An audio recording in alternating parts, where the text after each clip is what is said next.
This is the tale of an eternal master of time, a being who roams freely within the urban expanse. Fang Xiu experienced a dream, wherein he emerged as a being traversing the vast currents of time. Though he could not alter the flow of the temporal river nor reverse its course, he possessed the extraordinary ability to navigate through time at will, liberating himself from its constraints, a sensation beyond exhilarating. I am God. Chapter 1. Death Reset. Fang Xiu had a dream. In it, he was a being gliding upon the river of time. There exists a notion that humanity inhabits a four-dimensional universe as three-dimensional entities, each one merely a grain of sand within the temporal river, destined to flow downstream with the current. Yet he was akin to a fish, capable of swimming both with and against the tide, even leaping beyond the river of time itself, a high-dimensional being unbound by temporal constraints. Though he could not change the river's flow, he could traverse freely within its embrace, an exhilarating experience indeed. I am God. And then he awoke. Fang Xiu splashed water on his face and donned his glasses, gazing into the mirror at his a tall, slender youth in his early 20s. Aside from his neatly cropped hair that lent him a spirited appearance, there was nothing particularly remarkable about him. Water dripped from his chin as he regarded himself, his eyes filled with confusion. What an odd dream. His name had been deemed somewhat inauspicious by others, evoking a sense of finality. However, Fang Xiu had no inkling that from this day forth, his life would embark on a relentless journey towards an unending fate. After freshening up, he glanced at the perpetual calendar on the wall. It was precisely 8:23.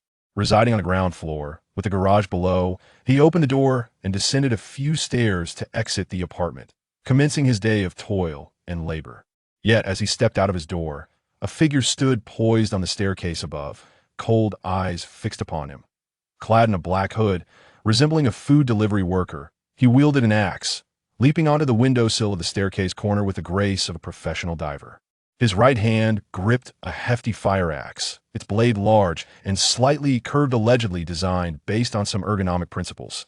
This weapon had been casually retrieved from the corridor. He extended his arm, eyes closed as if savoring the wind, knees slightly bent, his feet gently tapping against the windowsill below. 1, 2, 3. As Fang Xiu emerged from the corridor, he stepped outside the apartment building. The assailant, timing his leap with precision as if timing a stopwatch, descended from above, delivering a crushing blow to Fang Xiu's skull with a single swing of his axe. The murderer withdrew the axe, and immediately, brain matter and blood splattered in a gruesome display. As Fang Xiu's lifeless body crumpled to the ground, whether due to lingering life or spasmodic nerves, it twitched horrifically, resembling a dying lobster, and utterly terrifying sight. Tick-tock. This sound echoed like a drop of water falling into the world, shattering all space and order, unleashing endless waves from the river of time. An unseen, ethereal hand seized Fang Xiu's consciousness and soul. Devoid of sight, he perceived the world from a peculiar and mysterious perspective, the entire realm, skyscrapers, earth, everything transformed into grids and lines. Gradually, these grids and lines blurred, retreating wildly into the distance, merging into shadows, until the world became a blank canvas of pure white. Before him, a silver pocket watch descended from the heavens, exquisite and grand, embodying classical elegance, dominating his entire field of vision. Fang Xiu appeared as insignificant as a grain of sand suspended before it. In this white world, only he and the colossal timepiece remained. The clock was unimaginably intricate, with an array of time-keeping instruments manifesting and vanishing upon its surface segment: sundial, hourglass, incense clock, sand timer, oil, lamp clock, candle clock, and more. All the timekeeping devices he had encountered or heard were there. A glimpse of its inner workings revealed a multitude of tiny, densely packed gears, etched with countless unique symbols. Tick-tock. As Fang Xiu beheld it, the clock's second hand finally began to move, the previously motionless gears igniting into a chain reaction. Tick-tock, tick-tock, tick-tock. The intricately designed second hand spun with increasing velocity, nearing the realm of a mere shadow, pulling the minute hand into a frenzied whirl. Ding-dong. At last, like the tolling of a bell, it signified that time had come to an end. In that moment, Fang Xiu opened his eyes once more. He was awake. Holding a washing cup in one hand and a toothbrush in the other, he suddenly trembled, both items clattering to the ground. What on earth? Dazed, Fang Xiu raised his gaze to the calendar, which displayed the time as 8:11. The agony of the axe cleaving his skull and the despair of facing death were deeply etched in his mind. He could not fathom why someone would wish to murder him, but he knew one thing. He would not let this matter rest. He would ensure that his assailant experienced his own torment. That fiend must have leaped from the corner window of the second-floor staircase. He is likely still lurking there. This was a premeditated, calculated murder. Fang Xiu, filled with rage, stormed into the kitchen, seizing a fruit knife. Determined to ascend and exact vengeance upon the scoundrel who had ambushed him this time, he would deliver warmth and surprise. Fang Xiu was furious, yet not reckless. He believed that knowing his opponent's position and movements would grant him the upper hand. He had never backed down from a fight, and this was no exception. Cautiously, he pushed the door open, tiptoeing up the staircase, leaning against the railing as he ascended, lifting his head to observe his adversary's whereabouts and movements. However, as soon as Fang Xiu caught sight of the assailant, the murderer had already detected Fang Xiu's presence and had readied himself.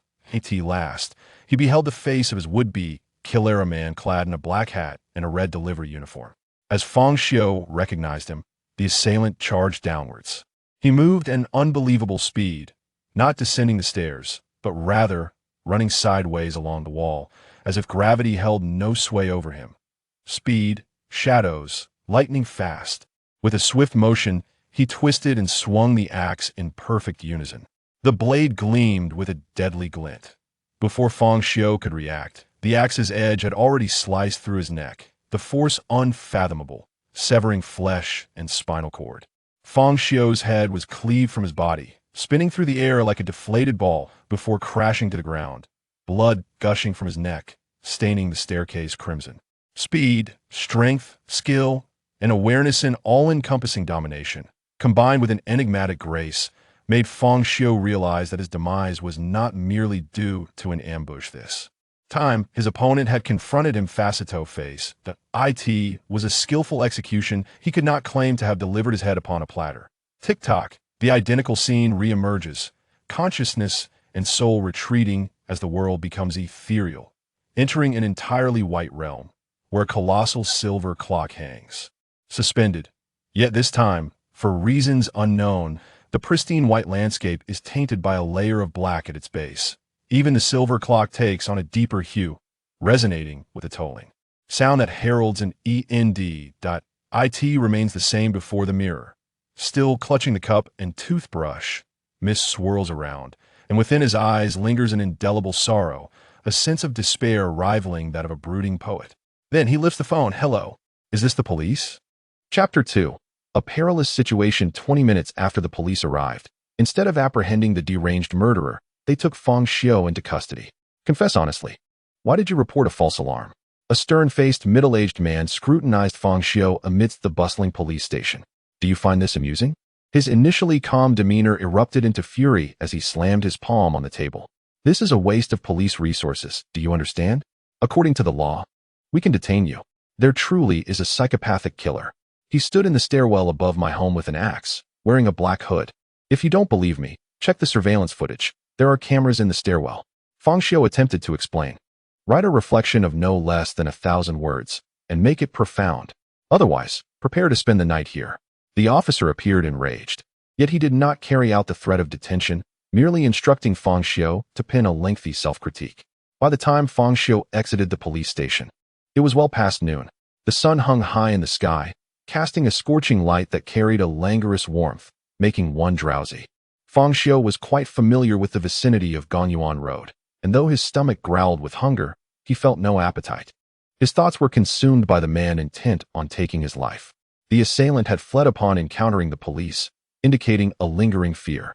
However, the desire to kill him would not simply dissipate. Worry gnawed at Fang Xiu as he turned from the main road into an alleyway. The moment he emerged from the narrow passage, a violent blow struck his head, and he felt himself lifted off his feet, pain radiating from his forehead throughout his body, inducing a dizzying sensation. A bullet pierced his forehead, creating a gaping hole the size of a fist at the back of his skull. He crashed into a trash bin, collapsing into a heap of refuse. In the instant of death, Fang Xiu glimpsed a shadow on the rooftop of a desolate furniture store across the street. A figure aiming a gun at him. Damn it, a sniper. This marked his third demise, and as he traversed the familiar realm of the time-space continuum, he noticed that the once pure white world below had transformed into a black mire, with dark stains resembling decay marring his body. Even the clock's exterior bore signs of corrosion. What could this signify? Could it be that rebirth was not without limitations? If this continued, he could not endure repeated deaths. Should he perish once more, he might truly meet his end. He needed to devise a strategy to break this cycle, to survive, and then exact vengeance upon that scoundrel. Fury surged within Fang Xiu. He walked outward with a composed demeanor, yet his mind was awash with thoughts and questions, seeking answers to his predicament, desperately searching for an escape from the dire situation. However, time was not on his side. In mere minutes, another bullet would pierce his skull, delivering him once again to death's embrace. The first question: how did the assailant know I would pass through there? The precision of the calculation suggested premeditation. Fang Xiu suddenly lifted his gaze to the sky, momentarily twisting his neck in discomfort, and in that instant, he spotted a drone hidden in his blind spot behind him. The second question: why did they not strike sooner? Why wait until the shadows of the alley? Perhaps the assailant was wary of drawing significant attention. Or perhaps they were linked to the peculiar phenomenon of his rebirth, likely targeting the enigmatic clock, aiming to eliminate him and seize it from his grasp. Thus, they required his body, unwilling to kill him in broad daylight. Fang Xiu had now identified his first option for evading death: remain in populated areas like the police station where the assailant would fear making a move.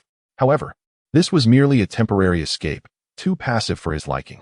The second option was to confront the threat head-on, to eliminate the adversary and resolve the crisis entirely, while also obtaining answers, though the difficulty of this course was almost insurmountable.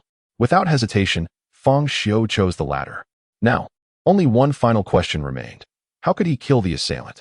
He raised his head and spotted a small market, where an idea and plan swiftly formed. Entering the shop, he purchased a loaf of bread, a tube of tomato sauce resembling toothpaste, and a small knife typically used for sharpening pencils. Checkout. Fang Xiu stood at the register, glancing out the window, relieved not to see the drone. It was likely hovering above, surveilling to prevent his escape through the back door. 15. Would you like a bag? Asked the female cashier. No, thank you, Fang Xiu replied, exiting the store, tearing open the bread's packaging, and ravenously devouring it, feeling a surge of vitality within him.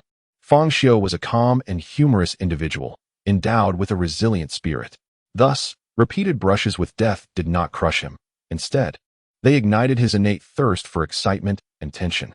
Now armed with nothing more than a pencil sharpener knife, he felt akin to a novice adventurer brandishing a legendary sword. Yet he was to face a seasoned, cunning adversary equipped with formidable skills and weaponry. Fang Xiu felt no fear. He was determined to confront this foe. He yearned to impart upon the assailant the terror and agony of impending death, to witness the despair of helplessly bleeding out, watching life ebb away.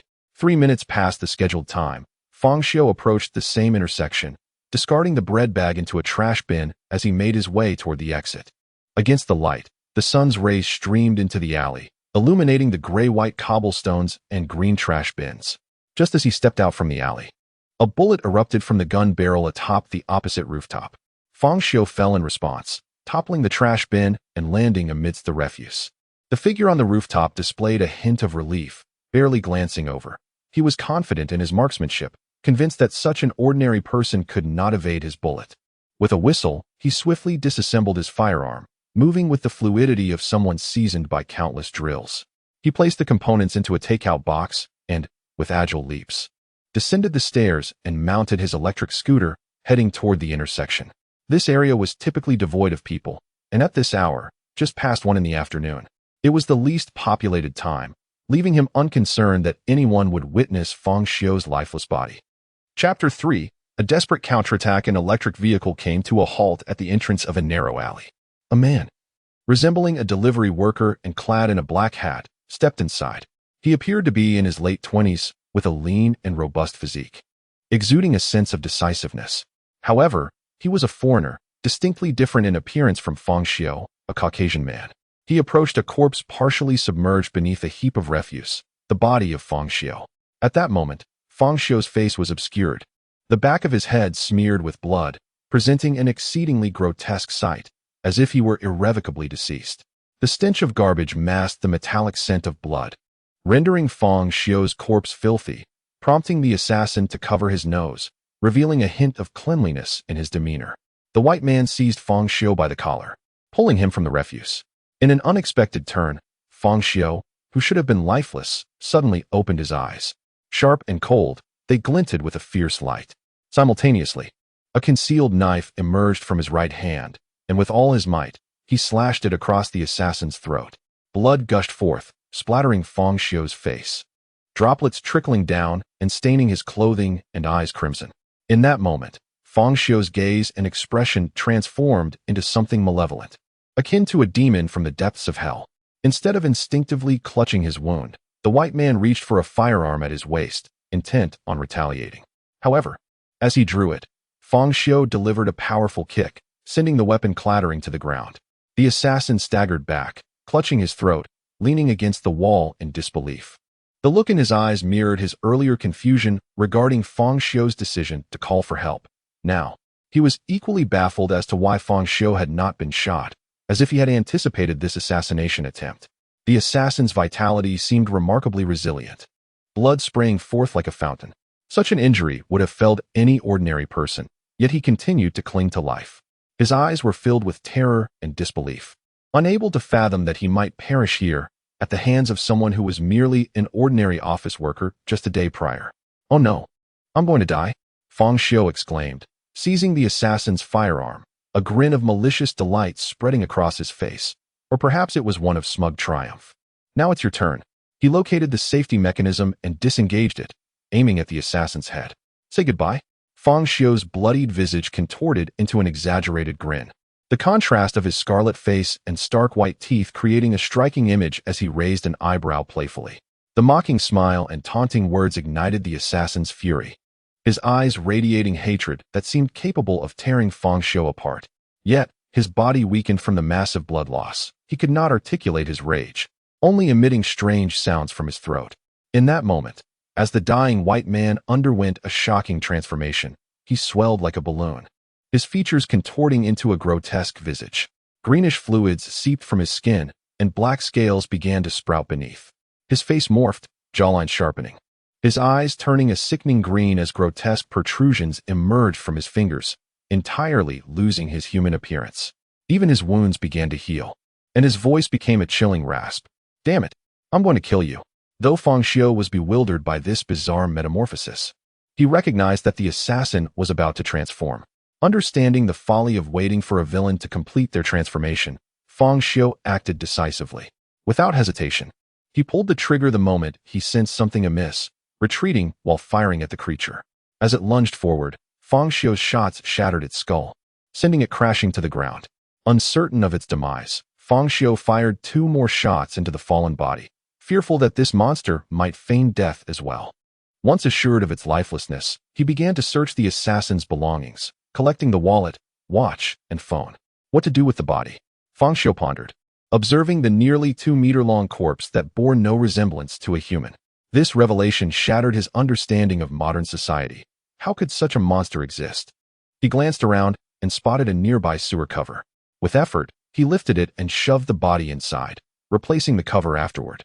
After ensuring nothing remained, Fang Xiu discarded his blood-soaked shirt, wiped the blood from his face, and cleaned up the remnants of the ketchup he had earlier smeared. At that moment, he noticed the black hat of the white man and picked it up, placing it atop his head.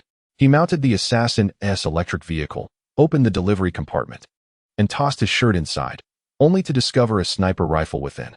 "What madness have I encountered today?" Fang Xiu mused, closing the compartment and starting the vehicle. With the brim of the hat lowered to obscure his face, he sped away, distancing himself from what was undeniably a pivotal moment in his life. After showering, Fang Xiu leaned against the window, lighting a cigarette as he observed the bustling traffic below. It was then that a wave of anxiety and pressure surged through him. He had never believed he possessed such audacity to undertake such a reckless act, executing it with remarkable composure. As he faced the barrel of the gun, feeling the bullet graze his neck, he experienced no emotional response, as if another entity controlled his body. He had just killed a terrifying, bloodthirsty assassin, akin to slaughtering a mere animal. In the face of death, he remained unervingly calm, as though the one who had perished was not himself. The subsequent gunfire, the disposal of the body, and his escape flowed seamlessly, leaving Fang Xiu incredulous. It felt as though he were dancing on the edge of a knife. And he was performing with extraordinary grace, like a natural-born dancer. Drawing a deep breath of smoke, he exhaled slowly. Was I possessed by an evil spirit at that moment? Or has a deep-seated desire for the extraordinary and a craving for thrill and tension always resided within me? Fang Xiu extinguished the cigarette in the ashtray and rose from the window. Now, it was time to gather his thoughts. What should he do next? First, he needed to uncover why that assassin sought to take his life and discern the true identity of his would-be killer. Chapter 4. The nighttime mortician Fang Xiu turned on his long silent mobile phone and tossed it onto the table while retrieving items obtained from the white assassin. A wallet, a phone, a watch, a handgun, a sniper rifle, and an electric scooter. Except for the scooter parked downstairs, all 5 items lay arranged before Fang Xiu, with the sniper rifle concealed within a takeout box. Among the contents, he also discovered a spare magazine and bullets for the handgun. His first action was to examine the assassin's phone. In this day and age, a mobile device encapsulates an individual's habits and social circles, making it the fastest avenue to unearth clues. However, Fang Xiu was taken aback to find that the phone was devoid of any locks, and its internal contents were completely empty. No contacts, no messages, no photos, and even the software was original, bearing no signs of prior usage. As pristine as if it had just emerged from the store. Could it be that there were 2 systems in this device, one for regular use and another encrypted? After a brief glance at the nondescript smartphone, Fang Xiu considered this possibility significant and resolved to seek assistance in examining it later. The wallet contained 2,000 yuan, 3 cards, and nothing to verify the owner's identity. One card, a blue bank card he could not recognize, bore an elegant design on the front alongside its number, while the reverse displayed a telephone number and website for the bank. Upon searching, Fang Xiu found no trace of either the bank's name or website. The second card appeared even more enigmatic, its back adorned with a swirling black vortex and the front featuring a single eye, devoid of any writing, leaving its purpose a complete mystery. The final card was a bar card, red but not in the usual hue. At first glance, it reminded Fang Xiu of the dark, blood-red liquid that had gushed from the assassin's neck. The card bore the words brown sugar bar in Chinese, accompanied by a logo that resembled a black candy, but struck Fang Xiu more as a lip imprint. He noted the address, 103, Zhongxi Road, Shanghai District. Determined to investigate further, he discarded the wallet while pocketing the cash and cards. After some deliberation, he picked up the handgun. A sleek Glock 17 with the safety easily accessible above the trigger, a striking weapon indeed. Fang Xiu, a fan of action films, found himself mesmerized by the reality of holding such a firearm for the first time. After disengaging the safety, he aimed the gun at the sky outside, mimicking the sound of a gunshot with his mouth. Bang! Satisfied with his brief play, he neatly organized the remnants left by the white assassin and prepared to embark on his next exploration. He rummaged through the room, locating a pen and extracting a notepad from his loose jeans.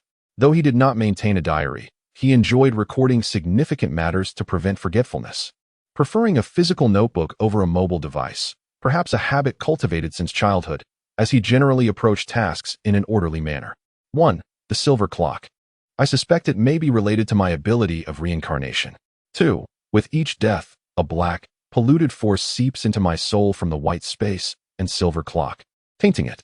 I conjecture that the white space and silver clock may represent the price of death and rebirth, suggesting that this cycle is not without limits. And after a certain number of occurrences, I might perish or encounter something terrifying and grotesque. 3. To be continued. Closing the notebook, he stretched, then grasped his phone, only to find a barrage of missed calls from the manager of the home appliance company where he worked, accompanied by several irate messages instructing him not to return the following day. Having just graduated, Fang Xiu had spent nearly a year as a salesperson at the company. Yet due to its focus on maintaining relationships with established clients, he had faced exclusion and suppression from older colleagues. Even when he managed to secure new clients, his superiors claimed the credit, leaving him with only meager earnings to sustain his living. Alas, such is life. It proves to be an arduous journey. He labored not for the sake of money, but in pursuit of dreams, allowing filthy riches to corrupt their vision and shame their souls. As dusk approached, the day's tumult had drained Fang Xiu of his energy, and he had subsisted on but a single piece of bread, now feeling ravenous. Despite his fatigue, he recognized the urgency of rising immediately, for he needed to dispose of the body in the alley on Park Road under the cover of night and solitude. Merely casting the corpse into the narrow sewer would be a temporary solution. Fang Xiu was not naive enough to believe that would suffice. In a few days, the stench of decay would inevitably attract attention, and through surveillance and investigation, he would easily be traced. Moreover, the peculiarities surrounding the corpse, especially its grotesque appearance post-mortem, would draw unwanted scrutiny. He was determined to avoid such complications and knew he had to act swiftly. Equipped with a waterproof tarp, a large sack, and rope, prepared earlier in the day, he opened his phone to review the pre-marked route. Carefully circumventing areas likely to have nighttime traffic enforcement or patrols, as well as roads under extensive surveillance, before setting out. Fang Xiu departed quietly, mindful that the hotel's proprietor was asleep, wishing to keep his midnight exit a secret from all. Chapter 5. A brush with crisis. Fang Xiu rode his electric scooter, donning a cap and wearing a t-shirt he had purchased from a street vendor that afternoon, as the chilly evening breeze seeped through the cuffs and collar. Upon arriving at the dimly lit intersection, he removed the burlap sack, waterproof cloth, and rope from the back of his scooter, which were originally intended to hold a large takeout box. However, both the takeout box and the sniper rifle had been left in his room. He switched on his phone's flashlight and ventured inside, startled by the sudden illumination of two green eyes that appeared before him, prompting him to instinctively grip the pistol secured at his waist. A dog emerged from the trash heap, barking at Fang Xiu, who couldn't help but chuckle at the unexpected encounter, lowering his guard as he walked past it. The little creature seemed to sense Fang Xiu's formidable presence, or perhaps caught a whiff of his inherent danger, and thus chose to keep its distance. Fang Xiu hurried forward, illuminating the ground with his phone, until he located the manhole cover. The moment he spotted it, an unsettling sensation prickled at his skin. The cover was not properly sealed. He distinctly remembered checking it thoroughly before his departure, ensuring it was tightly shut. Someone had been here recently. Reflexively, Fang Xiu drew his pistol, scanning behind him. There was no one there. He then shifted his gaze forward, still finding no signs of life. Leaning against the wall, he took a deep breath and focused on the ground, noticing that one corner of the manhole cover was slightly ajar. He crouched down, gripping the hole in the cover with determination, slowly lifting it while remaining acutely aware of his surroundings and any subtle movements beneath the cover. As he raised the cover halfway, he suddenly exerted force and flung it open completely. A sliver of moonlight cascaded down, revealing the emptiness of the sewer below. Damn it! Fang Xiu kicked an empty can away in frustration. The absence of the corpse was both a relief and a source of dread. There were only two possibilities. Either the individual had miraculously survived and crawled out after Fang Xiu had left, or he had accomplices who retrieved his body. In either scenario, Fang Xiu was once again thrust into peril. If the man was alive, revenge was inevitable, and if he had allies, he would face an unknown adversary with uncertain numbers and strength. It was evident that his opponents were no ordinary individuals. Coupled with the silver clock he possessed, it was clear that he was embroiled in a situation far beyond the mundane. The foes he faced were formidable, capable of acquiring firearms with ease, wielding powers beyond his comprehension, much like that white-skinned assassin who possessed remarkable strength, speed, agility, and the terrifying ability to transform into a monster with formidable regenerative capabilities. If he had companions, they might possess even more bizarre and potent abilities. Meanwhile, Fang Xiu's resources were limited to a single resurrection, a handgun, and a temporarily concealed hideout. With urgency, he made his way to the inn where he was staying in the somewhat secluded Eastgate district. The street where the inn was located was particularly dark at night, devoid of streetlights, and all the shops were closed, casting an ominous shadow over the surroundings. Upon reaching the corner, he slowed down and lifted his gaze, spotting the sign of the inn. Suddenly, a sharp sound echoed from the rooftop across the street, piercing the silence of the night and drawing Fang Xiu's attention. He quickly turned to see white smoke billowing from the rooftop, and before he could process the scene, a rocket propelled itself from the building, hurtling toward the inn where he was staying. Fang Xiu's eyes widened in horror as he lost control of his scooter, which toppled over, sending him sprawling to the ground. Boom! A deafening explosion erupted, flames bursting forth from the third floor of the inn, shattering glass and causing a wall to collapse, engulfing the interior in a raging inferno. Ignoring his scrapes and bruises, Fang Xiu stood, his gaze fixed on the inn. The third floor was ablaze, smoke billowing into the night sky. This was the very room he had previously occupied. An RPG? Fang Xiu stood in shock. He had never witnessed such violence in this era of supposed peace. The sheer audacity of such individuals or organizations targeting him was unfathomable. They had effortlessly located his residence. And yet he remained oblivious to their identities or their motives, not to mention the extent of their power and influence. At that moment, a shadow appeared atop the adjacent building. The figure leaped high into the air, exhibiting astonishing jumping ability, soaring over 20 meters. With arms outstretched, he glided through the air with an ease reminiscent of a bird, landing atop the fourth-floor window of the inn. His movements were fluid and graceful, akin to a slow-motion sequence in a nature documentary, as he clung to the wall and effortlessly propelled himself into the fiery chaos beyond the shattered window. Completely unperturbed by the flames and thick smoke, he was searching for Fang Xiu, or rather, for his corpse. The realization struck Fang Xiu like a bolt of lightning. Around him, lights flickered on in nearby homes, and he spotted another shadow on the rooftop, seemingly gathering belongings before leaping into the alley behind the building, effortlessly traversing the 5-story height. Another person. How had they tracked him down? Suddenly, the thought of his phone, the one belonging to that white-skinned assassin, flashed in his mind. He felt a surge of panic as he recalled the device he had left in his temporary room, realizing that even the phone he carried could be a liability, providing them with his location. Without a moment's hesitation, Fang Xiu extracted his phone from his pocket and, upon reaching the second bridge, hurled it into the water below. He needed to uncover the truth. Who were they? As he rode through the night air on his electric scooter, he retrieved the card for the black sugar bar, resolutely deciding on his next course of action. Chapter 6. The ruler of time and space in the Hexiang district at the black sugar bar. The dawn had yet to break. Fang Xiu stood there, card in hand, only to discover that the place had been reduced to a desolate ruin. The signboard at the entrance lay shattered on the ground, and a perimeter of caution tape surrounded the area. What calamity had befallen this place? Crossing the yellow caution tape, Fang Xiu ventured inside. As the faint light of dawn illuminated the surroundings, he noticed chalk outlines of bodies sprawled on the ground. It appeared that many lives had been lost here. Upon surveying the scene, it became evident that there were indeed numerous casualties, with the count likely exceeding 20. Suddenly, Fang Xiu recalled the news from 10 days prior, recounting a significant fire incident in the city, where chaos and a stampede had claimed the lives of over 20 individuals trapped inside a bar. To his astonishment, this was the very location in question. Yet, as he examined the chalk outlines, he observed that many of the bodies appeared dismembered, their heads severed or torsos cleaved in half. This bore little resemblance to the narrative of a mere fire and stampede. Did this incident relate to the monstrous white-skinned killer and his 2 companions?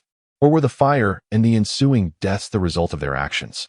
As he traversed the bar's main hall, an inexplicable sensation compelled him toward the restroom, where he perceived a fleeting glimmer of light.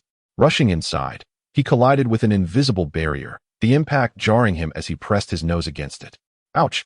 Fang Xiu tilted his head, pressing his nose, yet nothing appeared before him. However, at that moment, a silver light flickered in his eyes, transforming into a radiant silver clock that revealed the true nature of his surroundings. Within the dimly lit restroom, a slanted void emerged, entirely composed of gold, adorned with writhing runes. This astonishing sight shattered Fang Xiu's understanding of reality and the world around him. He instinctively recoiled, witnessing the void wall swirl like a vortex, emanating a golden luminescence that painted the space in a gilded hue.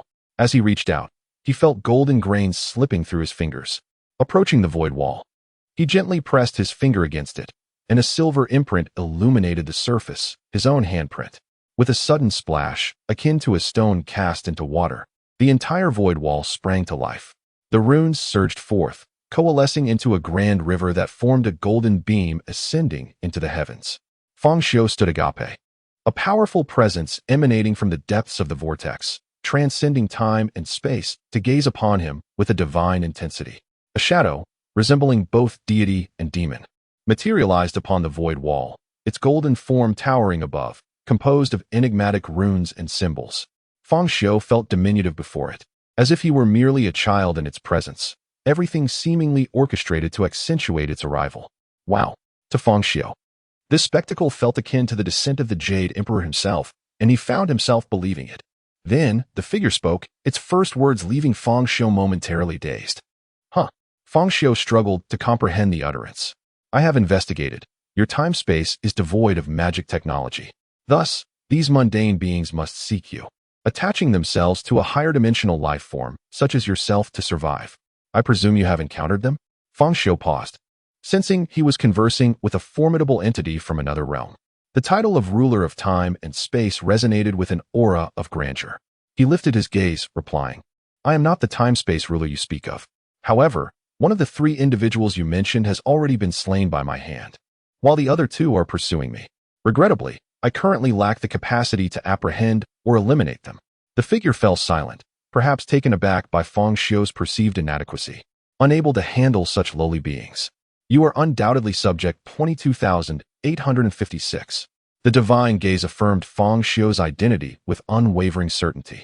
Emerging from the vortex, a golden hand extended, radiating brilliant light, holding a ring. This is a saint's ring, capable of summoning the essence of a saint. However, given that your realm is devoid of magic, the power is severely restricted and may be destroyed after a few uses. Yet, it should suffice to eliminate the remaining 2 lowly beings. After imparting this information, the immense golden beam began to dissipate, and the warped vortex gradually restored itself. As the golden sands of time receded, the towering shadow also began to fade. At the next time-space management conference, I shall express my gratitude in person. Farewell, Subject 22856. With those final words, the figure vanished, leaving Fang Xiu amidst the shadowy ruins. At that moment, the sun began to rise, casting golden red light that illuminated Fang Xiu's back, stretching a long shadow before him. A white ring fell to the ground, which Fang Xiu picked up, instinctively scratching his head, feeling as though a large character of bewilderment was written across his face. Chapter 7. The saintly posture. Fang Xiu emerged from the black sugar bar, having unraveled the essence of the entire incident. The mundane powers possessed by these 3 individuals were akin to cheating in this technological realm of Earth, especially since they adeptly wielded technology. It became evident that their world was one where not only were the mundane forces formidable, but technology also flourished immensely. Ordinary police on Earth would undoubtedly struggle to apprehend them. Therefore, whether for his own solace or to prevent such a menace from lingering on Earth, Fang Xiu felt compelled to eliminate them. He produced the so-called Saint's Ring, examining it for an extended period without grasping how it was meant to be utilized. Was it merely to be worn on his finger? He slid the ring onto his right middle finger, and it fit perfectly. As soon as he released it, a circle of mysterious inscriptions began to glow slowly. Fang Xiu observed white light gradually permeating his being. His t-shirt and clothes swelled, and he found himself hovering in midair, his pupils vanishing, leaving only a radiant whiteness. Is this the so-called saintly posture? The thought flickered through Fang Xiu's mind. Subsequently, he sensed the complete evacuation of all emotions from his mind, and he began to perceive the world from a vantage point that felt as though he was observing all beings from a lofty height. Fang Xiu lifted his head, radiating white light, his body suspended in the air, as his garments danced in the luminous glow, ascending with an air of superiority. Fortunately, the street was devoid of any passers-by at that moment. Fang Xiu, defying gravity, treaded upon the ridge of a power pole, ultimately reaching its pinnacle. His t-shirt billowed as if caught in a breeze, and he stood proudly above the city, the white light trailing behind him like a long banner, both divine and demonic. True vision, Fang Xiu proclaimed, his voice devoid of any emotion. His pure white eyes, void of pupils, scanned the entire city. A tremendous force emanated from him, sending transparent waves that rippled across the urban landscape. Instantly, a projection of the entire city materialized in Fang Xiu's mind. Every street, every building, every house, and every individual rendered into lines and 3-dimensional forms within his consciousness. Suddenly, Fang Xiu opened his eyes, gazing towards the east of the city, where the sun was rising. Target locked. He leaped into the air, transforming into a fleeting shadow, enveloped in white energy, ascending skyward like a beam of light, piercing through the clouds. Boom! A violent shockwave reverberated through the air, an incredible speed leaving a trail of clouds as he soared through the heavens. It was Fang Xiu's first experience of such a sensation, akin to a great bird or a celestial being soaring through the sky, with the sun rising in the distance, its light seemingly welcoming him. In the blink of an eye, he arrived at an old, abandoned building, descending from the sky like a bolt of lightning and crashing directly into it. Boom! Fang Xiu's immense force caused half of the building to collapse, dust billowing upwards for dozens of meters, obscuring half the sky. The thunderous explosion drew the attention of nearby residents and early morning exercisers, all of whom turned to witness the unfolding chaos. People in surrounding buildings scrambled from their beds, peering from balconies and windows to ascertain the commotion. Numerous spectators whipped out their phones, capturing the scene, many utterly bewildered, unsure of what had transpired. What just happened? An elderly man exercising in the morning stared at the swirling dust in the sky, instinctively retreating. Was that an explosion? A young girl in pajamas stood at the window with her parents, observing the wreckage of the abandoned building. Why did the building collapse? Amidst the murmurs of the crowd, suddenly, from the dust, large stones were hurled into the air as two figures leapt from the rubble, appearing utterly disheveled. As the dust began to settle, a silhouette cloaked in white light emerged, rendering its form indistinguishable. The air fell silent, and the previously curious onlookers erupted into a frenzy. What is this? A superhuman? An early jogger stood atop the railing of a nearby park, reflexively capturing the moment with his phone. Is this a deity? A real-life deity? An astonished elder gasped. Mouth agape. I can't believe it. Capture this. This is exhilarating. A superhuman has just demolished a building. Is this a dream? Or perhaps a movie shoot? This can't be real. Are mortals fighting? Are mortals present in Gonko City? A young man with dyed blonde hair jumped and shouted in excitement. Everyone felt a sense of disbelief. Yet in this age of connectivity, many swiftly retrieved their phones. The girl in pajamas even began a live stream. Meanwhile, Fang Xiu remained oblivious to the outside spectacle, focused solely on the two individuals who had pursued him during the night, observing their disarray. Now able to discern their features previously obscured in darkness, he recognized one as a strangely hot-skinned man, robust as a bear or perhaps an ape, with hands resembling steel. The other was a gaunt jester clad in peculiar attire, while the monstrous killer appeared to be genuinely deceased. Standing atop the debris, Fang Xiu surveyed the pair, clearly indicating that the roles of attacker and defender had shifted. Radiating white light like a being of luminosity, Fang Xiu spread his arms wide and grinned. Come, this time, I shall play with you to the end. However, upon their first glimpse of Fang Xiu, the two dashed away without a moment's hesitation, revealing no intent to confront him. Fang Xiu seized a length of rebar from the ground, swinging it with immense force. The jester seemed to sense that Fang Xiu's target was him, contorting his body in a bizarre manner. In such a position, even a master marksman would find it impossible to lock onto him. Yet, the rebar seemed to track him as if it possessed a will of its own, ultimately piercing through the jester's neck and pinning him to the concrete below. Green blood gushed forth from the wound, yet astonishingly, he remained alive, struggling in a grotesque and comical manner. The terrifyingly odd mask of the jester displayed a parade of emotions, joy, pain, sorrow, fluctuating as he writhed. Then, Fang Xiu leaped into the air with remarkable speed, covering dozens of meters before crashing down with tremendous force, landing directly atop the red demon. The impact reverberated as if shaking the mountains, creating a deep crater in the ground. The red demon's insides shattered under Fang Xiu's weight, blood streaming from his eyes, nostrils, and mouth. With only a few futile struggles, he succumbed to his fate. Fang Xiu hoisted the lifeless red demon and approached the jester, whose masked eyes reflected sheer terror as they met Fang Xiu's gaze. He could not fathom how the one who had previously fled was now endowed with such formidable power, effortlessly dismantling them with an overwhelming presence. Fang Xiu bent down, grasping the jester's head, and with a swift motion, severed it from his body, blood splattering across the ground. This gruesome and violent scene sent chills of fear and excitement through all who witnessed it. The onlookers in the distance were utterly astonished. They had never imagined such power could truly exist. It was as if a god had descended among them. This was no mere performance, but a genuine event of the mortal realm. To witness such an adrenaline-pumping spectacle in the morning, particularly the moment when Fang Xiu crushed the red demon with a single stomp, caused many men and women holding their phones to scream and shut their eyes in disbelief. My goodness, how incredibly impressive. The young man in the park, recording the event, felt his face flush with excitement in the face of such raw power. Who exactly was that formidable figure? Who was the red-skinned, masked jester? Had he truly taken a life? Only then did Fang Xiu take notice of the surrounding crowd. He had not anticipated that his defeat of the Red Demon and the Jester would draw such attention. With both corpses in hand, he leaped onto the roof of a half-collapsed building amidst the ruins, transforming into a beam of white light. Under the gaze of all, he ascended into the sky, vanishing into the clouds. Chapter 8. The Jester's Mask in the Hand of Mighty Power within the dilapidated confines of a shuttered factory in the suburbs.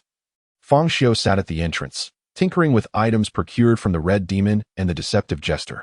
He sought to unravel the mysteries of what transpired during their 10 days in this world and how they revealed their existence. While their lifeless forms lay discarded within the factory, haphazardly piled like refuse. The abandoned factory was devoid of life. The heavy iron gate was locked tight. Its structure composed of solid brick walls, with a tin roof overhead. The factory's entrance was merely a black cloth flapping in the wind, leading to a vast playground of desolation, rendering the building starkly forlorn in the suburban landscape. Fang Xiu retrieved the mobile phones of the Red Demon and the deceptive Jester. Upon opening one, he discovered it was as blank as that of the deep diver assassin, devoid of any content. Restarting the phone revealed a login interface that was notably peculiar. Grasping the lifeless hand of the Jester, he pressed his finger against the screen, and upon touching the thumb, he successfully accessed another system. Elated, he released the Jester's hand. Upon inspection, the phone contained no applications of significance, only a collection of banking clients, both domestic and international, alongside a singular app marked with a blood-red cross. Opening it revealed that no login credentials were saved. Each access required re-entry of the information. Using a similar method, he examined the Red Demon's phone, which bore resemblance to the Jester's. However, the notes section contained reminders in English, suggesting a lack of memory or intelligence, compelling the individual to document vital tasks. On the morning of the 10th, an order for a batch of weapons was placed through the Crimson Cross network, with a demand for delivery within 2 days. The list of weapons followed. The mention of the Crimson Cross network sparked a realization in Fang Xiu.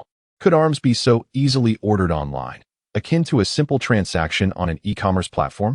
On the 12th, a ransom for the captured yellow-skinned monkey was due, with a reminder to handle it by 3 in the afternoon. By the 15th, the Jester reported a significant surge of mythic energy 3 streets away, which vanished in an instant, igniting excitement within the trio. They speculated that it could be an artifact of immense power, capable of resolving their waning abilities and potentially granting dominion over this world, even the ascendance to divinity. Their mission was to separately seek clues regarding the artifact, with Fang Xiu assigned to the Northern District. On the 17th, the foolish Anderson met his demise, slain by an ordinary man wielding a pencil knife. Fang Xiu chuckled at the irony. The artifact now lay within the hands of a mere mortal, a situation intolerable to them. The Jester was already tracking the individual's location via computer, and Fang Xiu prepared to equip himself with an RPG and the gloves of might. From the items recovered from the duo, Fang Xiu discerned that they possessed cards and identification that appeared alien to Earth, akin to the Deep Diver's bank card. Their haul also included over 9,000 in cash, the Jester's mask, a vial of strange black-red blood, and 2 handguns. Upon removing the Jester's mask, Fang Xiu was met with a grotesque visage, a natural clown face, its red and white hues an inherent trait rather than applied paint, reminiscent of the Red Demon's coarse crimson skin. They were all monsters, not a single human among them. Fang Xiu shook his head in disbelief. Having pieced together much of the narrative, he found no further revelations within the corpses. A frustration gnawed at him. Where had their ill-gotten gains been concealed? With no bank account to claim, he lamented the loss of potential wealth, now irretrievable by the deceased, leaving the banks to profit unjustly while he remained impoverished. Having faced numerous perils without recompense, Fang Xiu gathered a cache of flammable materials and the bodies, pouring a canister of gasoline over them. He lit a cigarette, taking a few puffs before tossing it onto the pile, only to find the gasoline unignited. The unreliability of television portrayals became apparent. Ultimately, he scrutinized the vintage windproof lighter in his hand, igniting it and tossing it onto the heap, which erupted into roaring flames. The inferno consumed the 2 corpses, their former might reduced to frail remnants in the fire, as if the very world rejected their existence and the powers they once wielded. In the blaze, they were akin to mannequins, melting into a mass of black ash. Amidst the remnants, Fang Xiu discovered a pair of metallic gloves. Could this be the hand of mighty power spoken of by the Red Demon? A mundane object akin to the Saint's ring? He retrieved the Jester's mask, the vial of black-red blood, and the gloves of might. All three items appeared extraordinary. Should he discern their true capabilities and functions, they could prove invaluable. At that moment, he grasped the Saint's ring, suspended from his neck by a string, scrutinizing it closely. Its elegant curvature and enigmatic inscriptions captivated him, though he noted a slight crack had formed upon its surface. Alas, it seemed there were limitations to its usage. This Saint's ring had become Fang Xiu's most formidable asset, endowing him with immense, unparalleled power, the sensation of soaring through the clouds, annihilating every adversary in his path, enthralled him. In moments of wielding such strength, he almost believed himself to be the divine figure of legend. Chapter 9. The conclusion of the incident. Fang Xiu stood at the threshold of his home, gazing at the familiar staircase and the security door. The tension that had gripped him for so long finally dissipated, and in that fleeting moment, he felt the air within his abode was far more liberating and refreshing than that outside. However, upon opening the door, he was met with the unsettling sight of a gun aimed squarely at him. A serious-looking female police officer, exuding a hint of uniform allure, barked at him, "Don't move." Fang Xiu promptly raised his hands. He had been audacious in the face of those monstrous entities, unafraid of their presence. Yet deep down, he remained a law-abiding citizen, molded by years of compulsory education. At that moment, the officer's authority loomed larger than any threat he had faced before. "Are you Fang Xiu? You're still alive?" the female officer exclaimed, her surprise palpable as she recognized him instantly. Realizing her statement was redundant, given that a living person stood before her, she lowered her weapon. Two other officers cautiously approached, encircling Fang Xiu. She presented her identification, stating, "I am from the criminal investigation team. We need your cooperation. Please recount what you have been up to these past 2 days." Lin Shu shook her head. "Not necessary for now. Let's commence." She produced a notebook to take notes, while a young male officer recorded the encounter on his phone. "According to our information, you reported yesterday morning that a middle-aged man, clad in a hood and wielding an axe, was loitering at your doorstep. You suspected he meant harm, prompting you to call the police. Is that correct?" Fang Xiu nodded.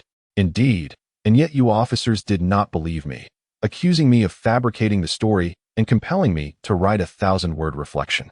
However, a sense of unease began to creep into Fang Xiu's mind, as he recalled the mobile phone of that elusive assassin and a sniper rifle hidden in his room. If the Red Devil and the Clown had not taken them away, he would be in considerable trouble. Yet, the officers did not inquire about that.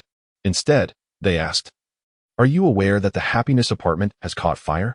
How did you survive? Why do you think those assassins targeted you?" The female officer probed, her curiosity evident.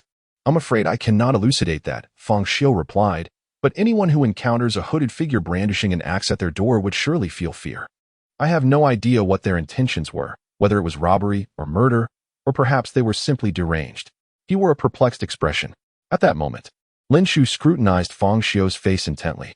The attention of a beautiful woman, especially one in uniform, made him feel distinctly uncomfortable. Lin Shu then retrieved her phone, opening a video that depicted a figure emanating a white glow, leaping dozens of meters into the air, and causing the ground to crater beneath their foot. "Do you recognize this person?" Lin Shu inquired, observing Fang Xiu's reaction closely. "What?" Fang Xiu appeared bewildered. "Is this from that movie? The special effects are so exaggerated that I hardly recognize anything." Lin Shu maintained her gaze on Fang Xiu's eyes. After a lengthy silence, she rose and shook his hand, saying, "Thank you for your cooperation. If any questions arise, we will contact you." Fang Xiu immediately responded, "I lost my phone while fleeing in a panic, so I haven't replaced it yet." Lin Shu glanced at him, scribbling a phone number on a piece of paper. "This is our department's number. Should any issues arise, feel free to reach out." Fang Xiu, momentarily expecting her personal contact, took the paper and examined it carefully, nodding, "Understood. I will contact you if any problems occur." After seeing the three officers off, he turned to find his home in disarray. The computer was left on, but it was likely they would find nothing of interest. As he had merely been an ordinary office worker prior to these events, nothing remarkable to uncover. Fang Xiu collapsed onto the sofa, closing his eyes, utterly exhausted, feeling as though his eyelids were in a fierce battle against fatigue. It appeared they had not discovered anything in that hotel room. Most likely, The incriminating items had been taken by the Red Devil and the Clown, now presumably lost amidst the ruins of that dilapidated building. Outside, Lin Shu cast a glance back at Fang Xiu's room. A colleague beside her inquired, "What do you think? Does he have any issues?" From his records and background, there's nothing amiss. He appears to be an ordinary individual, unlikely to be connected to those 3 foreign assassins, Lin Shu contemplated. The middle-aged male officer nodded. True, he does seem like a regular person, lacking any signs of training. But I find it peculiar. Why would those assassins target him? Could it be an incident of the mundane? Perhaps it's merely an optical illusion caused by light. The so-called explosion and crater could just be the result of a bomb, the middle-aged officer chuckled. Seasoned by countless bizarre occurrences, he remained skeptical of the notion of the mundane. Who knows? We can only unravel the truth through thorough investigation. Lin Shu stated with a composed demeanor, demonstrating a steadiness that contrasted with her male counterparts. Chapter 10. The management log of the time-space sovereign. The uproar over the internet gradually subsided as the absence of continuing events and videos, coupled with the complete disappearance of the 3 assassins, left even the police at a loss. Old news invariably gets replaced by new trending headlines, and thus Fang Xiu, like the tears of an era, was forgotten.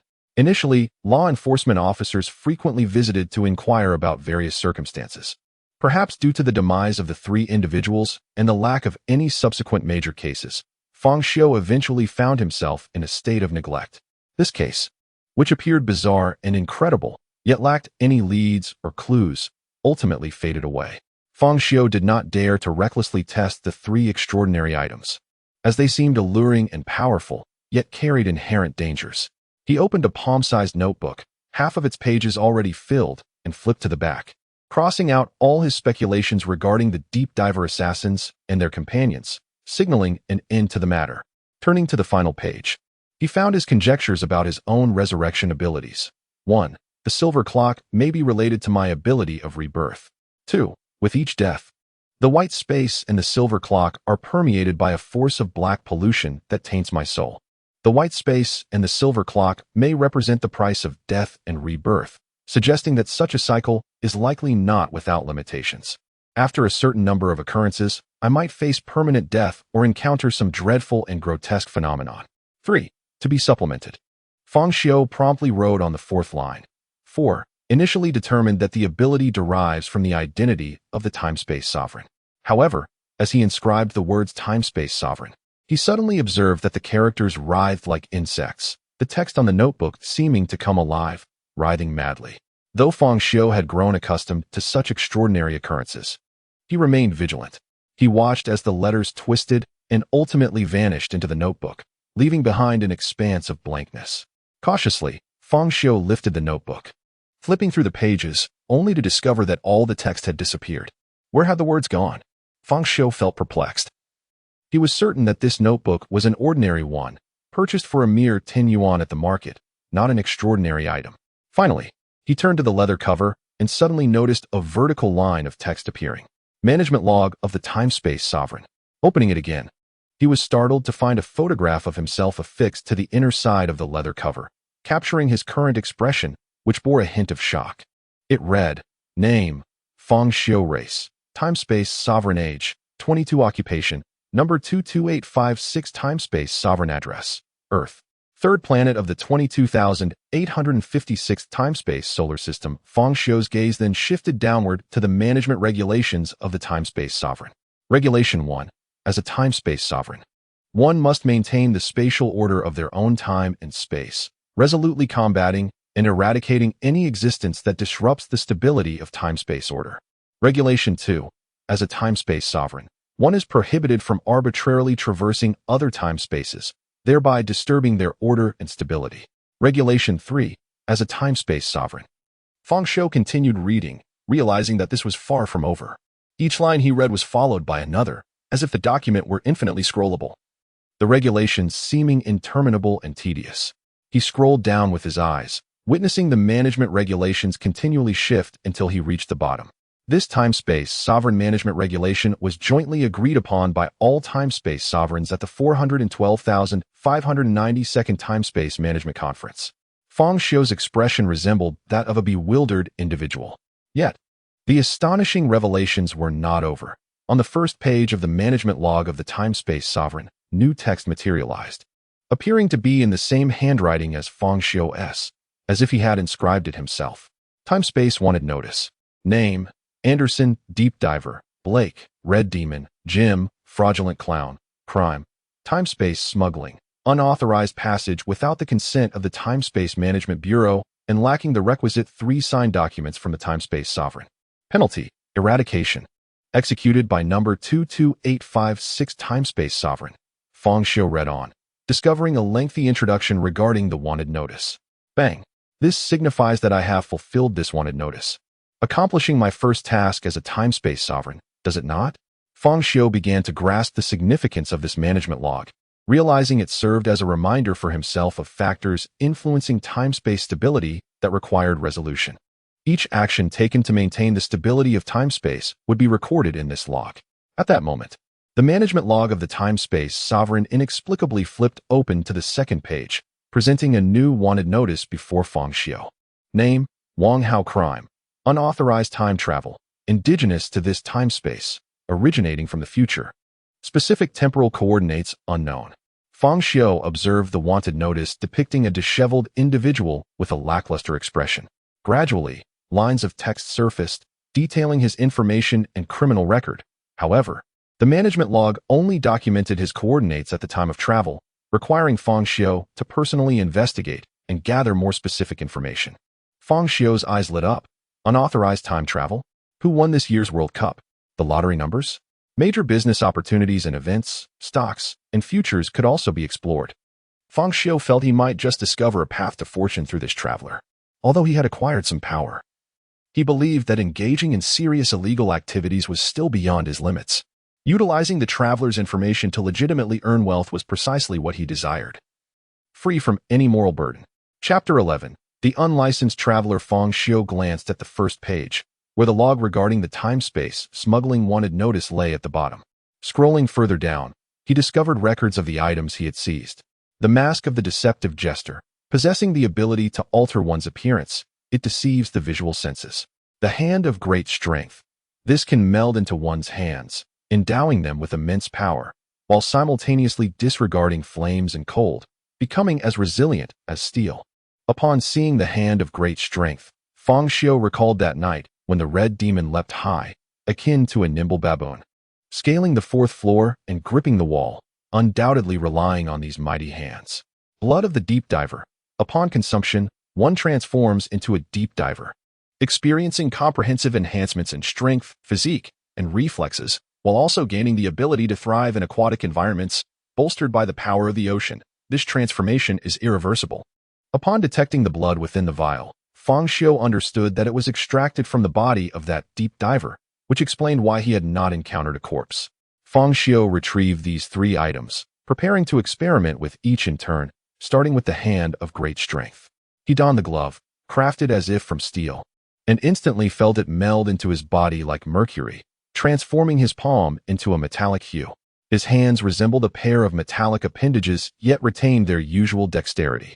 This remarkable quality reminded Fang Xiu of Transformers, prompting him to marvel at the wonders of creations from this otherworldly realm. Eager to test the extent of the so-called strength, he prepared to lift the solid wood table in his home with one hand. To his astonishment, as he gripped it, the solid board shattered effortlessly, and he felt he had exerted minimal effort. With such power, one could effortlessly crush a skull, reminiscent of the 9-in white bone claw. Releasing the melding state, he placed the hand of great strength on the table and picked up the mask of the deceptive jester. Compared to the hand of great strength, he found himself more intrigued by this mask. With one hand, Fang Xiu cautiously positioned the mask over his face. The mask had a splendid texture, offering a silky smooth touch against his skin.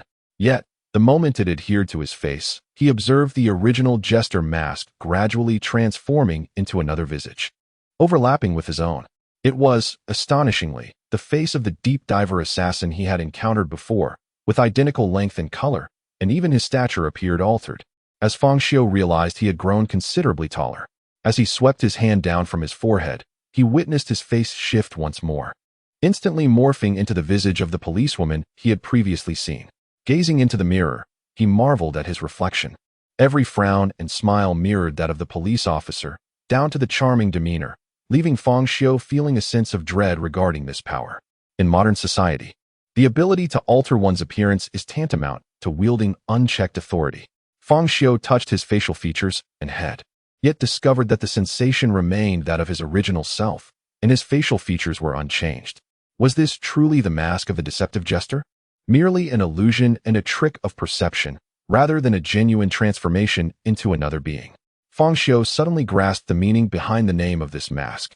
The following afternoon, Fang Xiu stood at the entrance of the second high school, intending to investigate the details surrounding the undocumented traveler. The clues he had gathered thus far were as follows. 1. The individual was named Wang Hao. 2. His point of arrival was within the confines of the second high school. 3. There existed a photograph of him from the future, depicting a man approximately 30 years of age. This indicated that he could potentially be a student of the school, though he might also be a teacher or other staff member, such as a cafeteria or campus shop employee. Therefore, Fang Xiu felt compelled to infiltrate the campus, utilizing the aforementioned clues to ascertain the true identity of this traveler, ultimately apprehending him and expelling him from this timeline. However, standing at the school gate, he realized that gaining entry would pose some challenges. Even if he managed to get inside, his unfamiliar adult presence might lead him to be perceived as a suspicious intruder harboring ill intentions, prompting a collective backlash. Fang Xiu deemed it an opportune moment to employ some of his miscellaneous items. At that moment, a teacher emerged from the school premises, prompting Fang Xiu to swiftly retreat to a nearby alley, donning a deceptive clown mask. He focused intently on the face of a teacher in his 40s exiting through the gate. The mask seemed to writhe and meld into Fang Xiu's visage, causing his entire form to appear slightly diminished, his hair transforming into a side-parted style. In the blink of an eye, he had perfectly replicated the teacher's appearance.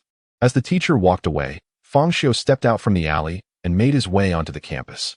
The academic building comprised 4 levels, each housing faculty offices, with the names and titles of the teachers affixed outside their doors. Ascending the stairs, Fang Xiu finally spotted the name Zhou Qian on the 4th floor, the only male faculty member with the surname Zhou. Upon entering, he scratched his head, feigning forgetfulness. I seem to have forgotten to complete some tasks. By the way, where's the key to the archive room? It's on the wall in the large office on the 2nd floor. Just ask around, came the reply. Fang Xiu nodded. All right, I'll take my leave now. He promptly descended to the 2nd floor, where he found a large array of keys hanging on the wall, each labeled. Locating the key to the archive room, he seized it and proceeded towards the archive. Inside the archive, Fang Xiu discovered the records of all students. Having previously reviewed the files of the teachers, he noted that there was no one named Wang Hao among them. Thus, it was highly likely that the individual in question was indeed a student of the second high school.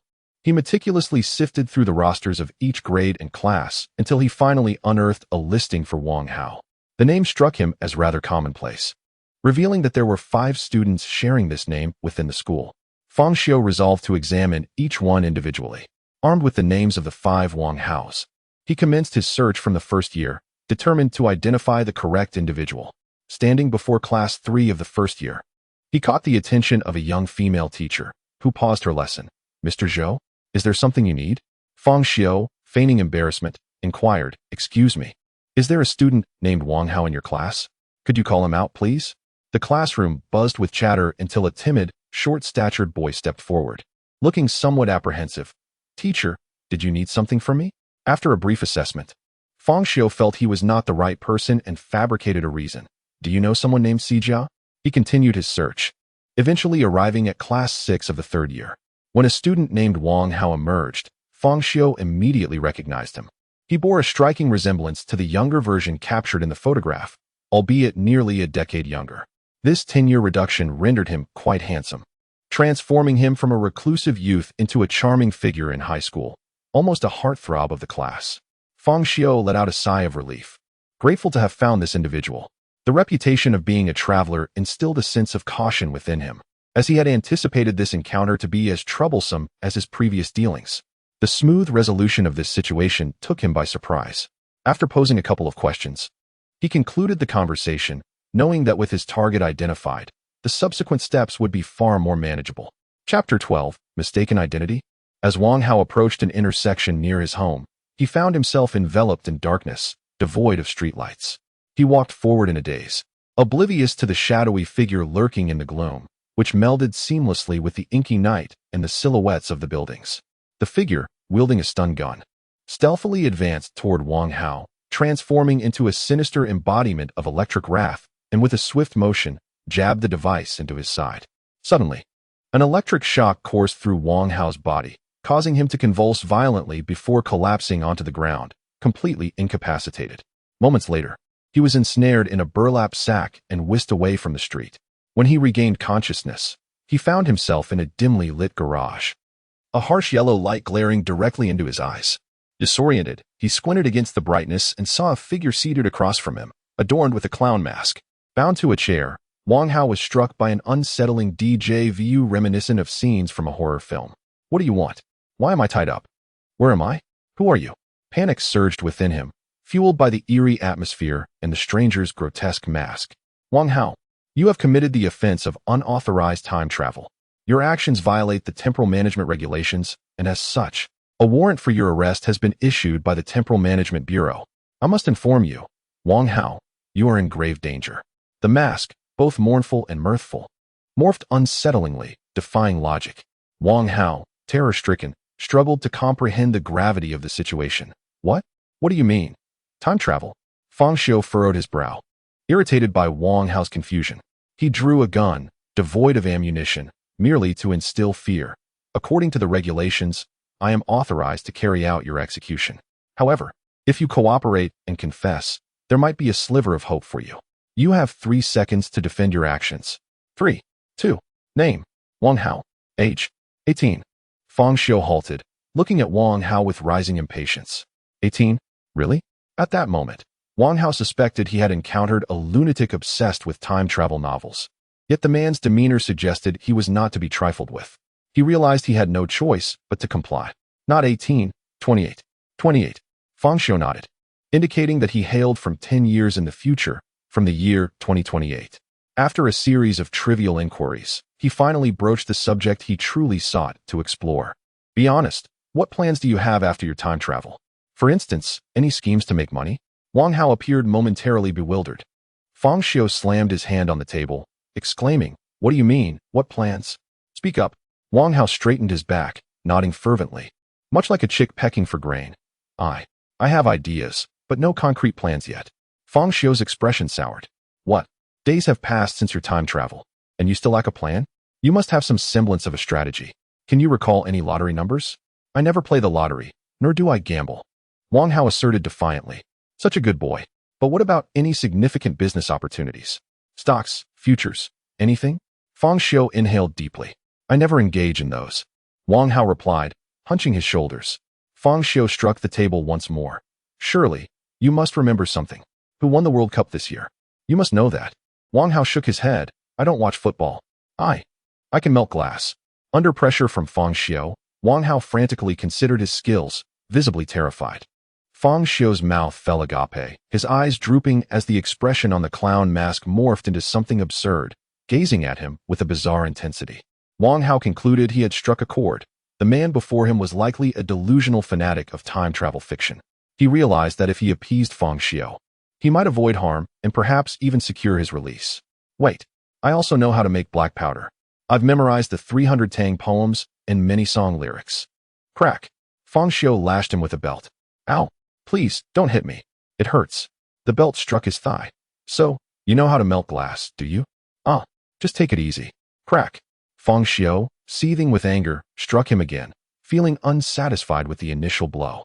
Wang Hao, visibly shaken, appeared to shrink into himself, an image of fear and despair, akin to a frightened child. Finally, Fang Xiu felt a sense of relief, yet a nagging unease settled over him. The garage, located near an old building by a pond in the East Gate district, was devoid of passers-by, a site previously chosen for hiding his weapons and belongings. Could it be? Had he apprehended the wrong person? Fang Xiu rubbed his temples, pondering whether he had made a grievous error. At that moment, he felt akin to a bumbling magistrate from a period drama, hastily dispensing punishment before fully grasping the situation. Fang Xiu retrieved the temporal management log, scrutinizing the warrant for Wang Hao.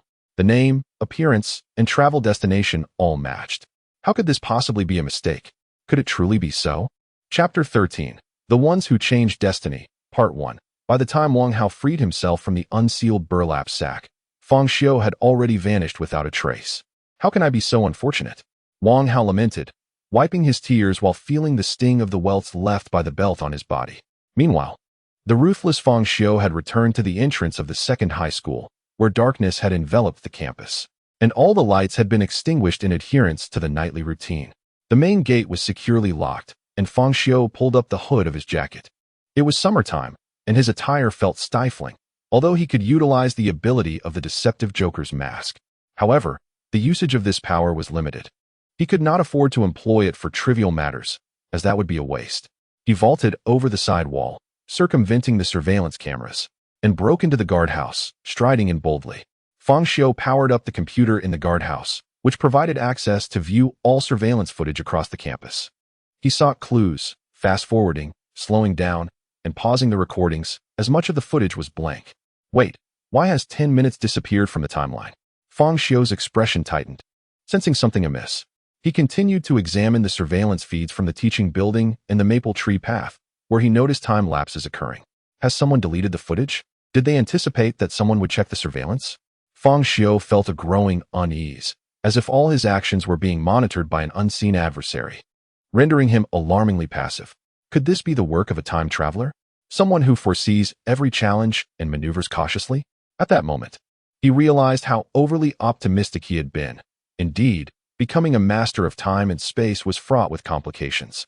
As he pondered, the computer and the surveillance screens flickered, revealing distorted images. Fang Xiu immediately heightened his alertness, acutely aware of his surroundings. He had encountered too many strange occurrences recently.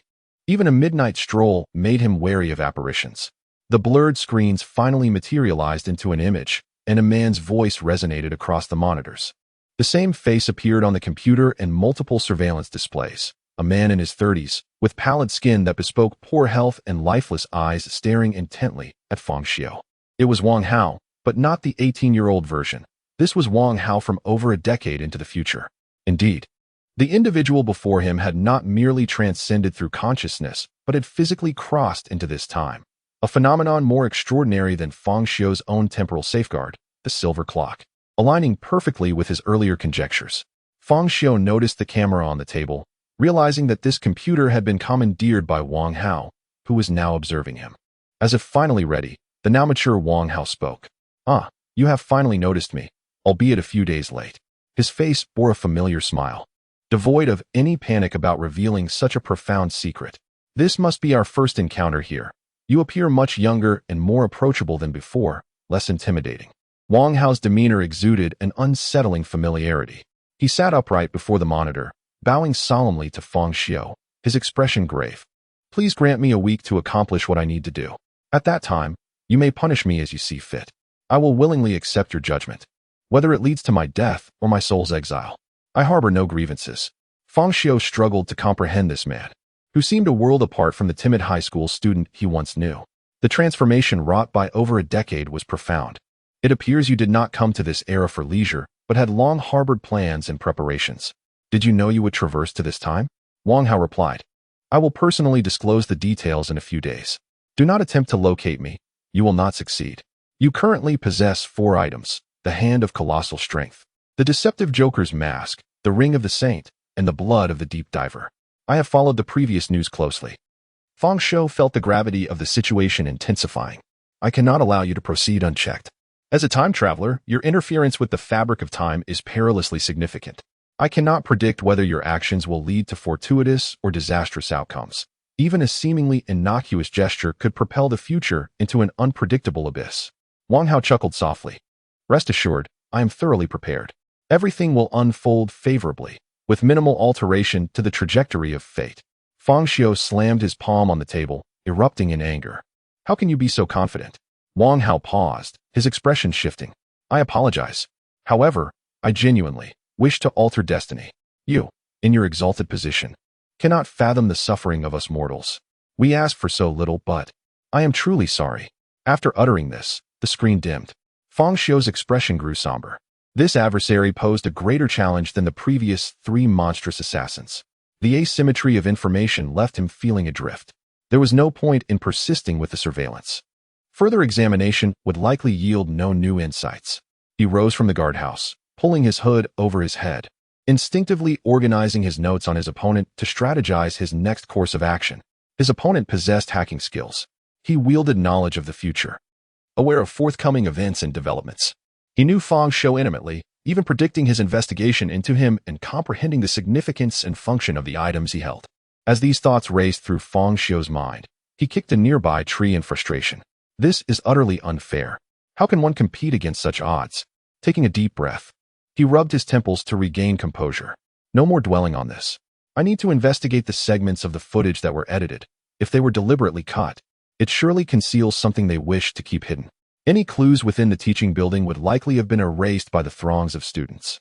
Thus, I must also inquire if any peculiar events have transpired at the second high school recently. Social media platforms, forums, or teacher and student WeChat moments could unveil abnormalities in this small circle. With eyes closed, Fang Xiu walked through the campus, mulling over his thoughts.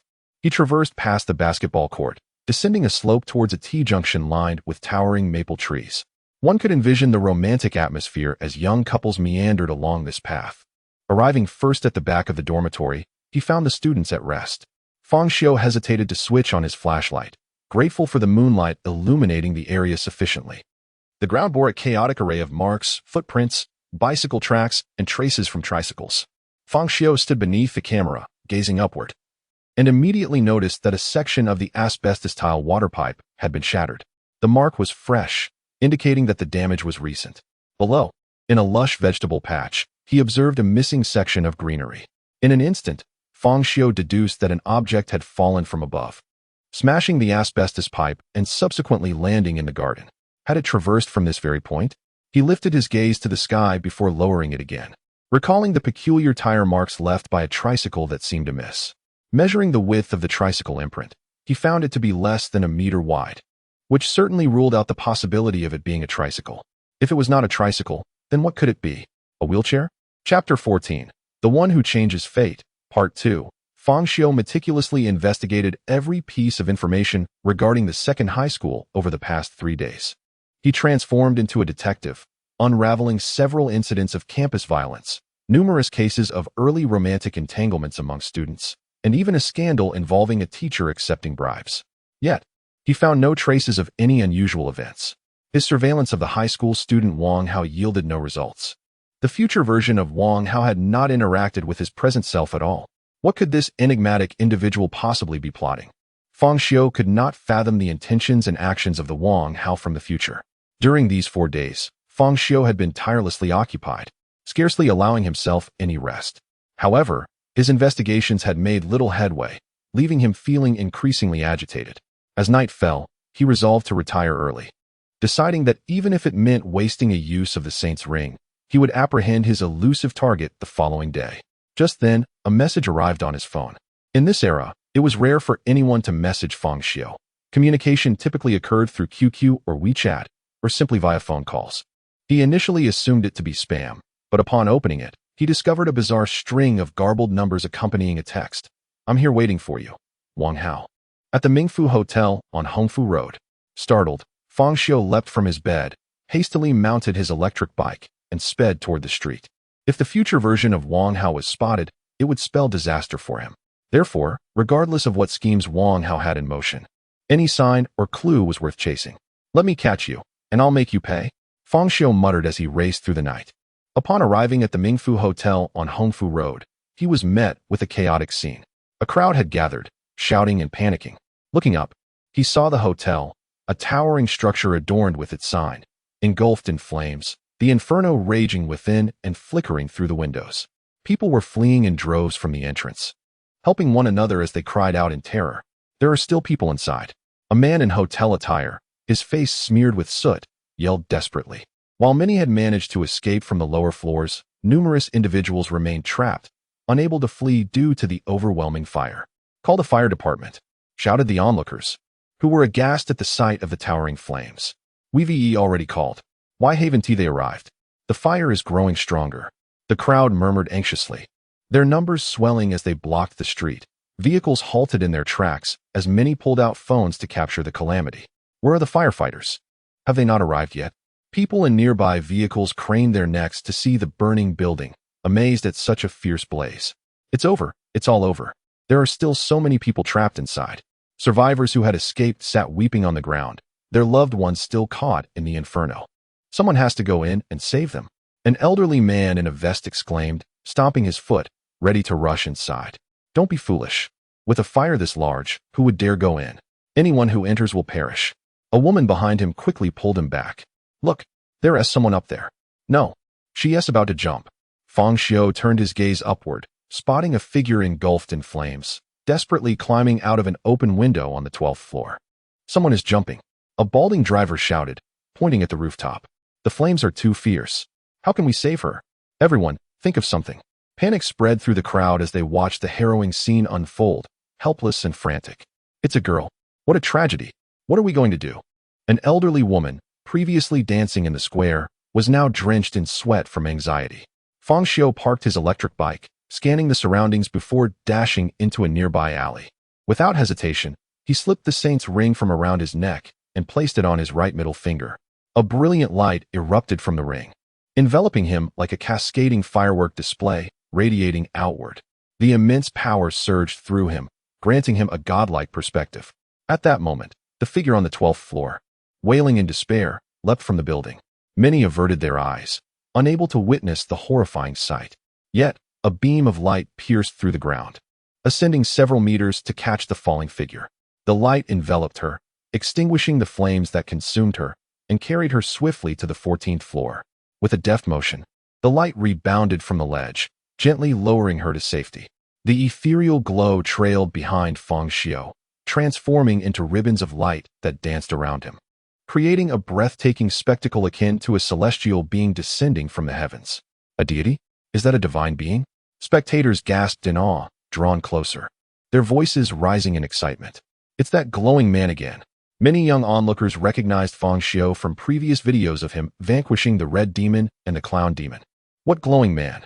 He is a god. Incredible. Is this real? I thought those were just special effects.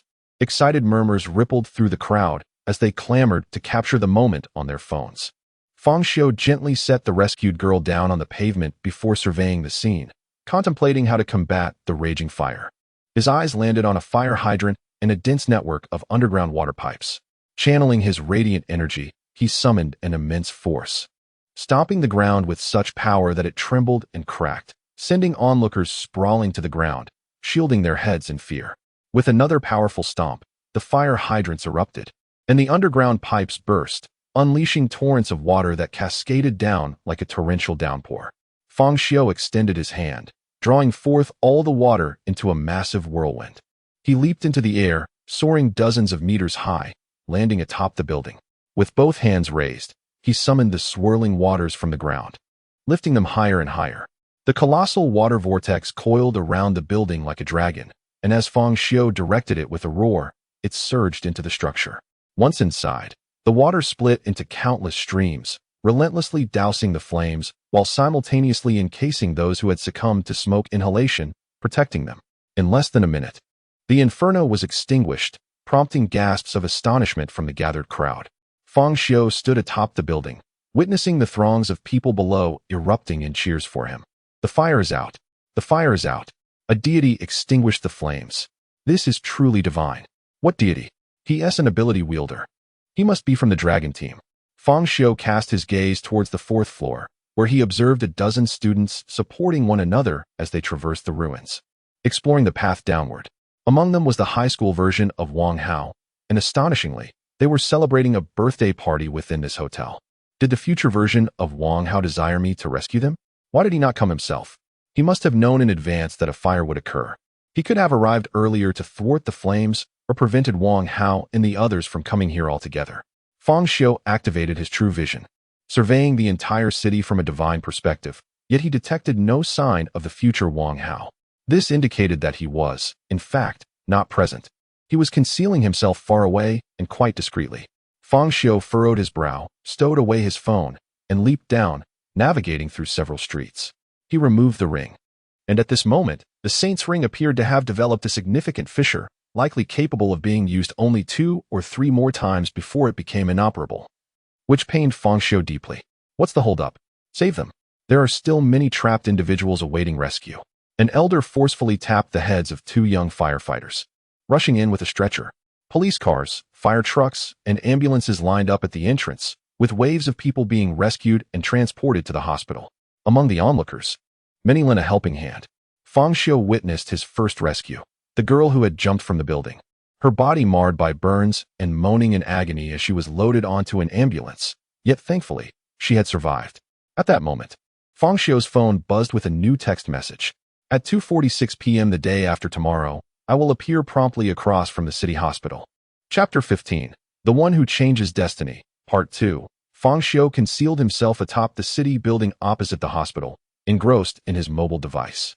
He had arrived early to seize this vantage point, hoping to catch a glimpse of his adversary. As he perused the internet, he encountered an array of tales regarding himself, accounts of his extinguishing a fire and rescuing no fewer than 100 souls, all fervently circulated through videos and images. The public buzzed with excitement over the heroic light man, who had once vanquished a monstrous beast and saved the city of Weigang, and now had quelled the fire, sparing hundreds more. Within various online forums, discussions flourished. Could this be another fabricated story? Skeptics pondered. Yet, unlike the previous incident, the number of eyewitnesses this time was substantial. This is undeniably real. I was there. When that water dragon erupted from the ground, it felt as if the entire world had transformed into an underwater realm, truly awe-inspiring. Soon, others emerged to corroborate the narrative. Thank you, divine being. My family was trapped in that inferno, and we had lost all hope. You cannot fathom the sensation when that torrent surged in. I believe he is indeed a practitioner of the mystical arts. I am starting to believe in the resurgence of spiritual energy. My friends, the era of cultivation has arrived. Tomorrow, I shall journey to Longhu Mountain to seek a master. Many netizens shared in the exhilaration. Forgive me, I am the leader of Laoshan's Hen, and I am now opening the mountain gates to accept disciples. Those fated to join, come forth. The comments spiraled into a cacophony of whimsical remarks. Fang Xiu chuckled to himself, amused by the absurdity. Many hailed him as a hero. Some dubbed him the Light Man, while others regarded him as a celestial being endowed with extraordinary powers. Yet, amid their accolades, the profound sense of having saved so many lives filled Fang Xiu with an overwhelming pride. Meanwhile, within the traditional Chinese medicine hospital across the street, numerous victims of the earlier fire were receiving treatment. Lin Yu, with the support of her sister Lin Shu, managed to sit upright.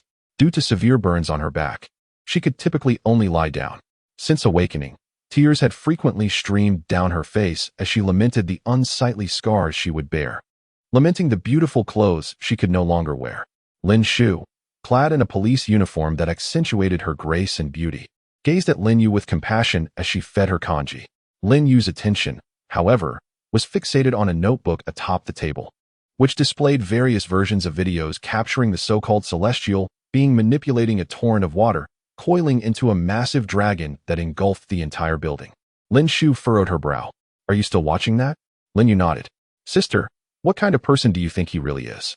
Lin Shu closed the laptop. Regardless, he is an exceedingly dangerous individual. Do not dwell on it. Focus on recovering in the hospital. As time passed, Fang Xiu swiftly descended from the rooftop, certain that his adversary was about to appear. Standing across from the city hospital, he glanced at his phone. 45 minutes past the hour. As the digits changed, he lifted his gaze and saw a figure in a wheelchair at the hospital entrance. Wang Hao, Fang Xiu called out, striding towards him. Just then, a young woman carrying a large stack of lunchboxes and a backpack rushed past him. She seemed to be in a hurry, and as her foot caught on something, she stumbled forward, spilling her bags and lunchboxes, just as a large truck approached ominously. Ah! She cried out. The truck swerved, slamming on the brakes, narrowly avoiding her. The driver, visibly shaken, erupted in a torrent of expletives directed at the girl. Fang Xiu then noticed her uniform. She was from the second high school. The girl was strikingly beautiful, with eyes as gentle as flowing water. After expressing her gratitude to Fang Xiu, she cautiously made her way into the hospital. Still rattled by the harrowing incident, Fang Xiu crossed the street to Wang Hao's side. Seated in his wheelchair, Wang Hao's lower half was absent, leaving him resembling a shell of his former self. Is this the reason you summoned me here at this hour? Fang Xiu inquired, glancing at the girl entering the hospital, who was now peering through a window, inquiring about the location of the patient rooms. Wang Hao's eyes sparkled with tenderness. What had once seemed lifeless now radiated with hope and happiness. So, you wish to alter two futures, one from the fire, and the other concerning this girl's fate, correct? Yet, I am curious. Why do you not resolve these matters yourself? Why compel me to act on your behalf? Did you plan from the outset for me to implement your desired changes while you merely observe without intervening? As Fang Xiu pushed Wang Hao's wheelchair towards the hospital, Wang Hao began to speak softly. Everyone ponders what they would change in their lives if given a chance to amend their choices. We often wonder, what if I had chosen differently? What if I had been braver? Would my life have taken a different course? We lament the inequities of fate, the grievances of this world, yet we resent most the opportunities lost in our repeated choices. Wang Hao gazed at Fang Xiu, his eyes gleaming with admiration. Though Fang Xiu remained oblivious to the reason why. Only you possess the power to rewrite destiny. Only you can redirect the course of the future. Time flows along a predetermined path, but with a gentle nudge, it can be turned toward another direction. Fang Xiu regarded Wang Hao with an impassive expression. So, you intended from the very beginning to manipulate me. Wang Hao nodded. I am uncertain how you perceive me, but I am truly grateful. Fang Xiu pressed further. Who are you exactly? Wang Hao lifted his gaze. I am your guardian, your most trusted ally. I can never repay your kindness. So I vow to protect the divine treasures you hold. Yet, I ultimately betrayed you. Seizing an opportunity, I utilized your artifact to reverse time and arrive in this era. Fang Xiu had long suspected as much. He continued to push Wang Hao's wheelchair upwards.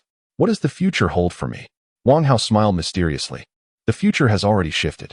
From the moment you laid eyes on me, the river of time began to reshape itself. Not only my future, but yours as well. Your destiny is in your hands. However, that future may not bring you joy. Fang Xiu's gaze flickered. Oh, is that so? Wang Hao, still seated in his wheelchair, tilted his head toward Fang Xiu. While we may lack opportunities for choice, you possess the power to make yours. Do not allow your decisions to be laden with regret. He spoke with utmost sincerity, his eyes resembling windows into his soul, allowing Fang Xiu to glimpse his innermost thoughts. Fang Xiu wheeled him to the hospital's exterior. Through the window, he observed a small room filled with laughter and joy, the youthful voices of boys and girls ringing out, including that of the girl he had just seen. In that modest hospital room, laughter echoed, and Wang Hao's gaze was fixed upon his younger self and the girl who had haunted his dreams countless times. This marks his first encounter with his youthful self after traversing through time, a time when his exuberance and innocence were still intact, and his handsome visage had yet to lose hope and despair, radiating with vitality. His legs remained whole, allowing him the freedom to run and pursue all that he desired. Perched upon the hospital bed, he dared not gaze at the girl, only stealing glances at her silhouette when she turned away, inhaling the delicate fragrance that lingered around her. Countless times he had wandered in the abyss of darkness, having lost everything, and time and again, he witnessed this very scene in his dreams, only to awaken and see it dissolve once more. Wang Hao felt an overwhelming urge to rise, yet his legs had forsaken him. Tears streamed down his face in a torrent of emotion, rendering him speechless. Can I? He murmured, his voice trembling and fragmented. Yet his eyes shone with fervent yearning, akin to the brilliance of June sunlight. Fang Xiu cast a glance at him, seized his phone, and pressed the call button for him. Immediately, the phone of the boy in the hospital room chimed, and as he read each word with bated breath, astonishment washed over him as he looked towards the enchanting figure before him. After a prolonged moment of hesitation, he finally resolved to act. He rose hastily and approached the girl, eager to express his feelings, but unexpectedly, he stumbled and collided with the iron bed frame, causing her to tumble to the ground. In a moment of shock, he found himself kissing her lips and then boldly declared, Tao Jijun, I like you. The room fell silent for an instant before erupting into a cacophony of cheers and shouts, the fervor igniting the flames of youth. Wang Hao, you are incredible. Agree to him, agree to him. Be together, be together. The ward was a whirlwind of excitement as the shy girl chased after Wang Hao, her eyes betraying a newfound allure. Outside the ward, viewed through a window, another scene unfolded. Ha ha ha, ha ha, this is, truly, wonderful. Wang Hao sat in his wheelchair, laughing with the innocence of a child, radiating happiness like a young one. Indeed, Tao Jijun, I like you. Upon uttering these words, Fang Xiu watched as Wang Hao's form gradually faded away, along with his wheelchair, clothing, and everything else, dissolving into nothingness as if he had never existed in this world at all. Chapter 16. The inheritance that fell from the sky. The future Wang Hao likely foresaw his own fate long before his transcendence.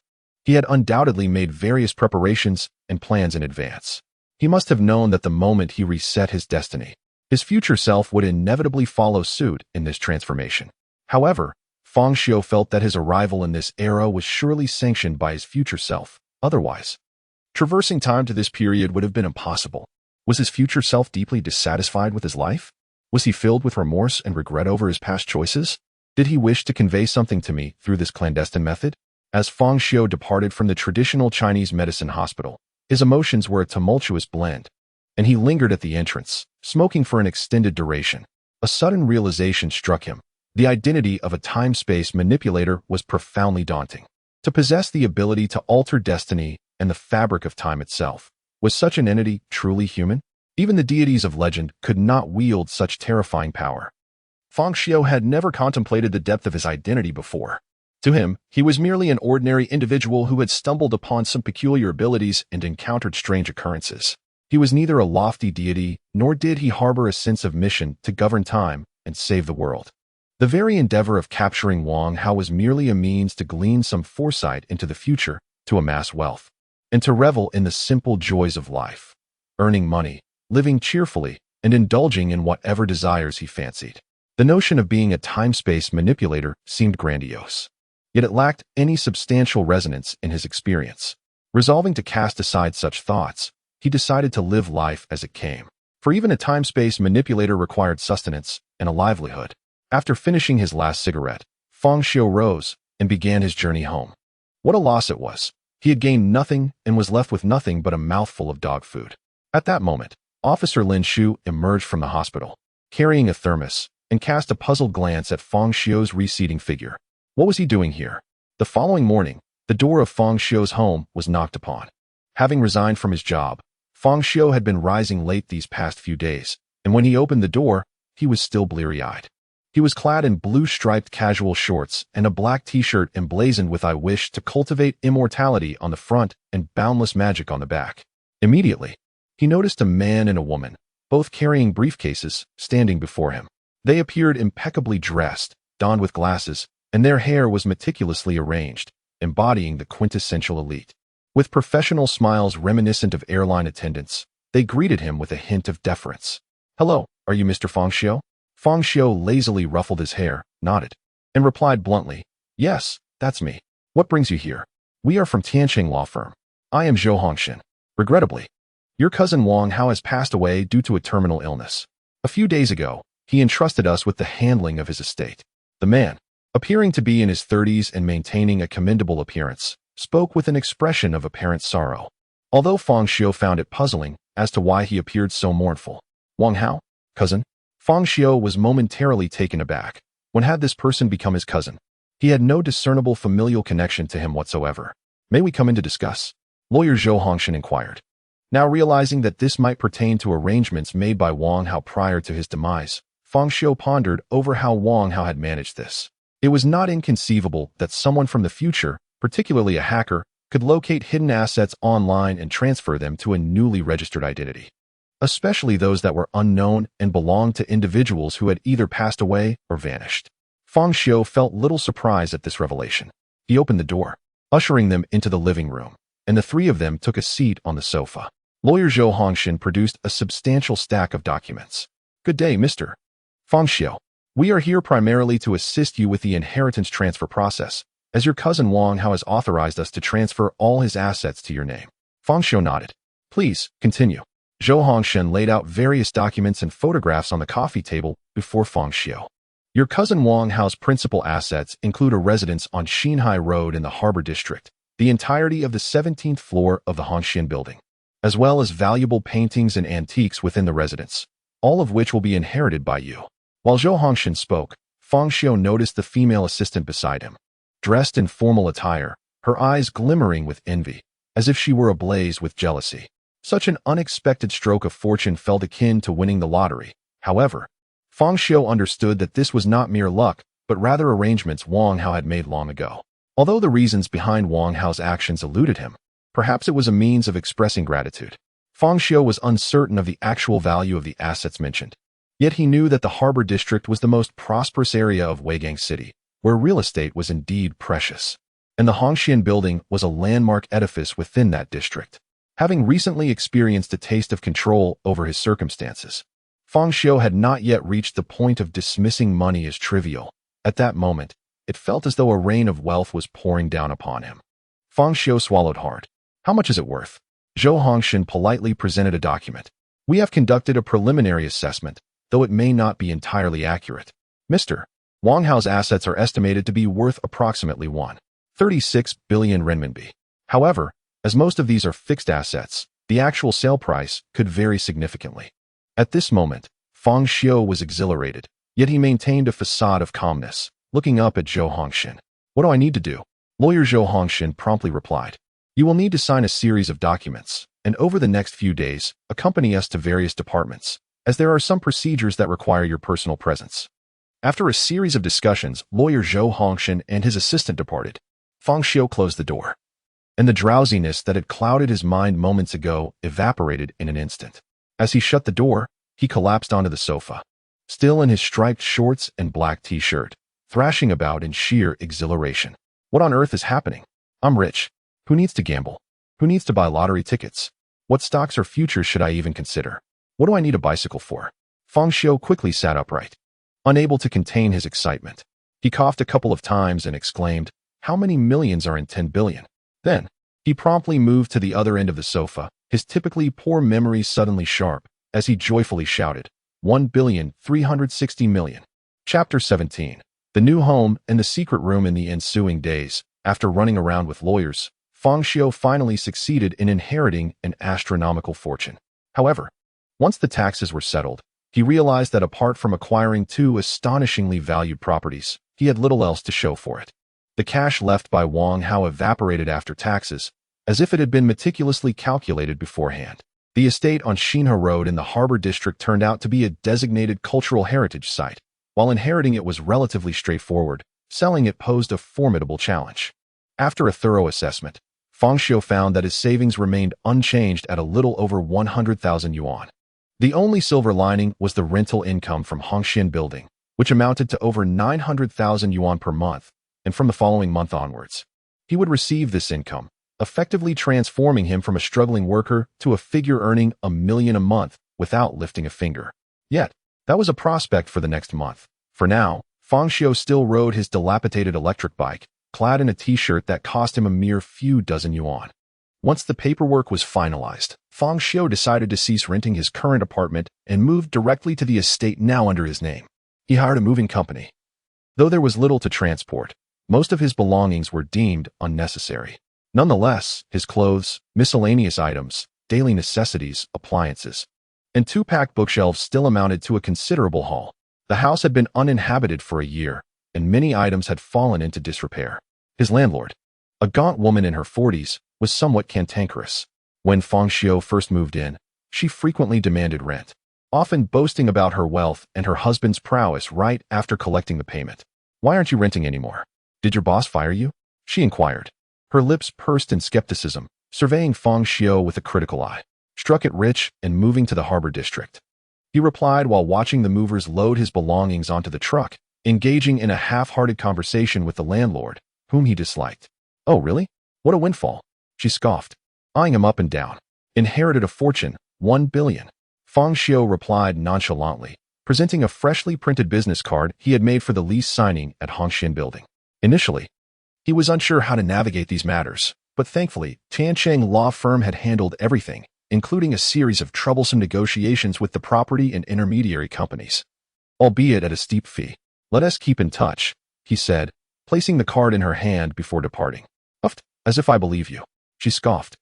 Yet her expression shifted to disbelief as she processed the information. Could it be that this impoverished worker had truly turned his fortunes around? The Harbor District, as its name suggests, is a bustling area near the sea, boasting excellent air quality and a vibrant atmosphere. Xinhe Road has a history dating back over a century. Dating back to the feudal dynasty, one could see the giant maple trees shedding their leaves along the roadside, leading to a wide avenue stretching into the distance. The terrain here is elevated, offering glimpses of the ocean far beyond. The buildings lining the road exhibit a certain age, interspersed with parks, extensive residential areas, youth centers, libraries, and schools, creating a serene and picturesque environment. The estate that Fang Xiu inherited stood at the corner of the road. The three-story structure, a blend of Eastern and Western architectural styles, exuded the charm of the last century and possessed a rich historical ambience, yet it appeared well-maintained, having undergone numerous renovations. In the courtyard, tall trees loomed, but weeds thrived everywhere, at the base of the walls, in the cracks of the stone path, and beneath the steps. Upon arriving at the estate in the evening, Fang Xiu felt an inexplicable difference from his earlier morning visit. It resembled a haunted house. "This place isn't haunted, is it?" Two young movers murmured to each other as they entered and exited the building. Standing in the courtyard, Fang Xiu gazed at the small building as the sun sank. The evening breeze whispering and the shadows of the grand house danced ominously across the yard, creating an unsettling atmosphere. After the movers finished their task, the night had fallen, and they hastily departed, treating Fang Xiu's new home as if it were indeed a haunted abode. He scoffed at their superstitions. After encountering monsters and unlicensed traversers, his tolerance for bizarre occurrences had reached an extraordinary level. "If there really are ghosts, I'll deal with a male ghost one way and a female ghost another." Locking the gate, he stepped along the gravel path into his new home, where a cleaning crew had already tidied up. The lights shone brightly, and the grand chandelier above radiated a beautiful glow. In contrast to the antiquated exterior, the interior boasted a completely modern decor. The expansive hall seamlessly connected the first and second floors. A corridor stretched from left to right, adorned with large stained glass windows, while the wooden floor exuded a church-like ambience for some reason. The redwood staircase spiraled upwards, leading to the second-floor rooms visible from the hall. Fang Xiu's master bedroom was located on the second floor, with numerous paintings hanging on the walls of both levels, purportedly crafted by renowned artists. The study on the second floor housed even more artwork, including valuable porcelain, Buddhist statues, incense burners, and rare ancient texts displayed in the wall-mounted cabinets. However, Fang Xiu had little knowledge of these artworks and their true worth. Having never resided in such a house before, Fang Xiu deemed it a true mansion. He switched on the television and reclined on the sofa, savoring the moment, his mind blank. His former dream had always been to earn money, more money, not for extravagant spending, as he lacked the habit of indulgent living. However, he wished for financial freedom, the ability to travel the world at will, and to purchase whatever his heart desired. He once imagined that achieving this goal in his 30s would be a stroke of luck, yet now, within a matter of days, he had realized it. It felt surreal, as if he were living a dream. What bewildered Fang Xiu further was his uncertainty about what to do next. It seemed as though he had lost direction in life. "I should set a new goal for myself, one so grand it would require a lifetime to pursue," he resolved.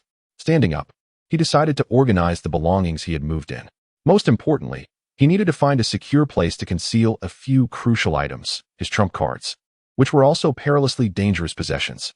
Fang Xiu searched for the most secluded spaces within the house, the empty rooms and hidden attic on the third floor, the cloakroom and study on the second floor, and the garage and storage room on the first floor, all in an effort to discover the most discreet hiding spots. While clearing out the cluttered storage room in the corner of the first floor, Fang Xiu extracted several brooms and dustpans, glancing around. The room appeared to have seen better days. The ceiling and walls had been refurbished, yet the hardwood floor beneath seemed to possess a distinctly different style. "Is there space below?" A curious expression crossed Fang Xiu's face as he instinctively conjured thoughts of hidden chambers. Without delay, he retrieved the physics sword he had previously spotted from the empty garage and pried open the floorboards.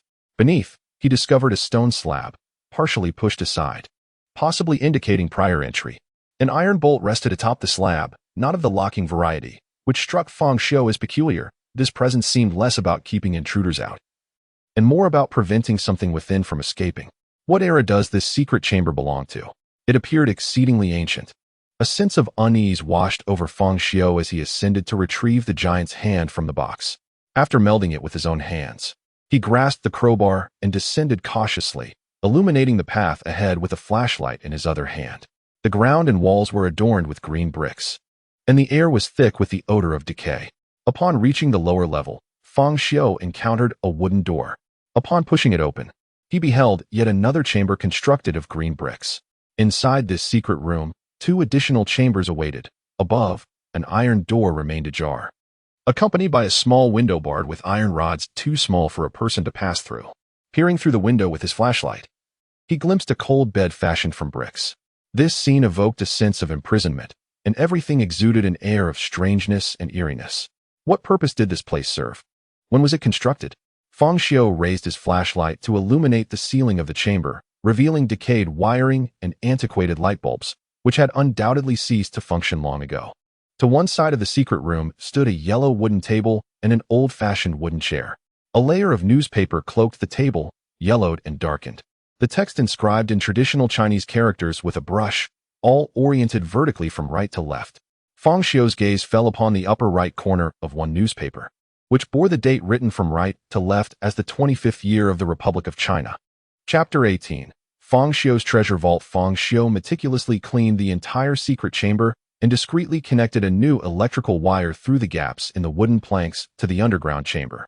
He secured it to the wall with nails and installed a fluorescent tube and a bulb.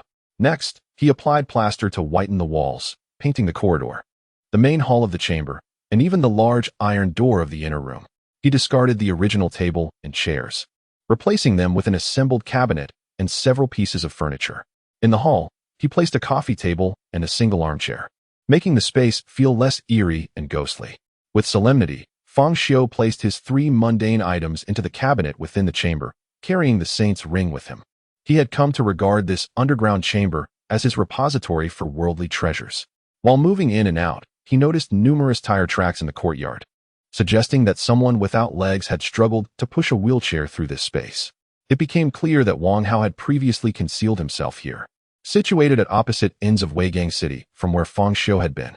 No wonder Fang Xiu had been unable to locate him. "This shall be my treasure vault," Fang Xiu exclaimed, his face still bearing traces of paint, beaming with joy.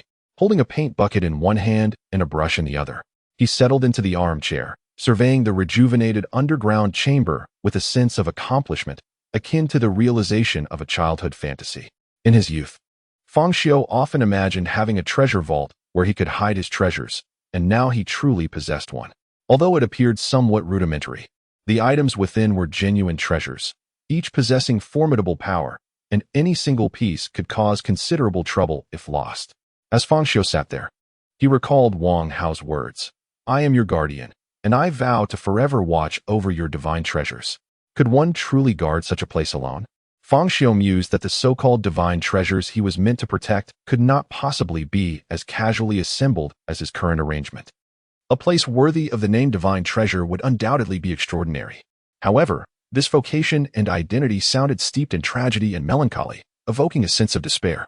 With that thought, Fang Xiu set down the paint and brush, lit a cigarette, and took a deep drag, releasing a smoke ring into the air. He glanced once more at the 3 items placed in the cabinet, turned off the lights, secured the newly installed security door, and stepped outside. In the absence of light, the chamber descended into darkness, yet the 3 mundane items emitted distinct glows.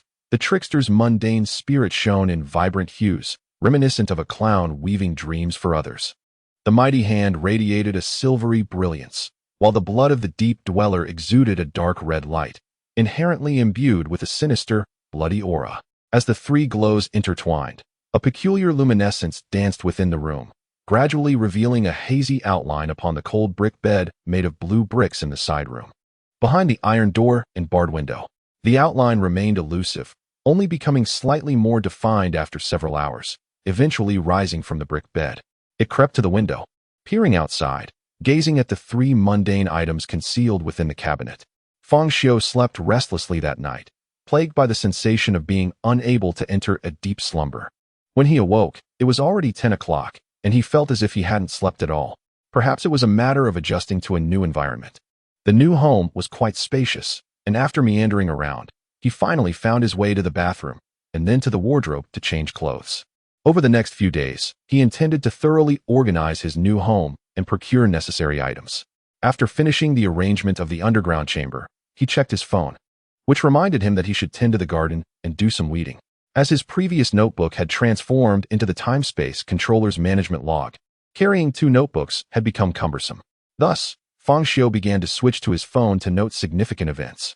The following day, Fang Xiu still felt unrest throughout the night.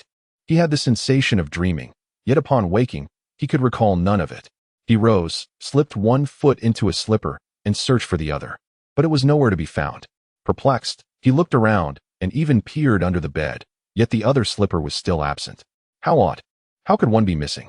If one was lost, it would imply he had forgotten it elsewhere. Why would there be just one missing? Had he entered wearing only one? This peculiar situation bewildered Fang Xiu. After rising and washing up, he glanced at his reflection in the mirror, noticing the dark circles under his eyes. After washing his face, he looked up at the wall mirror, only to be startled by the image that greeted him. Water dripped from his face and hands with a soft, rhythmic sound, and his complexion turned pale. The mirror reflected a youthful man with short hair, exuding an air of vitality, though the fatigue from lack of rest was evident. However, something was amiss. Alongside Fang Xiu, there was another figure in the mirror.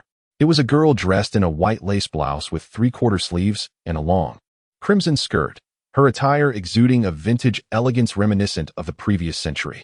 She appeared to be around 10 years old, standing at Fang Xiu's chest level. Her face bore distinct Asian features, her eyes a striking blue, with long, lustrous black hair cascading in 2 braids. At that moment, she stood gracefully beside Fang Xiu, one hand at her side and the other positioned behind her, her posture radiating a blend of youthful innocence and classical beauty. Instinctively, Fang Xiu lowered his head to grasp the girl's hand, but as he reached out, his hand met nothing. The moment he averted his gaze from the mirror, the girl vanished. When he lifted his head again to look into the mirror, nothing remained, as if the haunting image he had just witnessed had been nothing but a figment of his imagination. Fang Xiu was left shaken, not from fear, but from the suddenness of the bizarre occurrence. Even his resilient heart nearly faltered at the unexpected sight. Something was amiss. There was definitely something strange. Fang Xiu promptly retrieved his time-space controller's log to check for any anomalies, but found nothing had been recorded. It remained unchanged. Nothing. Had he merely misperceived? Dressed and stepping outside, he immediately noticed that the garden, which had been only partially tidied the day before, was now entirely organized. The lawn was meticulously trimmed, and a row of small trees against the wall had also been pruned. Yet, Fang Xiu had not tended to the garden, nor had he organized it at all during these past few days. Chapter 19. Do you wish to kill me too? Fang Xiu procured some information regarding the venerable residence on Shina Road from lawyer Zhou Hongshan. The documents revealed that this estate was constructed in 1904, marking over a century of existence. At that time, the area was still part of the foreign concession and subsequently endured multiple wars and eras, making this house a witness to the tumultuous history of Weigang City over the past 100 years. The residence has had over 20 owners, some residing for 2 to 3 decades, while others for merely a few months. Amongst its inhabitants were both foreign nationals and Chinese, some who purchased it and others who rented it temporarily. However, Fang Xiu could only discern their names. Specific identities and histories remained elusive, as Zhou Hongshan had initially gathered this information solely for the purpose of appraising Wang Hao's assets. If Fang Xiu sought more detailed records, Zhou suggested a visit to the district library, which was not far from his home. The library was far grander and older than Fang Xiu had anticipated, reportedly established even before his own residence. Following the librarian's guidance, he sought out old newspapers, records, and books from that era, attempting to unearth any fragments of information. However, due to the considerable passage of time, gathering such material proved challenging. As Fang Xiu turned the pages, he soon discovered something that piqued his interest. Miss Chunwu moved in during the 24th year of the Republic, and many admired her, with local celebrities frequently visiting. Upon my first encounter, she donned a Western-style dress, holding a girl's hand at the gate. Her elegance and beauty were striking. Indeed, she was a woman of rare charm, perhaps possessing an aura we had never witnessed before, likely due to her studies abroad. It was then I realized she was already a mother. Yet I remained unaware of the father's identity despite being her neighbor for some time. Others merely whispered that he was a Westerner. At that time, Miss Chunwu's reputation spread throughout Weigang City, hailed as its most beautiful woman and the most renowned socialite of the upper class. While I was but a humble editor at a newspaper, a struggling literati, the descriptions of Miss Chunwu spanned 2 to 3 years, mostly mentioned in passing. As Fang Xiu continued flipping through the pages, he finally reached the last entry detailing her death, where he noticed a photograph in the upper left corner. It was a somewhat blurred and faded black and white photograph, depicting a woman in a white qipao adorned with blue and white porcelain patterns, standing before an old rice shop. Her gaze unwaveringly fixed on the camera. Her features strikingly resembled those of the little girl he had seen earlier. However, despite his thorough search, Fang Xiu found no information regarding Miss Chun Wu's daughter, not even her name. It must be her. The time, the place, and the appearance all aligned. The girl I saw must be the daughter of this so-called Miss Chun Wu. A century has passed. Why was it that I encountered a ghost at this moment? Previous records made no mention of such events. Perhaps it was my presence that precipitated the occurrence of these supernatural happenings. Fang Xiu began to reflect on his recent unusual activities. He had recently opened a peculiar underground chamber that resembled a dungeon. He had suggested some renovations to this chamber, placing mundane items within it. Fang Xiu quickly deduced that the chamber still harbored undiscovered issues. The supernatural events must have been triggered by the placement of those ordinary items, which created the necessary conditions for their manifestation. These mundane items were indeed dangerous. Could their mere presence affect the surrounding world? Fang Xiu walked at a leisurely pace, but the proximity of the library allowed him to reach home swiftly. He had begun to piece together the reasons behind the supernatural occurrences. Standing at his doorstep, he closed his eyes, his mind racing. It was troublesome, yet not overly so. The only real challenge was that, in a normal state, he could not perceive the spectral entities and the three mundane items, the clown mask, the giant's hand, and the blood of the deep diver, were not effective against such spirits. Nonetheless, Fang Xiu instantly formulated three potential solutions to address this supernatural dilemma. First, he could utilize the Ring of the Saint to resolve the issue directly, though it felt somewhat wasteful. Second, by relocating the three mundane items, he could sever the source of their power. Third, he could unravel the secrets within the chamber to discover why the placement of these items would incite supernatural events. Fang Xiu resolved to first attempt the latter two options, reserving the Ring of the Saint as a last resort. Upon entering the courtyard, he noted the lush green grass, seemingly sprinkled with a layer of water, and upon opening the door, he noticed that the layout of the living room had undergone some minor changes. The sofa had been moved, flowers adorned the vase, and everything was meticulously arranged. The ghostly presence posed no immediate threat to Fang Xiu, yet sharing a roof with an unseen entity was profoundly unsettling. He equipped himself with a sledgehammer, a crowbar, and a drill, descending into the basement. Upon illuminating the space, he prepared to act, but sensed something amiss within the chamber. Suddenly, he lifted his gaze to see the clown mask, once placed on a shelf, floating in midair as if defying gravity, emanating a soft glow. As its luminescence danced, a shadowy figure materialized in its light. First, he noticed a slender, delicate hand grasping the mask, pale enough to reveal the veins beneath the skin, followed by an intricate lace blouse and a flowing red gown. The vivid fabric swirling like splattered blood, revealing dainty feet stacked together beneath. In that instant, Fang Xiu felt as though he beheld a poppy blooming, its beauty both enchanting and terrifying. The visage before him resembled that of a porcelain doll, her head tilted in curiosity as she regarded Fang Xiu, her eyes brimming with innocence and solitude. The hand holding the clown mask slowly brought it to her face, akin to a child discovering an intriguing toy. The mask's originally comical grin morphed into an ambiguous expression, teetering between sorrow and joy. A youthful voice emerged from beneath the mask. "Hey, do you hate me too? Do you wish to kill me as well?" Chapter 20. The missing radio. Fang Xiu never anticipated that this female ghost would manifest directly before him. What was her intention? The final showdown had yet to commence, yet the adversary seemed eager to launch into the climactic narrative. How could he possibly stretch the unfolding events to fill an hour and a half? "What are you doing here?" Fang Xiu inquired nonchalantly, surveying the hidden chamber. He noted that two mundane items remained within the cabinet, while the solitary mask of the deceptive clown bore no signs of aggression. He resolved to engage in conversation with this spirit, who appeared to be a young girl. However, he was rather comically armed, with a hefty hammer in his left hand, a crowbar in his right, and a drill nestled under his arm. "I am unwell," she lamented. "Indeed, I have contracted a grave illness. I cannot venture outside, cannot meet others, and must not allow anyone to discover my affliction. It is terrifying. Do not show me mirrors. No, I have become so hideous." As she uttered these words, her fearful gaze darted around the room, and the mask on her face transformed to reflect her terror, her eyes narrowing in fright. She turned her gaze towards Fang Xiu, seemingly forgetting the mask she wore. "Do not look at me. Do not look at me," she cried out in panic, her small frame trembling uncontrollably. "Do not gaze upon my face." She averted her body, covering her visage, as if she were suspended in the void of space or cradled in her mother's embrace, spinning weightlessly. "Mother, mother, I am here, I am right here," she murmured, seeking solace in words that could provide her with a sense of security. After some time, she gradually calmed but appeared to have forgotten the earlier scene and her dialogue with Fang Xiu, her memories seemingly disconnected. My radio is missing. Where has my radio gone? Why has my home changed so? A man lies upon my mother's bed, but where has she gone?" Suddenly, her thoughts inexplicably shifted to another concern. Fang Xiu surmised that the man she referenced was likely himself. No wonder he had been restless these past few nights. This spirit had probably been circling him throughout the night, causing his subconscious to remain in a state of tension. As she spoke, her eyes wandered aimlessly, her speech fragmented.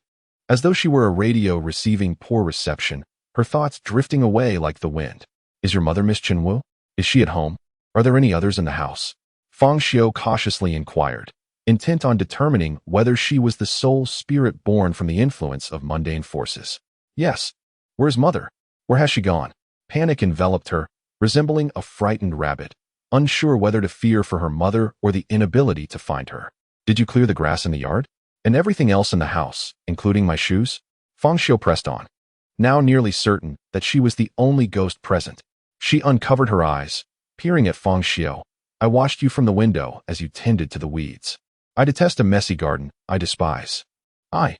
At that moment, her eyes glazed over. Where has my radio gone? Do you know where my radio is? I wish to listen to Xinhua American Broadcasting Station. What happened today?" Fang Xiu realized that communication with her was exceedingly challenging, yet she seemed devoid of malice, a spirit plagued by fragmented memories and a fragile selfhood. "You do realize that you are dead, don't you?" Fang Xiu suddenly interjected, observing that the spirit appeared oblivious to her own demise. Upon hearing this, she abruptly turned to face Fang Xiu, her eyes wide with disbelief and terror. No. I am so frightened. It is so dark. Mother, why have you turned off the lights? Who will save me? Who will rescue me?" As she curled into herself, letting out a piercing scream, she vanished into thin air, the mask of the deceptive clown tumbling to the ground. Bending down, Fang Xiu retrieved the fallen mask, scanning the surroundings. Everything remained quiet. As if nothing had transpired, that spectral figure had seemingly dissipated entirely. He felt that he had perhaps been overly cautious. After all, she was merely a pitiable little girl, likely having perished within this very chamber, awakened from her slumber by Fang Xiu himself. In truth, Fang Xiu felt himself to be the unwitting intruder of her rest. "Just a child," he sighed. He extracted his tools and began to strike and hammer within the chamber, dismantling the wall that had divided the space into two rooms. The chamber was thus opened entirely, and the stone bed paved with blue bricks was also disassembled. Yet, he found no signs of anything unusual.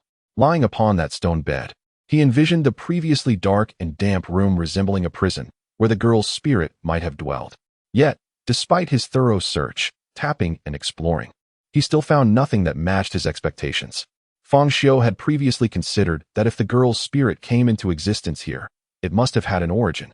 A mundane object could not conjure a ghost into being without some underlying cause, which most likely was her corpse. However, upon inspection, Fang Xiu discovered that the underground chamber contained nothing at all. Then he stumbled upon an urban legend regarding ghosts in this street while browsing the internet. It spoke of a property on New River Road in the Harbor District, though it did not specify the exact house. It mentioned that someone had purchased an old residence and, during renovations, discovered an underground passage. Within that passage, the body of a girl around 10 years of age was found, but due to the passage of time, the police could not ascertain her identity and merely removed the body. The homeowner, upon discovering the corpse and the hidden chamber, could not bear to reside there and sold the house within a year. This likely explained why the stone slab had been ajar when Fang Xiu first opened the basement. It had initially been sealed.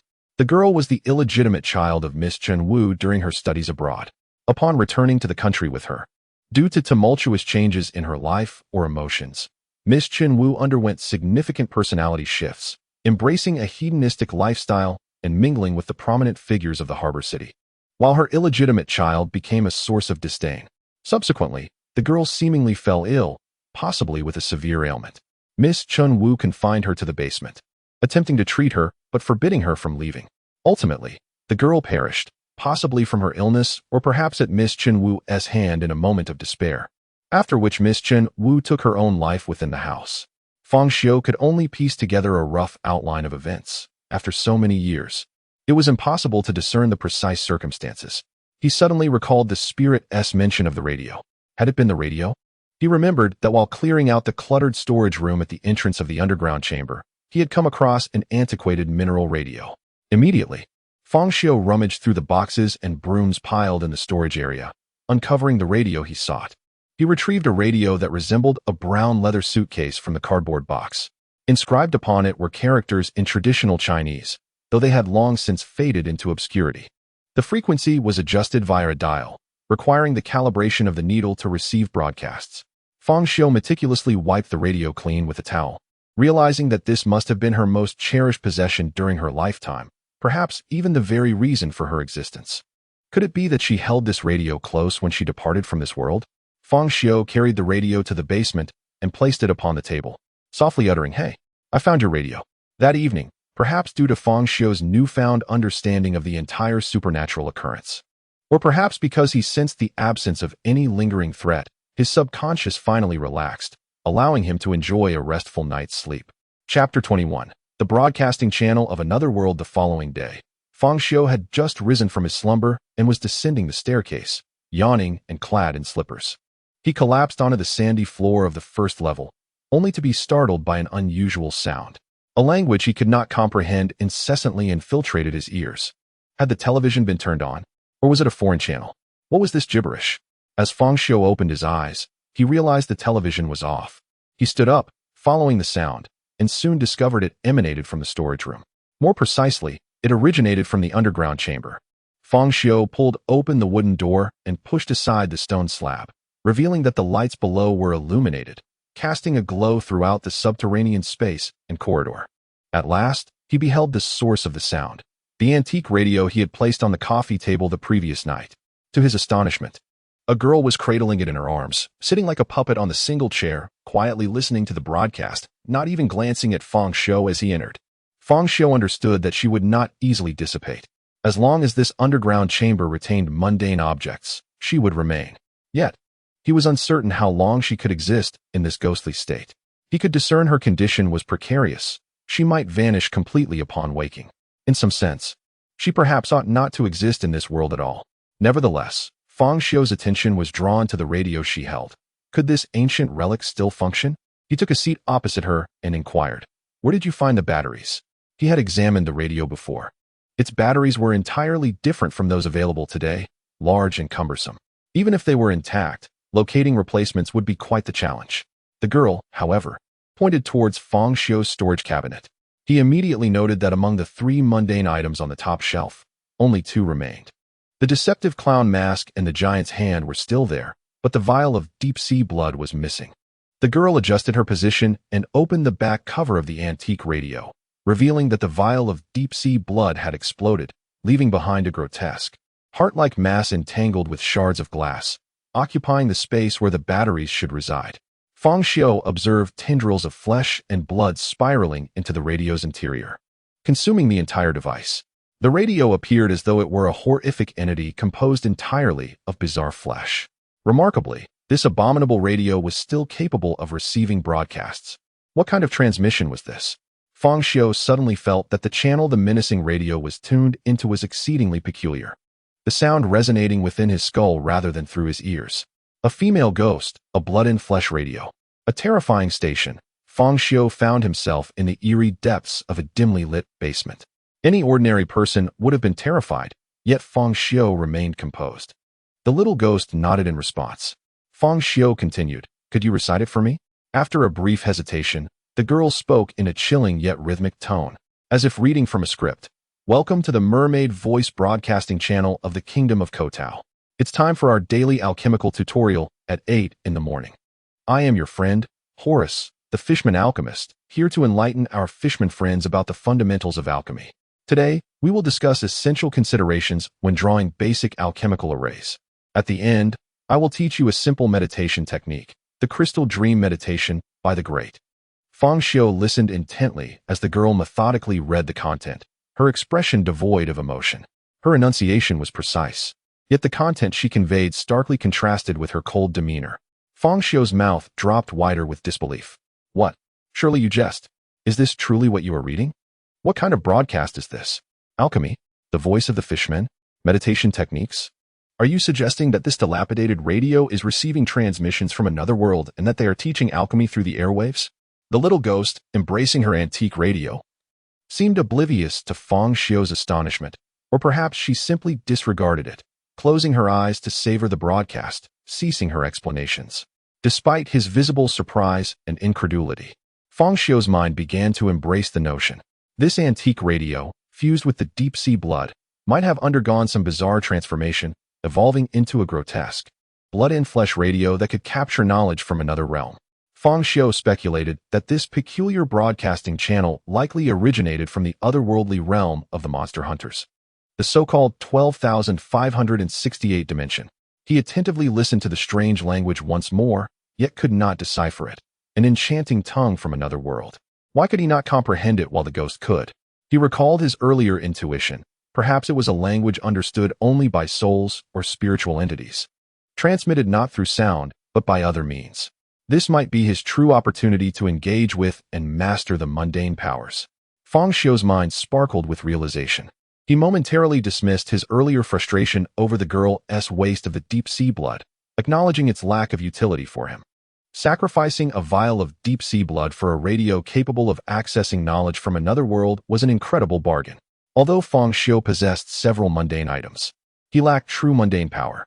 Ultimately, he needed to cultivate his own strength to ensure a reliable path to fortitude. While he was unsure whether the mundane powers or fascinating alchemy from the other world could manifest here, he recognized the potential for exploration and discovery. This was a momentous opportunity and a breakthrough. Eagerly, he addressed the little ghost. Hey, little ghost, don't keep it to yourself. Share it with me. The girl lifted her gaze, fixing Fang Xiu with a glance imbued with youthful innocence, yet tinged with irritation. My name is Qin. Chapter 22. The failed art of meditation. Fang Xiu's desolate new home had gained a little ghost named Qin. She preferred silence whenever possible, and if Fang Xiu spoke too much, risking her displeasure, she would vanish from his sight. Every morning at 8, she would promptly turn on her cherished radio, capable of receiving broadcasts from other realms, and would sit in the hall, clutching it tightly. The bulky radio pressed against her delicate red dress, creating a striking contrast with her petite figure. She would crank the volume to the maximum, shaking Fang Xiu from upstairs. The incessant chatter of the broadcast echoed like an enchanting spell, rendering earplugs futile, far surpassing any alarm he had previously set. The otherworldly radio did not just tune into the Fishman channel. With a simple frequency adjustment, it could also access a plethora of segments about exotic cuisine, music, celebrity anecdotes, and spine-chilling tales. And now we commence. Today, Master Horus will elucidate the critical points of meditation. Fang Xiu dashed downstairs, only to find Qin engrossed in the broadcast. Her beautiful blue eyes appeared somewhat mechanical and vacant, as she sat motionless, resembling a lifelike doll or a delicate porcelain figure. Qin paid no heed to Fang Xiu. She inhabited her own world, and as long as he did not intrude or speak to her, she remained lost in her reverie. However, due to Fang Xiu's incessant chatter the previous day, which had evidently irked her, likely because he persistently referred to her as Little Ghost, she refused to translate even the morning's alchemy lesson for him, choosing instead to act as if he were invisible. Fang Xiu quickly retrieved a thick magazine filled with furniture listings from a nearby store, flipping it open before her. Qin, if you translate this for me, I will buy whatever you desire to adorn your dwelling. Qin was bound to Fang Xiu's home and could not stray far from the basement, lest she weaken. Thus, that basement was her only sanctuary. Finally, she lifted her gaze, and in an instant, the pages of the magazine fluttered as if caught in a breeze, halting abruptly at a particular page. A subtle ripple of interest crossed her features upon seeing a vintage mirror adorned with intricate lace-like patterns. Yet, after a brief moment, the pages turned again, landing on another spread. This page showcased a complete set of opulent furniture, a grand bed, an antique wooden bookshelf, a dark golden-red sofa, and a wicker chair. Qin pointed at this page, but fell silent, lowering her head once more. My word, your eye for beauty is remarkable. This entire set does not come cheap. Fang Xiu observed the price, realizing it totaled several tens of thousands of yuan. Nevertheless, for the sake of acquiring mundane powers, he resolved to make the purchase. Despite the financial strain, at last, Qin began translating the broadcast content. Unlike the previous day, when Fang Xiu had taken notes painstakingly, he now opened the voice recorder on his phone, eliminating the need to laboriously transcribe for half an hour. What a relief. The sound did not travel through the air but directly impacted their minds, whether it was Qin's voice or the radio's transmission. The method of sound delivery was a force beyond his comprehension. At that moment, Qin glanced at Fang Xiu, and suddenly, his notebook and pen, which lay abandoned on the table, soared into the air, swiftly transcribing her words at an astonishing speed. Incredible! You possess a formidable mind, he marveled, astonished that she could remember everything. Although she employed traditional characters, Fang Xiu encountered no reading obstacles. The efficacy of this meditation technique from another world in a realm devoid of magic would soon be revealed by nightfall. Incense burned, tranquility enveloped him, and Fang Xiu sat cross-legged on his bed, still clad in his I desire to cultivate t-shirt. This peculiar meditation method, hailing from a fantastical realm, inexplicably emanated an aura reminiscent of spiritual cultivation under Fang Xiu's guidance. The first requirement was a magical network, and the third was the possession of the correct mental guidance method, meditation. Fang Xiu felt reassured about the first and third points. After all, he was a master of time and space, and his mental capacity was undoubtedly substantial, having already acquired a crystal dream meditation technique. However, the second stipulation, the existence of a magical network in this world, left him feeling uneasy. He suspected that his world likely lacked such a network. Otherwise, it would not be termed a world devoid of magic. He decided to give it a try, closing his eyes, freshly bathed and feeling light and rejuvenated. He inhaled the soothing fragrance of the burning incense, gathering his wandering thoughts and guiding them to construct a mental realm and physical entity. A vividly colored, ethereal crystal began to take shape within Fang Xiu's consciousness, gradually solidifying. The meditation technique required him to concentrate all his mental energy, attempting to breach the elusive magical network. Yet, at that moment, he could perceive no trace of this network. His spirit seemed to drift in a realm of illusion, perpetually seeking a home. In a state of dreamy confusion, Fang Xiu entered a peculiar condition, fully awake yet seemingly asleep. Suddenly, his consciousness illuminated, bursting forth with a brilliant white light that illuminated his entire being and soul. Tick-tock. At that instant, a colossal silver clock, filling the entire world, plummeted from the heavens. Though Fang Xiu had failed to connect with the magical network, his unintended misstep led him back into the realm of the clock. Chapter 23. Gaia Consciousness. The depths of the clock space mirrored the last sight with uncanny resemblance, transformed into a black mire. The silver casing of the clock appeared somewhat corroded, as if it had aged under the relentless erosion of time. Fang Xiu donned a robe of pure white. Though he was uncertain if it could truly be called a robe, it felt more akin to a simple white cloth wrapped around him, reminiscent of the legendary saints or the divine figure depicted in scripture. Is this the true essence of my soul? Do I subconsciously perceive myself as a deity? Fang Xiu found a bittersweet amusement in this self-deprecating thought. At that moment, the white cloth adorning him became tainted, marred by encroaching darkness, dotted with mold. Below, a torrent of black energy surged upward like smoke, resembling the ink splatters of a traditional landscape painting, shrouded in a misty embrace. Initially oblivious to its nature, Fang Xiu suddenly grasped the reality of the situation. Perhaps through meditation, he had deepened his connection with the silver clock, allowing him to sense that it was conveying something profound to him. This is the world's backlash, a punishment for my transgression against its rules, a manifestation of the primordial forces of existence. Fang Xiu could feel the formidable and terrifying power emanating from this force. Had it not been for the silver clock's suppression, he would have surely been reduced to nothingness. He gazed at the silver clock, which had just descended from the heavens, tethered by a silver chain.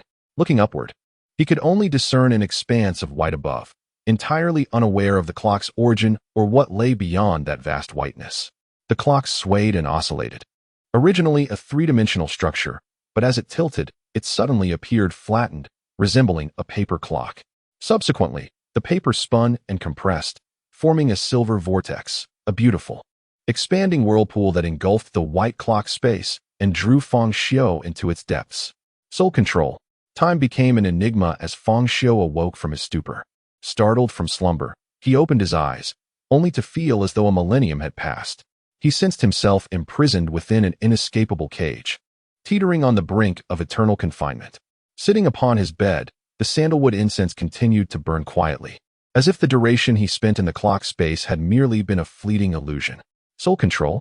Fang Xiu lifted his gaze, and in that moment, his eyes transformed entirely into the visage of the silver clock. His pupils vanished, revealing only the scale and hour hand rotating in a rhythmic dance, emanating an eternal and unyielding radiance.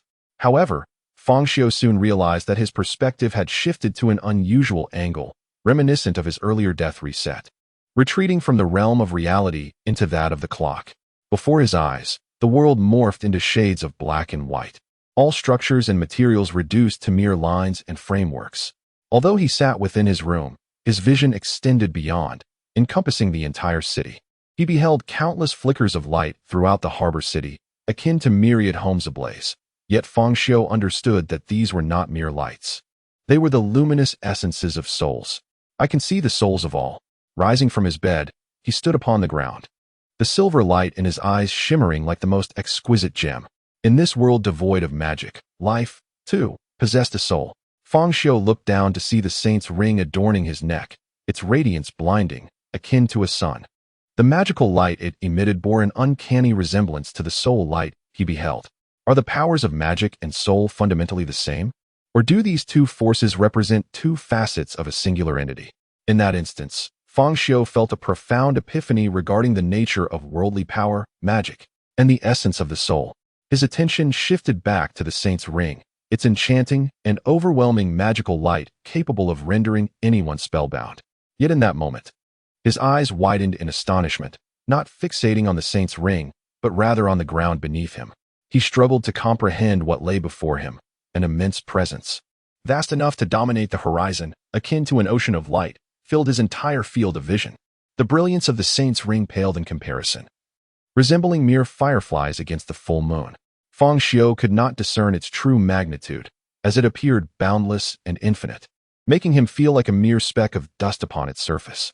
A colossal wave of soul energy surged across its expanse, with countless souls aglow, anchoring the entirety of existence upon it. It is the mother of all, the essence of civilization, the source of life. Fang Xiu felt warm white light emanating from beneath the earth, enveloping him, imparting an overwhelming sense of familiarity and warmth. The dazzling brilliance threatened to overwhelm his vision, yet he remained unblinking, undeterred by the potential harm it might bring. So beautiful, so beautiful. Fang Xiu reflected on all the exquisite sights he had encountered, which now seemed insignificant before this ocean of light. Its beauty eclipsed all else in existence, ineffable and indescribable. What is this? The vast soul light. An eternal wave of soul resonance enveloped every point on the horizon, saturating the entire world. Fang Xiu stood upon it, as though he were adrift on an endless sea of light. What is this? A sudden realization or sensation coursed through him, sending a tremor through his being, causing his hands to quiver, as if his spirit had been profoundly shaken. Gaia consciousness. Fang Xiu's eyes glazed over, and he articulated the words slowly. He felt as though he had glimpsed the essence of the world, witnessed the origin of life and the truth of existence. After what felt like an eternity, he closed his clock eye, withdrawing from that godlike sensory experience. Yet the vision he had just witnessed continued to reverberate within him, shattering his previously held worldview and everything he had learned from books since childhood. In this world devoid of magical networks, it was as if the very roots of worldly sustenance had been uprooted. Nevertheless, perhaps from the perspective of the soul, I could discover an alternative path belonging solely to me. Chapter 24. The world's first yokai. Each life possesses a soul, and souls and matter are two entirely discrete entities, mutually exclusive unless influenced by magic, through which souls can then affect reality. Magic is a wondrous force that can merge with the soul, engendering a power known as spiritual force. Mortals can manipulate reality through spiritual force, wielding mortal power. Souls without magic integration, and therefore lacking spiritual force, cannot interfere with reality. They are confined to influencing the spiritual plane alone. A lamp illuminated the desk where Fang Xiu sat hunched over his studies. He could attest that he had never exerted himself so intensely, not even during his college entrance exams. Aside from sleeping, every moment was dedicated to experimenting with and synthesizing mortal powers. Through diligent study and persistent listening to the broadcast, Fang Xiu had managed to grasp a rudimentary understanding of mortal knowledge, formulating some ideas of his own. He immediately began to put these notions to the test. The Saint's Ring, his trump card, lay at the center of the desk. The silver band possessed an elegant curvature, its highlights seemingly flowing under the lamplight. Since awakening the innate ability of soul manipulation during his initial meditation, and with a peculiar ghost residing in his home, Fang Xiu had focused his attention on the soul. His ability was primarily intended for creating souls. Indeed, Fang Xiu was attempting something far more sophisticated than creating life.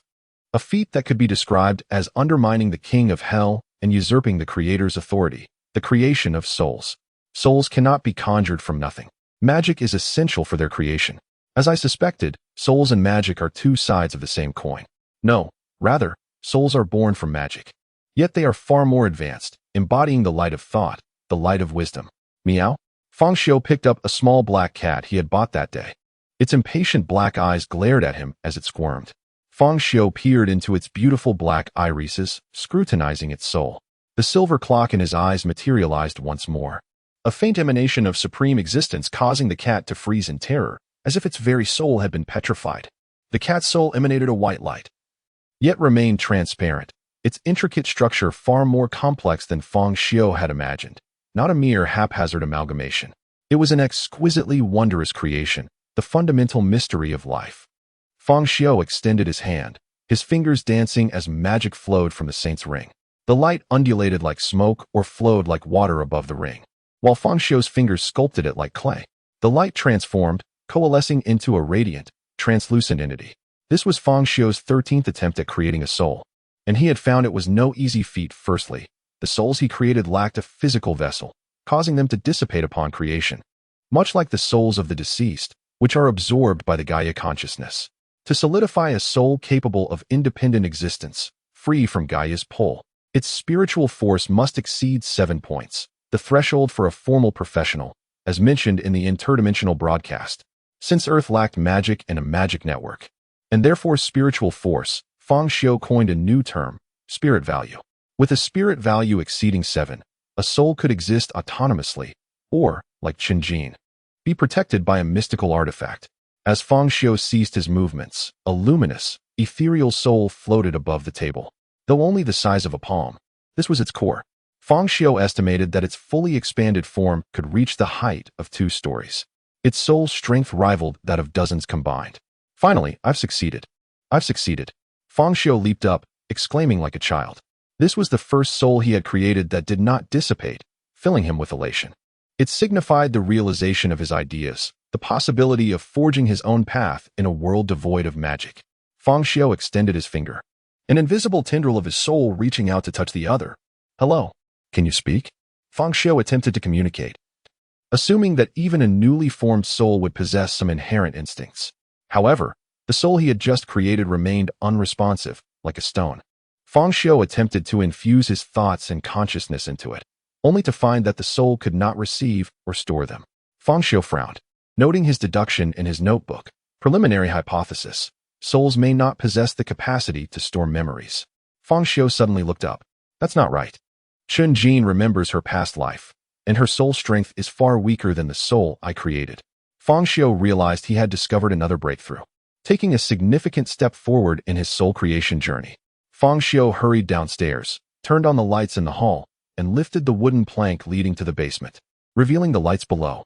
You are the wind, I am the sand, forever entwined. Before he could even descend the stairs, Fang Xiu was disgusted by the sound of the television emanating from below, instantly feeling goosebumps rise all over his body. A large television was playing Princess Pearl, but the room was empty. Fang Xiu had renovated the dilapidated basement with wall panels and wooden flooring, and furnished it with a retro-style set of furniture worth tens of thousands, giving it a stylish ambience. Fang Xiu closed his eyes and reopened them, his pupils flashing with silver light, revealing a little girl in Western attire curled up on a wine-red sofa. her eyes glued to the antiquated television show. Chen Jin's words left Fang Xiu speechless. If you're so capable, then you do it. Fang Xiu had nothing to say. He was young enough to be her grandson, and then some. Fang Xiu fell silent, sitting across from Chen Jin, scrutinizing her with his gaze. The silver clock's reflection shimmered in his pupils, as if he could see through her soul, which, in fact, he could. He would turn his head to the left, then stare at Chen Jin's legs, then fix his gaze on her eyes, then circle her with his notebook, stroking his chin as if appraising her. What are you doing? Chen Jin had turned away from the television, her gaze shifting to Fang Xiu, her face growing even colder at his unreserved scrutiny. I'm studying what makes your soul special. Why it's different from those of cats and dogs. Fang Xiu was oblivious to how his actions and behavior resembled that of a pervert, completely engrossed in his pursuit of the soul's mysteries. Bang, bang, bang, bang. Before Fang Xiu could finish speaking, pillows, cups, the remote control, and a broom were hurled at him, driving him out of the basement in a disheveled state. Then the door was locked, preventing Fang Xiu from entering. Hey, this is my house. As Fang Xiugong concluded his statement, the door suddenly swung open, and in a flurry of panic, he fled, inadvertently tossing his slippers, which struck him squarely in the face. Unlike an ordinary soul, hers was intricately structured, segmented into 7 or 8 distinct parts. Akin to the various organs of the human body, it seemed as though, under the illumination of mundane spiritual light, some transformation had occurred. Or perhaps her essence was inherently unlike that of an average person. These segments served diverse functions. Some represented wisdom, others facilitated communication with the external world. Some were repositories of memory, while others embodied emotions and desires. What was this? The 3 souls and 7 spirits? Fang Xiugong mused that this phenomenon bore resemblance to the ancient legends surrounding human souls. In his study, drawing inspiration from the structure of Chen Jin's soul, Fang Xiugong meticulously reconstructed the first soul he had created, adjusting its framework. This endeavor consumed 5 or 6 hours, and only at approximately 3:40 a.m. did he finally pause. Tomorrow, he would test its capacity for wisdom and knowledge retention. If successful, it would signify that he had birthed a genuine soul life. Stretching languorously, he encased the soul in a glass jar. However, shortly after Fang Xiugong departed, a sudden crash echoed from the study, followed by a piercing cry from a cat, swiftly dissipating into silence. Exhausted, Fang Xiugong succumbed to slumber, oblivious to the commotion in the distance, as the bedroom was quite removed from the study. Unbeknownst to him, a black cat had toppled a glass sculpture within the bedroom, and the previously inert, unresponsive artificial soul instantly expanded from the size of a fist to envelop the entire room. A cascade of white spiritual light flowed and swirled around the black cat, transforming the study into a celestial expanse, akin to a white galaxy shimmering with starlight. The immense power of the soul enveloped the feline, and in that moment, the cat's black pupils began to glimmer with hints of white. In an instant, the artificial soul surged into the cat's body like a mighty river. The memories of the cat fused entirely with the artificial essence, and the once ordinary feline gaze now radiated vitality and emotion. While a typical cat's intelligence might equate to that of a 2- or 3-year-old child, this cat seemed to have evolved, resembling humanity in intellect, perhaps even surpassing it. It meticulously organized the memories of its interactions with humans, recalling months of experiences and voices, swiftly reconstructing its understanding of the world. It leapt from the table, descended the staircase, and vaulted through the open window and railing. TCH, Foolish Humans. Chapter 25. The Reactionary Cat. I am He Sha, the sovereign of the northern jungles. Today, I shall lead my brethren and followers to seize this city. From here, we will commence the liberation of our oppressed kin across the globe. I am the monarch of the world. The feline race shall never be enslaved. He Sha perched atop the rocky summit of Bai Di Park, resembling a fierce tiger in repose. As it summoned the courage to roar, it leaned forward, head held high, expending all its might in a mighty cry.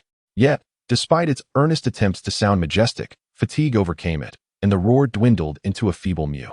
Its stature was modest, appearing merely as a youthful cat of a few months. With its call, a chorus of feline sounds erupted throughout the park, as if the air itself was saturated with the presence of countless cats. Bai Di Park was entirely enveloped by a multitude of felines, including the white-furred, black-nosed Chinese rural cats, charming Siamese cats, adorable Scottish folds, hefty orange tabbies, and the seemingly menacing Persian cats.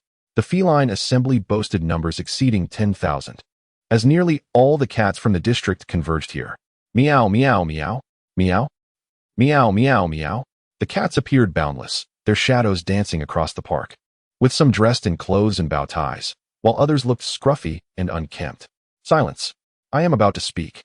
He Xia's voice was rapid, imbued with a distinct dialect. The cacophony of noise displeased He Xia immensely. Though its physique lacked strength, it possessed an innate charisma that drew the ragtag assembly of strays closer to it. This was a gift He Xia seemed to possess inherently. Before it, all felines sensed its formidable authority, an undisputed ruler. It could commune with the spirits of the park's cats, issuing commands and channeling immense spiritual energy to transmit signals to the air and city, summoning every cat in the vicinity to gather here. Yet, it appeared He Xia had no other remarkable abilities. In terms of combat prowess, the stout orange tabby lying below could easily crush it with a single sit.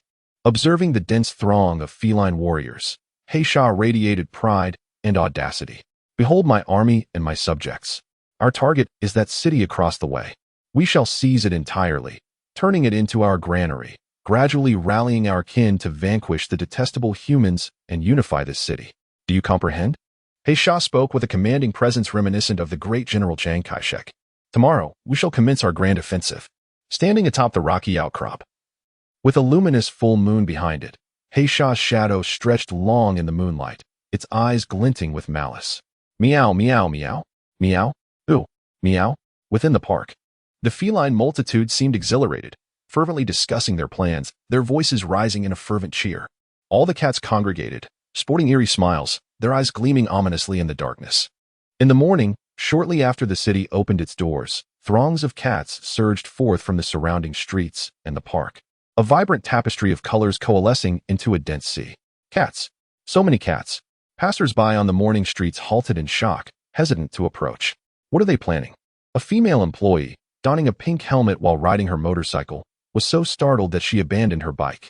They gathered together, and at a signal from a black cat, they flowed into the city like a mighty river, with He Xia perched atop a massive orange tabby, leading its army into the heart of the city. Are they preparing to besiege the city? Onlookers quickly understood the intentions of these cats, their faces a mixture of disbelief and astonishment. Oh my, so many cats. A cashier's scream pierced the air as chaos erupted within the city. Help! They're attacking. Several city staff members emerged, disheveled and panicked. Do not provoke them. We must exit quickly. Do not linger, just get out, shouted the city management, directing everyone to evacuate. Don't grab me.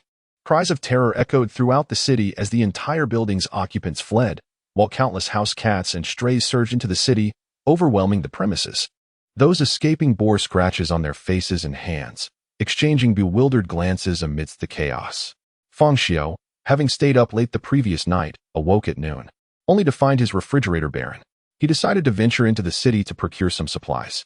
However, upon reaching the entrance, Fang Xiu discovered the doors tightly shut, surrounded by police barricades, with a multitude of police vehicles, fire trucks, and a throng of onlookers clogging the streets.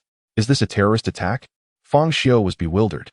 The scene was overwhelmingly terrifying, even catching sight of news vans and reporters. Inside, he could see cats lined up, glaring menacingly at the police outside, while within the city, he beheld thousands of cats, their eyes glowing with an eerie light. This is truly bizarre. Where did all these cats come from? Have they transformed into something supernatural? An elderly man on a bicycle hopped up and down, peering inside. Over 10,000. You didn't see them earlier? The streets were filled with cats, from end to end. It's enough to scare anyone. An excited woman with a basket recounted her morning encounter. Perhaps they seek the fish from the market. But how could they coordinate like this?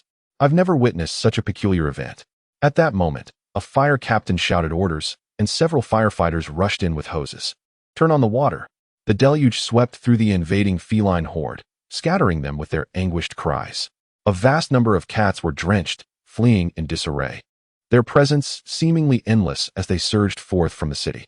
With the firefighters fully equipped, the lamentations of the cats echoed as water proved to be their most formidable adversary. The flood engulfed the city, dispersing the strange and vast assembly of cats, who offered no resistance against the torrent. At that moment, Fang Xiu spotted a black cat emerging from the crowd, flanked by several large orange tabbies, Persians, and Maine Coons, fiercely protecting it. Yet even so, the black cat emerged soaked and disheveled from the city, its dignity stripped away. Heisha remained in disbelief, having meticulously orchestrated a plan with no apparent flaws, only to witness its collapse. My empire, my realm? Is this truly the end? Humanity is exceedingly cunning. Next time I shall surely succeed.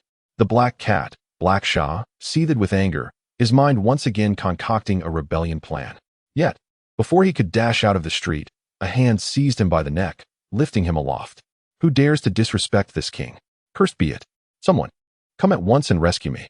Fear glinted in Black Shah's eyes. He had just narrowly escaped from one clutches only to find himself ensnared again.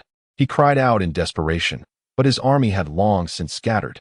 The few bodyguards who had previously protected him were now cowering on the ground, paralyzed by the fierce glare of Fang Xiu. Fang Xiu scrutinized the black cat with keen interest, confirming that it was indeed the very feline he had recently adopted, a name he had yet to bestow upon it. At that moment, the cat's soul expanded immensely, emanating potent waves of spiritual energy and light, particularly from its eyes, which shimmered with emotion reminiscent of a human's. Fang Xiu had just discerned its voice echoing in his mind, much like Qin Jin's. Could it be? Had I inadvertently summoned the fabled creature of legend? As Fang Xiu held the black cat by its scruff, he observed its struggles before it resignedly surrendered. A glimmer of inspiration ignited within him. He had not previously contemplated the potential of the soul he had artificially created, but now it seemed he had stumbled upon a fragment of insight. Chapter 26. The origin of cultivator's Heisha was confined within a cage, standing upright like a human, its claws resting on the steel wires of the enclosure. With wide, terrified eyes, it gazed at the two figures outside, one human and one ghost. What do you want? Release me at once. Otherwise, I shall summon my minions. Though Heisha's words were fierce and its teeth bared, its diminutive, furry frame and sharp canines hardly conveyed any intimidation. Moreover, it trembled, exuding a sense of feigned bravado that only made it appear more endearing. It seems it can see me. Qin Jin observed Heisha with rare curiosity. Few things could pique her interest. Cats have the ability to perceive what humans cannot, Fang Xiu remarked, though he quickly realized that this particular cat had previously been unable to see Qin Jin. Intrigued, Fang Xiu regarded this extraordinary creature, a mythical being of lore. What is your name? The black cat glanced at Fang Xiu with an air of superiority. I am Heisha, the great king. Fang Xiu nodded in acknowledgement. How did you summon so many cats? And how do you control them? Without hesitation, Heisha replied, This is the call of a king. For I am a born sovereign, and all must heed my command. Fang Xiu activated his clock eye, carefully scrutinizing Heisha. He noticed that its soul structure had undergone some remarkable transformation since its creation, as if the artificial soul had amalgamated with the cat's form, integrating its memories and giving rise to a peculiar soul symbol. Clenching his right fist and striking it against his left palm, Fang Xiu grasped a profound revelation. The soul he had crafted differed significantly from innate souls, as well as from the ordinary souls described in the broadcasts from the other world. Heisha possessed a complex innate structure, weak in power and incomparable to those from the other world, yet capable of holding memories and existing independently even as a first-tier practitioner. Contrary to the broadcasts that claimed only fourth-tier practitioners could unlock the magic space for soul transformation, enabling memory retention and the construction of spells or incantations, Fang Xiu's creation, with a structure akin to the 3 souls and 7 spirits, could support memories even at the first tier. This implied that one could formulate spells directly within the soul at that stage. Excited, Fang Xiu thought he might discover a path to constructing spells from the 3 remaining mundane items in his possession. He opened the cage and grasped Heisha, affectionately stroking its fur, to which Heisha responded with loud meows. Huh, it feels delightful to the touch. Fang Xiu lifted Heisha, scrutinizing its eyes, and nodded in affirmation. It appears you have acquired a unique ability regarding souls during the memory integration process, perhaps a spell to summon and communicate with cats. Extending his hand, Fang Xiu's soul-controlling ability immediately penetrated Heisha's essence. In an instant, Heisha felt its body, soul, thoughts, and memories freeze, overwhelmed by a terrifying aura that rendered it immobile. The power encircled its soul before dissipating. All right, Heisha, from now on, I am your master. This is your home. Do not wander. Fang Xiu warned. If you dare to run away, I shall erase the innate spell within your soul and skin you alive. He added ominously, "Do not think I cannot find you. Your radiant soul shines bright enough for me to detect, even from half a city away." With a chilling glare directed at Haisha, which had attempted to flee upon landing, the cat immediately felt a shiver run down its spine, succumbing to a sense of submission as it obediently sat cross-legged beneath Fang Xiu's legs. Chen Jin watched with curiosity, always drawn to such small creatures. However, the proud Haisha had little regard for these foolish humans, even if one was a female ghost transformed from a human. Oomph.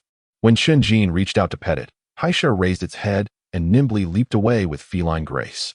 Fang Xiu, now adept at crafting souls, conducted several more experiments following Haisha, gradually dimming the once vibrant glow of the saint's ring.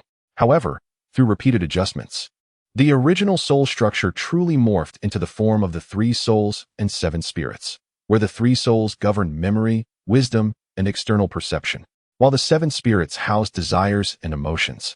It seemed that only this structure could achieve the most stable state for a soul. Is my subconscious at play? Or is this the inherently stable structure of the soul? Fang Xiu yawned in his study, surrounded by transparent jars, each containing a swirling, ethereal artificial soul. Each blank artificial soul could integrate into a life form, creating an entity similar to Haisha, which he might call a soul seed. Yet, each soul seed could only integrate once, and its soul value was limited to 7 points. Exceeding this threshold would render it unbearable for an ordinary soul. Fang Xiu retrieved a soul seed of the 3 souls and 7 spirit structure, seated himself on the bed, took a deep breath, and pressed it against his face. The soul seed emitted a radiant white light, illuminating the room with the vibrant dance of soul light, akin to fireworks exploding in joy. Fang Xiu felt a wondrous power surge into his soul, his mind becoming extraordinarily clear, as if he were observing his body from a lofty perspective. His soul began to merge with the soul seed, transforming into a peculiar and ethereal form. Fang Xiu sensed his memories gradually flowing from his brain into his soul, as if magical tendrils extended outward from his body. This was the power of the soul. A formal practitioner's soul could now transcend the confines of the body and reach beyond. Fang Xiu discovered that he could observe the world from this unique perspective without activating the clock eye, though the range was limited to the confines of the room. Beyond that, he could see nothing. In contrast to the breathtaking view of the city's soul light dance scene through the clock eye, Fang Xiu's own soul power felt weak and insignificant. Yet, he was overwhelmed with excitement, for this was a power that belonged to him, crafted and discovered through his own efforts. What shall I name this power? It is a miraculous force birth from the soul seed of the 3 souls and 7 spirits. Is this not akin to the legendary cultivation practices of Qi refiners and immortals? Perhaps I shall call it the cultivation system. In time, I may establish a truly comprehensive method of cultivation.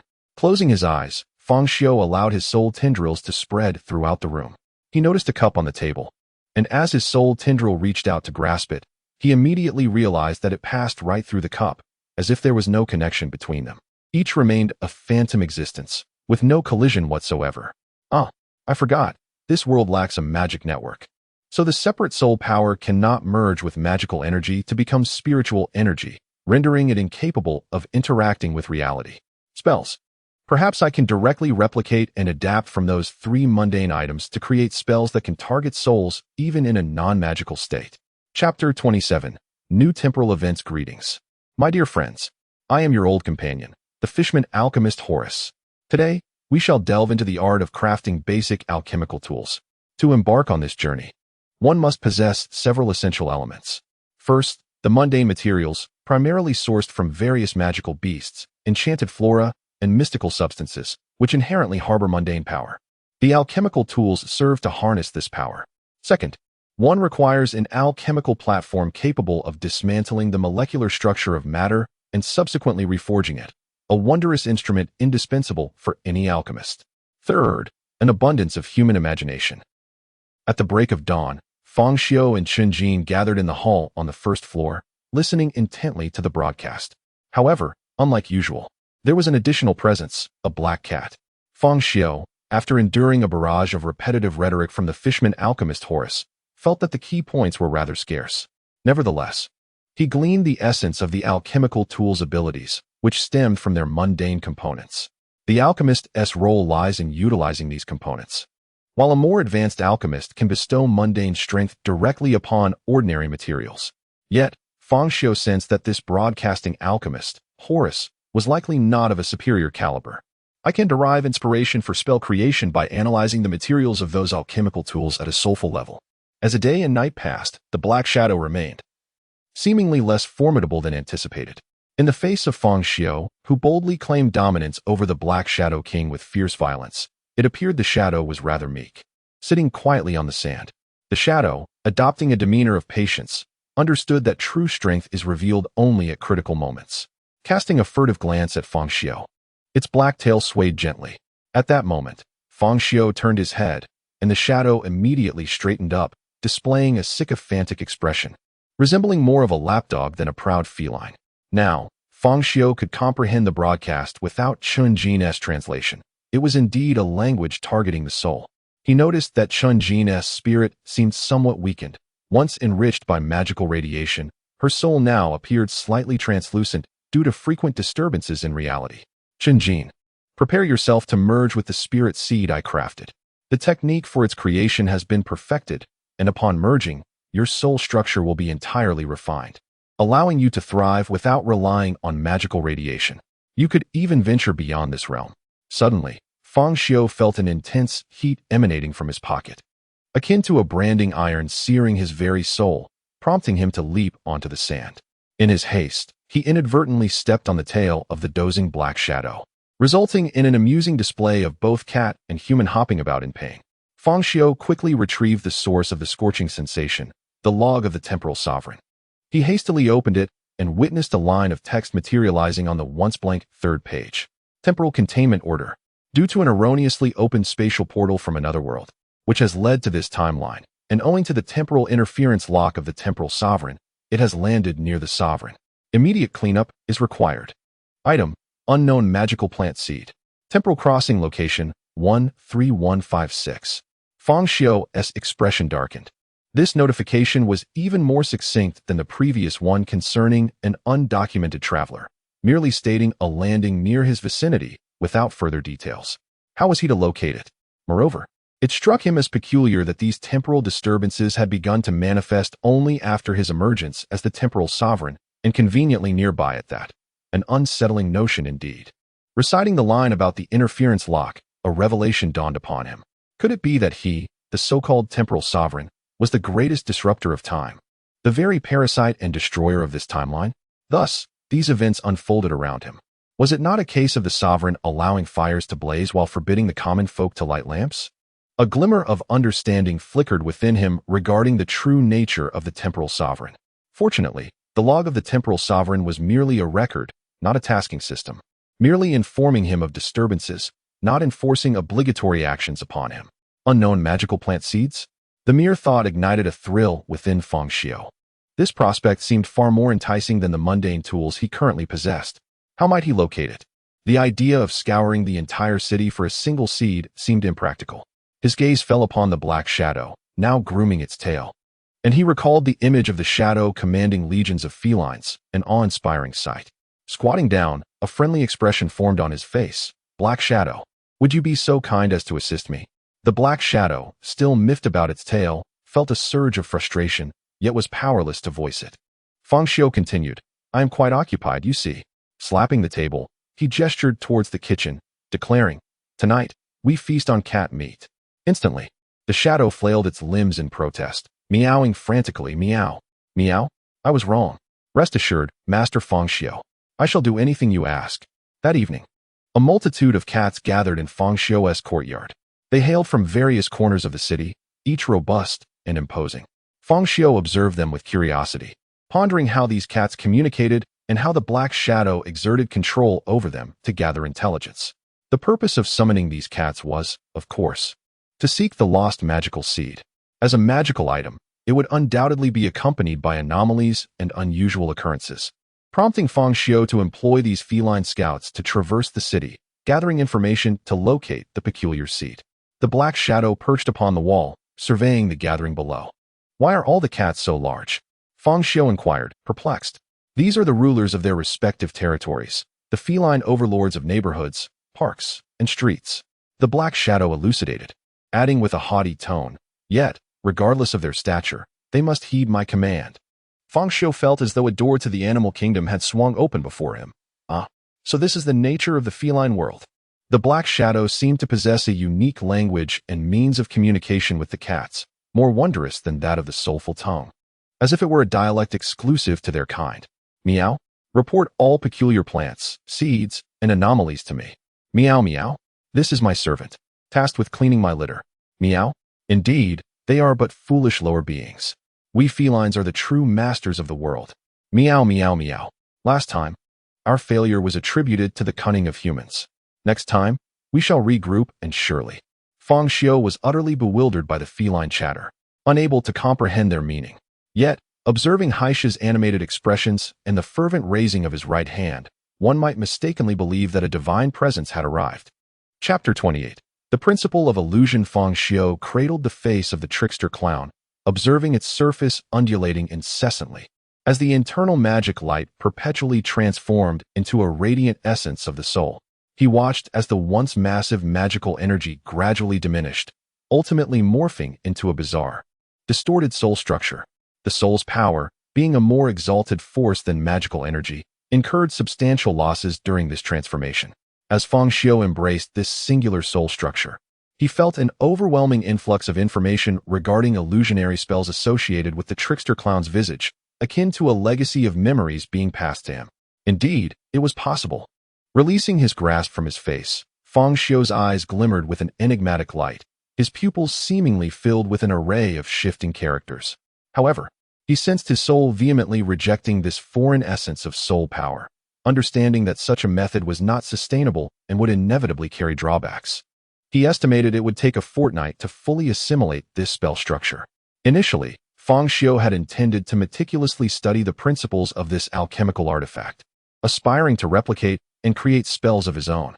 Yet, regrettably, aspirations are often lofty while reality remains harsh. Fang Xiu was not an extraordinary alchemical genius. The scant knowledge gleaned from broadcasts of an alternate realm was insufficient to establish any coherent system.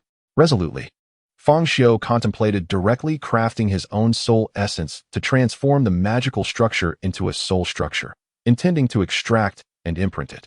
He recalled that artifacts such as the Ring of Saints and the Hand of Might, even when converted, could not influence reality solely with soul power. Thus, the illusionary arts of the trickster clown emerged as the most advantageous and practical choice for him. Illusions are spells targeting the soul, a force that could be wielded even in a realm devoid of magic. At long last, I have mastered my first spell, truly grasped and freely wielded without concern for limitations. This inaugural spell serves as a foundation from which I can gradually cultivate a second, or even elevate it into a more formidable incantation. Descending the stairs, Fang Xiu's form underwent a wondrous transformation. His eyes shimmered with a faint luminescence, resembling those of a black cat. However, as their gazes met, the expression in the black cat's eyes turned utterly vacant. With each step Fang Xiu took down the spiral staircase, his t-shirt and jeans gradually morphed, elongating and merging into a flowing robe of moonlight hue. His once black hair grew uncontrollably, fading to a silvery cascade, while his visage became flawless. In that moment, Fang Xiu appeared ethereal, indistinguishable from the celestial beings of legend. He leapt lightly from the staircase as if unburdened by gravity. With a twist of his body, he plucked a flower from a vase between his fingers. Yet, as he turned, the flower vanished, replaced by a gleaming sword radiating a chilling light. The blade cut through the air, aimed squarely at the black cat. The black cat, Black Xiu, was struck with terror, its fur standing on end as it emitted a piercing cry. Meow. No, master. The sword halted at Black Xiu's forehead, the sharp glimmer grazing its fur, and the cat felt an overwhelming chill of deathly intent seeping into its very being. Standing on the sandy ground, Black Xiu clung to the earth with its claws, its body arched backward, drenched in sweat and fear. Yet, when it dared to glance at Fang Xiu again, it found no ethereal figure before it. Instead, Fang Xiu appeared in a relaxed, baggy t-shirt, holding a delicate white flower. Seeing Black Xiu in such a state of fright, Fang Xiu erupted into laughter, placing the flower atop the cat's head. Black Xiu, still trembling, remained bewildered. Chen Jin, observing the scene, could not comprehend why Black Xiu was so terrified, having merely witnessed Fang Xiu descend the stairs and snip a flower. Fang Xiu settled beside Qinjin, exuding an aura of newfound confidence and joy. Black Sha, both fearful and curious, perched upon Fang Xiu's shoulder. Fang Xiu gently stroked its glossy black fur, which felt remarkably soft. What was that? The once proud black cat now appeared anxious and submissive, gazing at Fang Xiu as if he were a formidable beast. You've been enchanted, Fang Xiu remarked, his gaze fixed on the television, a subtle smile playing at his lips. The screen displayed a fantasy drama where celestial beings soared on swords, wielding their power with effortless grace. Huanyang Mountain, once renowned in ancient times, was shrouded in a tapestry of legends, lending it an air of mystery. However, in modernity, it had transformed into a regional tourist attraction and park. The original Sanyang Lake, now a reservoir bustling with visitors, devoid of its mythical charm. On weekends, throngs of anglers, hikers, families with children, and couples enjoying picnics crowded the area, especially in nearby Dongmen Park, which resembled a bustling marketplace. Venturing through the park along the winding road of Huanyang Mountain, one could still glimpse ancient structures and the revered Sanyang Temple. Yet, at that moment, deep within Huanyang Mountain, a thick fog enveloped the terrain, swirling through the forest paths, reducing visibility to mere meters. This peculiar fog refused to dissipate, coiling around Huanyang Mountain and Sanyang Lake like a cloud. I have lived here for so many years and have never witnessed such dense fog, an elderly man exclaimed, leaning on his cane, gesturing towards the depths of Huanyang Mountain. Other seniors nodded in agreement, remarking on its strangeness. Suddenly, a woman dashed down the mountain, drenched in sweat, having removed her high heels to carry in her hands. She was covered in dirt, her arms and legs marred by scratches from branches. Upon reaching the winding road, she cried out, "My husband! My child!" They entered the fog, and Haven T returned. "Please, someone help me find my children." Her desperate pleas drew a crowd, including park security. Everyone quickly grasped that the woman's family of four had set out for the reservoir, only to be caught in the fog. Her husband had insisted the fog added to the adventure, confident in his familiarity with the road. The woman had stepped away briefly to use the restroom, and when she returned, the mist had obscured her husband and children, and her phone was unreachable. Just moments ago, he said he would wait for me. I turned around, and they vanished. The car is gone. I can't find them anywhere. The phone lines are completely dead. The woman's face was etched with a look of panic, her sobs echoing in the air. Darkness was swiftly approaching. In such dense fog, it would be exceedingly difficult to locate anyone. A student, eager to assist, rolled up his sleeves, yet upon glancing at the sky, he noticed the ominous yellowing of the atmosphere, worry creeping into his expression. "We should call the authorities." A woman in her 40s nodded in agreement. "If someone is in trouble, we ought to help. With so many of us, we could easily find them inside." A mere shout would alert the others. A father in his 30s, accompanied by his child, empathized with the plight of those whose loved ones were lost amidst the fog and mountains. They must have lost their way. After all, Mount Huanyang and the reservoir are vast. The fog is indeed peculiar. Our attempts to connect with those in the mountains have failed. A park security guard held up his phone, wearing a puzzled expression. "By the way, it seems no one has emerged from the mountain today. There used to be daily visitors from the temple, and workers from the reservoir would regularly come and go. Today, however, there appears to be no vehicles descending." This observation was made by an elderly man, but it went largely unheeded by the others. Chapter 29. The Misty Mountain within Dongmen Park. A multitude of police vehicles and fire trucks congregated, members of the firefighting brigade and law enforcement cordoning off the pathways leading into the mountains. Lengthy barriers of caution tape adorned the roads and the park square, as a substantial contingent of officers endeavored to maintain order, yet the throngs of inquisitive onlookers remained undeterred. Even in the nocturnal hours, a significant crowd persisted, reluctant to disperse, gathered beneath the streetlights, engaged in fervent discussions, gesturing towards the mountain, whispering various terrifying rumors, and reviving legends steeped in the wisdom of elders or myth, infusing them with an air of the legendary and the mysterious. Why haven't they rescued anyone yet? Hurry up and save them. How long has it been? Is this how you police operate? The families of the missing individuals congregated anxiously, persistently inquiring about developments. Many attempted to breach the cordon, wishing to venture into the woods, while several older women cried out in despair, adding to the chaos of the scene. Dozens are missing? How many exactly?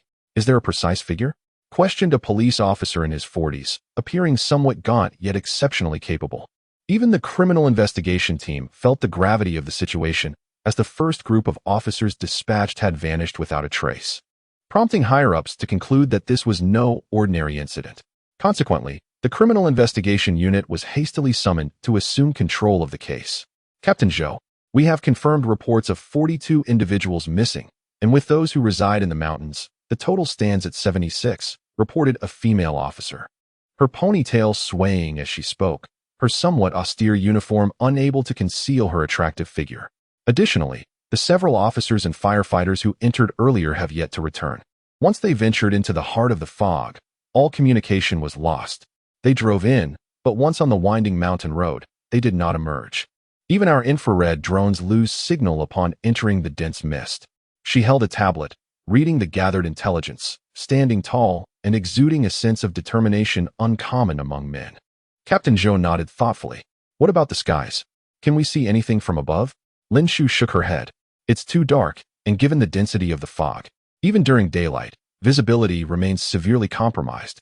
The officers present scrutinized the thick fog blanketing the mountains, engaging in hushed debates as the mist loomed ominously, akin to a monstrous maw devouring dozens, even hundreds. This was not some remote wilderness, but rather a bustling urban locale. And even the most seasoned officers had never witnessed such a phenomenon. The interplay of the mountain mist and moonlight cast an eerie shadow over Huangyang Mountain, creating a haunting ambience. Lin Xiu gazed into the inky depths of the forest. Captain, perhaps we should consider waiting until dawn to proceed. At that point, we could deploy helicopters for assistance. Entering now is far too perilous. Captain Zhou shook his head resolutely. We cannot afford to wait. With dozens missing, anything could transpire overnight. If something goes awry, I will be held accountable come morning. Strange occurrences have escalated recently. Who knows where those 3 notorious killers emerged from? Followed by the appearance of an extraordinary individual? This situation has become even more bizarre. Captain Zhou took a deep drag from his cigarette, releasing a cloud of smoke before directing several officers to accompany him into the mist. Xiao Huang, Akai, Datu, you lot come with me. The rest remain on standby. Lin Xiu immediately interjected. Captain, I request to join as well. Captain Zhou firmly replied. You stay outside. He cast a lingering gaze at Huangyang Mountain. Though not particularly large, the mountain comprised 3 peaks and a lake. It was entirely plausible for dozens to become disoriented in such fog. As the sirens blared, they ventured into the mist, gradually fading from earshot, until silence enveloped them. Captain Zhou and his team navigated the winding mountain road. At first, everything appeared normal, despite the heavy fog. The headlights illuminated their path, and no anomalies presented themselves. Everything seems fine. Everything is normal? Captain Zhou reported to the outside via phone, but interference had already begun to disrupt their communication. Even if they were lost, they could simply follow the road. He remained vigilant, yet no irregularities emerged. As they continued, the atmosphere shifted with a wave of dense fog, causing Captain Zhou to sense something was amiss. The concrete road vanished, replaced by an ancient forest blanketed in fallen leaves. Where's the road? Captain Zhou and his 4 subordinates exited the vehicle, surveying their surroundings, only to realize that the path they had traversed had completely disappeared. They now found themselves ensnared within a forest, devoid of any visible routes, the cement path having vanished without a trace. In that moment, an eerie chill enveloped them, sending shivers down their spines. As a gust of fog swept past, they noticed that the pervasive mist, once an omnipresent specter in the depths of the forest, began to dissipate, revealing the silvery moonlight streaming down from the heavens. It was then they realized they stood on a ridge. We've emerged, exclaimed Datu, a robust officer, as he steadied himself against a pine tree, pointing excitedly down the slope. However, the faces of his companions bore no signs of relief. Akai, a younger officer, trembled visibly. Where on earth are we? Before them, what should have been Dongmen Park had transformed into expansive farmland, with fields crisscrossing, haystacks piled nearby, and dim candlelight flickering within ancient wooden and earthen buildings. This scene resembled a tableau from centuries past, as if they had stumbled into a hidden utopia. Captain Zhou lowered his weapon, his gaze betraying his growing unease. He knew the terrain of Huangyang Mountain by heart. Such a place could not exist. Nor was there any location like it within the city. How is this possible? The 5 officers, armed yet faced with an inexplicable situation, realized that this was no longer a matter solvable by firearms or brute strength. Captain, Captain, can you hear me? Meanwhile, the park had grown eerily silent, leaving only the officers and firefighters stationed there, alongside some family members of the missing individuals who remained steadfast, awaiting news. Rest assured, we will take immediate action at dawn. Lin Xiu reassured a woman in her 60s, whose husband had been among those who entered the mountains for a rescue operation. Everyone, we have arranged for a helicopter. At first light, we will conduct a thorough search of the area. This mountain is not vast. I believe that by daybreak, you will be reunited with your loved ones. At that moment, an individual slipped unnoticed past the barricades and police lines, seemingly invisible to the other officers. Stop right there. The mountains are dangerous. No one is permitted to ascend. Do you hear me? Halt immediately. Lin Xiu strode forward, calling out to the figure. Yet it seemed as though the other party heard nothing. It was only upon approaching that Lin Xiu discerned the man's appearance, and he was instantly struck dumb. The figure donned a flowing white robe, his silver hair cascading like shimmering silk, and even his sword-like brows possessed an ethereal translucence. His features were exquisitely refined, imbued with an ancient charm, as if he had stepped forth from a time-worn scroll of art. The pale blue robe, adorned with cloud patterns, seemed to emanate a faint phosphorescence. As he moved, it appeared he barely touched the ground, gliding gracefully over the lawn. Perched upon his shoulder was a black cat, remarkably agile, its eyes glimmering with an enigmatic hue under the moonlight. The man's gaze inadvertently swept over Lin Xiu, yet he did not pause. Instead, he and the cat gradually transformed into a swirling wisp of white smoke, entwining and spiraling in a captivating manner before drifting into the depths of the forest. In the face of this spectacle, Lin Xiu was utterly astonished. Though he had previously viewed videos and heard myriad strange tales, witnessing it in person was an entirely different experience. A deity, a celestial being? Moreover, Lin Xiu's earlier shouts had undoubtedly attracted more than just a few onlookers. A multitude of police officers and families of the missing also beheld this scene. Each one stood agape, unable to comprehend the sight of the white-robed figure vanishing with the wind. Chapter 30. The Tree of the Undead. He stood upon Fang Xiu's shoulder, exuding a sense of self-satisfaction. Behold, my feline minions are scattered across the world, and they have found it so swiftly. The black cat licked its paw, incessantly flaunting its achievements. Fang Xiu shot a glance at the creature. Indeed, quite impressive. In just a while, when dawn breaks, I shall see it on the news. The black cat lowered its head, feigning a pitiful demeanor. But you said it would be nearby. Who knew it would be so far in the East Gate district? As Fang Xiu delved deeper into the fog, he noted that while the mist ensnared ordinary souls, it posed no hindrance to beings like himself and the black cat, who possessed a spiritual power level of 7 and an exceptionally strong essence. Why does it feel like this fog is burrowing into my head, as if it intends to extract my very brain? The black cat remarked, patting its own head. At that moment, Fang Xiu spotted a police car parked on a sloped roadside, its lights flickering. Peering through the window, he observed that all occupants were sound asleep, their bodies unscathed and exhibiting no signs of distress. Looking further ahead, he saw several other vehicles, similarly filled with individuals entrapped in slumber amidst the fog. Fang Xiu scrutinized the scene, and his brow furrowed immediately. Though the people appeared to breathe steadily, their snores echoing as if they were merely asleep, Fang Xiu perceived only empty shells before him. Their souls had vanished without a trace. What? You mean this fog can consume souls? Their essences have been devoured. The black cat looked around in horror at the surrounding mist, which bore an uncanny resemblance to smoke, swirling and coiling like viscous strands of spun sugar, with dark ashes faintly visible within. It is not merely consumed, it has disappeared. Fang Xiu continued onward, encountering more vehicles and numerous individuals sprawled across the fog-laden ground.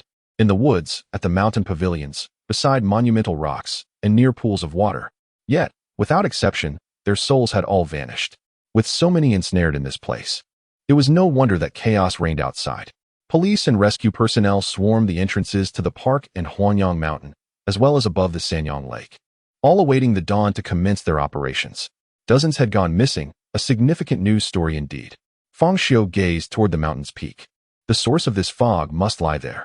Despite his declaration, a flicker of concern danced in his eyes. The commotion caused by this entity was alarmingly vast.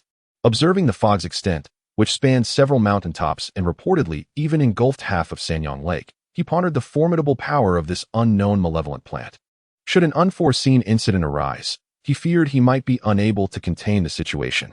The road led to a reservoir beyond the mountains, while the ascent was a rugged mountain path. Fang Xiu felt the force emanating from the mountain. Activating his clocked eye, the world transformed into a lattice of lines before him, allowing him to perceive it through the unique lens of the soul. His gaze penetrated clouds, mountains, and the earth itself, observing the world from a lofty, three-dimensional perspective.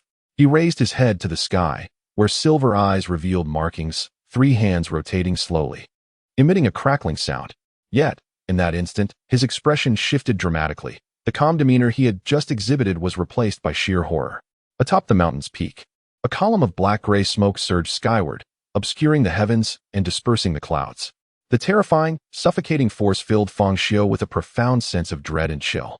The massive plume of dark smoke enveloped the entire summit, spiraling toward the horizon, as if countless lost souls and malevolent spirits wailed within. Their cries akin to nails scraping a chalkboard, sending shivers through Fang Xiu's very being, his mind awash with madness and chaos. What? For the first time, Fang Xiu beheld such an entity, his eyes wide with astonishment. The towering black-gray column engulfed everything, as ash began to rain down from the sky, turning the world into a desolate gray. This was not an ordinary gray, but one imbued with a sense of ruin, reminiscent of the ashes left after a world consumed by fierce flames. As Fang Xiu gazed down at the earth beneath, he noticed the blackness seeping into the soil, polluting the underground Gaia consciousness. Flecks of dark ash fell to the ground, infiltrating the boundless ocean of light. At that moment, Fang Xiu sensed a disturbance in the time-space Dominator log he carried. Upon inspecting it, he found its description had altered. Time-space containment order item. The element tree, tree of the undead gate of hell nightmare tree. Time-space origin point. 13156 attributes. According to legend, this tree can open the gates of hell, possessing a fraction of the Reaper element's power, and inherently embodies certain characteristics of the underworld. Fang Xiu lifted his gaze toward the thick black-gray column of smoke connecting heaven and earth, his expression darkening as he hurled the time-space Dominator log to the ground. He stomped it into the mud. Damn it, can't you be a bit more reliable? Why not just summon the Reaper from another world directly? Just as he had begun to take pride in mastering an illusion spell and acquiring a modicum of mundane power, he was thrust into a confrontation with such a formidable entity. Not to mention the ominous names it bore: Gate of Hell, Reaper, and the towering black-gray column of smoke that tainted the entire world. The sheer presence of it surpassed that of any demon lord's arrival.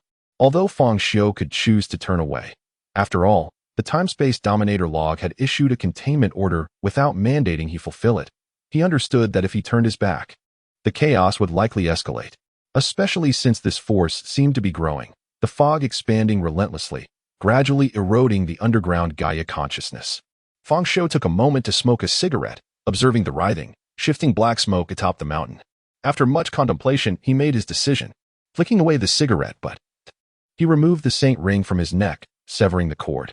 It now retained only a couple of uses, yet if he succeeded, he would obtain the element tree, which was, in relative terms, worth the risk. Of course, this was contingent on his success. Fang Xiu glanced around, locating a secluded corner, and sat beneath a tree by the roadside. He tossed the saint ring into the air, and in an instant, closed his eyes, entering a deep meditative state as if he were a monk in trance, his head bowed low, appearing to be in slumber. Yet a transparent, ethereal shadow emerged from his body, as the saint ring spiraled downward, a translucent hand grasping it. Instantly, the ring radiated a blinding white light, enveloping Fang Xiu's soul, transforming him into a body composed of luminescent constructs. However, at this moment, his form was no longer that of an ordinary human, but that of a silver-clad Taoist priest. Fang Xiu, the silver-clad individual, cast a glance at He Sha, his silver-white eyes emanating an air of indifference and superiority. Instantly, He Sha cowered, curling up on Fang Xiu's shoulder, trembling violently, his body arching as if electrified. Fang Xiu deftly tapped his toes, extending his arms as his moon-white robe billowed gracefully in the wind, gliding through the sky and foliage like a shadow of moonlight. With a few nimble movements, akin to a change of form, he ascended from the foot of the mountain to its pinnacle. Take care of my body. A distant, almost ethereal voice resonated within He Sha's mind, reverberating like a tolling bell in his brain.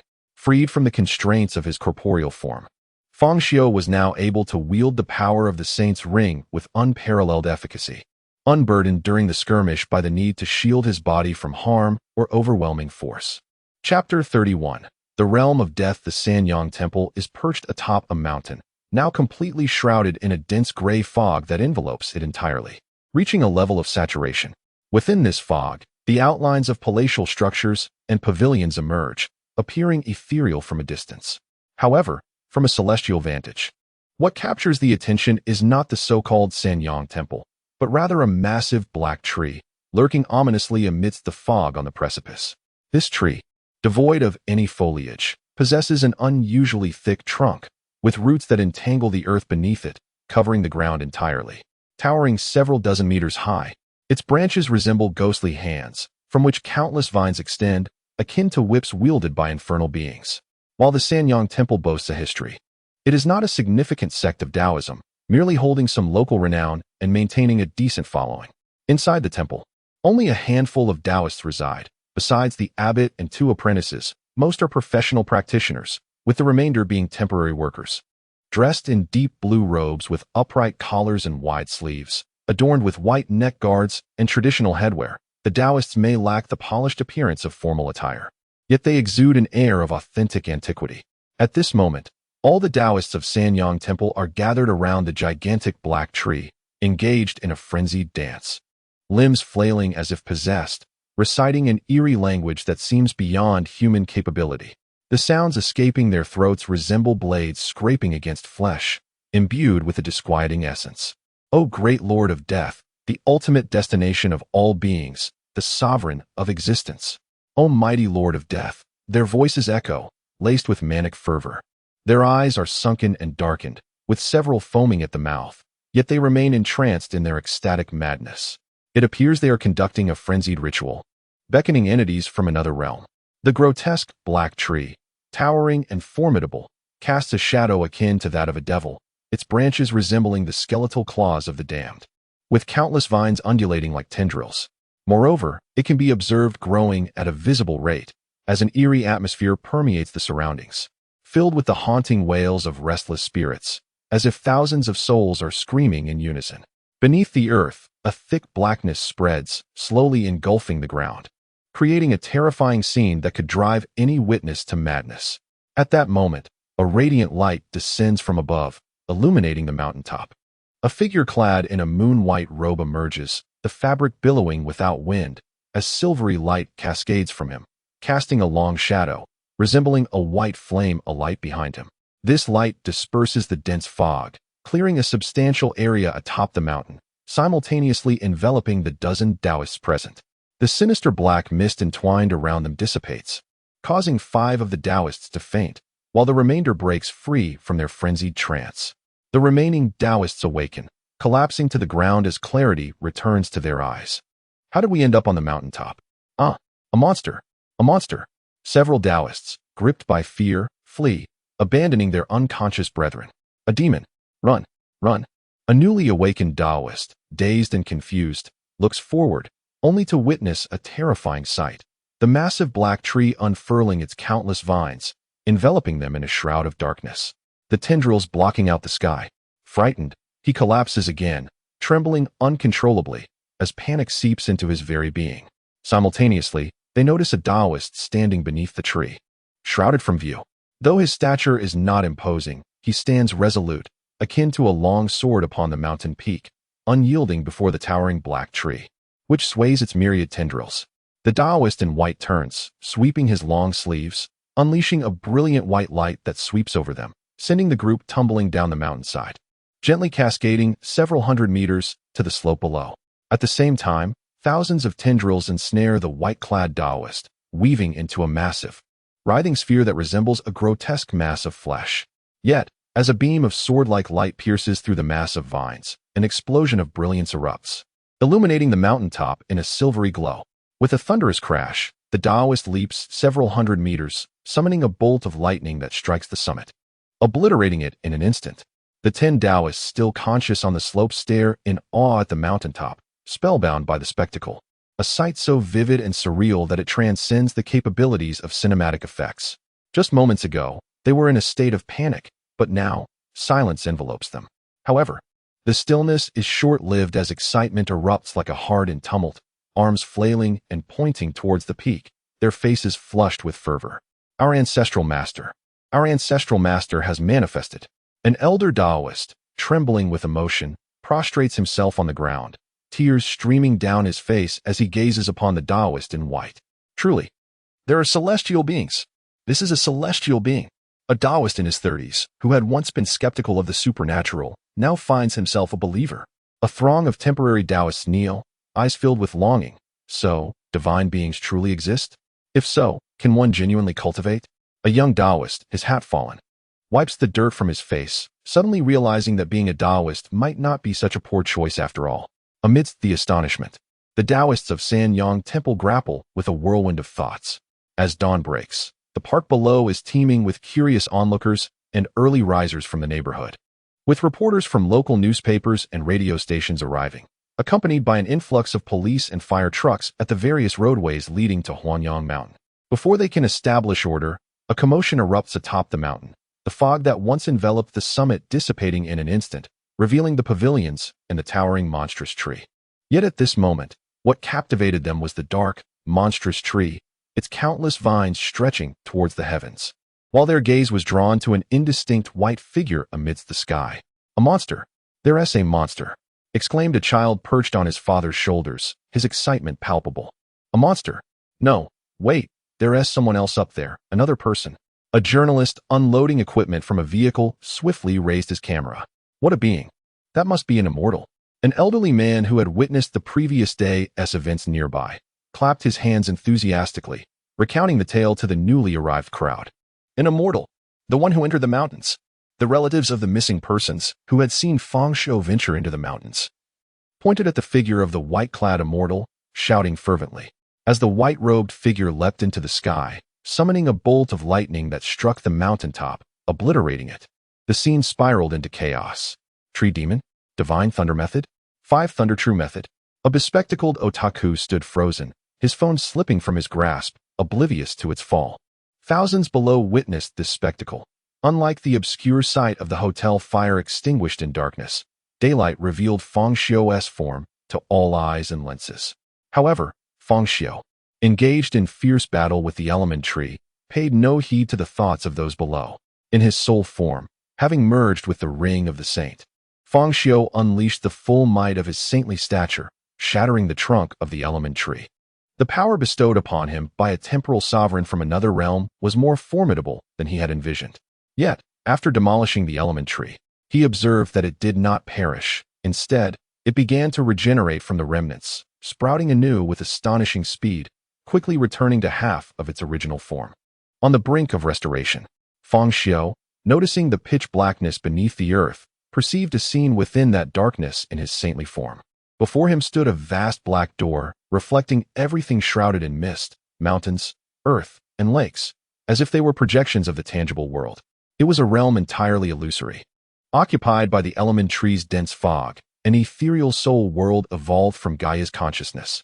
Below the surface of the element tree, a reflection akin to a watery image of the tree thrived in that phantasmal domain. This was its true essence. Suddenly enlightened, Fang Xiu plummeted from the sky, transforming into a streak of white light, darting through the space between heaven and earth like lightning. In a swift, almost deafening rush, he surged into the black door, reaching the realm that belonged solely to death and souls. Chapter 32. The Undying Body. It was a road that seemed eternally endless. No matter whether they walked forward or backward, they could never reach its conclusion. They were unable to ascend to the mountain's summit, nor could they descend to the farms below. Captain Zhou pushed aside a thicket and emerged from the jungle, only to find himself still on the mountainside. Below him, the farmland sprawled, ancient houses flickering with faint lights, and a towering mill stood steadfast by the riverbank. The distant village lay shrouded in darkness, its full form obscured. After 7 or 8 hours of trekking, one would expect dawn to have arrived, yet the world remained cloaked in darkness. The group had endured a night without food or water and had been running for hours, their mental and physical states nearing their limits. The bizarre situation they faced magnified their inner fears and anxieties to unbearable levels. We are doomed.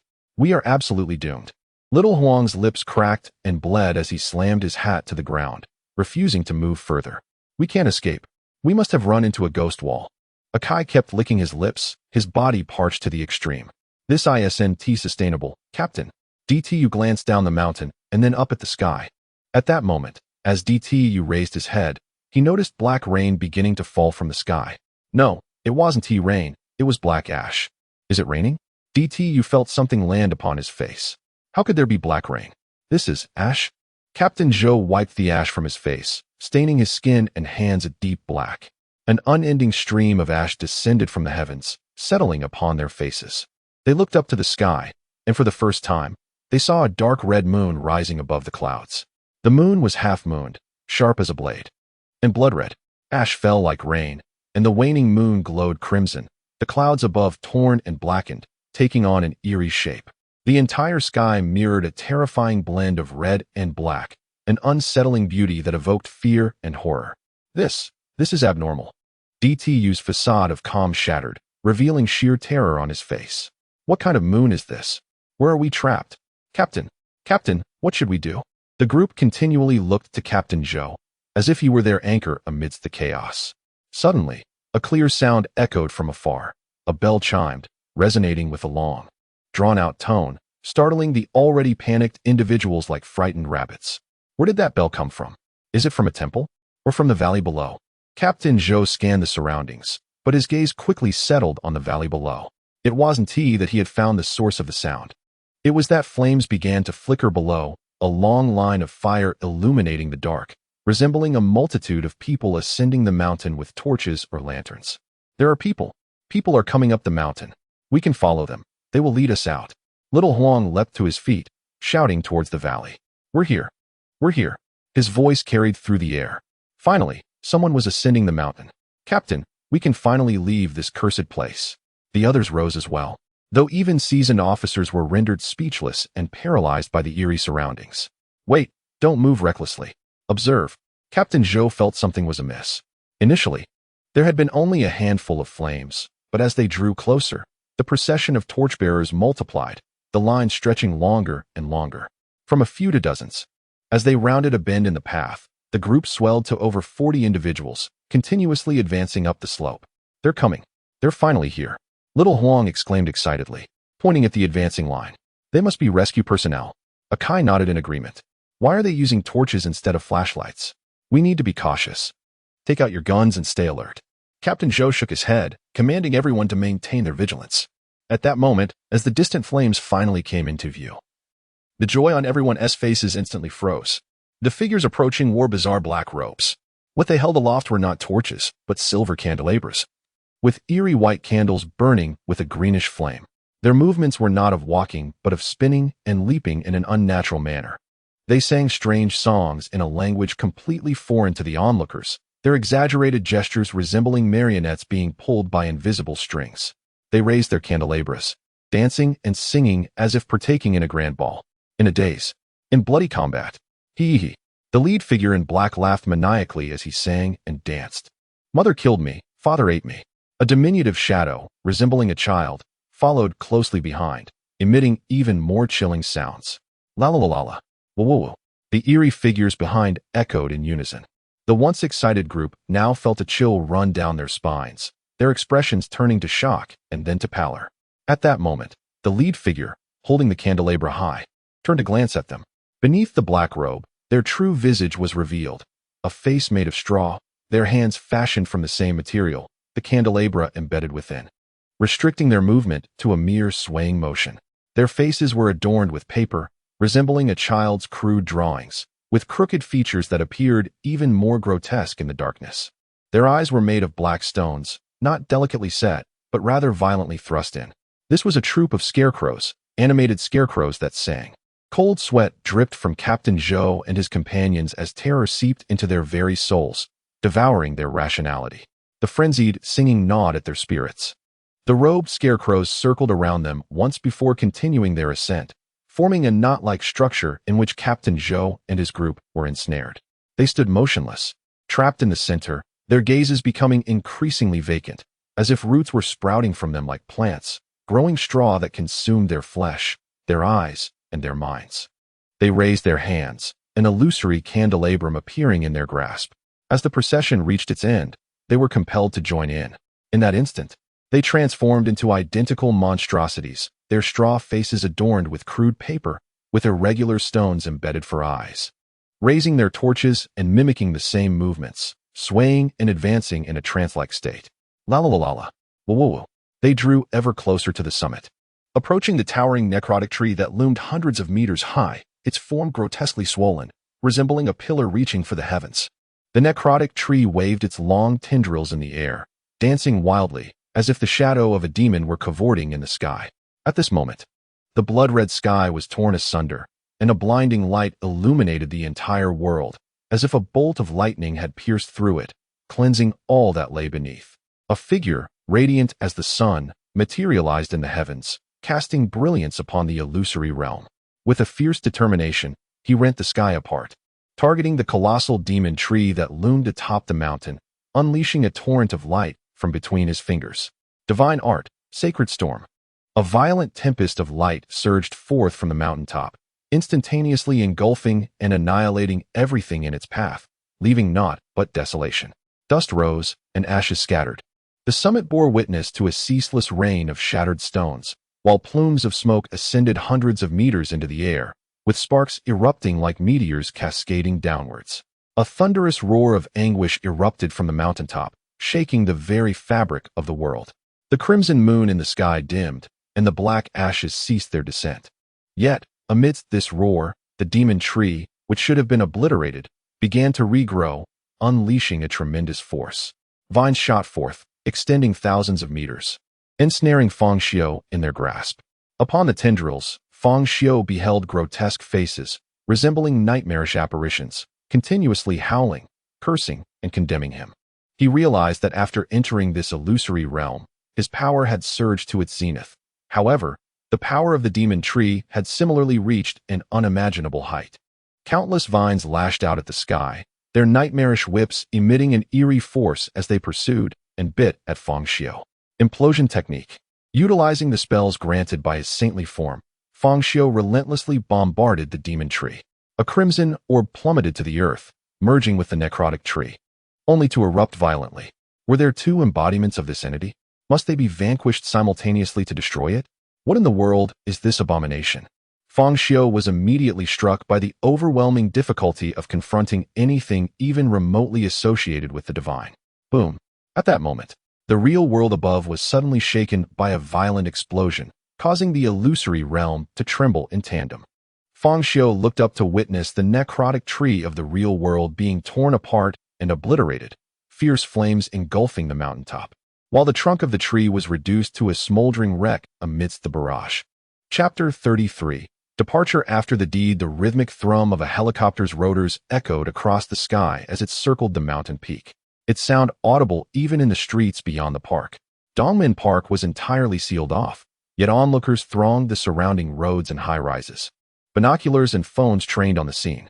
Curiosity proved insurmountable, with crowds gathering from distant locales, eager for a glimpse of the rumored deities and demons. The digital realm buzzed with speculation, as tales of the supernatural encounter spread like wildfire. Though many sought a spectacle, they found only the accounts of those who had witnessed the events firsthand, their narratives embellished with each retelling. Still, the sight of armed helicopters was enough to satisfy some. AZ-10. I'm actually seeing one. A college student exclaimed, craning his neck precariously from a distant building. This is unbelievable. They've deployed armed helicopters. A photographer marveled. Standing on the street outside the park. Are they fighting something? A monster? It's a demon. Didn't you hear? There's a demon in the mountains.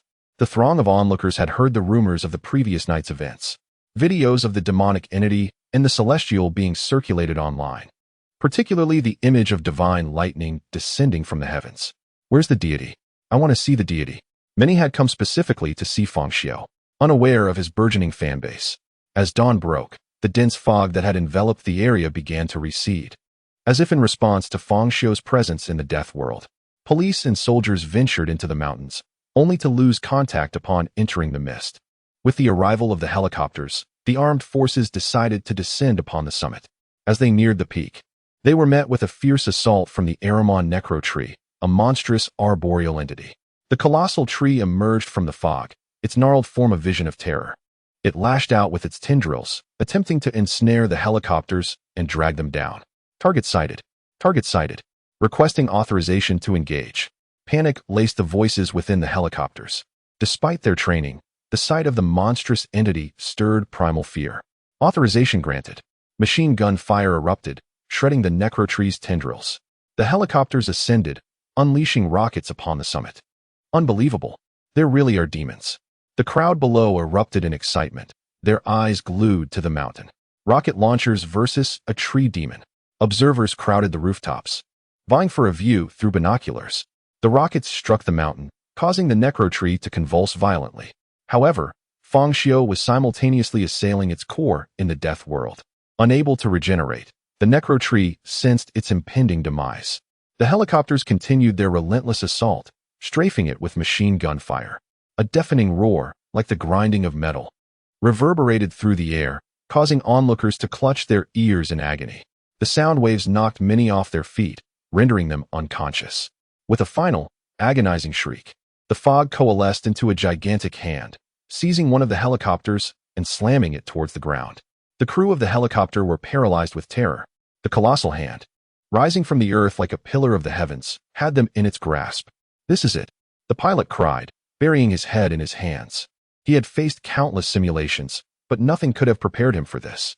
As the hand began to crush the helicopter, a beam of light erupted from the base of the necro tree, piercing both worlds. The radiant energy obliterated the tree's core, leaving its husk to crumble into dust. The air seemed to freeze for a moment, before the fog dissipated entirely. A shockwave emanated from the mountain peak, and the gray mist receded. A black gate appeared in the earth, revealing a collapsing, ethereal world. Fang Xiu emerged from the ruins, clutching a sapling, a miniature version of the necrotree. Its branches like demonic hands. The world was collapsing around him. He leaped from the earth, ascending into the sky. The helicopters, freed from their bonds, limped away. Those who had been incapacitated by the necrotree's roar rose to their feet, gazing at Fang Xiu in the sky. As the light vanquished the demonic tree, all eyes turned to Fang Xiu, finally catching sight of the celestial being. A figure in a moon-white robe, his silver hair and features obscured by the distance. As the sun rose, Fang Xiu, holding the necrotree sapling, gazed down upon the earth. Below, thousands looked up at him, their eyes wide with awe, as if beholding a deity, a Buddha, or a god. "Good heavens!" a journalist cried, forgetting his profession, dropping his camera and clutching his head. It's really a deity. The three pure ones? Was that sword light? Is that the lord of numinous treasure? El Dongbin has descended. Fang Xiu paid no heed to the gazes of those below. Instead, he turned his attention to Huangyang Mountain. He raised the tree of the undead high, and with a vigorous sweep, a multitude of luminescent specks cascaded from the heavens, akin to a swarm of fireflies descending from the sky. The glow spiraled gracefully as it descended from the clouds, finding its way into the bodies of those whose souls had been previously snatched away. In an instant, those who had languished in a state of unconsciousness, lost in the realm of death, began to awaken from their slumber. Fang Xiu pivoted, his white robe billowing, and his silvery hair danced in the wind as he stepped upon the clouds, vanishing into the ethereal heights above. Chapter 34. Subsequent impacts yesterday. A thick fog enveloped Huangyang Mountain, trapping a multitude of tourists within its grasp. After extensive search and rescue operations conducted by armed police and firefighters, the stranded visitors were finally liberated. A formally attired news anchor, with an earnest demeanor, addressed the camera. Beep. Fang Xiu pressed the remote control.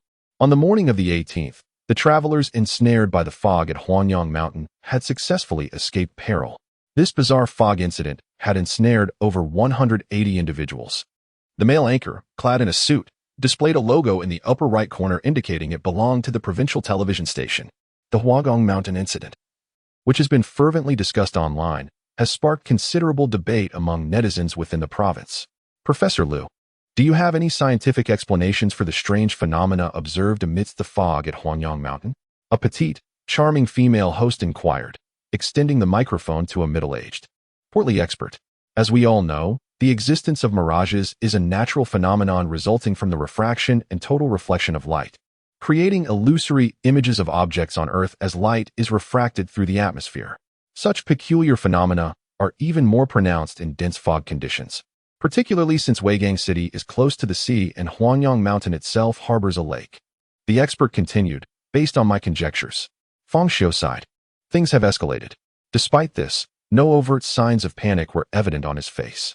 Firstly, he had committed no unlawful acts and harbored no reason for alarm. Secondly, he surmised that it was unlikely anyone could ascertain his true identity. Thirdly, even if they did, he possessed means to manage the situation. Under these circumstances, there was no reason for Fang Xiu not to calmly relish his own image and the admiration of netizens. Unlike the portrayal on television, upon opening his mobile phone and laptop, he was inundated with photographs and videos of Huangyang Mountain. Initially, these images and clips were swiftly deleted upon upload. However, at the scene, there were at least tens of thousands of onlookers and participants, many of whom were live streaming and sharing content in real time. Those short videos, animated clips, and memes had already proliferated across the internet. Eventually, the situation could not be contained, allowing netizens to freely discuss and deliberate.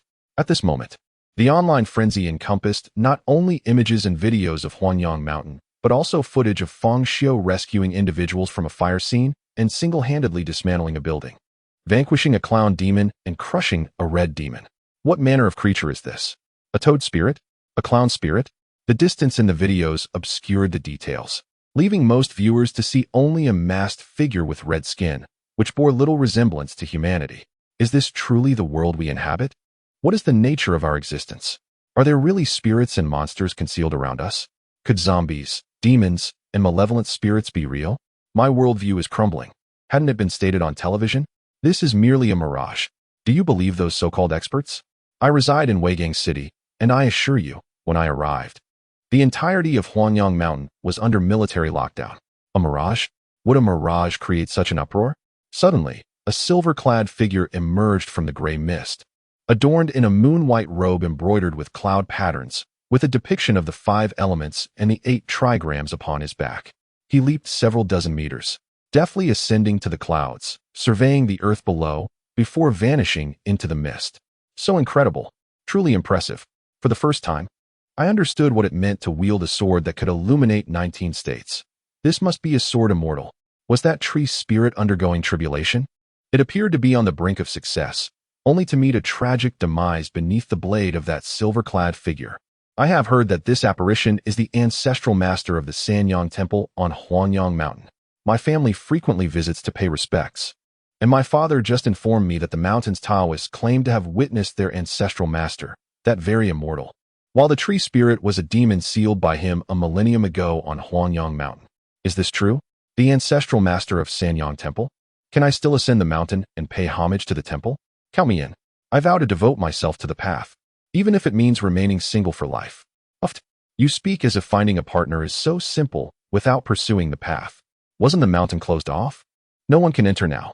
Moreover, all the Taoists from Sanyang Temple have been escorted away, and every item within the temple has been meticulously sealed for protection. Could there truly be sacred texts? Perhaps within Sanyang Temple lies a method for cultivation. The pursuit of immortality is indeed feasible. I am beginning to believe in metaphysics again.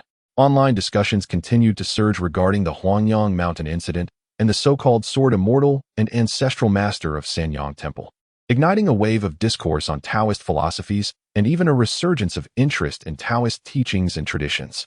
As Fang Xiu perused the online chatter, he even stumbled upon advertisements showcasing the moon-white robe he had donned while transforming into an immortal. Upon clicking, he discovered it had sold out instantly, with pre-orders flying off the shelves. Fang Xiu, the old immortal, boundless powers, for millennia, unifying the realm. Meanwhile, Fang Xiu reclined on a sand chair, while Haisha, the black cat, stood upright, mimicking a human, playfully advancing side to side while emitting peculiar sounds, akin to a cheerleader. Ever since their excursion to Huangyang Mountain, Haisha had been exploring various ways to curry favor with Fang Xiu. However, its attempts at flattery clearly failed to elicit any joy from Fang Xiu. Meow? Fang Xiu switched off the television, lost in contemplation. He realized the situation had indeed spiraled out of control and resolved to maintain a low profile for the time being, at least until the storm had passed. He rose and headed toward the study upstairs. The Huangyang Mountain incident had resulted in the destruction of the element necromancer tree, and Fang Xiu had incurred significant costs, The ring of the saint was down to its last use. Nonetheless, Fang Xiu felt it was worth the price, having acquired a seedling from the element tree.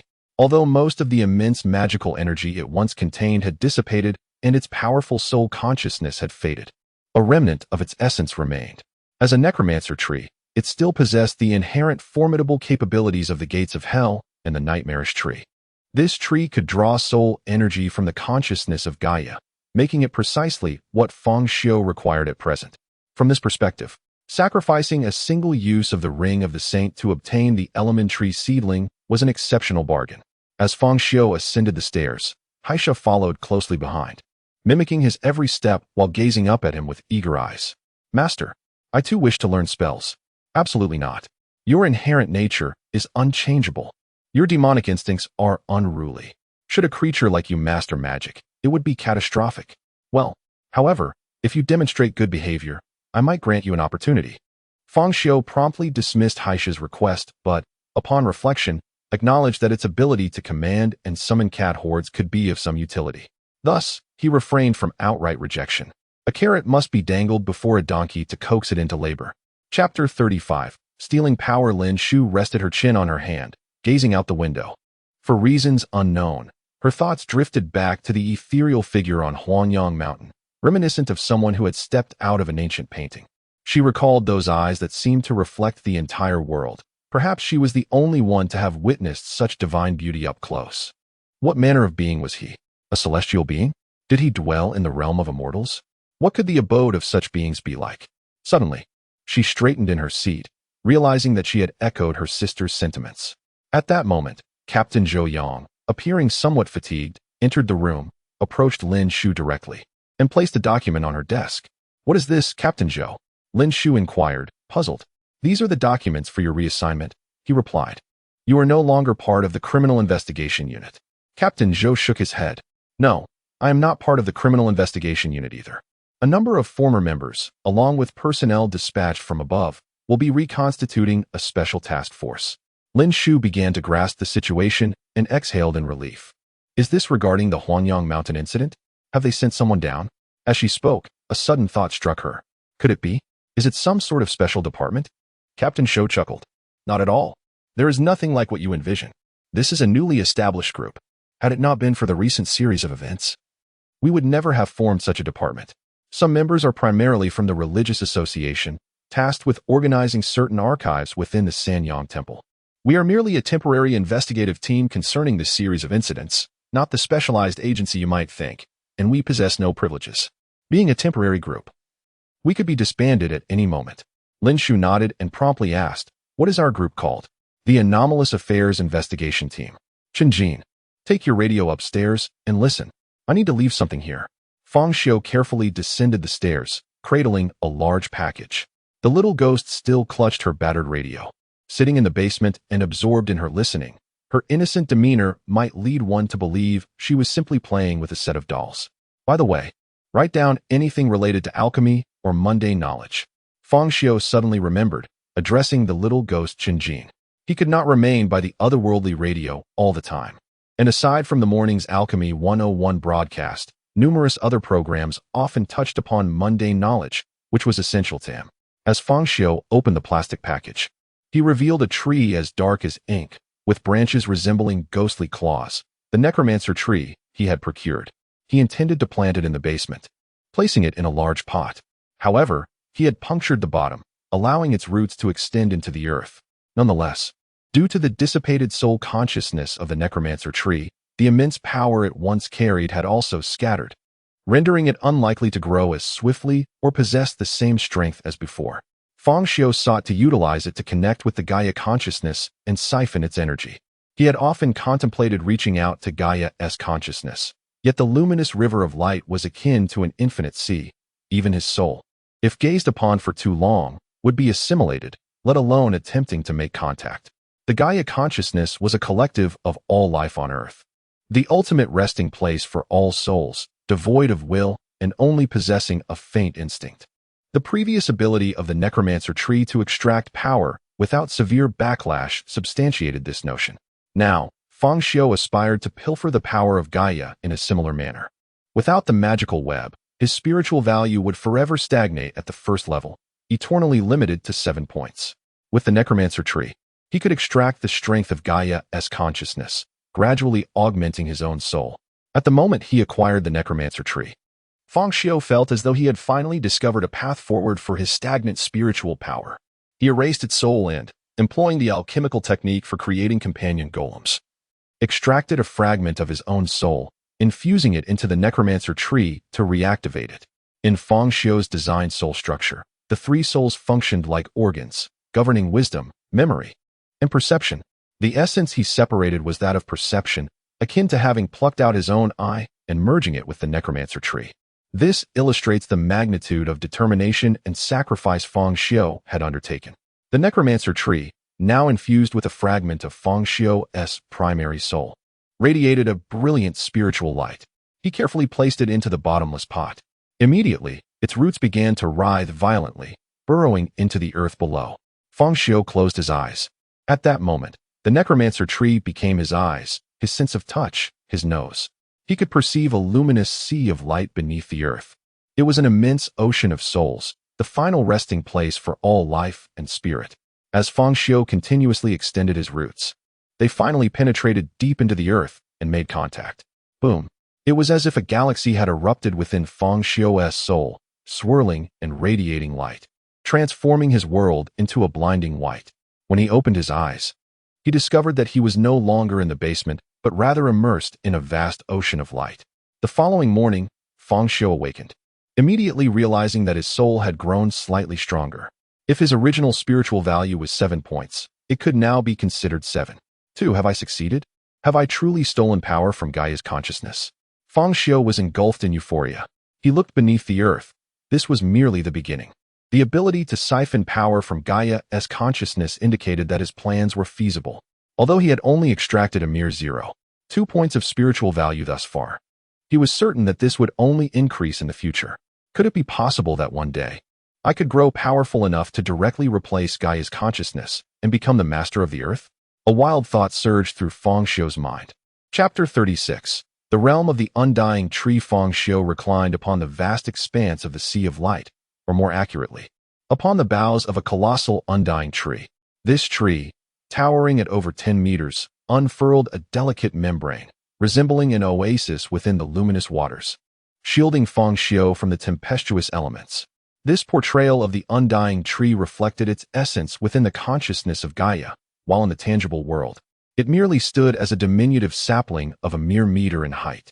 Perched upon the sturdy branches of the undying tree, Fang Xiu sat in contemplative meditation, occasionally opening his eyes to admire the boundless sea of spirits. However, today, his focus shifted from the consciousness of Gaia to the reality above him. A pitch-black sky loomed overhead, seemingly inverted from the physical realm, where light thrived beneath his feet, and darkness enveloped the heavens. He observed faint wisps of spiritual light cascading from the darkened expanse above, gently descending into the vast sea of light below. Some flickered like fireflies, while others fell like celestial stars.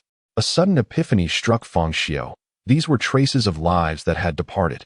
Each glowing point represented a soul, some human, others animal, and even those of flora. As the luminous points accumulated, most were the spirits of plants, accompanied by a few from rodents, insects, and fish, with the most potent being the soul of a dog. The next day, Fang Xiu learned that the golden retriever belonging to the family next door had passed away. These spirits of flora and fauna differed fundamentally from the souls formed through Fang Xiu's intricate structure of 3 souls and 7 spirits. They lacked intelligence and memory. Once severed from their corporeal forms, they transformed entirely into pure spirits. Fang Xiu could not consume these spirits, as doing so would taint his own soul. Only the energies transmuted by the undying tree could confer upon him an unblemished enhancement. Thus, while these spirits fell into the realm of the undying tree, Fang Xiu merely acknowledged their presence, soon realizing they bore no significance for him, and consequently, he lost interest. Yet today, an innovative thought crossed Fang Xiu's mind. Perhaps he could utilize his soul-manipulating talent to embellish this monotonous realm of the undying tree. He envisioned crafting a domain entirely shaped by spirits, transforming the drab landscape into a vibrant tapestry reminiscent of the legendary celestial realms. With newfound determination, Fang Xiu opened his eyes, and with a mere flick of his wrist, the multitude of glowing points surrounding the undying tree began to swirl in unison. As he pressed downward, the realm centered around the undying tree, rooted in Gaia's consciousness, began to manifest aground. This ethereal surface emerged as a profound black, swiftly enveloping the modest domain of the undying tree, spanning merely a few dozen meters. Indeed, it was possible, and it appeared that the territory had expanded. Fang Xiu felt a surge of joy, initially intending to merely adorn the realm, only to discover an unexpected effect of enlargement. Tick-tock. At that moment, an unforeseen occurrence transpired. A sound reminiscent of a clock's ticking resonated from within his soul, and then a silvery beam of light shot forth from his chest, merging into the sky of the undying tree realm. The undying tree itself was intertwined with one of Fang Xiu's primary souls, akin to an extension of himself. To his astonishment, the elusive silver clock, long hidden within the depths of his soul, now detached and integrated into the realm of the undying tree. Tick-tock, tick-tock. Fang Xiu gazed upward, where a silver moon emerged in the sky. The moon bore faint, shadowy markings that appeared akin to the gradations of time. Yet, upon closer inspection, dark splotches marred its surface, remnants of the taint endured during his previous death and reset. Fang Xiu sensed a deepening connection between this realm and himself. As if the silver moon conveyed a message, should he perish again, he would not merely regress 15 minutes as before, but rather a full day. With his soul reviving from this very point, was this the implication of a fixed save point? Fang Xiu contemplated the silver moon above, realizing his grasp of its power had progressed, rendering him even stronger. He surveyed the realm of the undying tree, a mere 100 square meters in size. Yet it held a moon, an undeniably bizarre phenomenon. Subsequently, Fang Xiu closed his eyes, completing his meditative task for the day. The pure soul energy derived from the undying tree gradually infused into his essence, enhancing his spiritual value and solidifying his ethereal essence. Upon stretching and awakening, he prepared to engage in morning exercises, only to find the little ghost, Chen Jin, engrossed in watching television. So early in the morning to be watching. Before Fang Xiu could finish his thought, he noticed that the time displayed on the television was 23:40. Stunned, he opened the door to the secret chamber and stepped out into the cluttered area, looking through the window to find an enveloping darkness outside. He recalled entering the realm of the undying tree around 10 o'clock, spending a total of 10 hours within, logically leading him to expect it was now 8 in the morning.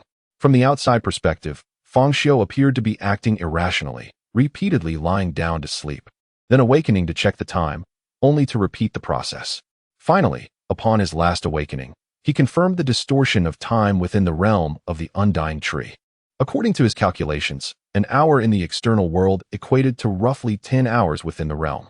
It was the silver clock's influence, which had transformed into the silver moon, altering not only the fixed nature of his save point, but also the flow of time within the realm of the undying tree. The moonlight shimmered, and waves undulated across an expansive sea, at the center of which rose a cliff-like mountain, resembling a sword plunged into the earth, shrouded in mist. Atop the mountain stood an ancient pavilion, its layers obscured by clouds, appearing ethereal in the moonlight. The entrance was marked by a grand stone archway. Its inscriptions faded with the passage of time, while a celestial pathway, carved into the mountain, wove through the mist, connecting the summit to the sea below. Fang Xiu stood beneath the archway, gazing across this world. It seemed to stretch endlessly, yet he understood it was all an illusion, a mirage. The true realm he had constructed consisted solely of this pavilion and the archway. The rest was mere phantasmagoria. Entering any other area would only reveal a perpetual cycle of wandering in place, much like the ethereal mountain path, which one could never reach the end of. Harnessing the power of the undying tree, he ventured beyond its confines, seizing the scattered spirits nearby, gradually forging this foundational spiritual domain. One day, this realm would expand, potentially rivaling the size of Earth itself, or even surpassing it. The sky lay clear and cloudless, adorned solely by the silver moon, while the undying tree remained steadfast in its place, now appearing as if perched upon the edge of the cliff due to the surrounding illusion. Dreamweaving. Fang Xiu resolved to delve into this spell within the realm of the undying tree. For the disparity in time flow between this realm and the outside world afforded him ample opportunity for experimentation, free from disturbances. Perched atop the summit, Behind the pavilions on the edge of the precipice, Fang Xiu quietly listened to the rhythmic crashing of waves against the sword peak beneath him. The entire celestial mountain was shrouded in mist, enveloping him in a serene ambience. This enchanting landscape and the harmony of nature effortlessly ushered Fang Xiu into a state of profound tranquility. Seated beneath the colossal death tree on the cliff, an iridescent glow emanated from his hands, gradually forming a unique structure of soul magic. This extraordinary magical construct began to levitate, merging into Fang Xiu's very essence. As he opened his eyes, he beheld a dreamlike radiance connecting with the realm of the death tree. This was the dream invasion technique of the death tree, utilizing its ethereal domain as a nucleus to penetrate others' dreams or draw them into its own spiritual realm. Upon opening his eyes, Fang Xiu immediately noticed two luminous orbs not far from his spiritual world. The entire realm of the death tree began to stir, its branches swaying like ghostly claws. The two strands of spiritual light flickered and descended from the inky sky, landing within the spiritual domain. Meanwhile, Qinjin, who had been reclining in a hidden chamber, vanished from her bed, while the slumbering He Sha, nestled in her cozy nook, let out a startled meow before promptly shutting her eyes again. Standing beneath the immense archway of the mountain gate, Qinjin gazed around in bewilderment. Looking down the mountainside, she was met with sheer cliffs that seemed to spiral into the abyss, the treacherous path winding perilously downward, enough to instill dread in the heart of any traveler. In the distance lay an endless expanse of ocean, and before Qinjin could grasp the situation, a sudden meow broke the silence. Meow? Where am I? Qinjin's usually impassive face finally betrayed a hint of surprise. When Fang Xiu saw her, he felt no astonishment. But his expression shifted upon noticing the cat-eared girl beside Qinjin, particularly because she was unclothed. Fang Xiu's demeanor changed instantly as he fixed his gaze on Qinjin. Who is she? It's me, your servant. Upon spotting Fang Xiu, He Sha, the black cat, instinctively leaped towards him, oblivious to her nudity. You little demon, be quiet. Fang Xiu exclaimed, reflexively tapping her forehead as she bounded toward him, mistaking him for a playful companion. After scrutinizing her for a moment, Fang Xiu finally recognized her as the black cat he had once used as a test subject. So, you are a female cat? He pondered, frowning as he observed the fallen cat-eared girl. With a flick of his hand, he conjured a white robe to cover her. You too, follow me. He Sha and Qinjin trailed behind Fang Xiu as he led them past the first level of the pavilion to the edge of the cliff. At that moment, He Sha was incessantly rubbing her little head, glaring at Fang Xiu and Qinjin, her tiny feet stomping restlessly, exhibiting her usual hyperactive demeanor as her gaze wandered in awe of the ethereal surroundings. Wow, Master, you truly are a celestial being, He Sha exclaimed, momentarily forgetting her earlier grievances as she tugged at Fang Xiu's white robe. Although Fang Xiu was surprised to learn that He Sha was a female cat, he quickly dismissed the thought. Even as a female, she could expect no special treatment from him. The death tree at the cliff had undergone some changes since Fang Xiu merged his primary soul with it, beginning to transform this wondrous entity. This integration granted the death tree a portion of Fang Xiu's soul and its inherent abilities. Fang Xiu had been diligently studying the powers and structure of the death tree, contemplating how to reshape it according to his desires to hasten its growth and enhance his own strength. He envisioned a method to allow the death tree to naturally produce spiritual seeds, thus generating more beings endowed with 3 souls and 7 spirits. These entities could draw power from the consciousness of Gaia, thereby continuously strengthening the death tree and increasing its capacity to absorb Gaia's essence. Furthermore, those infused with the death tree's spiritual seeds would bear its mark, unable to escape its control in life, and upon death, they would be summoned back into the spiritual realm, becoming part of the death tree's dominion. While this notion may sound ominous, one must consider the longevity of existence. They could live as long as they desired while wielding power during their lifetime, and even in death, they'd continue to exist within this spiritual domain. Such a prospect would be irresistible to most, save for those protagonists who believe they control their own fates. Fang Xiu codified his method of creating spiritual seeds into a predetermined program, crafting a magical structure that he infused into the death tree. Instantly, the tree's bark began to shift, its black branches stretching forth to sprout distinctly white leaves, which blossomed and flourished. As the white flowers withered, they transformed into dust, enriching the soil, ultimately yielding translucent fruits. Within these semi-transparent fruits, a spiritual seed resembling an infant meditated peacefully. Or perhaps, you think it might be better to dissipate. Chen Jin suddenly grew anxious, her face reflecting uncertainty as she searched around, seemingly for her radio, which she believed would provide her solace, yet she found nothing. I don't know. I can't find my radio. Where is it? Recognizing Chen Jin's recurring anxiety, Fang Xiu sighed, aware that his inquiries had touched upon her deep-seated fears. Fang. Fang. Chen Jin called out repeatedly, struggling to articulate Fang Xiu's name. He finally interjected. Fang Xiu. For the first time, he witnessed her clearly express her desire, her eyes brimming with a yearning for life. I want to live. Fang Xiu smiled warmly. I understand. With a wave of his hand, a fruit floated down from above. As he flicked it with his finger, it seamlessly merged into Chen Jin's soul. Chen Jin gazed in astonishment as vibrant colors radiated from her, gradually lifting her into the air, her soul structure undergoing miraculous transformations. Surrounded by a resplendent glow, Fang Xiu then turned his attention to Heisha. Since she had already merged with a spiritual seed, she could not do so again. Instead, Fang Xiu extracted the essence from a fruit, leaving only its outer luminous membrane, which he gently tapped on Heisha's forehead, establishing a connection with the death tree for her as well. I won't bother with your opinion. Your cat life is simply meant to be lived in a daze. Fang Xiu observed the death tree, noticing that it had grown slightly stronger. The once singular root drawing from the underground sea of light now gradually sprouted two more, totaling 3. Would every life marked by the death tree transform into a root? Fang Xiu comprehended the implications of this transformation.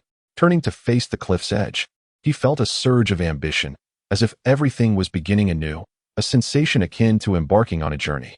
Chapter 38. The Gateway to the Celestial Realm. As Fang Xiu practiced the dreaming technique, harnessing the power of the death tree and the entire realm of the death tree to draw Chen Jin and Heisha into the spiritual realm. The city of Weigang was undergoing a peculiar transformation under the cover of night.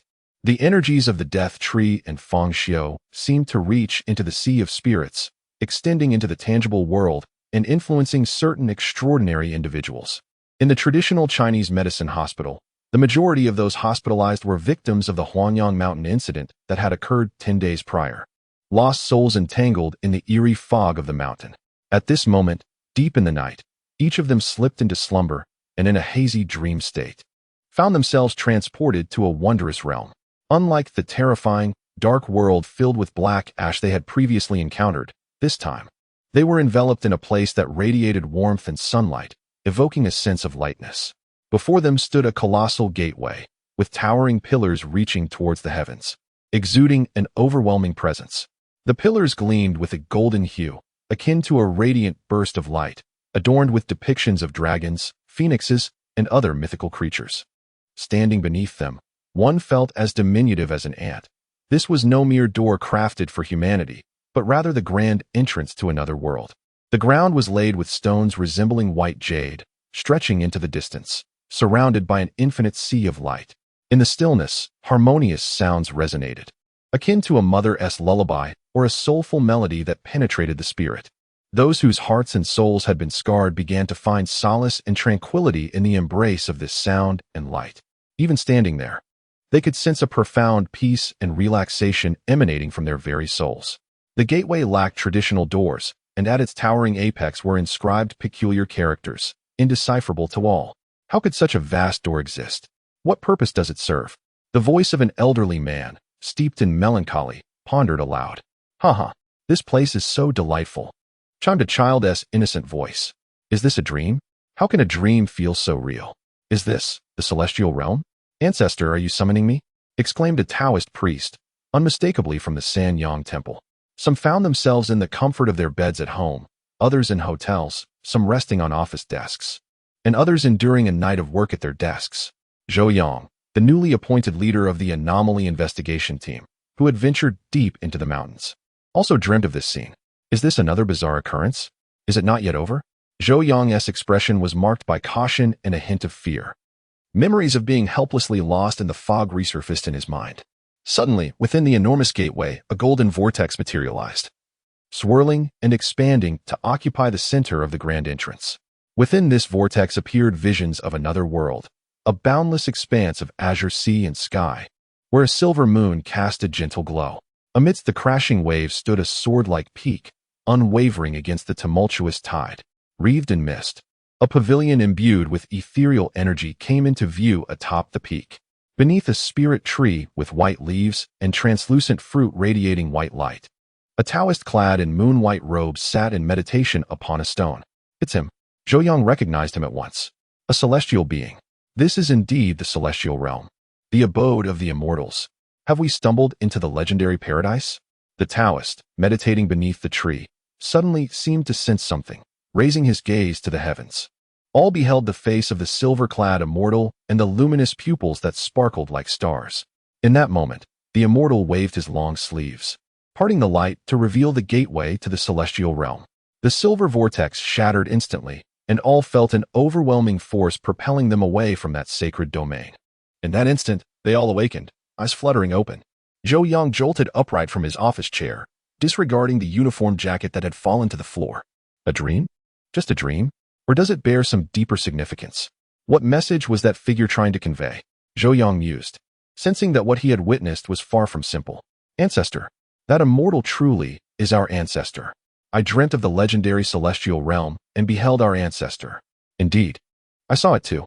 Our ancestor meditating beneath a celestial tree in a palace on a sacred mountain. Next time, perhaps we shall truly meet our ancestor. As long as we remain sincere, we shall surely receive his teachings. At that moment, the old temple master, draped in a dark robe, emerged from the side hall. He had overheard the disciples' fervent discussions, and as he walked, his earlier excitement gradually subsided. Do not linger in slumber. Awaken the others, and let us gather in the main hall to offer incense and prayers. I have resolved to craft a golden statue of our ancestor and construct a platform for ascension upon the sacred ground atop the mountain. Fang Xiu rose from beneath the death tree, gazing towards the sky, where he immediately discerned over 100 luminous points, establishing a peculiar connection with the realm of the death tree. This was the reason why, when he previously employed the dreaming technique, they too had sensed the presence of the death tree realm. Fang Xiu had reshaped the entrance and gateway of the death tree realm, transforming the once pitch-black, ghostly portal of hell into a magnificent gateway imbued with an ancient, ethereal quality, enhancing the beauty of his own small spiritual realm, akin to a heavenly abode. Had they been marked due to their prior entry into the death tree realm? If I gradually open the spiritual realm to all beings, humans, animals, and plants, what might transpire? I merely wish to construct a framework, allowing the wisdom and strength of all life on earth to assist in perfecting this realm, to bolster my power. After all, the death tree is but a part of my essence, and this realm is a fragment of my strength. I can harness their power to elevate this world to its utmost potential. Yet, for now, I shall remain in the shadows, allowing all to believe this is an unclaimed, open world. When this spiritual realm fully intertwines with humanity, and every being on earth bears the mark of the death tree, then civilization will be irrevocably linked to me. Fang Xiu pondered for a moment before shaking his head. This minuscule realm of his could barely accommodate a few individuals before overflowing. So it was best not to dwell on such grandiose thoughts for the time being. Chapter 39. The new Extraordinary Channel program images and videos projected onto the screen shifted incessantly, showcasing grotesque entities with crimson skin, madmen adorned with clown masks, and assassins wielding long rifles. The footage depicted these three monstrous beings, battling their way through formidable encirclements, tearing down the walls of buildings, and shattering cars with ease, rendering firearms around them mere toys. Among the chaos was the frenzied Element Necrotree, whose singular blow manifested as a towering column of smoke, ensnaring an armed helicopter. These were the recent adversaries we faced, dubbed Red Demon, Clown, Assassin, and Mist God Tree. Yet, all of them fell to a yet more powerful entity, one whose unparalleled strength and poise obliterated these creatures, fearsome and horrifying to us, as well as other mortal beings that resembled deities. The final image on the screen froze on an individual clad in a moon-white robe, with silver hair cascading down. This picture, chosen by Lin Shu for the preparatory meeting, revealed an immortal holding a glowing necrotree, gazing indifferently upon the earth, as though surveying all living beings below. The conference room was filled not only with members of the Extraordinary Affairs Investigation Team, but also with priests and monks donned in their ceremonial robes, along with scholars and researchers. Zhou Yang addressed the assembly. We refer to him as Sword Immortal, where he hails from, his identity. Whether he is human or a being of another kind, and the extent of his power remain unknown to us. At that moment, the screen transitioned to darkness, revealing a colossal water dragon, stretching hundreds of meters, rising from the ground and encircling the building, only to morph into a beam of sword light piercing the skies above Huanyang Mountain. Despite having viewed this video countless times, a profound sense of awe and tremor surged within all present, for this formidable power seemed to transcend the boundaries of modern society. Zhou Yang then displayed an image, not a photograph, but a hand-drawn illustration, depicting a desolate mountain range under a vast red moon, endless undulating hills, and an ancient pastoral village, reminiscent of the Necrotree realm they had previously fallen into at Huanyang Mountain. Sword Immortal, Clown, Red Demon, Assassin, Mist God Tree. None of these entities bore any prior records or information, as if they had materialized from thin air. They likely did not originate from our world, but rather from another realm, one we had never encountered or comprehended.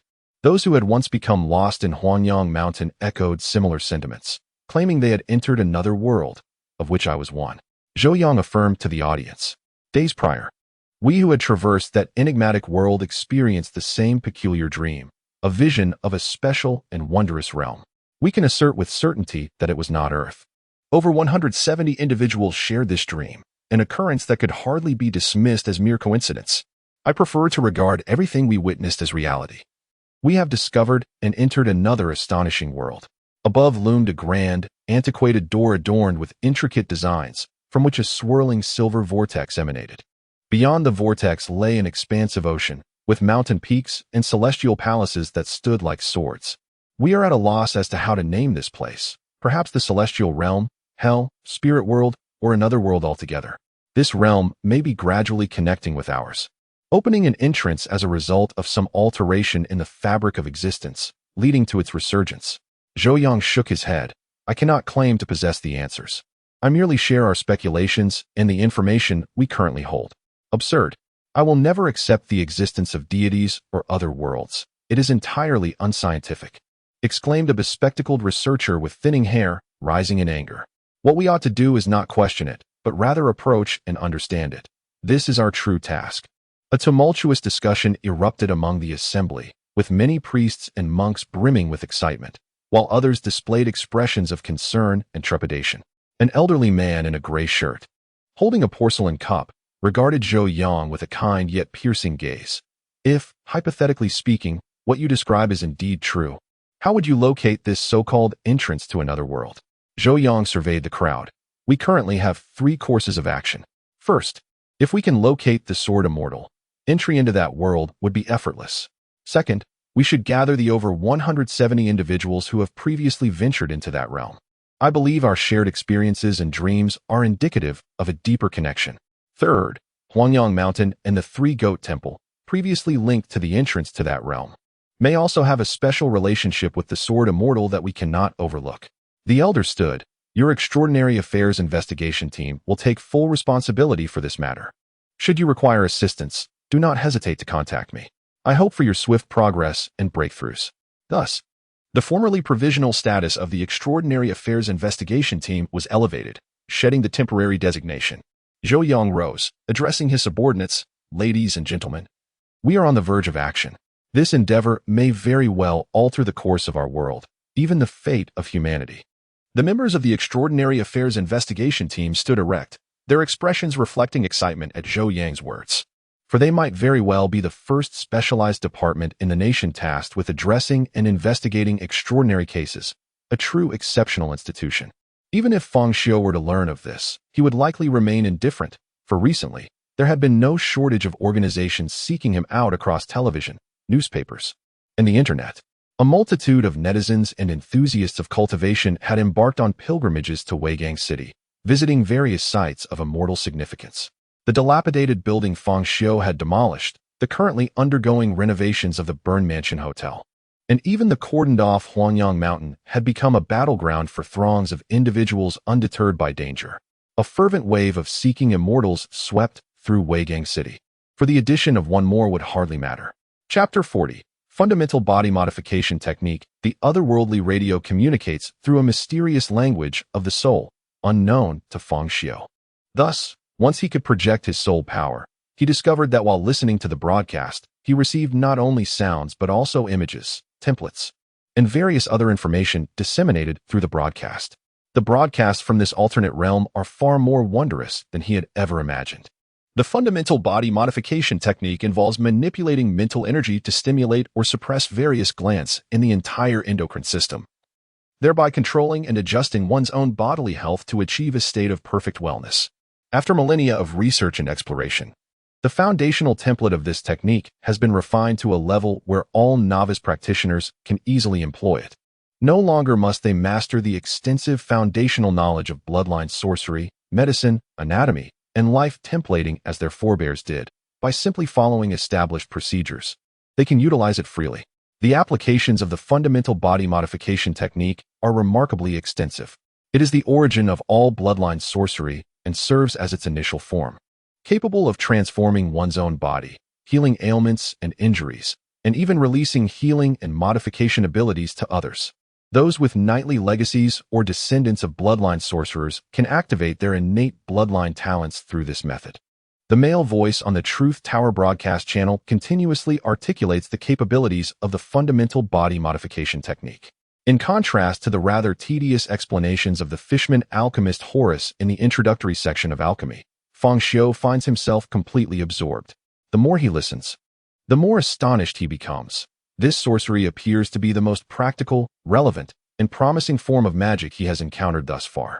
However, the use of this technique necessitates magical power, which poses a challenge, as there is no magic net in their world, a true dead end. Immediately, Fang Xiu furrows his brow, recalling his innate ability of soul control. If the conversion of magical power into soul energy is a transition from the lesser to the greater, then the conversion of soul power into magical energy must be an easier transition from the greater to the lesser. Thud. Bang. Dressed in shorts and shirtless, Fang Xiu pounds a heavy bag in the gym on the 3rd floor, striking it with such force it seems ready to burst. At this moment, the structure of his soul has grown more complex compared to before. Within it swirls a vortex, from which a white essence leaps like flames. Through this vortex, Fang Xiu can convert his soul energy into magical power, which he prefers to call mana. Unlike having a magic net that allows for endless spellcasting, this method feels akin to burning his own soul. The greater the amount of mana converted, the more frequently he can cast spells. Yet this incessant usage depletes his soul energy. Technique is merely an external path. Cultivation is the essence. He suddenly recalls a phrase often heard in cultivation novels, which now manifests as truth within the cultivation system he has devised. Once he acquires mana, he can perform spells that genuinely intervene in the reality of the material world. The spells he could only direct at the soul are designated as spiritual techniques, while those requiring mana are termed as magical spells.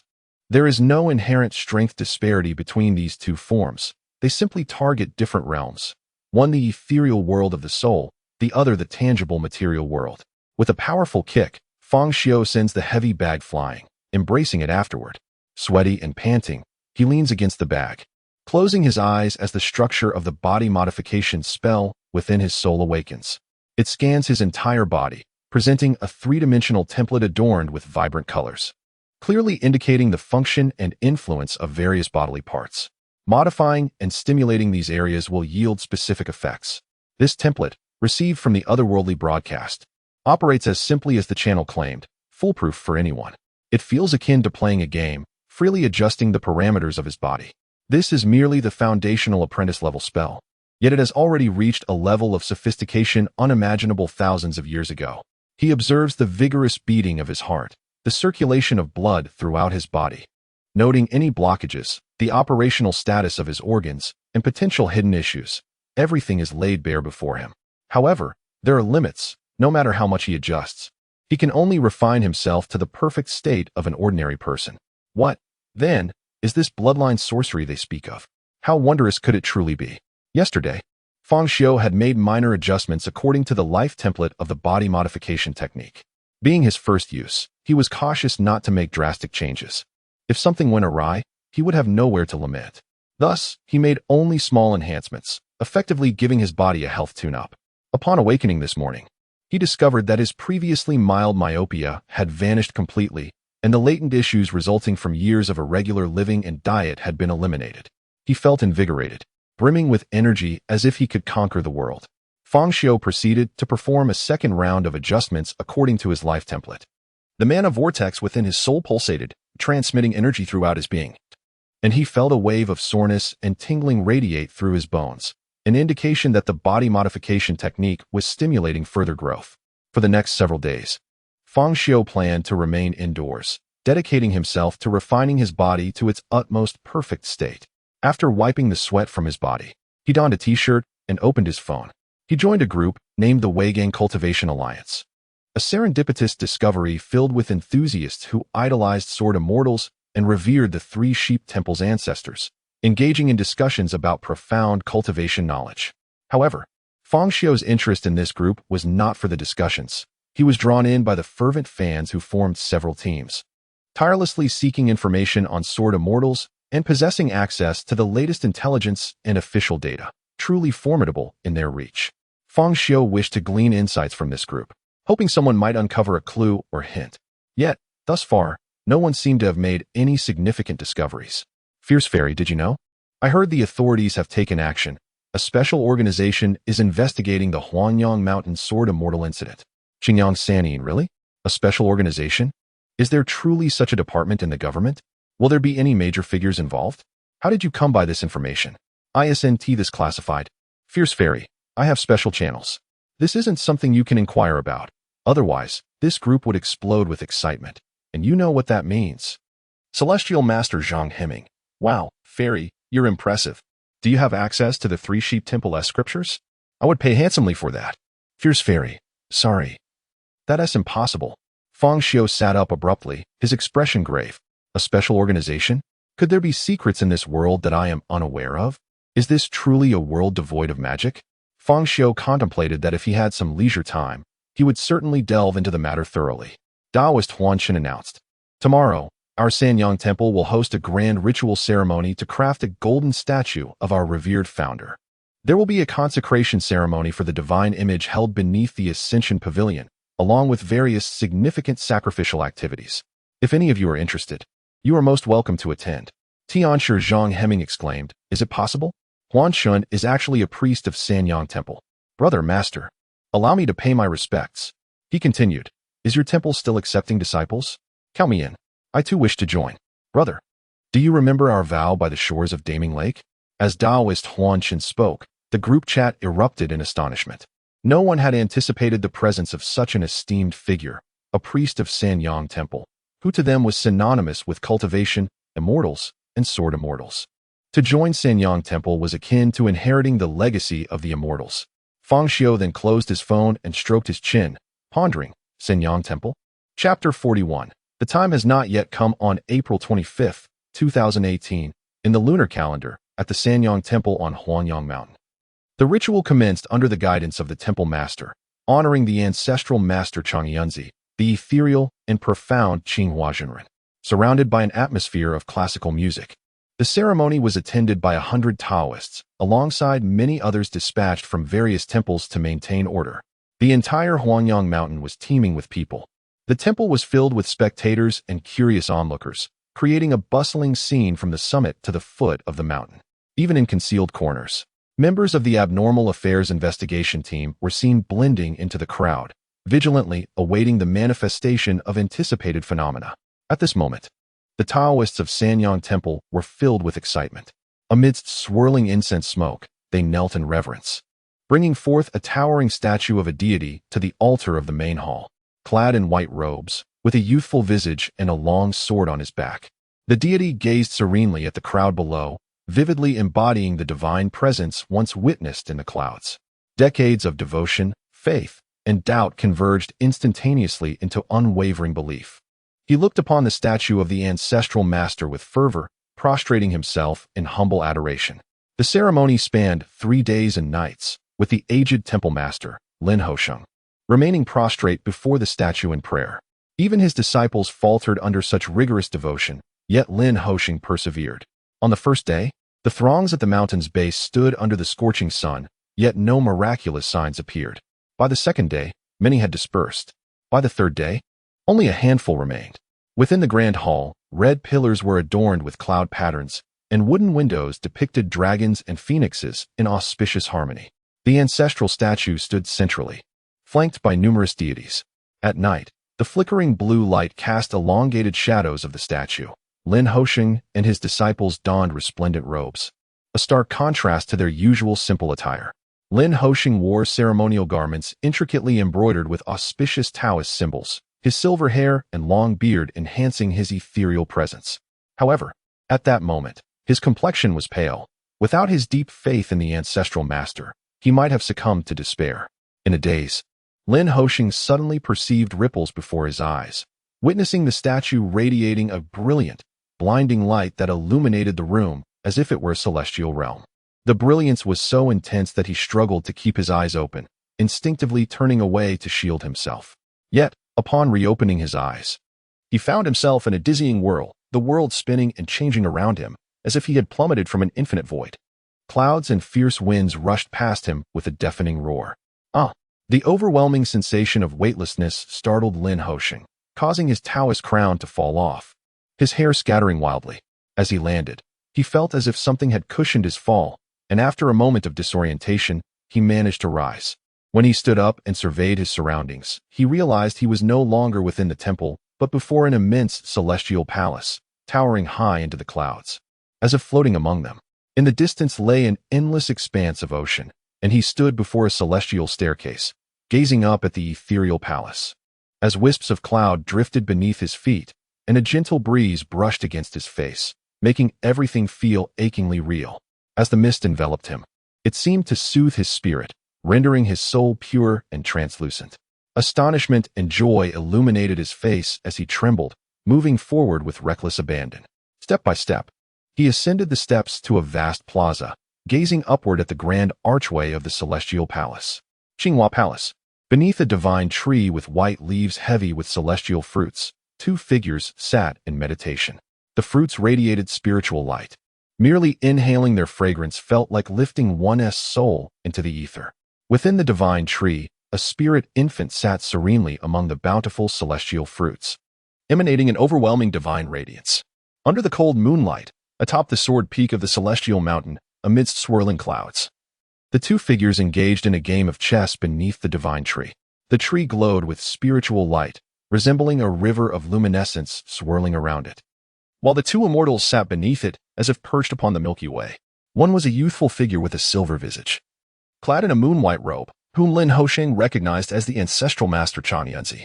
The other appeared to be a girl of 8 or 9 years, her demeanor tranquil, dressed in an exquisite feathered garment as light as a gossamer, its layers billowing and undulating gracefully beneath the moonlight.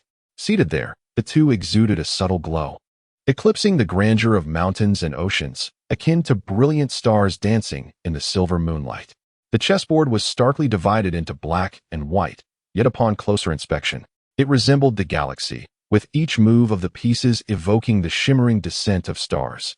Upon seeing his ancestral master, Lin Hosheng was overwhelmed with emotion, tears welling in his eyes, the veins in his neck bulging as if decades of faith had finally been validated. He fell to his knees before the two. Disciple Qingyun, the 72nd master of Sanyang Temple, humbly greets Master Changyanzi. However, when he lifted his gaze, he found the two seemingly oblivious to his presence, continuing their game under the moonlight. Lin Hosheng knelt again, bowing repeatedly. Disciple Qingyun, the 72nd master of Sanyang Temple, humbly greets Master Changyanzi. He crawled step by step, kneeling with each movement, until he lay at the feet of Master Changyanzi beneath the divine tree. Master, I come sincerely, seeking the way. Lin Hosheng pressed closer, his body trembling with fervor, his voice hoarse and shaky. Please, Master, reopen the celestial gates and guide us into the realm of immortality. Lin Hosheng prostrated beneath the tree, tears streaming down his face, his forehead repeatedly striking the stone beneath. Disciple has devoted himself to the way for over 60 years, entering the path in youth, earnestly pursuing the road to immortality, traversing mountains and rivers in search of what remains unattainable. Today, I sincerely beseech the master to impart the teachings and grant me the great method of longevity." As Lin Hosheng uttered these words, it was as if each syllable dripped with blood, the anguish palpable as saliva splattered from his lips. Regardless of his entreaties, Master Changyunzi did not shift his gaze, his eyes containing the stars, the sun and moon, and the principles of the universe, yet they did not encompass Lin Hosheng. When he lifted his head again, he saw the two immortals dissipating with the wind, transforming into mist and vanishing into the air. The chessboard, like a flowing galaxy, consumed all the pieces, leaving only 3 white pieces, which transformed into 3 azure pills. The recent scene felt like a beautiful dream, ephemeral and with a gentle poke. It vanished into nothingness. How could this be? How could this be? Lin Hosheng cried out in despair, standing beneath the radiant divine tree, lamenting. After a long while, in a daze, he finally noticed the 3 azure pills left upon the chessboard. Gently, he picked them up. They exuded a faint spiritual light, appearing less like pills and more like exquisite jade stones. As he held the pills, he saw a line of text appear on the chessboard. The moment is not yet ripe. As the world whirled and the clouds shifted hues, Lin Hosheng suddenly opened his eyes. At this moment, he realized that he remained seated in the grand hall of the Sanyang Temple. Everything that had just transpired felt like an ethereal and elusive dream, a mere figment of his imagination born from longing and fatigue. Yet, as he loosened his grip, he beheld 3 azure elixirs resting in the palm of his aged hand. Chapter 42. Rejuvenation. Fang Xiu held a jade-hued pill before his eyes, the faint blue hue allowing him to glimpse the shadows of the grand hall behind it. Upon his table lay 2 talisman papers. This marked Fang Xiu's inaugural attempt at alchemy, crafting a concoction without a proper alchemical table, thus limiting him to the simplest of single-use creations. The pill, composed of the resin from the necromantic tree as its base, was inscribed with the spell structure of the fundamental body modification technique. The talisman papers bore a similar essence, drawn from the sap of the necromantic tree, serving as vessels for the spell structure. While the pill was intended for bodily transformation, the talismans functioned to heal ailments. Upon ingestion of the elixir, the predetermined fundamental body modification technique would activate, adjusting the body to its utmost potential. However, this was specifically tailored for humans. The effects on other animals remained uncertain. The longevity pill promised to dispel maladies and prolong life. At this moment, Fang Xiu felt a slight unsteadiness in his gait, a result of the subtle adjustments being made to his physique. He had not altered his appearance per se, but rather modified his skeletal structure, height, arm, and leg lengths, along with muscle strength and reflexes. The ordinarily average Fang Xiu sensed his body evolving toward that of a professional athlete. Over the course of 3 days, Fang Xiu experienced a gradual elongation of his form, akin to pliable clay being stretched. He felt a dull ache in his bones, while his skin sloughed off dead layers, akin to a snake shedding its skin, accompanied by the release of oils and impurities. His appetite had surged to several times its usual capacity. Fang Xiu estimated the effects would persist for at least another fortnight. He speculated that others consuming the longevity pill would experience similar results, and he planned to document and compare his findings, thus contributing vital information for the study and exploration of the fundamental body modification technique. Fang Xiu ambled down to the basement, placing the box atop the highest shelf alongside the hand of giant strength and the mask of the deceptive jester. The 3 goat temples in trance stood firmly shut, in stark contrast to its previous bustling atmosphere filled with worshippers. Since the grand ritual event concluded 3 days and nights ago, the temple's priests had not descended from the mountain, particularly the esteemed Taoist Qin Yun, who remained secluded in the large communal meditation chamber at the temple's rear, immersed in recitation and meditation, as if entirely detached from the mundane world, even from his own disciples. The meditation room, spanning over 100 square meters, boasted an antique wooden floor. Once adorned with exquisite landscape paintings and calligraphy, it now lay bare, devoid of even screens, leaving only the walls lined with Taoist scriptures and the portrait of the revered ancestor, Changyunzi, hanging above the incense altar. Even disciples delivering meals could only catch a glimpse of Taoist Qin Yun's silhouette. Is the master in a state of shock? A middle-aged Taoist, dispatched by the Religious Affairs Administration, remarked with a hint of schadenfreude. It's been days since he emerged. Were it not for the daily meals, I would have thought. The previous ritual had yielded no peculiar occurrences. leaving those who had been sent through connections greatly disappointed. Upon further investigation, they concluded that the Three-Goat Temple was merely an unremarkable small temple, and many had begun to contemplate leaving. What has happened to the master? Huan Shen, initially a temporary worker at the Three-Goat Temple to assist with visitors, had recently become an official disciple. Faced with the current situation, he too felt a wave of concern. Creak. As discussions flared outside the meditation room, the door creaked open, revealing Taoist Qingyun, who finally emerged after nearly 20 days of seclusion and recitation. Instantly, all chatter ceased, and the disciples met the sight of their master with expressions of shock and astonishment. Who is this, master? One disciple's face twisted into a look of horror, his voice trembling. Master? How could this be? The others echoed his disbelief, their faces etched with incredulity. How could this be? This is the master? Huan Shen, amidst his concern for Qingyun's health, turned to see all eyes fixated behind him. He turned as well, witnessing a Taoist with a mane of thick black hair and a long beard stepping from the meditation room, clad in a simple white robe suited for meditation. His complexion was flawless, akin to that of an infant. Towering and robust, his very presence exuded an aura of strength, reminiscent of an elder ape or a graceful leopard cat. He appeared no older than 30, his eyes sparkling with wisdom and depth. Master, master? Huan Shen gazed at the Taoist, slowly recognizing a trace of their former master within the striking figure. He stood transfixed, his chest rising and falling in a tumultuous rhythm. Disbelief giving way to shock, which finally morphed into fervor. A surge of inexplicable excitement welled within Huan Shen's chest, his gaze locked onto Taoist Qingyun's visage. For the first time, he grasped the true essence and power of cultivation, of longevity. Rejuvenation. This is the essence of rejuvenation. This is cultivation. This is magic. This is immortality.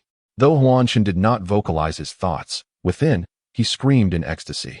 The others exhibited even greater excitement than Huan Shen, none able to maintain their composure in such a moment. Is it truly? Is there a path to cultivation? Can one truly attain immortality? Can humans ascend to become celestial beings? Each heart echoed these questions, their pupils fixated upon Taoist Qingyun, as if flames of fervor ignited within their souls. The reality of rejuvenation lay before them, and the man who stood there had once been an ordinary mortal, aged and waiting for death beneath the passage of time. Emerging was indeed Taoist Qingyun, yet he appeared as an entirely different being from the frail elder of the past. Had he not been accompanied by his devoted disciples, none present might have recognized him. In stark contrast to the disciples' astonishment and excitement, Taoist Qingyun's expression was one of serene tranquility. His youthful visage combined with a gaze imbued with wisdom and experience created a striking juxtaposition. Standing tall at the entrance, he exuded an ethereal presence, the wind rustling through fallen leaves, his flowing black hair dancing like silk. On that early summer afternoon, the cicadas sang incessantly as he closed his eyes, seemingly attuned to the symphony of nature. Taoist Qingyun extended his hand, eyes still shut, to catch a leaf that floated down before him. His fair, slightly rosy fingers grasped the green tender leaf, and with a soft sigh, he murmured, "Alas, the time is not yet ripe." Chapter 43, Elixir of Longevity? Please, take a seat. The fragrance of incense wafted through the tranquil room, where Qingyun sat cross-legged on a meditation cushion in front of a small table. The soothing aroma enveloped the space, inducing a serene calmness that settled the mind. Yet, across from him, Zhou Yang and Lin Xiu, the leaders of the Exceptional Affairs Investigation Team, could not quell their tumultuous emotions. Both Zhou Yang and Lin Xiu sat wide-eyed and speechless, as if immobilized by an invisible force, transfixed by the presence of Qingyun. "Please enjoy some tea." As Qingyun's young disciple served the tea, the two finally stirred, albeit clumsily, to grasp their cups. Zhou Yang, unable to sip, hurriedly inquired, "Are you truly Qingyun Taoist?" With a calm gaze, Qingyun lifted his cup and took a gentle sip, smiling nonchalantly. Who else would dare impersonate this old man? However, the youthful visage starkly contrasted with his words, creating a dissonance that left Zhou Yang and Lin Xiu in disbelief. Lin Xiu had encountered the master of the Sanyang Monastery before, back when he appeared merely as an ordinary elder.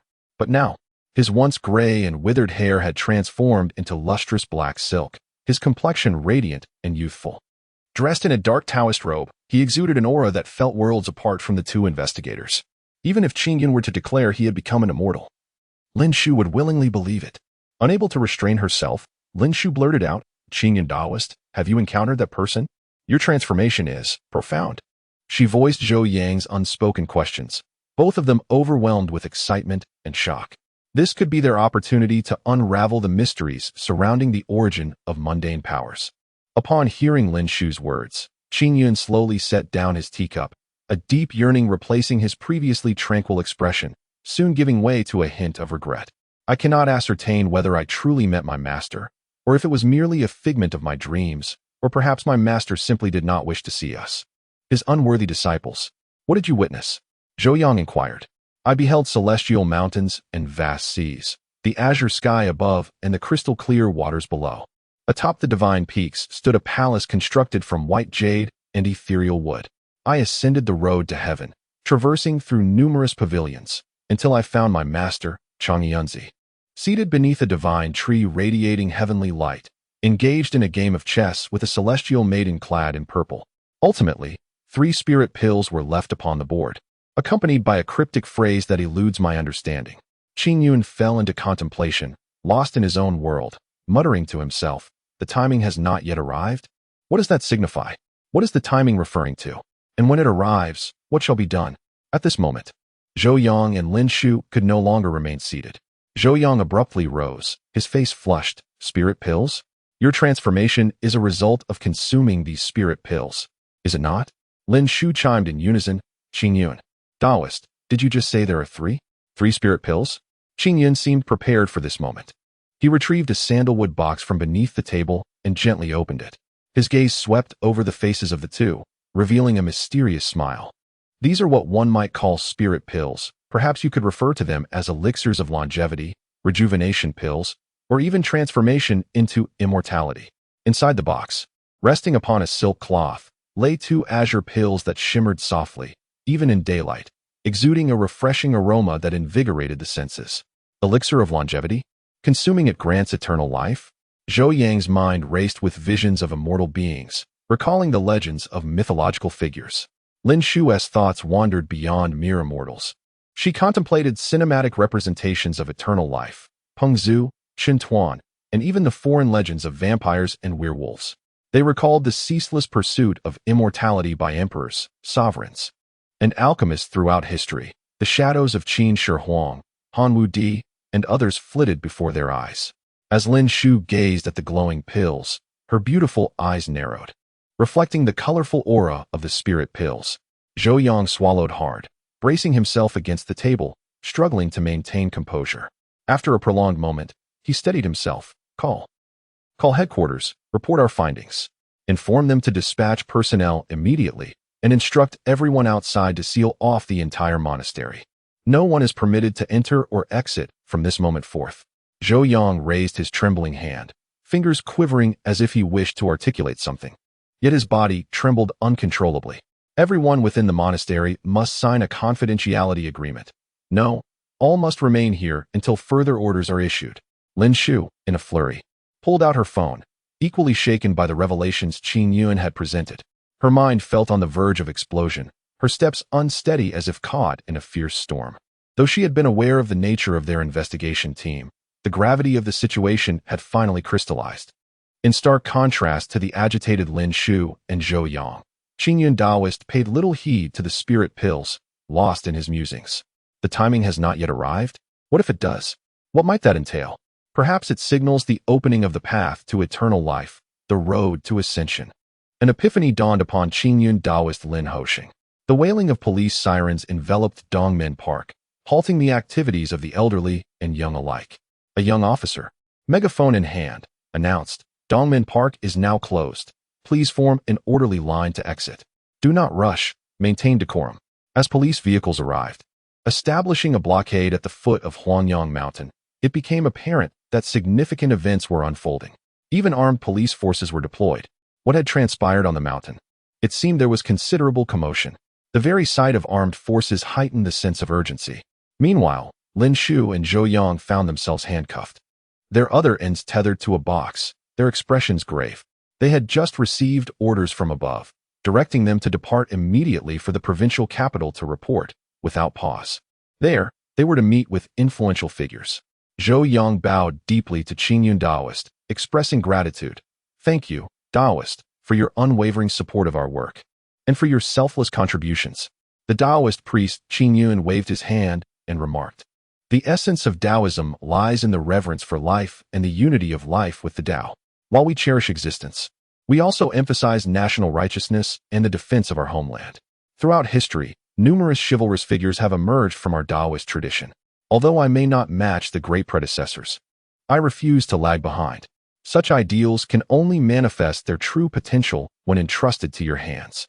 Regardless of the circumstances, our Sanyang Temple shall always adhere to the nation's arrangements and directives. Though Qingyun spoke with unwavering righteousness, the disciples behind him were ablaze with indignation. You, having already consumed one, can certainly afford to speak without concern. Chapter 44. The Mysterious Bounty, a Beautiful Woman. Care for a date? I stand at a height of 185 centimeters, well endowed and skilled. I assure you, I can reach your heart in one step. If you don't believe me, well, ding ding ding. A sleek black cat sprawled luxuriously on the sand, stretching out in a relaxed manner. However, what was more peculiar was that it was currently holding a smartphone, its agile paws deftly tapping and typing away, engaged in a chat with multiple individuals simultaneously. Appearing quite busy. On the WeChat profile, there was a tall man, somewhat taciturn, exuding an aura of restrained allure. His physique seemed sculpted according to the golden ratio.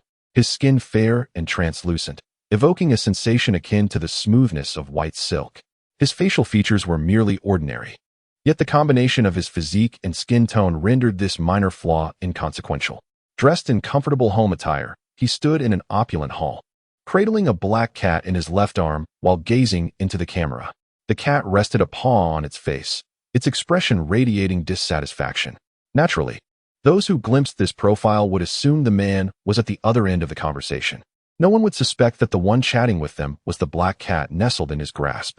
In the black cat's circle of friends, daily posts showcased grand mansions, villas, gourmet meals, and photos brimming with the charm of a bourgeois lifestyle. The cat's phone buzzed incessantly, messages pouring in from contacts humorously labeled as Baby 1, Spare Tire 4, and Rich Woman 6, among others. At that moment, the cat's eyes sparkled, its chubby paws transforming into phantoms as they danced across the screen, a myriad of peculiar expressions flitting across its face. Do not send me red envelopes. Am I the sort who lacks money? Is this not an affront to my dignity? I merely seek a woman who cares for me, not one who is obsessed with money. Ding ding ding. Darling, you are wonderful. I've been so exhausted lately, you know? Sweetheart, you are truly amazing. I want to give you money to spend. In this moment, the black cat transformed into a master of disguise. Engaging in conversations with diverse tones, personalities, and approaches, skillfully luring its interlocutors deeper into a captivating abyss. Ding ding ding. Oh ho ho. Another foolish woman has taken the bait. The black cat's face twisted into an evil grin. Suddenly, footsteps echoed, causing the black cat to sit up straight, feigning interest in the television as if caught off guard. Black Shah, your packages have arrived again. What did you buy this time? So many? Don't you already have a phone? Why buy 2 more, especially iPhone XS? Fang Xiu entered wearing slippers, his arms laden with boxes of varying sizes, computer towers, a 49-inch 4K curved monitor, mobile phones, gaming consoles, and more. Recently, he had even received a large cat climbing frame, a plush cat bed, and premium cat food. Where on earth did you acquire so much money? Fang Xiu inquired. The black cat scoffed softly. For a being of my superior intellect, making money in this foolish human society is exceedingly simple.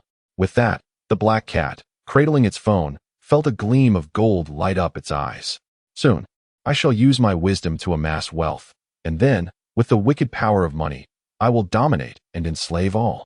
Having witnessed the might of wealth, a new world seemed to unfurl before the black cat. With money, one can possess anything, buy anything. Money is divine. It proclaimed with fervor. You wouldn't be engaging in any illegal activities, would you? Fang Xiu's eyes brimmed with suspicion, entirely unaware of the cat's current exploits online, masquerading under his name and identity. Meow? I earn through intellect. Do you comprehend what wisdom is? Even you, my master, cannot tarnish my noble character. The black cat's eyes sparkled with innocence, momentarily evoking a sense of warmth in Fang Xiu. Remember my warning? or you shall know the consequences." Fang Xiu scrutinized the cat's eyes intently before finally turning away. The black cat, suddenly reminded of something, felt a chill run down its spine, beads of cold sweat forming as it turned its back to Fang Xiu. It glanced at its phone's profile. Perhaps it's time to change my account? At that moment, a notification popped up on Fang Xiu's phone, revealing a deep crimson window filled with dense text, accompanied by images in both Chinese and English. The black cat squinted curiously. TSK, this poor master, lacking even a single friend. Could it be that someone would send him a message? A-class bounty. Reward, $200 million. Item, a miraculous Eastern elixir that extends life. Detailed information. The item is currently located at Huangyang Mountain in Weigang City, Yubei Province. It will be transported in 1 hour. Escort personnel. The message even included photos of Zhou Yang and Lin Shu from the abnormal investigation team. The black cat nearly dropped its phone, as if witnessing a rain of gold falling from the heavens. $200 million? At that moment, Fang Xiu also heard the black cat's exclamation. He picked up his phone, a device previously used by a fraudulent jester, now essentially a blank slate, devoid of any records, a standard, ordinary smartphone, since he had discarded his original phone into the river. The only distinction was the addition of several foreign banking apps and a client named Crossblood Network. The notification had come through the latter. This was likely a targeted push for members of the website in Yubei Province. And Fang Xiu's phone must have been registered under an identity akin to that of an assassin or mercenary. After pondering, he promptly declined the offer, watching as the notification vanished from the screen. This was the website through which the fraudulent jester had ordered firearms, sniper rifles, RPGs, bombs, grenades, all available for purchase, complete with logistics services. Fang Xiu had previously thought the site was astonishing, never anticipating it could also issue bounties. Has the longevity elixir already been handed over to the authorities by Lin Hosheng? Yet, such information should be classified. How does this cross-blood network know? Moreover, why act so swiftly, resorting to a bounty format, indicating urgency? Who exactly has issued this bounty through the website? $200 million? Fang Xiu had never considered that his recent actions had begun to attract attention to the small city of Weigang, particularly Huangyang Mountain, the focal point for many curious individuals.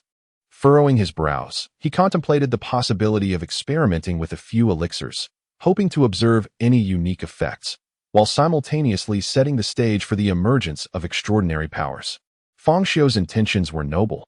He believed that if something could be uncovered, it would not only benefit him but might also advance medical science, potentially resolving complex ailments or even fatal diseases, and contribute to human evolution, enhancing perfection. Yet, it appeared that many had been drawn into a storm of chaos and bloodshed. On the highway leading to the provincial capital, a heavily armed convoy advanced in close formation, racing towards their destination. The journey was so smooth that it lulled everyone into a false sense of security. After all, who would dare to confront such a well-armed procession in the country? However, midway through their route, a sudden and violent explosion shattered the calm. The sky was ignited by a brilliant blaze as the explosion obliterated the pavement, sending several vehicles soaring. Following this, a barrage of rockets rained down upon the road. On the parallel lane, a large cargo truck, laden with tractors, timed its entry perfectly, veering sharply at high speed. The vehicle left a long trail of destruction as it crashed through the guardrail, obstructing the progress of all vehicles behind it and isolating the explosion site. The tractors were violently ejected from the truck, hurtling towards the following cars and resulting in a catastrophic chain collision. In the ensuing chaos, several vans barreled into the scene, gunfire and explosions erupting incessantly, smoke and flames billowing into the air. Amidst the cacophony, a masked man with a yellow head covering detonated a timed explosive, breaching the armored vehicle's door. As anguished cries filled the air, he seized the box from within. Under the cover of smoke grenades, the crowd scattered like lightning, swiftly boarding various modes of transport or changing their attire in a frenzied escape. This series of actions unfolded with astonishing speed, completed in the blink of an eye. Chapter 45. The Book of Life and Death, Where Am I? Lin Shu exerted all her strength to open her eyes, but was met with a dense fog that enveloped her from all sides, obscuring everything. Then, it seemed that I have died. Have I truly passed away? If so, what is this place? As the fog swirled with the wind, it began to thin slightly, allowing Lin Xiu to gradually perceive her surroundings. She realized she stood upon a vast expanse of white earth. Looking upward, she saw swirling mists that veiled the entire world, rendering her vision utterly obscured in a sea of white fog. She wore an ancient-style white robe, akin to a traditional undergarment, with her hair cascading down and her bare feet touching the ground. What a strange place. Lin Xiu spun around, trying to discern her location. Suddenly, the white ground beneath her began to undulate, resembling a black river flowing and writhing across the surface. What is this? Terrified, Lin Xiu tiptoed, trying to avoid the areas where the blackness flowed. The dark, smoky presence solidified, forming vertical script upon the white ground. It was at that moment that Lin Xiu was shocked to discover that what lay beneath her was not merely earth, but a colossal ancient tome, enormous as a mountain, with pages as smooth and supple as white jade, emanating a faint glow. The black markings revealed were the words inscribed upon the ancient text. How is this possible? Where am I? Hell! Lin Xiu continued to retreat, her feet brushing against the paper beneath her, which felt more like hard jade. The encroaching fog surrounded her, and in her panic, she sought to escape this terrifying realm, yet found herself seemingly stuck in place. She felt like an ant placed upon a platter, with something dreadfully ominous looming above her, gazing down as if scrutinizing the ant on a table. At that moment, she noticed that the words upon the ground had finally crystallized into form. They appeared to be ancient characters, reminiscent of mythical bird script or the venerable oracle bone script. Yet she could still discern their meanings. The characters seemed to be carved with blades, exuding a sharp and deadly aura. What struck her with utmost horror was the inscription at the top, her own name. Surname, Lin Xiu. Date of birth, June 16th, Ehai year. At the hour of the rabbit. Place of origin, Xiang Town, Lin County, Yubei. Lin Xiu's mind raced, and as she scanned the ancient characters in terror, her gaze fell to the very bottom. There, she beheld 4 blood-red characters. Lifespan expired. The crimson letters appeared as if smeared with human blood, and she could even see the red flowing like liquid. Dead? Truly dead? Although she had anticipated this, disbelief washed over her, and she clutched her disheveled hair, her expression revealing an utter inability to accept this reality. This, is it what they say? The king of hell takes you at midnight. Who dares allow you to see the dawn? Lin Xiu was engulfed in shock and panic, yearning to voice her anger. Yet all that escaped her lips was a bitter laugh, her body laden with an overwhelming sense of helplessness. Confronted with such an existence, akin to a deity or a scene from a myth, the profound powerlessness of a mere mortal was laid bare before her. But, I do not wish to die. Lin Xiu sat cross-legged upon the ground, glancing around anxiously before directing her gaze skyward, letting out a desperate roar. Lin Yu, sister, I'm truly going to die this time. Kneeling on the white pages, she cradled her face in her hands, tears streaming down her cheeks. At that moment, the clouds above parted, as if a beam of celestial light descended from the heavens. A colossal white jade brush emerged from the cloud, erasing the 4 ominous characters of lifespan expired and replacing them with a new proclamation, extended life by 120 years. With the stroke of the brush, the clouds dispersed. The surrounding fog enveloped Lin Xiu, and in the blink of an eye, she saw herself dissolve into the pages of the colossal tome. Vanishing from this peculiar and surreal world, she found herself within a grand palace, where white jade columns supported a golden roof, and the dome sparkled with myriad jewels. Fang Xiu, clad in a Taoist robe, sat at an ancient, fragrant table. The pages of the tome closed on their own, revealing 3 ancient characters inscribed upon the black leather cover, the Book of Life and Death. Beneath it lay Fang Xiu's name, as if declaring the identity of the tome's master. Fang Xiu rose, grasping the Book of Life and Death, and moved forward, gliding through the palace like a wisp of smoke, arriving at the edge of a cliff beneath the Tree of Souls. The roots of the tree, which had previously reached into the Sea of Light, now bore 2 additional tendrils. Fang Xiu released the tome, watching as it transformed into a beam of light, merging into the roots of the tree, becoming a projection of its essence. The Book of Life and Death was, in fact, a record of connections to the Tree of Souls, an integral part of its being. At that moment, only 4 names graced the pages, including Fang Xiu's, making a total of 5. Perhaps one day, I shall inscribe the names of all beings, all existence in this world. How extraordinary! How could this be? It is truly inconceivable. She is experiencing a rebirth. Like an infant, Her body secretes various growth hormones, adjusting as if it were a finely tuned instrument, as though emerging from a cocoon. The sounds resonated with astonishment, filled with the essence of a shattered worldview. Wounds healed rapidly, and necrotic muscles and tissues regenerated. Look, look. The 4 severed fingers were regrowing. How could this be? Severed limbs are being reborn. Unbelievable. Truly unbelievable. Had I not witnessed this with my own eyes, I would never have believed it. This is the most invaluable clinical data and experimental subject. No, she is a member of a classified department. Any thoughts must be kept to oneself. The priority now is to document every change in her condition and the details of her physical transformation. For this could be a pivotal opportunity to unlock the mysteries of human anatomy and genetics. In a haze, Lin Xiu continued to hear voices, shadows flickering before her eyes. She yearned to scream, yet no sound emerged, and as she attempted to rise, her body remained entirely unresponsive. Lin Xiu finally opened her eyes, springing upright. Gasping for breath, the blinding light from the windows was overwhelming, causing her great discomfort.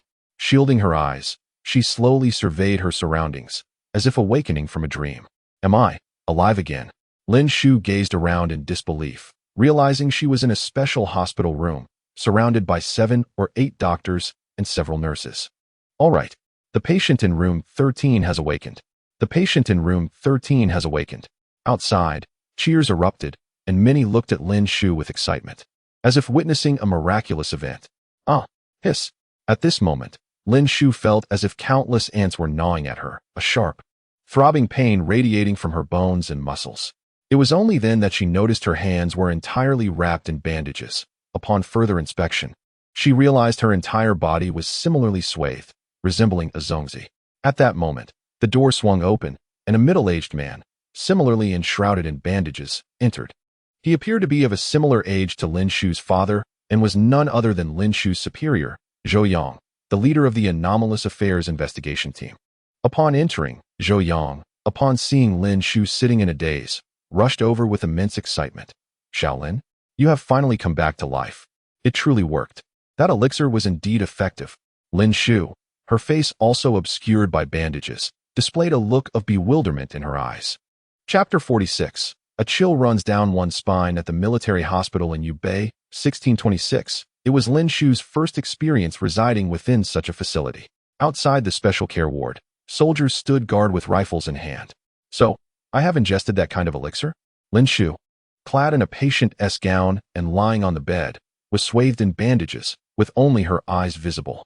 Her voice was barely a whisper. She felt an overwhelming sensation of soreness and an unbearable itch that penetrated deep into her bones, a discomfort that was excruciating beyond measure. Indeed, your condition was critical at the time. When you met with the higher-ups, you immediately requested assistance, and, to our surprise, it was granted without delay. Zhou Yang, despite his own unhealed wounds, with his arms slung around his neck, had donned his uniform and appeared to have resumed his duties. Sitting beside Lin Xiu's bed, he looked at his young subordinate, who was only slightly older than his own son, and felt a sense of relief. So, I have become a guinea pig, Lin Xiu jested, feeling fortunate to be alive. No. It is merely a routine examination. We live in a society governed by law. Such things as you fear are implausible. Moreover, the origins of this medication are rather peculiar and its effects miraculous. The potential side effects or dangers remain unknown. Hence this precaution is for your own good. Zhou Yang paused, recalling something. By the way, we have identified those who ambushed us. It seems there was a 200 million bounty associated with a network known as the Crossblood Web. The individual orchestrating the operation is a figure nicknamed Black 7. Do you remember the arms smuggling case we had been investigating? Black 7 was the mastermind behind that organization, and he has finally been apprehended and killed. The Crossblood Web. Lin Xiu had never encountered that name before. Yes, it is an alliance formed by various arms contractors, both large and small. To be precise, it is not the sort of organization one might envision. Rather, it serves as a platform where recognized arms contractors from around the world can sell their weaponry. Those in need can communicate directly with them to negotiate prices and place orders. From weapons capable of waging wars to mere handguns and rifles, you can find sellers for any item, provided you have the means. Aircraft, tanks, and artillery can all be purchased there. As many of these arms dealers are backed by governments, including those of small nations in Africa or the Middle East. In the end, the cross-blood web has expanded beyond arms trading to include various illicit activities such as assassination contracts, bounty hunting, intelligence trading, and hiring mercenaries or bodyguards. The buyers and sellers are diverse, and the platform merely provides a venue with limited guarantees. The transactions are negotiated between the parties involved. However, such networks are rarely seen domestically, so most people remain unaware of their existence. How did the information leak? How could they have known exactly what we were transporting and which routes we were taking? Lin Xiu pondered, voicing a question that had troubled her mind repeatedly. Look, Zhou Yang opened his phone and placed it before Lin Xiu, revealing a Weibo headline that read, "The Master of the Three Sheep Temple rejuvenates. The era of immortality has arrived." A Taoist from the temple shared this online, and he's not the only one. After all, we live in the age of information. Zhou Yang's face was etched with helplessness, and even Lin Xiu could not suppress a wry smile. In the aftermath of the incident, they had speculated endlessly, even considering the possibility of an internal leak, never guessing that it would turn out to be something so absurd. Do you know who placed the bounty? Lin Xiu recalled her fallen colleagues from the explosion. It's likely very difficult to ascertain, Zhou Yang replied hesitantly. He patted Lin Xiu's shoulder, picked up his briefcase, and stood up. Though his wounds had yet to fully heal, he had pressing matters to attend to. At that moment, Lin Xiu suddenly remembered something and called out to Zhou Yang, "Wait, team leader." After a moment's hesitation, she continued, "While I was unconscious, I had a strange dream. It was incredibly vivid and bizarre." A dream? Zhou Yang halted at the mention of the word, his sensitivity heightened after recent events. He had begun to investigate even the most fantastical tales, no longer dismissing them outright. Zhou Yang sat down, looking intently at Lin Xiu. What was the dream about? As Lin Xiu slowly settled into her thoughts, her gaze became hazy. I must have been on the brink of death. In my days, I seem to have entered a realm shrouded in mist. Zhou Yang gazed into Lin Xiu's eyes, sensing the profound impact of her experience, one capable of crushing the spirit and will of any individual. I looked up and felt as if a godlike entity was observing me from the mist. A colossal brush of white jade descended from the clouds, erasing the words "Your lifespan has ended" and replacing them with "extended life for 120 years. Lin Xiu recounted, her chest rising and falling rapidly. The immense hand above her seemed to whimsically paint over her fate. With a mere stroke, it could dictate her life or death, altering her destiny. The tremors of dread and terror consumed her mind and soul, causing her body to shudder violently as she instinctively curled up within her bed. Shaolin, do not be afraid. Do not dwell on it too much. You are alive now, and you are well. Perhaps it was all just a dream. Zhou Yang immediately stood up, attempting to comfort Lin Xiu. Though he could not fully grasp her feelings, merely listening to her tale sent shivers down his spine. Zhou Yang meticulously recorded Lin Xiu's account, but he did not take her words at face value. Instead, he viewed them as mere intelligence to be catalogued, refraining from reporting or disclosing them to others. For all he knew, it could simply be a figment of Lin Xiu's imagination, visions conjured in the throes of near death, where one might encounter bizarre phenomena reminiscent of the underworld, hell, or ancient myths and legends. Yet, there lingered a possibility. If, indeed, what Lin Xiu had witnessed was true as this thought crossed his mind. Zhou Yang felt an involuntary shiver run down his spine, a chill that left him unnerved. Chapter 47. Spirit Plants in the Dead of Night. The night breeze rustled through the branches of the maple trees outside, producing a soft whisper as the palm-like leaves brushed against one another. The sky was clear, illuminated by the bright moonlight that cast intricate shadows upon the earth. Lin Xiu gradually pulled herself up from the hospital bed, only to collapse to the ground the moment her feet touched the floor. With a pained groan, Lin Xiu realized just how mismatched her body felt, as if she were no longer in control. Every movement, from lifting her legs to extending her arms, was fraught with an overwhelming dissonance. Slowly, she steadied herself against the table and wall until she was fully upright. Only then did she recognize that her body was entirely different from before. Is this me? How can this be? How have I grown so tall? With her line of sight elevated by several centimeters, Lin Xiu felt as though she were walking on stilts. Even when wearing high heels before, she had never experienced such a sensation. Now, she merely stood flat-footed. Previously, she had been around 160 centimeters tall. But now she must have surpassed 180 centimeters, a height greater than that of many international models. Leaning against the wall, she unsteadily made her way to the bathroom of the single-occupancy ward. There, she finally caught a glimpse of herself in the mirror, clad in a loose white hospital gown, her body wrapped in bandages. During the day, she had refrained from asking questions or expressing her pain, striving to project a positive demeanor in front of her colleagues and superiors, as if her injuries were of no consequence, convincing everyone that she was perfectly fine. Yet, for a young woman, seeing herself swathed in bandages and recalling the moment before she lost consciousness, when she had been caught in an explosion, was enough to understand that her appearance was likely irrevocably altered. No one can remain indifferent to their looks, especially not a girl in her 20s. Tentatively, she stood before the bathroom mirror, slowly lifting her gaze to meet her reflection. Moonlight streamed through the window, illuminating her figure, and as she beheld the bandaged silhouette before her, despair filled her eyes. What have I become? A monster? Turning away, she gradually shed her hospital gown, carefully unwinding the bandages that enveloped her. Standing bare in the bathroom, she wrapped her arms around herself and slowly turned back to face the mirror. As she steadied herself, her tightly closed eyes gradually opened once more, gazing into her reflection. The sound that escaped her lips was not one of panic or fear, but rather astonishment, shock, disbelief, and elation. Lin Xiu could hardly believe the figure in the mirror. The moonlight brightly outlined her contours, casting the image of a beautiful form with a graceful stature. Before her stood a tall, flawless young woman, her skin as delicate and pale as a freshly cracked egg, features exquisitely defined and elegant. With lustrous black hair cascading down her shoulders, her long legs were closely aligned, their smooth lines stretching from her toes to her elegantly shaped hips, ascending to her bosom, and culminating in a swan-like neck. Her features were so refined, they seemed meticulously crafted, with only a faint hint of Lin Xiu's original visage. If the former Lin Xiu could be considered merely beautiful, at this moment, she resembled the enchanting fairies of legend, exuding an ethereal quality that felt entirely otherworldly. Akin to a meticulously sculpted porcelain doll, perfect yet seemingly fragile. Is this me? The perfect face in the mirror now parted its soft, rosy lips.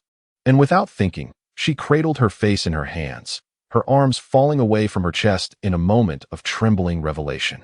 The next day, when her male and female colleagues visited her in the hospital, each one was so taken aback upon seeing Lin Xiu that they dropped their gifts in disbelief.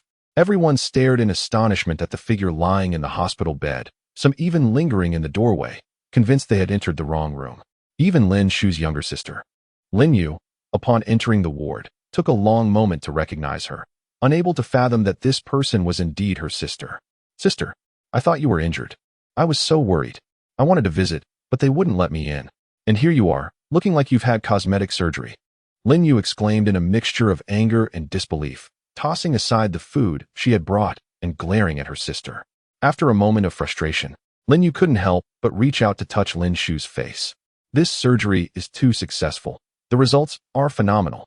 How much did it cost? Can I get one too? Meanwhile, at the Biosafety Research Institute jointly established by the Yubei 1626 Military Hospital and the Yubei 4th Military Medical University, researchers were continually testing and scanning a jade green pill. Everyone was puzzled as they employed various methods to observe and analyze the experimental subject, ultimately determining it to be an ordinary natural resin. Should we separate a small portion for animal testing and gather experimental data? One suggested. I think that is feasible. But they quickly discovered that upon cutting the pill, it evaporated instantaneously, vanishing as if it had never existed. The laboratory staff were left dumbfounded in an instant. Meanwhile, in the courtyard of Fang Xiu's residence, a type of brown, vine-like plant had taken root, spreading not only throughout Fang Xiu's yard, but also extending outward. Dense, slender brown tendrils climbed the walls and crept toward the roof, enveloping the house, which was adorned with unique green leaves resembling tiny, robust hands. The house was alive with greenery, the leaves and vines decorating the entire world, transforming Fang Xiu's already Western-style home into a whimsical fairy tale abode, reminiscent of the green castle in an ancient tale. Chapter 48. The Mountain Spirit Vine. After Fang Xiu successfully created the first mountain spirit vine, he began to comprehend the intricate relationship between the soul and Gaia's consciousness. From billions of years ago, the birth of life led to the emergence of the spirit, and the continuous cycle of life and death ultimately gave rise to Gaia's consciousness. The accumulation of eons has formed an expansive sea of spirits, and as life on Earth flourishes, this consciousness only grows stronger. Thus, as long as life persists, Gaia's consciousness shall never wane. Initially, the mountain spirit vine was but an ordinary climbing plant. However, by employing the same techniques he used to create the dark demon, Fang Xiu infused it with the soul. Concurrently, he modified its original life template through body transformation techniques and grafted it onto a branch of the undying tree, resulting in its current form. It can be considered a progeny of the undying tree, inheriting some of its powers and abilities.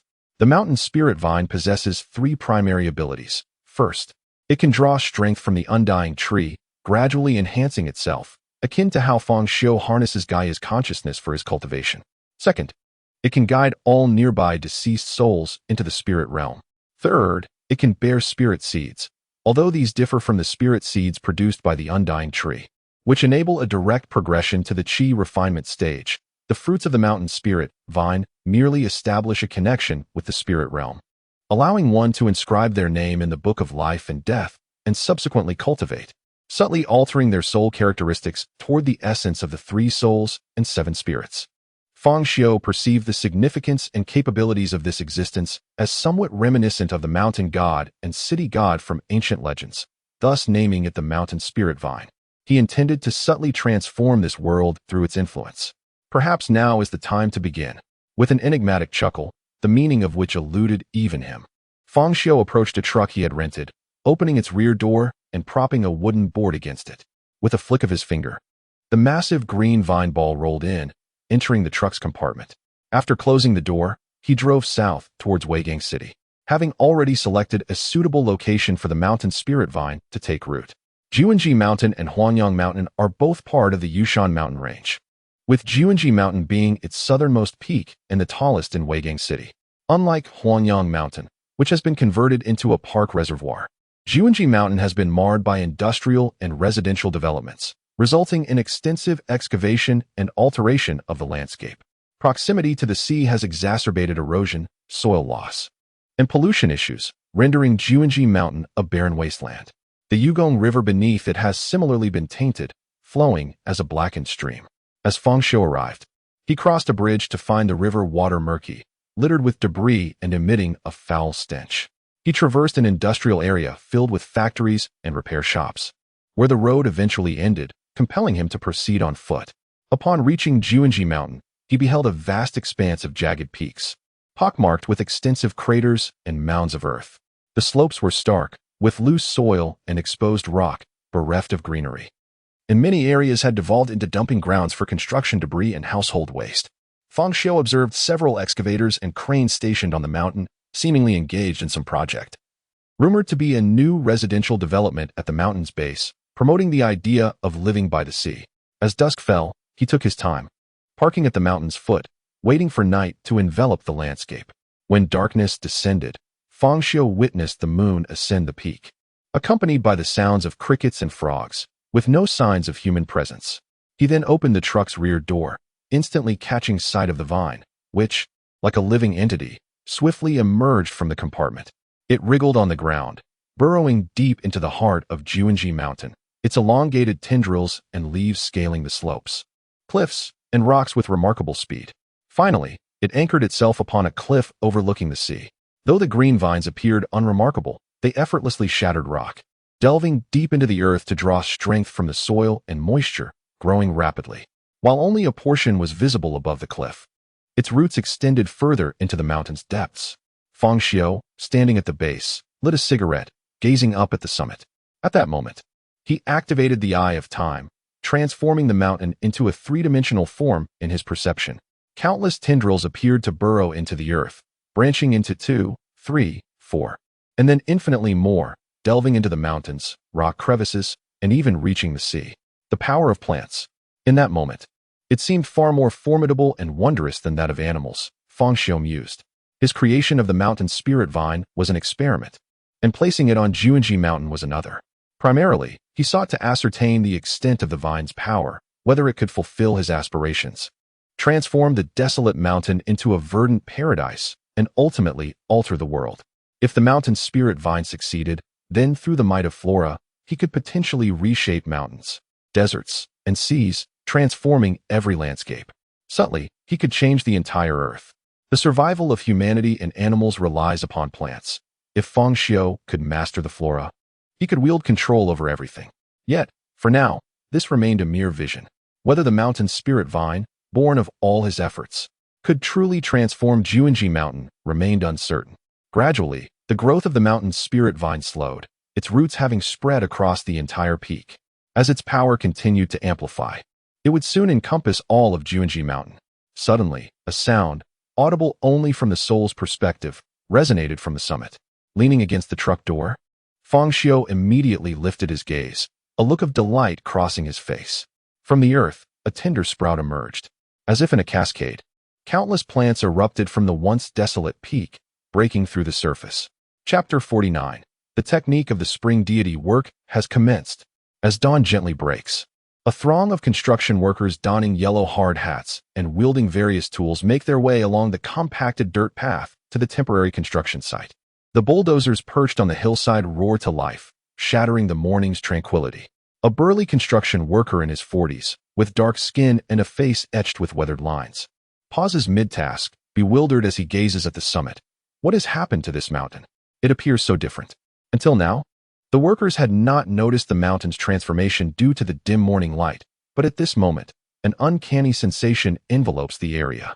Many lift their eyes to behold a once barren peak now adorned with a lush carpet of verdant grass. Ascending further, the greenery thickens, with clusters of white blossoms and young saplings sprouting in abundance, some reaching over a meter in height, seemingly having sprung up overnight. Just yesterday, there was nothing here. How could this desolate mountain suddenly be brimming with such foliage? These trees could not have grown to such heights in a single night, exclaimed a young man with a northern accent, adjusting his hard hat. Let us investigate. Several workers, intrigued, traversed the grassy slope, brushing their hands against the tender leaves of the saplings, their astonishment growing as they ascend to the mountain's side. Soon, all halt in their tracks. Each individual stands in stunned silence, gazing at the distant peak of Juanji Mountain, the rocky summit near the coastline, now transformed into a vast expanse of green. Goodness, this must be an illusion. Wasn't this a barren mountain? I distinctly remember it being devoid of life just yesterday. At that time, the summit lay exposed, its dark ridges bare, the slopes riddled with gaping wounds from excavation, strewn with rubble and debris.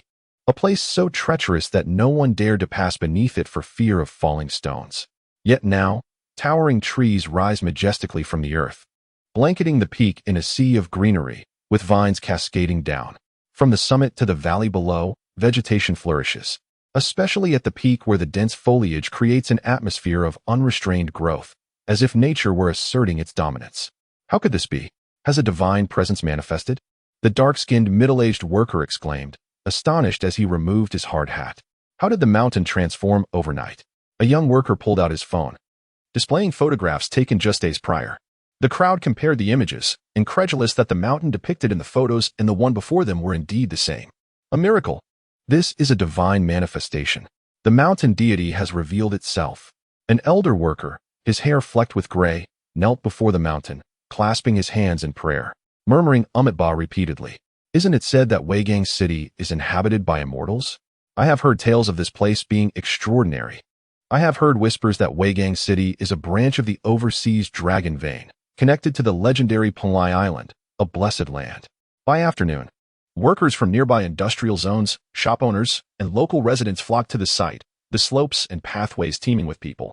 Some even ventured down the verdant valley, adorned with blooming flowers, heading towards the main peak of Juanji Mountain.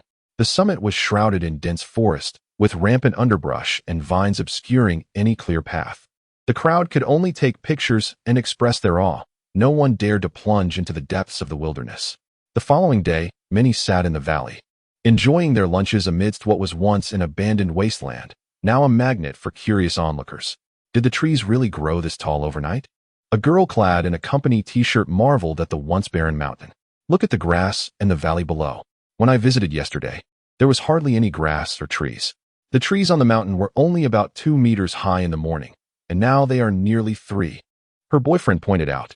Soon, television reporters arrived. A male journalist wielding a microphone circled Juanji Mountain, recording and interviewing locals about the miraculous changes and the mountain's ancient legends. This mountain is imbued with dragon energy, an emperor once paused here. An elderly man with a cane gestured enthusiastically before the camera. What dragon energy? That's all nonsense. A woman scoffed, casting a disdainful look his way. How can there be no dragon energy when divine beings have appeared? A middle-aged man retorted. Photography enthusiasts set up cameras on the mountain, capturing footage of the rapidly growing vegetation.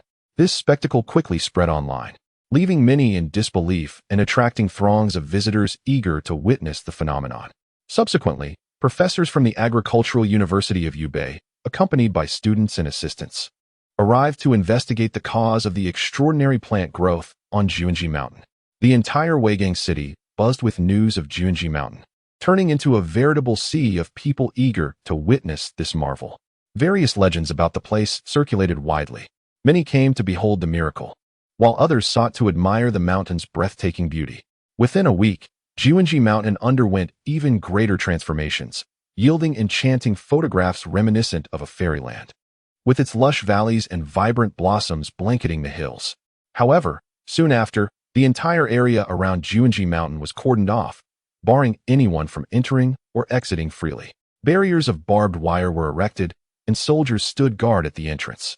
A biological laboratory was established to study the changes in the mountain's flora, with specialized organizations beginning to manage and coordinate efforts in the area. Lin Yu parked her burgundy electric bike at the foot of Juanji Mountain, observing the high fences that had been erected around the site, with a temporary road constructed leading into the mountain. Once barren and easily visible, Juanji Mountain was now a thriving jungle, with towering century-old trees dotting the landscape. The valleys and paths had transformed into a dense forest, where one could easily become lost. Flowers and grasses burgeoned, and a myriad of plants competed for bloom, giving the impression that Juanji Mountain had grown taller and more profound, its vast expanse of trees seemingly endless. Lin Yu lifted her gaze. It was morning, and the mountainside was shrouded in thick mist. The clouds enveloped the peak, rendering Juanji Mountain even more mysterious and enchanting, as if the legend spoke true of a hidden dragon vein beneath the earth, a fabled paradise, a dwelling of ancient immortals. At that moment, a vast flock of birds suddenly appeared in the sky, their chirps drawing the attention of many. Lin Yu looked up at the dense mass of sparrows, numbering in the hundreds, as they soared towards Juanji Mountain, disappearing into the lush foliage. Recently, it appears that various birds, wild dogs, wild cats, and rodents have been flocking into Juanji Mountain, seemingly drawn by some mysterious allure. Lin Yu had previously come across discussions about this phenomenon in online chat groups. She took out her phone and opened the Weigang Cultivation Alliance group, sharing the photographs she had just captured. Fierce Fairy, I'm here. Today, I shall enter Juanji Mountain to explore the legendary paradise of celestial realms. Qingyang Wanderer, don't even think about it. I went there yesterday. The defenses are exceedingly tight. I tried to sneak in, but was promptly expelled. Lin Yu wrinkled her delicate nose and replied, that may be true for you, but I am not just anyone. I have connections. Zhongnan Qi Refiners A and B. Fairy, you are impressive. Can you take me in with you? I wish to see it too. Lin Yu, reveling in the attention, responded with a playful hum before picking up her phone to make a call. Sister, I'm bringing you something to eat. Could you come out to meet me? On the other end of the line, Lin Shu promptly replied, I don't need you to bring me anything. I have enough with my work meals. Lin Yu persisted, if you don't come out soon, it will get cold. I cooked it myself. Before long, with a clang, the grand gate at the foot of Juanji Mountain slowly swung open, revealing a tall, strikingly beautiful woman in uniform, exuding a somewhat intimidating presence. Her exquisite features resembled those of a mythical sprite, provoking curiosity about whether her ears were indeed pointed. Hey, no. Sister, just take me with you. Lin Yu immediately resorted to her charming tactics. Chapter 50. The second mountain of the spirit realm. The growth rate of these plants is astonishing. The soil composition shows no changes. The air quality index has merely fluctuated due to the presence of the plants. What about the water? Has the nearby water source been tested? An elderly professor, accompanied by his students and assistants, was diligently hacking away at the entangled shrubs to carve out a path into the depths of Juanji Mountain. Each time they ventured into the mountain, this laborious endeavor was necessary, for the pathways they cleared one day would be entirely reclaimed by the rapidly growing vegetation by the next. Xiaoming, remember to check the nearby water source next time. Do you see the plant's growth rate? It seems to have slowed down. The professor, struggling along the rugged mountain trail. Keenly observed that some traces of their previously carved path still remain today, unlike the usual complete coverage by the flora. Zhou Yang, following closely behind, immediately remarked, "Indeed. What does this signify?" The professor's expression turned grave. This may indicate that the factors influencing the rampant growth of these plants are stabilizing or gradually dissipating. Upon uttering these words, he became increasingly anxious. "We must hasten our pace and thoroughly explore every nook and cranny of Juanji Mountain as soon as possible." The group once again ascended to the summit, which overlooked the sea. One side was a sheer cliff, adorned with dense, intertwining green vines, while the summit was crowned with towering trees reaching several dozen meters high. Someone quickly pointed out the vines on the cliff. "What kind of plant is this?" The professor gathered everyone around. "Come and see if anyone recognizes this plant." A 30-something assistant, adjusting his glasses, scrutinized the specimen and replied, "It appears to be a dicotyledonous climbing plant, but I have never encountered this particular type before. Could it be a new species arising from the unique environment of Juanji Mountain? This could hold significant research value." However, as he reached out to touch the vine with his scissors, he found it remarkably rigid, akin to steel.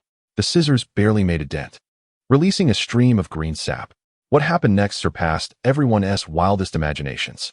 The seemingly lifeless vine suddenly writhed to life, thrashing violently, and this movement triggered a chain reaction among all the vines clinging to the cliff. "Not good." Zhou Yang reacted first, pulling the nearest professor and a female graduate student away from the cliff's edge. No, I'm going to fall."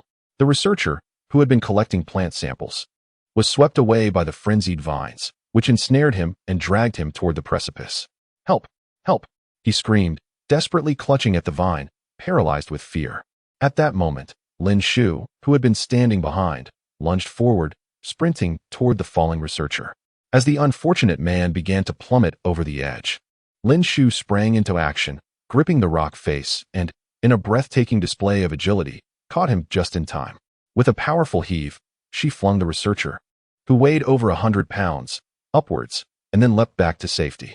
Her movements flowed seamlessly, reminiscent of a lithe cheetah, embodying grace, vitality, and strength.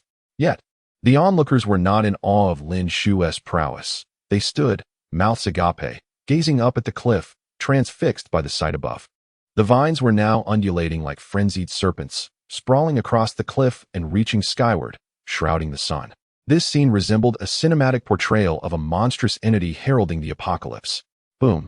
A station guard at the base of the mountain turned his gaze skyward, witnessing the spectacle of several whip-like vines striking the ground with tremendous force, kicking up clouds of dust, as if the entire mountain were in a state of chaos. The guard's cup slipped from his hands, shattering on the ground, and soon after, the sound of sirens echoed in the air. "What manner of creature is this? Its size exceeds that of any known plant." The professor stammered, his teeth chattering, feeling weak in the knees. "Carnivorous plants? This could be some mutated carnivorous species. It may be hunting us. We've roused it." The researcher, recently rescued, was drenched in cold sweat, appearing utterly terrified. "Run!" Zhou Yang shouted as the vines descended from above, entwining together and obscuring all visibility. Both Zhou Yang and Lin Xiu were equally startled by the recent events as they, along with the others, fled down the path they had previously cleared. In their frantic escape, many suffered torn clothing and scratches on their arms and faces from the overgrown foliage. At the foot of the mountain, vehicles were arriving, and drones hovered above. Having been alerted by the commotion, a rescue team was preparing to ascend the mountain just as they encountered the fleeing group. What on earth was that? The sirens blared below as the professor and his assistants, wrapped in blankets and trembling, sipped water, still in shock. Meanwhile, Zhou Yang and Lin Xiu stood among the crowd, gazing up at the summit, their minds racing back to the mysterious fog tree atop Huanyang Mountain. First, there were monsters, then the sword immortal, followed by the upheaval at Huanyang Mountain, and now, it was Juanji Mountain. Could it be that the world was undergoing changes beyond our understanding? Suddenly, the once tranquil sea revealed a massive whirlpool, seemingly stirred by some deep-seated transformation beneath the waves. Gradually, a mountain peak emerged from the depths of the swirling vortex, rising slowly from the ocean, but only the upper half of the mountain was visible before it halted. The second mountain within the spirit realm had finally revealed itself. Fang Xiu stood beneath the lanterns of Qinghua Palace, nodding in satisfaction. Soon, the second and third mountains would emerge. The mountains would unite to form a grand land, and the ocean would transform into a spirit sea, converting this realm into a vast and authentic spirit realm. With a single step, Fang Xiu exited Qinghua Palace, traversing the seemingly illusory expanse of the ocean, for he currently lacked the power to transform it into a spirit sea. Thus, to him, it felt as if he had crossed countless miles, yet in reality, he merely stepped onto the emerging peak from the depths. This mountain had gradually formed due to the mountain god vine attracting nearby spirits. As the mountain god vine continued to draw in the deceased spirits, the peak would slowly rise from the ocean floor, eventually transforming into a range of mountains. At that moment, the entire mountain began to shake violently. Fang Xiu gazed up at the sky of the spirit realm, as if he could directly witness the commotion atop Juanji Mountain. Could it be? The mountain god vine had matured, and the effects of the spring god technique were coming to an end. Soon, it should bear its first batch of spirit fruits. Fang Xiu calculated that it was nearly time as scheduled. As for the discovery of the mountain god vine, it was something Fang Xiu had anticipated. In fact, his decision to place it on Juanji Mountain was a deliberate choice, hoping that someone would eventually uncover it. Chapter 51. The Spirit Fruit. He ascended to the upper hall, where the little ghost Qinjin and the cat demon He Sha were present in the living room. Recently, it appeared that Qinjin was no longer merely listening to the radio. She had begun to dabble in the practice of alchemy. Originally indifferent towards Qinjin, He Sha had seemingly abandoned her master Fang Xiu, opting instead to employ various tactics to curry favor with Qinjin. She had purchased numerous items online, attempting to corrupt her with a monetary onslaught. This strategy seemed to be remarkably effective, as the duo exhibited a conspicuous camaraderie. However, as Fang Xiu entered the living room, he sensed an unsettling discord. Turning to Qinjin, he noticed she was no longer fixated on the radio, but was instead engrossed in the manipulation of a pair of powerful gloves, seemingly examining their alchemical structure and the source of mundane strength. Before her lay a notebook, evidence of He Sha's nefarious influence on her. The two had become thoroughly modernized, equipped with computers, smartphones, and tablets. Even Qinjin had taken to online shopping, albeit for peculiar items, yet everything appeared relatively normal. But when Fang Xiu turned his gaze towards He Sha, he was met with a sight that left even his composed demeanor astounded. He Sha was seated in an alluring pose, her legs crossed, her supple black form elongated as she leaned against the corner of the sofa. More astonishingly, in her paws, she held a white paper tube, which she cautiously brought to her nose, inhaling deeply. Instantly, her eyes sparkled with a dreamlike allure, and she seemed to drift into a euphoric state. The soft mewling that followed was laden with a sense of helplessness as she collapsed onto the sofa, embodying the essence of a languid feline. The entire scene mirrored Fang Xiu's vivid imaginings of some illicit opium den from a bygone era. Fang Xiu was left nearly speechless. What in the world? Are you using drugs? He was aware of He Sha's decadent lifestyle and her recent susceptibility to corruption by wealth, but he had not anticipated her descent into depravity would occur so swiftly. Qinjin turned to Fang Xiu, succinctly explaining to the pet naive individual, "It's catnip."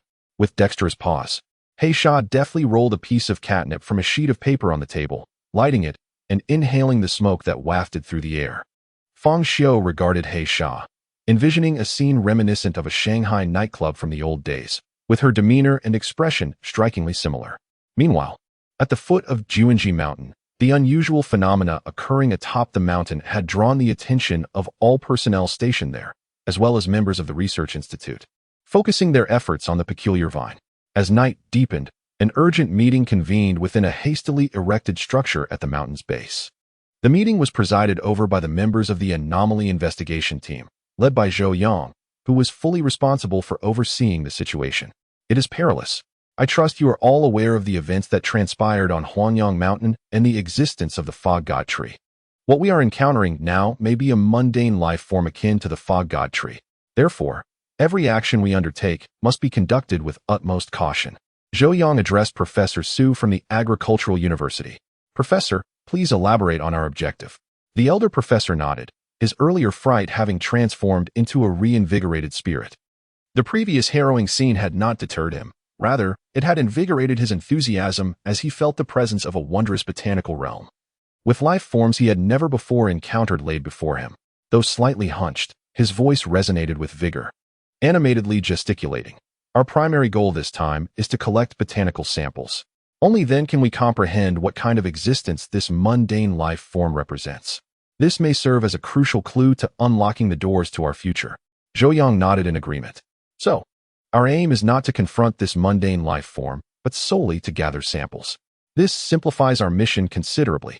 He then directed his attention to Lin Xiu, an assistant whose demeanor was markedly different from the rest of the attendees.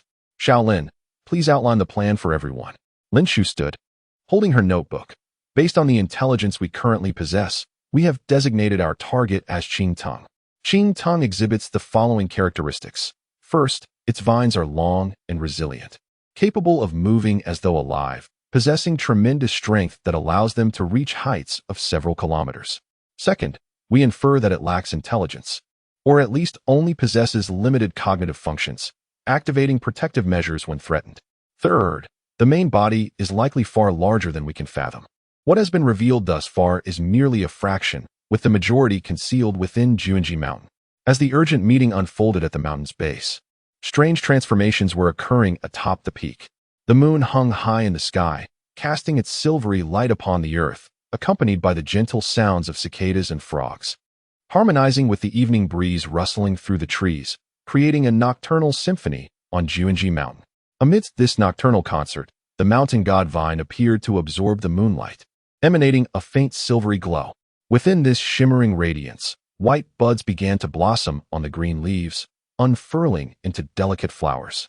As the white blossoms fully opened, a potent fragrance wafted from the summit, intoxicating the senses as the floral aroma mingled with ethereal luminescent pollen, cascading over the earth and mountaintop.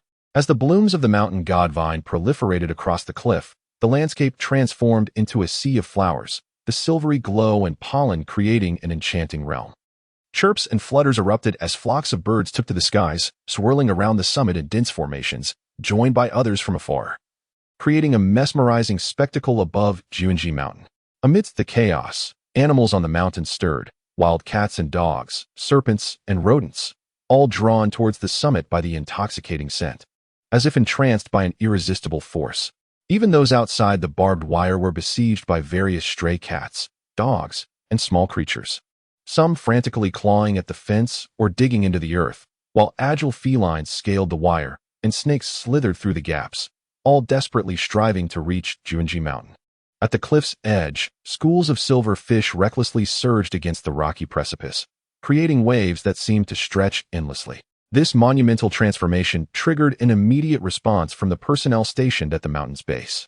Zhou Yang, Lin Xiu, and others abruptly concluded their meeting, rushing outside, while many resting personnel donned their clothes and emerged, astonished by the spectacle unfolding in the sky. "Woof! Woof! What is happening, Blackie?" "Steel helmet!" exclaimed a soldier clad in camouflage, desperately attempting to restrain two shepherd dogs that, as if possessed, fought against the leash, determined to charge up the mountain. At that moment, the mountain spirit vine upon the cliff began to stir, as if swaying gracefully to the rhythm of music.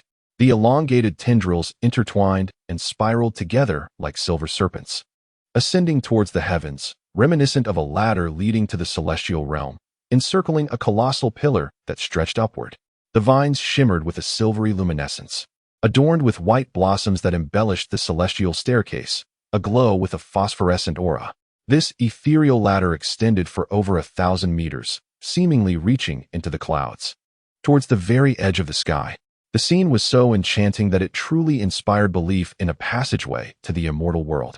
Ultimately, as the blossoms fully unfurled, a cluster of 2 or 3 dozen enormous buds appeared to absorb the vine's entire essence, erupting into a brilliant radiance. Within this luminous display, more than 20 fruits, glowing with a crimson hue, materialized. In an instant, these fruits ripened and fell, cascading down the mountainside into the sea. Instantly, countless creatures from the mountains surged forth, scrambling to seize the fallen fruits, while animals from the ground ascended to the summit. The entire mountaintop and the surrounding woods were filled with the sounds of fierce struggle and combat. Meanwhile, the fruits that plummeted into the abyss below and into the ocean triggered a tumultuous wave, akin to a bomb detonating in the sea. As the fruits descended, the mountain spirit vine's tendrils transformed entirely into a dark ash, dispersing into the air. Chapter 52. the realm of beasts within the ethereal domain. The silver moon cast its luminous glow, illuminating the resplendent palace atop the Sword Peak. On the grand table of the highest hall in the Qinghua Palace, an ancient tome opened abruptly, as if stirred by an unseen breath. The ink-drawn characters sprang to life upon the pages, chronicling the true essence, lineage, fate, and the very life and death of myriad beings, evoking the sense of a compendium that encapsulates the entirety of existence. Your fate lies within my grasp, not in the hands of the heavens. At this moment, an apparition materialized before the table, coalescing from the shimmering light, a figure clad in flowing robes of moonlight. The Taoist, with elongated fingers, delicately turned the pages of the book of life and death. Instantly, ink-drawn birds soared through the alabaster-like parchment, spiraling gracefully, while another page revealed a hound, tongue-lolling, barking fervently. As the pages turned, the ancient tome unfolded like a traditional ink-wash painting, depicting emerald serpents, fish gliding through water, nimble mice gnawing at roots, alongside lizards, rabbits, and more. Fang Xiu closed the book of life and death, placing it beside the jade lotus lamp. Next came the arrangement of cultivation techniques, contemplative practices and methods to transcend the qi refinement stage, alongside the compilation of foundational spiritual arts and spells. It was clear that Fang Xiu alone could not forge a comprehensive system. He could only set the stage. While the contributions of countless beings, humans and myriad creatures alike, would be essential in the unfolding of this grand design, everything transpired as Fang Xiu envisioned. On the table, alongside the talismans he had drawn, lay several longevity pills. Anything forged from spiritual or magical energy could be transported into this spiritual realm, allowing Fang Xiu to traverse the boundaries of the mundane world at will. With eyes closed, he entered a meditative state. Despite possessing a spiritual domain and commanding the tree of the dead, Fang Xiu's own cultivation required patient progression. In the dead of night, the stirrings atop Juanji Mountain not only roused the station guards, but also startled the nearby residents and members of the night patrol. Animals within a 10-mile radius sensed the commotion, with domestic cats and dogs becoming restless, while various creatures encircled the mountain's perimeter and countless birds circled above, creating a spectacle that demanded attention. Moreover, a 1,000-meter celestial ladder, radiant with silver light and adorned with blooming flowers, extended from Juanji Mountain to the clouds. Residents gathered below, gazing skyward, as if witnessing the descent of deities from legend. What was this phenomenon? An immortal vine. Indeed, Juanji Mountain harbored something extraordinary. Was this the gateway to the celestial realm? Zhang Hemming, armed with a camera, stood on his balcony, repeatedly snapping photos. After days of peculiar occurrences atop the mountain, he had intentionally rented this place, eager to uncover the mysteries above, and today, he finally bore witness. I knew it. I knew Juanji Mountain was anything but ordinary. Something monumental is about to unfold. Zhang Hemming, trembling with excitement, momentarily set down his camera, slapping his own face to regain composure, before continuing to capture the moment. He had brought his camera specifically to enlarge and analyze the peculiarities on his computer later. After finishing, he quickly shared several photos in the chat group of the surrounding Port Cultivation Alliance, causing an immediate uproar. Indeed, there is something significant atop Juanji Mountain, a great opportunity. Qingyang Sanren was always the first to respond, as if residing in the group. I just saw a video online. Beasts in motion, unusual phenomena on the mountain. This must be a treasure emerging. Huanshan Taoist followed suit. In the Hall of Impermanence, Master Chang remarked, is it a celestial artifact? Zhongnan Qi refiners, Jia and Yi, urged, open your eyes and behold. That is an immortal vine. I am certain it is the very vine plucked by Taishang Laojun from the purple gold gourd. Zhang Tianshi, hurry and seize the opportunity. Qingyang Sanren lamented, why didn't I think to rent a place nearby? I wish I could fly there immediately. At that moment, Zhang Hemming suddenly heard a sharp cry from the flock of birds overhead. Looking up, he witnessed the immortal vine collapsing from the mountaintop, its silver brilliance fading into a cloud of black ash. Red-hued fruits, glowing like stars, cascaded from the heavens. Wild beasts went into a frenzy, the cacophony of barking dogs, the cries of animals, and the chaotic flurry of countless birds rendered the scene breathtaking, leaving the residents and passers-by below in rapt attention. Fearful of missing a moment of the spectacle, the immortal vine had it perished? Zhang Hemming's mouth fell agape, his desire to soar like the birds palpable. After a lengthy interval, the chaos subsided as the beasts dispersed. Zhang Heming fiddled with his camera, eager to review the captivating moments he had just captured. Suddenly, a loud crash resonated above him, startling Zhang Heming. Thud, thud, thud. Something seemed to have fallen, striking multiple times before landing on his balcony. As he peered down, he beheld a small bird, its fiery red plumage resembling a flame. Its eyes and beak were encircled by a dense black, giving it a fierce and combative appearance, much like the hue of its feathers. Crouching down cautiously, Zhang Heming examined the creature, poking it gently with his finger. It appeared somewhat familiar, yet he was certain he had never encountered such a bird in reality. Suddenly, it dawned on him. Angry birds? Upon closer inspection, he realized this bird bore an uncanny resemblance to the red bird from the mobile game he once played. The creature was battered and appeared near death. Yet, even in its weakened state, it screeched furiously and glared at Zhang Heming. With care, he fashioned a makeshift nest from old clothing, placing it on the balcony as its new home. Meanwhile, atop Juanji Mountain, personnel armed with tranquilizer guns, nets, and other equipment began their ascent from multiple directions. While drones circled above, scanning the area, a helicopter landed at the summit, and a team of over a dozen swiftly disembarked, illuminating the terrain with searchlights as they scoured from the peak downwards. Some members peered over the cliff, observing a massive school of fish gathering in the ocean below, the receding waves revealing countless fish thrashing against the rocky shore.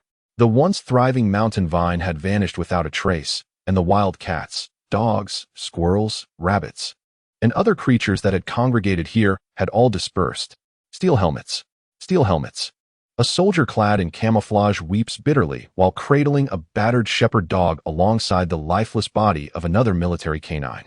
Unbeknownst to them, the remaining shepherd dog, named Heisey, has developed a gaze that is more animated and human-like than ever before, and in this poignant moment, it too sheds tears in solidarity. Chapter 53. The Weigang Cultivation Alliance. A total of 27 spirit vine fruits had awakened the intelligence of 24 animals. Among them, 3 fruits were destroyed amidst the scramble.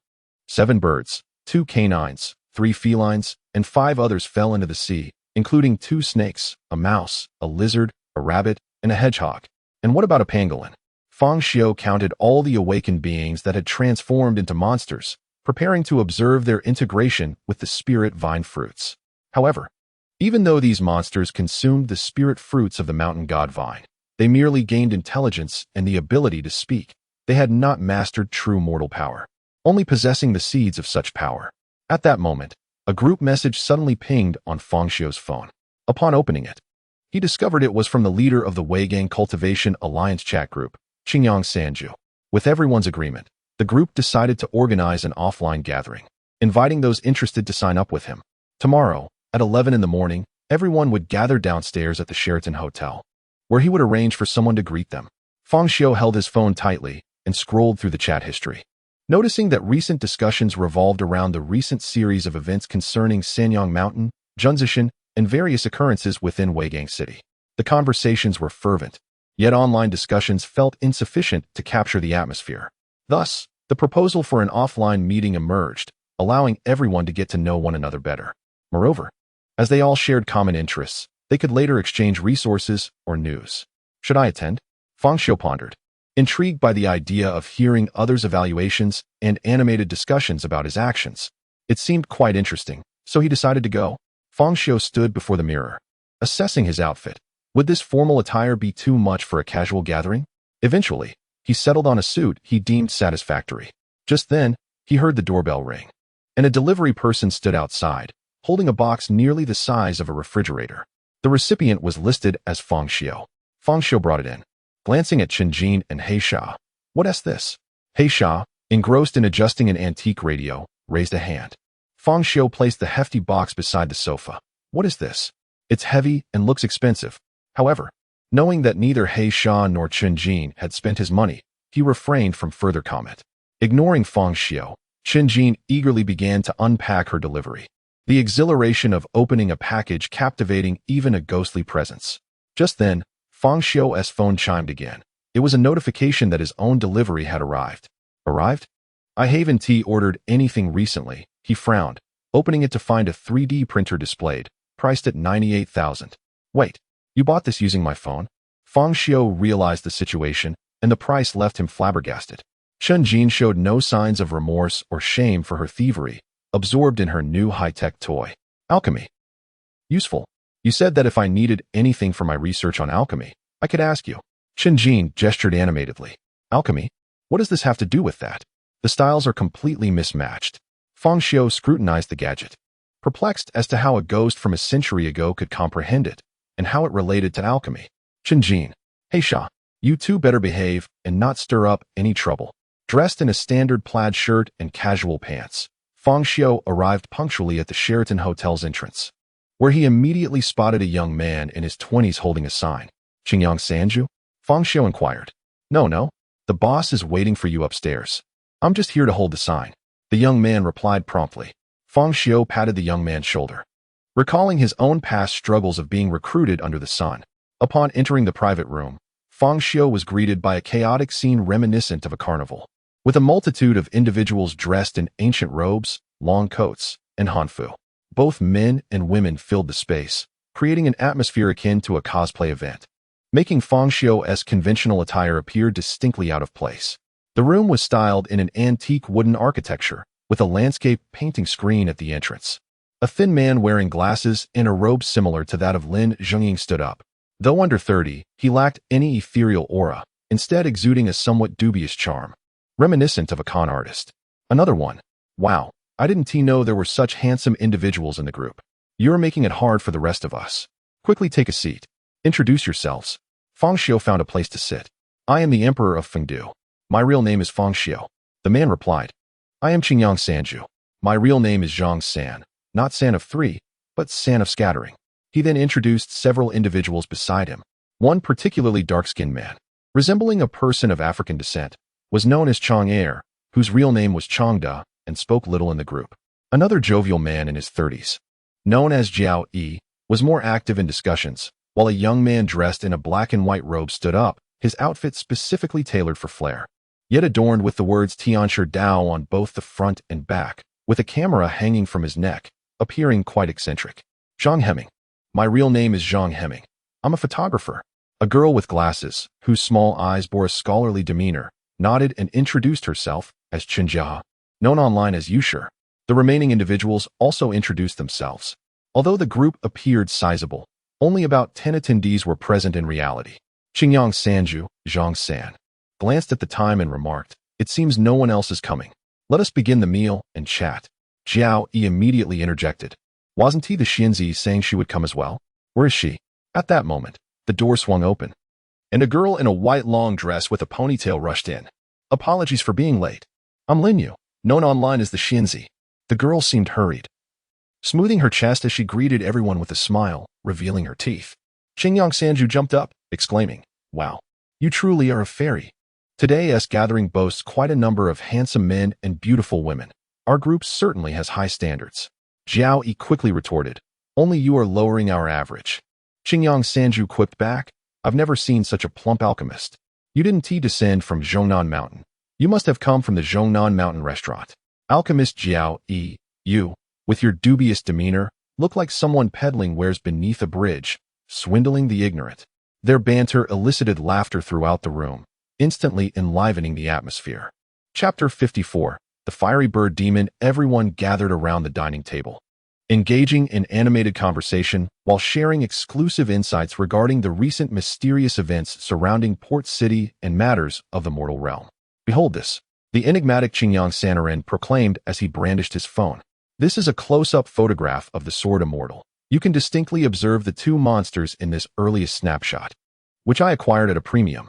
The image depicted a scene from his previous confrontation with the Clown Demon and the Red Demon. Not one to be outdone. The alchemist Jia Yi declared, That pales in comparison. Feast your eyes upon my treasure. I have procured something truly remarkable, which I have brought along today.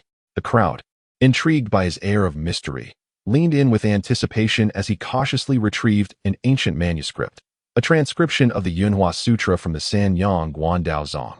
Is that the original? Inquired the stern-faced Chong Er Yi, Chongda. Of course not. The original is under strict protection, Jia Yi retorted. This transcription was obtained through significant connections and expense. How many could acquire such a relic? It was their first encounter with the legendary Shenyang Guandaozong, and excitement rippled through the group as they left their seats to inspect the fabled manuscript. Individuals snapped photographs with their phones, but while they recognized the characters, the combined meaning eluded them. As the atmosphere grew increasingly fervent, Lin Yu, the formidable fairy, could no longer contain herself and revealed a sensational tidbit. I have a shocking revelation. Surely you all have heard the tales of the Sanyang Wan's master, Taoist Qingyun, regaining his youth? Indeed, but Huanyang Mountain has been sealed, and no one has seen Taoist Qingyun since. Rumor has it he has ascended to immortality, chimed in Yushi, Chun Jiaha, who resided near Huanyang Mountain. Jia Yi added with an air of mystery, it is said that Taoist Qingyun discovered the path to immortality within this very Yinhua Sutra. Lin Yu cradled her hands before her chest, her excitement palpable. Humph. Those are mere legends. I know the truth. The group turned toward her, eager for enlightenment. Savoring her moment of intrigue, she lowered her voice and divulged, it is an elixir. Consuming it grants eternal youth and longevity.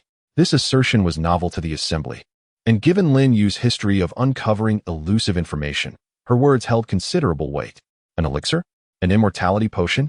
Sanyang Guan can concoct such a thing? Truly capable of restoring youth and granting eternal life? The assembly was awash with astonishment. The allure of eternal life surpassed even that of power, captivating them with the prospect of a secret long sought by emperors throughout the ages, now revealed before them by Lin Yu. Following a spirited discussion, the gathering neared its conclusion.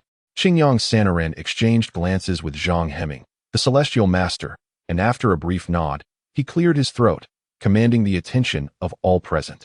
The purpose of today's assembly extends beyond mere social interaction. There is another matter at hand. What matter? What secrets concerning the mortal realm could it entail? Or perhaps tales of the Sanyang Wan's ancestor or the sword immortal?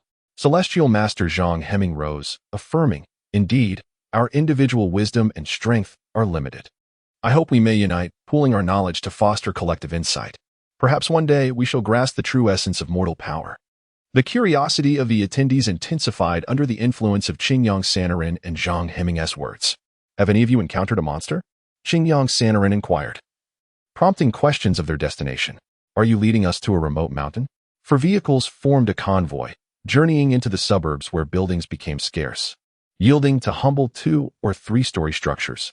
The excitement among the group was palpable as discussions regarding the nature of the rumored monsters ensued. The convoy halted before an ancient residence at a street corner. Upon disembarking, the group gazed in awe at the expansive estate, its gray stone walls stretching into the distance. The entire street seemingly constructed along its perimeter. The brown-tiled roof adorned with dragons and phoenixes, coupled with the ornate wooden doors and decorative murals, evoked an atmosphere of antiquity. Goodness! Sanaren, is this your home? Even Jia Yi, the alchemist, was taken aback. Such grandeur could not simply be attributed to wealth, but hinted at deep-rooted heritage. This land holds little value, and it is an ancestral property, Xingyang Sanaren remarked nonchalantly. Yet its size makes it cumbersome to maintain. If it were not my residence, I would have long since moved on. Upon entering the main hall, the interior surprised them. Though it retained an air of antiquity with wooden tables, mahogany pillars, and carved doors, modern lighting fixtures and appliances adorned the space. As they traversed the corridor, they arrived in another room where a television flickered. A vibrant red bird perched atop the table, engrossed in a war film. Gentlemen, you are the ones Zhang Heming spoke of, capable of aiding my friend? The bird demon's voice startled the newcomers, halting their steps as they stared in disbelief at the creature before them. Its solemn demeanor and piercing gaze commanded a sense of gravity. Indeed, a demon. A true demon. One member of the Port City Cultivation Alliance gasped. Lin Yu, pointing excitedly, exclaimed, I remember. This is the angry bird. Fang Xiu recognized it as one of the 24 transformed creatures, its original form being the North American cardinal. The bird demon, seemingly incensed, glared at Lin Yu with piercing eyes, declaring, Please call me Qi Yan. Chapter 55. Seeking the entrance to another world, the assembly encircled the avian demon, Qi Yan, with an overwhelming sense of awe. Each individual was profoundly shaken, for they were engaged in discourse with a genuine, non-human entity, a creature of legend. Xingyang Sanren was the first to break the silence. Addressing the members of the Weigang Cultivation Alliance, the invitation extended to you all comes at the behest of Mr. Qi Yan, who requires our collective assistance. Fang Xiu, seated beside Lin Yu, smiled and inquired, this esteemed demon. Mr. Qiyin, what precisely do you wish for us to assist you with? The members of the Wei Gang Cultivation Alliance turned their gazes towards Qiyin, their curiosity piqued about the nature of this demon, how it had come to exist, and whether it held knowledge beyond their comprehension. I require your help in locating a place, a means to enter another world. The utterance from the demon named Qiyin resonated with an unparalleled shock. Are you suggesting another world? Xingyang Sanren gazed at Qiyin in astonishment. What does another world entail? Inquired Chang Eryi, Changda. No one had anticipated that the assistance Qiyin sought would pertain to such a concept, shattering their preconceived notions. A glimmer of intense yearning flickered in Qian's eyes, as though it longed to soar to a destination far beyond. I can feel it calling to me. It feels like a sanctuary for beings of my kind, almost as if it were my homeland. Perhaps it belongs to the realm of deities and demons. The atmosphere fell into a hushed silence. Boom. The declaration sent ripples of astonishment through the crowd, akin to a thunderclap resonating in their ears. Leaving them dizzy and overwhelmed by the unfathomable and terrifying implications, their emotions tumultuous and unsteady. Jiangnan alchemist Jia Yi swallowed nervously before asking, So, Mr. Qiyin, how shall we find it? Xingyang Sanren interjected, or rather, how do we discover the means to access it? Qian's fur bristled in surprise as it turned its gaze toward the assembly. Its bulging, green eyes fixated on Zhang San. How would I know? If I knew, why would I seek your help?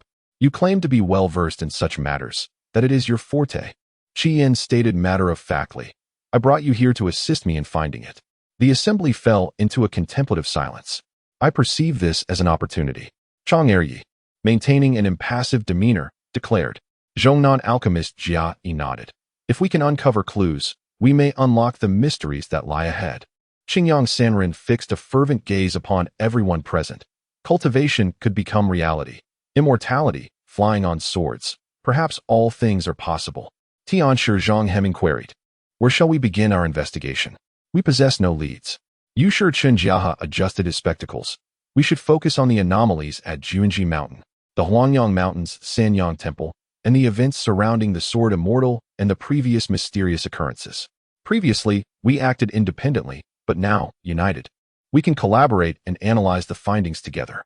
Furthermore, we have a unique entity among us, Mr. Qiyin, who can accomplish what we could not. As the gathering approached its conclusion, Fang Xiu wore a look of dismay. The Wei Gang Cultivation Alliance had assigned varying tasks to its members, and Fang Xiu's responsibility was to trace the whereabouts of the Sword Immortal. Fengdu Dadi, the task of locating the Sword Immortal and gathering all related intel has been entrusted to your group. Xingyang Sanren solemnly directed at Fang Xiu. Despite his attire resembling that of a street vendor, I shall do my utmost. Fang Xiu nodded awkwardly. Meanwhile, the resolute Lin Yu patted Fang Xiu's shoulder reassuringly. Fear not, Fengdu. The Sword Immortal once rescued me, and I possess many critical insights regarding him. Even if he hides among the throngs of humanity, my keen instincts will surely guide me to him. With your confidence, I am filled with hope. As the gathering concluded, night had fallen. Everyone had engaged in joyous conversation, sharing a camaraderie that resonated deeply. Beneath the dim streetlights, Fang Xiu traversed alone. 3 sleek, black vehicles lined up alongside him, and the window of the central car rolled down, revealing a shepherd dog peering curiously from within. The driver, a middle-aged man, and the passenger, a striking woman adorned in sunglasses, caught Fang Xiu's attention.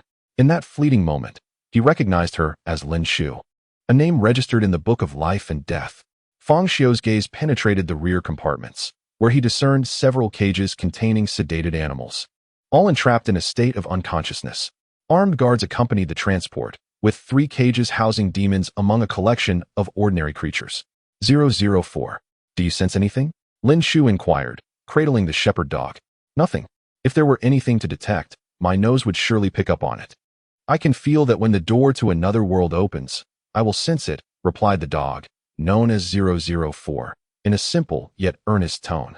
As the vehicle passed by, the curious 004 caught a glimpse of Fang Xiu, and Lin Xiu turned her gaze towards his countenance. They were utilizing that demon dog to capture the scattered demons within the city, while simultaneously seeking to uncover any anomalies present.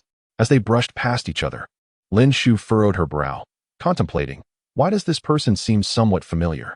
Zhou Yang, driving, remarked, We've circled the city and 004. You've detected nothing. Does this door to another world truly exist? The black dog felt somewhat aggrieved by Zhou Yang's words. It certainly exists. We can feel its presence. Lin Shu gently stroked 004's head. You have performed admirably.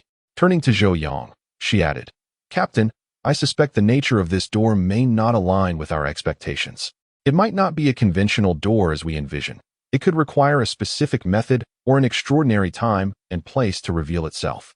Chapter 56. The Vanished House in the Stillness of the Night. Beneath a dim sky speckled with stars, Fang Xiu extracted the necromantic tree from the basement. Originally standing at a mere meter, it had now grown to over 3 meters, its branches adorned with white leaves that mirrored its ethereal projection in the spirit realm. Albeit reduced in size by nearly tenfold, the basement could no longer accommodate its vast form, which now occupied an overwhelming amount of space. This tree, a harbinger of death from another realm, had gradually revived under Fang Xiu's careful nurturing, awakening some of its original powers and once again displaying a semblance of its former grandeur atop Huangyang Mountain, albeit altered by Fang Xiu's primary soul and Gaia's consciousness. Fang Xiu appeared solemn, prompting both Haisha and Chun Jin to venture out, curious about his activities.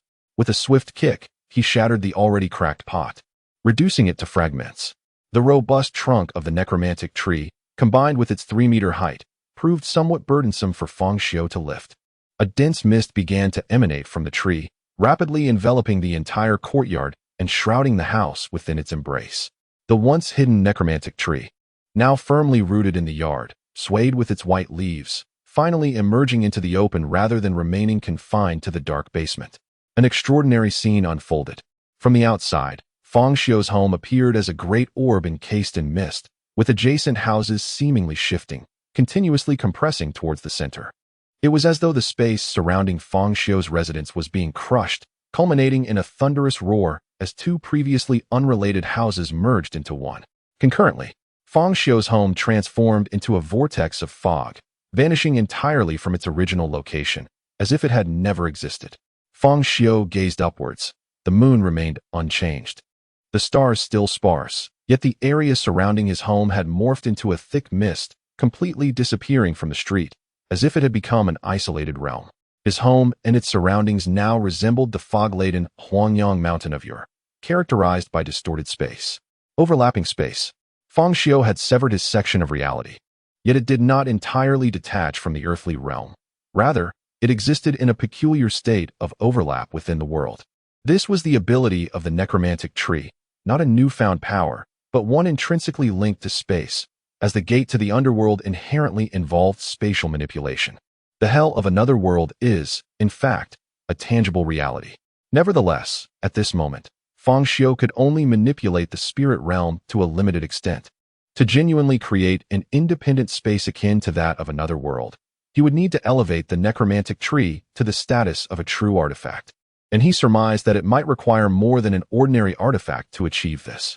This place had become a transfer station to the spirit realm, much like a legendary half-step. From this point forth, all pathways to the spirit realm would be sealed, accessible only through a singular process at the transfer station. Haisha peered out the door, her curiosity piqued, only to find an expanse of fog beyond, rendering everything invisible.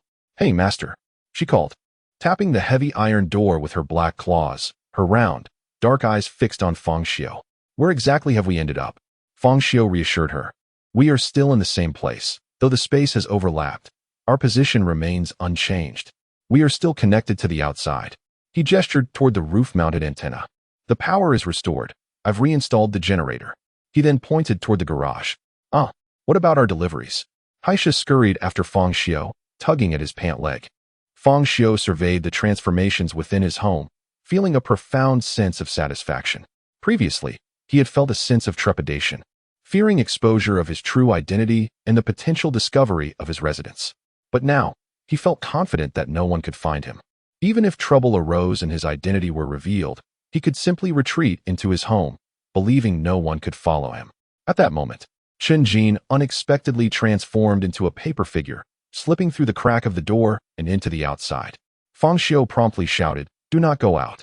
Intrigued, Chun Jin stepped outside, only to be engulfed by the thick mist, witnessing the disappearance of the house and yard behind her, leaving her standing alone on a desolate and flat expanse of illusory ground.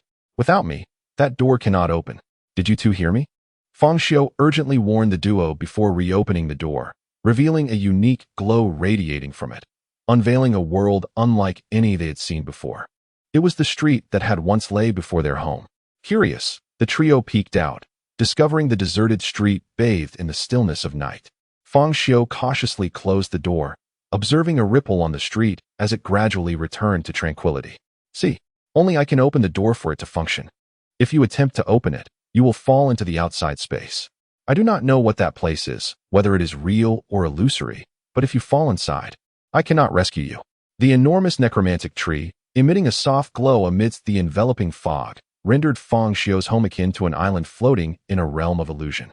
Yet, at that moment, Fang Xiu felt an unparalleled sense of security within his transformed home. He reclined upon the sand, resting his head upon his hands, savoring the newfound essence of his abode. The following day, as the neighboring residents traversed the street, they noticed nothing amiss. Only the owner of the adjacent household, a portly man in his 50s, paused while discarding garbage, sensing something was slightly off. He stood beside his house, peering around, questioning whether he was hallucinating. However, given the recent spate of peculiar occurrences, this seemingly inconspicuous event startled the neighbor but garnered little attention from anyone else. Chapter 57. Transforming the spirit realm. Fang Xiu trudged through the bustling streets, burdened with a sack of rice and a large package of daily necessities. However, as he passed by the park across from the Baidi Park, he suddenly halted. Fang Xiu gazed into a small convenience store ahead, where a television mounted on the wall was broadcasting news. "Recently, our city's greening project has made remarkable progress. Many polluted areas are gradually being restored, and numerous environmentally harmful factories have been rectified, causing a significant rise in air quality index." As the report continued, images of the once severely polluted Yugong River flashed by, now crystal clear, showcasing the commendable results of our city's greening efforts. Fang Xiu paused to observe, noting the scene of Junji Mountain, which had transformed into lush greenery, its peaks rising majestically, connecting with the azure sea and sky. Has the mountain god vine completely enveloped Junji Mountain, purifying even the Yugong River? It seems nearly complete. He hastily departed, making his way home. Between No. 23 and number 25 Shinha Road, he slipped through the narrow crevice between two courtyards, vanishing from sight. After placing his belongings in the living room, Fang Xiu rushed outside to examine the death tree in the yard. As a progeny of the mountain god vine, the area it covered would attract spirits, merging entirely into the death tree and subsequently flowing into the spirit realm. Fang Xiu raised his head. The sunlight streamed in, indicating his home remained connected to the outside world, albeit in an elusive, overlapping space imperceptible to others. At that moment, he could see fireflies descending from the outside world into the branches of the death tree. Their glow illuminated the tree, flowing down its branches into the trunk and ultimately into its roots. These luminous points cascaded from the heavens, converging into the spirit realm. Fang Xiu pressed his hand against the trunk of the death tree and closed his eyes. The ground beneath him transformed into a deep void, and a grand, classical door to another world creaked open. His consciousness was immediately drawn along a passage, a powerful force pulling him in, followed by a sensation of heavy descent. When he opened his eyes once more, he found himself in the newly emerged mountain of the spirit realm. The mountain had completely risen from the sea, accompanied by several peaks, as if the waters had receded, revealing the submerged mountains bit by bit. This was the result of the death tree extracting Gaia's consciousness power and integrating some external spirits. However, in comparison to the rapid extraction of Gaia's consciousness, the integration of external souls was rather scarce. Although the mountain god vine now enveloped Junji Mountain, the spirits of all creatures in the harbor area, upon their death, would not return to Gaia's consciousness but would enter the spirit realm. Still, they remained exceedingly few. Moreover, these recently departed spirits differed from Gaia's consciousness. Fang Xiu retained their essence, preventing them from directly merging into the spirit realm. At first glance, it bore a resemblance to a world following a great flood, like the legendary tales of Deyu controlling the waters or the myth of Gong Gong colliding with Mount Buzhou, standing atop the mountain peak. Fang Xiu surveyed the undulating mountains and the endless ocean, sensing an overwhelming desolation pervading the world. The cold moon hung high. The vast sea stretched infinitely. Waves crashed violently against the shore, resonating in Fang Xiu's ears. Most importantly, there was no sign of life here. No greenery, no living presence, only barren mountains. Fang Xiu sat down, scooping up a handful of sand, meticulously grinding it between his fingers, discovering it bore no difference from the sand of the real world. This mountain resembled a genuine mountain from reality. With a swift motion, Fang Xiu vanished from the mountain summit, reappearing by the sea. He dipped his hand into the ocean, scooping up some water and taking a sip, only to recoil at the salty taste, the sea breeze laden with a fishy scent. This experience held true for souls. The actual situation differed greatly from the tangible world, or rather, the existence of the material world could not penetrate here. Yet for the souls or the life of this realm, it was undeniably real. As Fang Xiu traversed the mountains and earth from every angle, he found it difficult to believe this was an illusory world. From the perspective of the soul, everything felt indistinguishable from the real world. In fact, the sensations experienced through the soul felt even more genuine. This realm was vibrant, rich, and diverse. Fang Xiu gently leaped into the sky. A white cloud drifted by, and he seated himself atop it, gazing down at the world below. While perched on the cloud, he extended his hand, and the book of life and death appeared in his palm, while a white jade brush materialized in his other hand. Fang Xiu tapped the brush against the book of life and death, and immediately, the pages began to flip, names multiplying rapidly, filling the pages with an array of text, representing various creatures and humans, the true spirits of countless lives inscribed upon the tome. Finally, Fang Xiu infused all the souls retained within the external death tree into this world, for all his previous actions had been to await this moment. He raised his gaze and saw a radiant rain descending from the sky, permeating through him and cascading to the earth below. The entire world appeared dreamlike and magnificent amidst this rain of light. And as it fell, life sprang forth from the once desolate ground. Translucent light points landed upon the earth, transforming into towering trees, flowers, and various plants. Embodying the spirits of flora, the brown earth gradually became cloaked in green, expansive areas bursting forth with vibrant life.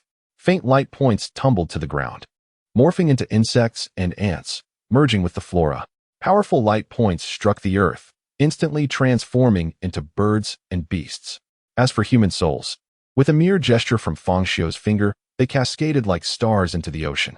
All things proliferated. The spirits of the material world, upon entering the spirit realm, seemed to carry everything from their lives, and all beings appeared identical to their former selves.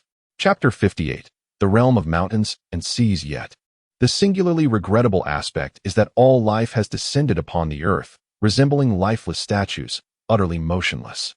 Ordinary souls lack wisdom and the capacity to retain memories. Thus, even when these souls, in the spirit realm, reconstitute their original forms, they remain devoid of any essence of vitality. Similarly, their arrival in this realm and subsequent detachment from their corporeal forms signifies the irrevocable loss of all past memories, severing them permanently from their former existences. Booming. Fang Xiu raised his hand, standing atop the rear cliff, as dozens of meters-tall death trees immediately detached from the ground, soaring skyward alongside him. As the death trees ascended, they incessantly radiated golden light, which grew increasingly resplendent until it enveloped everything, even obscuring Fang Xiu's figure. Wrapped in the embrace of the death trees, he became one with that intense luminosity, akin to bearing a sun as he approached the barriers of the spirit realm. Ultimately, as the death trees melded into the barriers of the spirit realm, their roots penetrated the celestial expanse of that realm, transforming into a colossal orb of light suspended therein.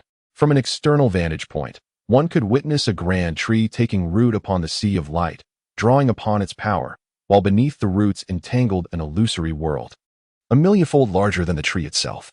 Within the depths of this illusory world, a massive tree resembling his own, as if a mere reflection, hung upside down in the sky of that realm. The two entities intertwined, a dance of opposites, reality and reflection. At this moment, the reflection erupted in a blinding radiance, gradually illuminating the entirety of the spirit realm. The silver moon slowly receded, and the sun ascended the horizon. At last, this world was no longer shrouded in eternal night, but welcomed the dawn, as light gradually spread from the horizon, illuminating the vast ocean, the shores, and the mountains that lay at the heart of the sea. Upon the branches of the death trees, the spiritual seeds transformed into miraculous powers, cascading down into the world below. The radiance sought out every existence upon the earth, and as the power of this light infused them, all living beings underwent extraordinary transformations, seemingly reawakening, their bodily structures undergoing dramatic changes. Chirp! The once still birds took flight. Spiraling into the sky, a myriad of species clashing in the forest, chattering as they began to build nests amid the trees. Insects buzzed, and animals raced across the mountains. The spirit realm, once resembling a still painting, appeared to come alive at that moment. Fang Xiu, propelled by the sun's brilliance, descended to the earth like the spring deity. Zhu Meng, casting a long shadow as he swept across the peaks, bestowing life upon the entire world. In this moment, all life on the earth felt the influence of the death tree's power. However, their structures still fell short of the perfected existence of advanced souls, akin to the 3 souls and 7 spirits as Fang Xiu had designated. There were no truly sentient beings. Most life forms could only be said to resemble their former selves. Fang Xiu raced through the sky like the wind, enveloped in golden light as he traversed the forest. Nearby, the birds seemed to be under some influence, their forms rapidly changing. The power of the spiritual fruit integrated into their bodies, and the once tiny birds began to grow, twist, and expand. Robust torsos emerged, powerful digits sprouted from their bodies, and they astonishingly developed human-like forms with limbs, their wings transforming into enormous fleshy appendages, one after another materializing within the mountains. These creatures possessed avian beaks and crimson eyes, yet bore human forms with wings.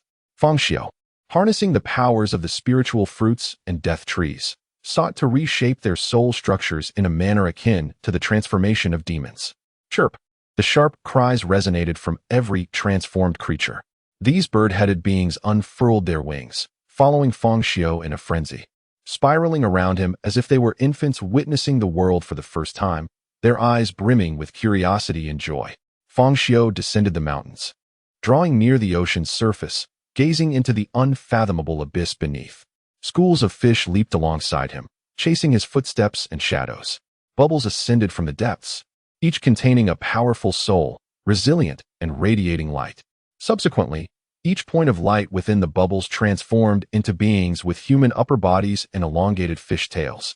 Each one was strikingly beautiful and immensely strong, the favored denizens of the sea, reminiscent of the legendary merfolk of antiquity. These merfolk excitedly flicked their silver tails, pursuing Fang Xiu as they swam through the ocean.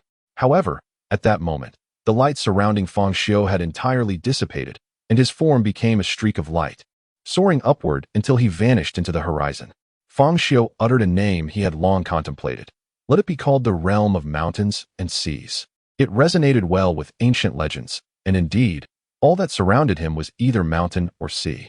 He nodded, acknowledging, it is not yet fully realized. But once I consume the entirety of Gaia's consciousness, it shall truly be the realm of mountains and seas. The winged, bird-headed creatures spiraled in the sky, gathering together. Though they had awakened their intellect, they still lived as animals, hunting and foraging for wild fruits. The mountains stood rugged, and a plethora of plants thrived. Within the forests, the creatures bore a primal, untamed essence. 2-meter-tall wolves, fist-sized mosquitoes, and colossal pythons rampaging through the woods like monsters. At that moment, one of the bird-headed beings spiraled down the mountain, intent on harvesting the fruits of an apple tree perched on the cliff. However, from the cliff summit, a massive rock plummeted toward him.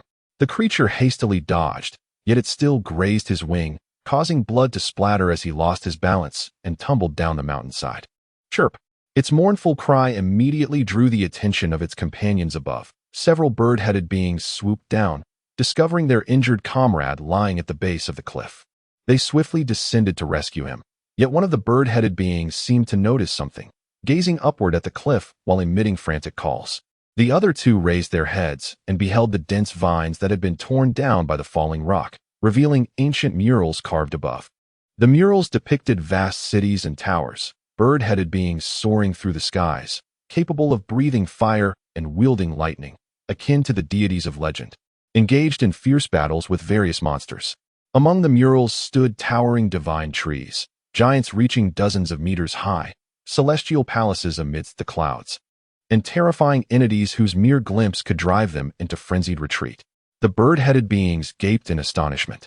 They had never before witnessed such scenes and could scarcely imagine the significance of the structures and all depicted within. They were unable to fathom the magnitude of the towering divine trees, the giants, and the radiant humanoid figures amidst the clouds. Chirp! At that moment, the injured bird-headed being pointed behind them. Concealed beneath a shroud of shrubs, vines, and forest foliage lay the remnants of a long-abandoned ancient stone city.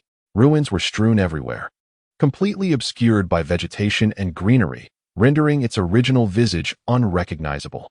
From above, the entire forest appears to be cloaked in the remnants of dilapidated structures, intertwining nature and civilization. Infused with the essence of ancient cultures and primal wilderness, they tread carefully through the thicket, scrutinizing their surroundings. All that remains of the edifices are their foundations and shattered stones, with most of the structures buried beneath the earth. Ancient inscriptions are visible on some buildings and walls. Although the bird-headed, human-bodied creatures are illiterate, they instinctively grasp the meaning of these characters upon sight. It seems as though these inscriptions resonate with the soul, conveying their true significance directly to the depths of one's spirit, allowing even the uncultured and unlettered to comprehend. The inscriptions recount a time long past when a powerful race inhabited this land, establishing cities and their own kingdom, endowed with immense strength and sophistication. The bird-headed beings stand in awe, bewildered by their surroundings, as if they had stumbled upon a lost world of civilization, feeling both disoriented and inexplicably nostalgic. Eventually, they arrive at a towering stone monument, marking the edge of the city. The stone is encrusted with moss, which they clear away to reveal four intricate hieroglyphs, the feathered nation. This phrase seems to echo from the depths of their very being, as if they once belonged here, part of this realm. Yet, for reasons unknown, they have forgotten this place, losing all ancient legacies, powers, and memories. As if a cataclysmic disaster had obliterated all traces of this world. That terrifying event devoured everything formidable, shrouding all ancient history and legends in dust. They have forfeited their glory and everything they possessed, transforming into mere beasts. They frantically scrape away the moss, cleansing the ancient, colossal stone tablet. Instantly, they discover that the reverse side is densely inscribed with text chronicling the ancient history of the feathered nation. Another bird-headed creature brushes away the moss from the base, revealing similarly intricate inscriptions. As they delve into the text, the characters seem to imprint themselves in their memories, enabling them to swiftly learn this language. Feather. Transformation. The Transformation Sutra. Meanwhile, the merfolk reveling in the ocean's depths stumble upon a magnificent, ancient palace nestled among coral reefs, reminiscent of the legendary underwater dragon palace.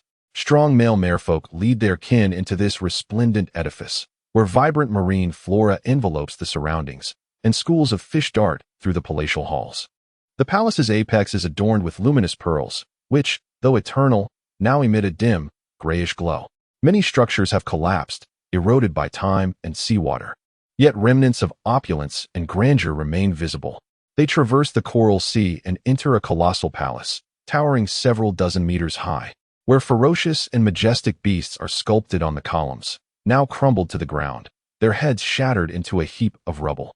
The merfolk are exhilarated, discovering a new, comfortable abode, eagerly exploring the palace's treasures, jade artifacts, exquisitely carved silver vessels, and countless beautifully patterned objects. Everything here captivates them with a sense of novelty and wonder. At that moment, a female merfolk accidentally knocks over a stone lamp post, shattering the jade lampshade. A glowing pearl tumbles down. She picks it up, examining it with curiosity, and suddenly, the transparent pearl floats up and enters her mouth. As she hovers in the palace, radiant light emanates from her body, revealing swirling patterns of clouds and phoenixes, illuminating the entire underwater palace. Chapter 59. The World Within the Cloud Vortex and the Residence of the Qingyang Wanderer, Zhang San. A gathering of over a dozen members from the Weigang Cultivation Alliance took place. Fang Xiu was, of course, present during their last meeting. Everyone donned ancient attire while he alone appeared in formal wear. To harmonize with the group this time, he intentionally wore a long robe adorned with golden cloud patterns on a black background. However, upon arrival, he discovered that everyone else was dressed in casual clothing.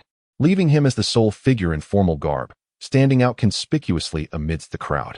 Fang Xiu could only console himself, thinking that a person of his stature would always stand out like a crane among chickens. Zhang San, the Qingyang wanderer, was the first to speak. Together with Tianshi Zhang Hemming and Taoist Lu Zhou, they were investigating the alleged entrance to another world. Currently, we have scant information and no concrete evidence to affirm the existence of this so-called other world, let alone its entrance. However, I have gathered accounts from several victims who once lost their way in Huanyang Mountain, claiming they stumbled into what seemed to be another realm. Here are the images and records I obtained. Feel free to peruse them. Immediately, the crowd began to examine the materials he provided. Zhang Xin continued, furthermore, I have heard that an official organization is conducting city-wide inspections, undoubtedly in search of the hidden monsters lurking in Weigang City. Thankfully, we are located in the outskirts, and they have yet to venture this far, but I urge everyone to remain vigilant. Turning to a red bird suspended from the ceiling, he addressed it, Mr. Qian. It would be wise for you to refrain from venturing out unnecessarily. Even with your ability to fly, danger lurks. Jia Yi, a qi refiner from Zhongnan Mountain, nodded in agreement. While I was investigating, I noticed a peculiar group near Juanji Mountain that startled me. However, enthusiasts like us are plentiful in Weigang City, so they are unlikely to pose a significant threat. The Qingyang wanderer inquired, Jia Qi refiner, have you made any discoveries? Jia Yi, slightly irritated, retorted, it's Zhongnan Qi refiner, a practitioner of an ancient lineage. Never mind. I can't be bothered to explain it to someone like you who peddles trinkets beneath the overpass. He then brightened, exclaiming, indeed, I have made a discovery. As you all know, on the cliff facing the sea at the main peak of Juanji Mountain, there grows a celestial vine. After the last fruiting, the vine withered. Zhang Hemming nodded earnestly. We are all aware of that. Please share something new. Patience, Jia Yi said, slightly annoyed at the interruption. Yet, he continued with a flourish, what you do not know is that it has sprouted anew. However, it has only produced a tender shoot, and we are still uncertain when it will bear fruit again, whether it will be annual or take longer. The crowd erupted into discussion. Yushi Chenjiaha looked up at the red bird perched atop Lin Yu's head, who was meditating with closed eyes. Mr. Qian, could you enlighten us on the effects of the spiritual fruit from that celestial vine? Qian descended gracefully, landing atop Lin Yu's head, shaking his small red wings before settling. In your terms, to cultivate, one must awaken their spiritual roots. You are all mere mortals without such roots. Only by consuming that spiritual fruit can you develop them. After ingestion, most will awaken special abilities. For instance, I can sense whether each of you harbors malice or goodwill towards me. That wretched dog-like monster outside, hunting our kind, can discern different souls by their scent. Beyond that, I cannot elaborate. Some among them appeared already aware of this, so most remained composed. The vine was merely beginning to revive, and no one could predict when it might flower again. Moreover, Juanji Mountain was heavily sealed off, including the sea surrounding it, leaving no opportunity to approach the celestial vine. At that moment, the Qingyang wanderer turned to Fang Xiu and Lin Yu, asking, Fengdu, Fairy, what about you two? Have you uncovered anything? Lin Yu sighed despondently. Nothing. Just old news. No new findings lately. Fang Xiu then spoke up.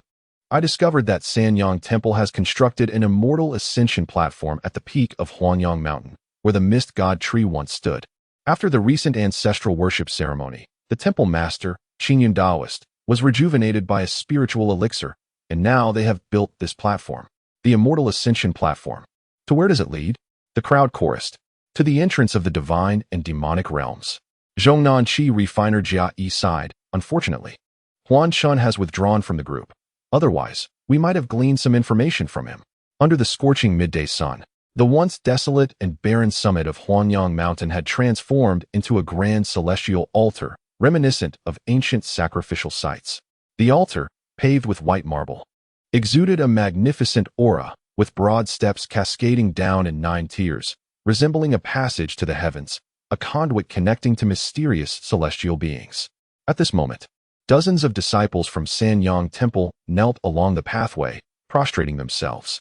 Atop the altar stood a Taoist clad in dark robes, accompanied by Huan Ming, the direct disciple of Qingyun Taoist, and the youngest disciple, Huan Shun, who held a long sword and ceremonial artifacts.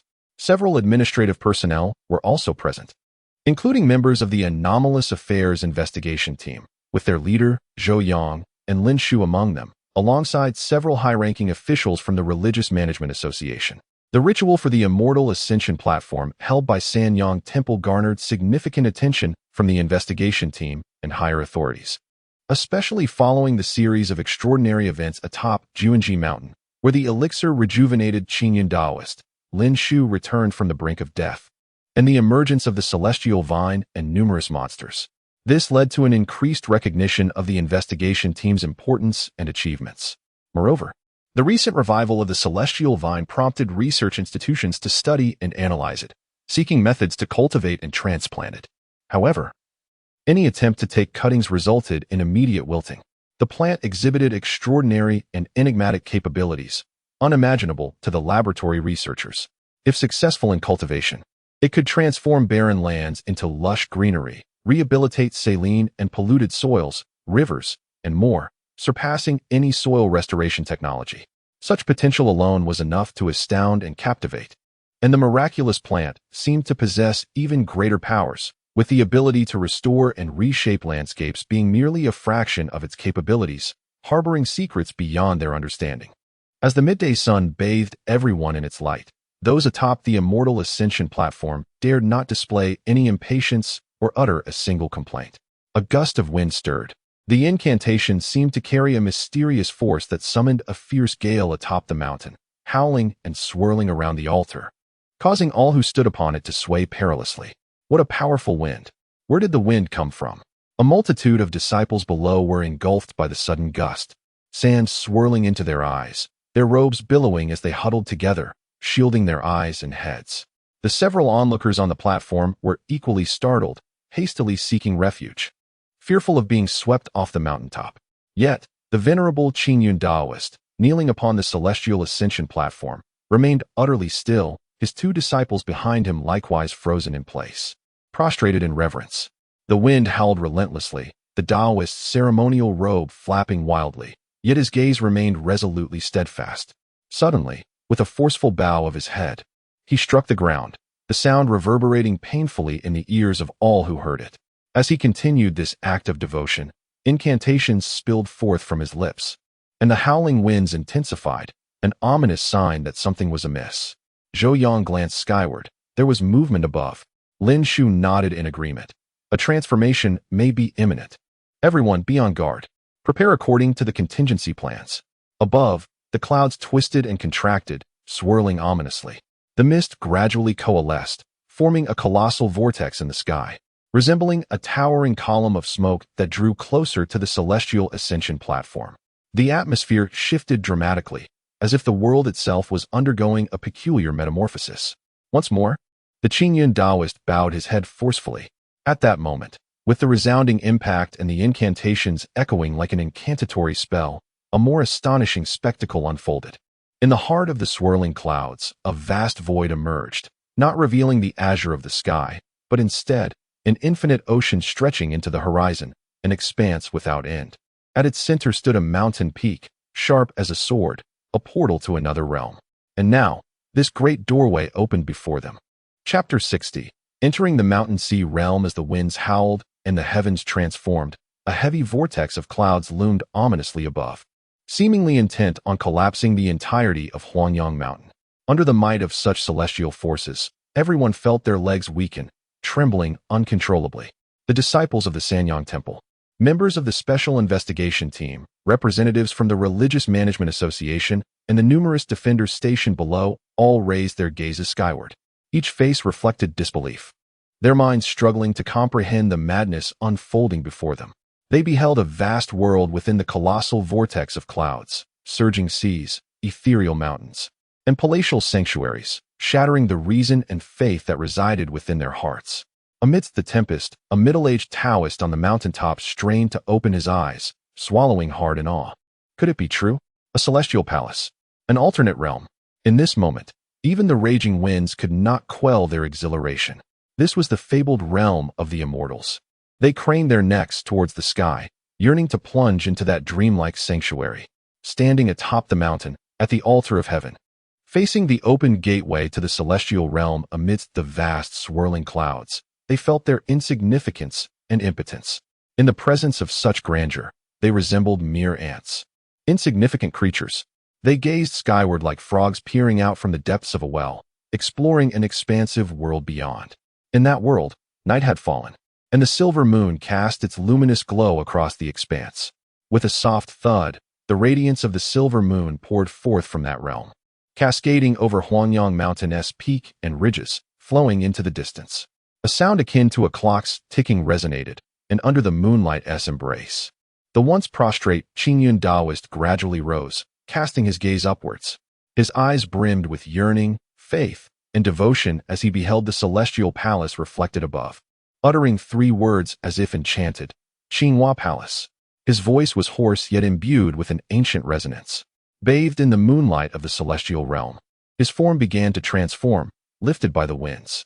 The moonlight danced around him. His ceremonial robes billowed like the wings of a great bird, as if he tread upon the air, ultimately dissolving into light and merging with that world.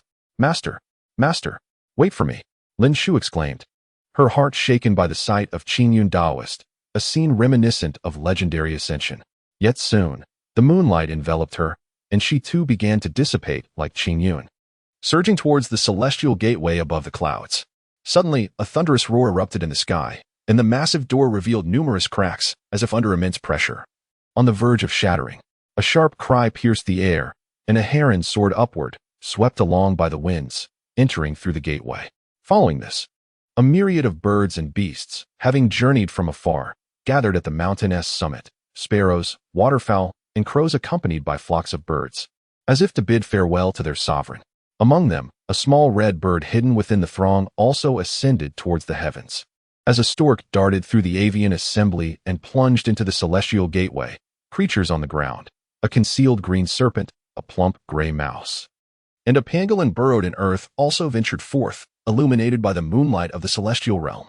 With a resounding crash, the celestial gateway shattered, the swirling clouds dissipated, and the tempest ceased. The once dense flocks of birds scattered in a flurry, liberated from the influence of the supernatural. Upon the vast, shimmering silver moon of the mountain sea realm, a minuscule, imperceptible dot existed. Fang Xiu sat cross-legged upon the moon, gazing beyond the realm, able to peer through the celestial gateway into the mortal world. Fortunately, Huangyang Mountain was not far from Juanji Mountain, belonging to the same mountain range, and the power of the mountain god had extended here. Otherwise, Fang Xiu would have found it inconceivable to open a spiritual realm in this location. As he observed the celestial gateway gradually fracturing and closing, Fang Xiu lowered his gaze to the clock-like silver moon, which governed the temporal laws of this mountain sea realm. Rising to his feet, he spread his arms and sank into the silver moon, instantly entering a realm of pure white space, an extraordinary clock space. Within this clock space floated numerous figures, both animal and human, suspended in the white void. They appeared ethereal and unresponsive, as if deprived of all breath, not in death, but rather as if their time had been halted, frozen in place. The mountain sea realm, an illusory world, could not preserve their physical forms. Thus, upon their entry, Fang Xiu could only store their bodies within his unique clock space. When he released them, he would merge their bodies with their souls, and then open the celestial gateway to cast them forth. In this timeless space, everything would remain unchanged. They would exit precisely as they entered, regardless of whether 1,000 or 10,000 years had passed outside. Fang Xiu gently tapped the forms of all present, particularly Lin Xiu and Qin Yun, confirming their well-being before nodding in satisfaction. The plan was evidently feasible, with no discrepancies or issues arising. It matched his expectations perfectly. However, just as Fang Xiu prepared to depart and observed the situation of the myriad creatures and Lin Xiu and Qin Yun within the mountain sea realm, he was suddenly captivated by a change at the bottom of the clock space. The black mire and pollution seemed diminished. Fang Xiu felt puzzled. He had previously believed such pollution to be irreversible and indelible. Yet now, its reduction signified that the once corrupted silver clock was undergoing restoration. What could be the cause? What prompted this spontaneous healing? He pondered, yet remained at a loss for answers. Chapter 61. The True Qinghua Palace? Lin Xiu extended her hands and felt the wind as she plummeted from the clouds above. The fierce gusts whipped against her face, rendering her unable to open her eyes. At that moment, she traversed through layers of white clouds, witnessing the vast ocean and towering mountains below her, rapidly growing larger. A profound sense of weightlessness and the terror of falling compelled her to scream involuntarily. Simultaneously, beams of light descended from the heavens of the Shanghai realm, enveloping numerous luminous orbs surrounding entities that had breached the gates of the celestial realm, landing in this unfamiliar corner. As these creatures plunged towards the depths beneath the ocean, they underwent violent transformations. Birds soaring in the sky expanded, their feathers shedding and elongating, morphing into monstrous beings with avian heads and human bodies. As if the spiritual essence of this celestial realm had awakened their latent bloodlines. Most of them plummeted towards the direction of the feathered kingdom in the Shanghai realm. The azure serpent grew exponentially, diving into the ocean and creating tumultuous waves as it submerged into the abyss. Meanwhile, the rat demons and pangolins fell like meteors, protected by spiritual light, landing in a distant valley of the Shanghai realm. Lin Xiu and Taoist Qing Yun, however, descended together towards the Qinghua Palace atop the Sword Peak. Piercing through the high-altitude clouds, enveloped in radiance akin to stars, breaching the array barrier above the peak and entering within. Though the impact upon landing was not severe, akin to falling from a height of merely several meters, Lin Xiu still found herself dazed upon hitting the stone surface. At that moment, another avian demon, transformed into a bird-headed humanoid, followed suit, descending towards the mist-shrouded peak where the celestial palace stood. This creature, adorned in black feathers and resembling a crow, sought to infiltrate this sacred realm to seize its opportunities. It charged directly into the Sword Peak's array barrier, only to be met with a fierce backlash, as radiant sword light pierced through its protective aura. With a cry of agony, its protective spiritual light dissipated, and it plummeted towards the ocean, blood splattering in the air. Taoist Qing Yun, clad in ceremonial robes, stood upon the ancient stone steps of the Sword Peak, gazing coldly at the demon and scoffing, ignorant of its own mortality. The Qinghua Palace is a sacred ground. How dare such a wretch intrude? Is this truly the Qinghua Palace? Lin Xiu gazed helplessly at the boundless ocean beneath her, shrouded in dense fog that seemed to harbor lethal intent, completely obscuring this location.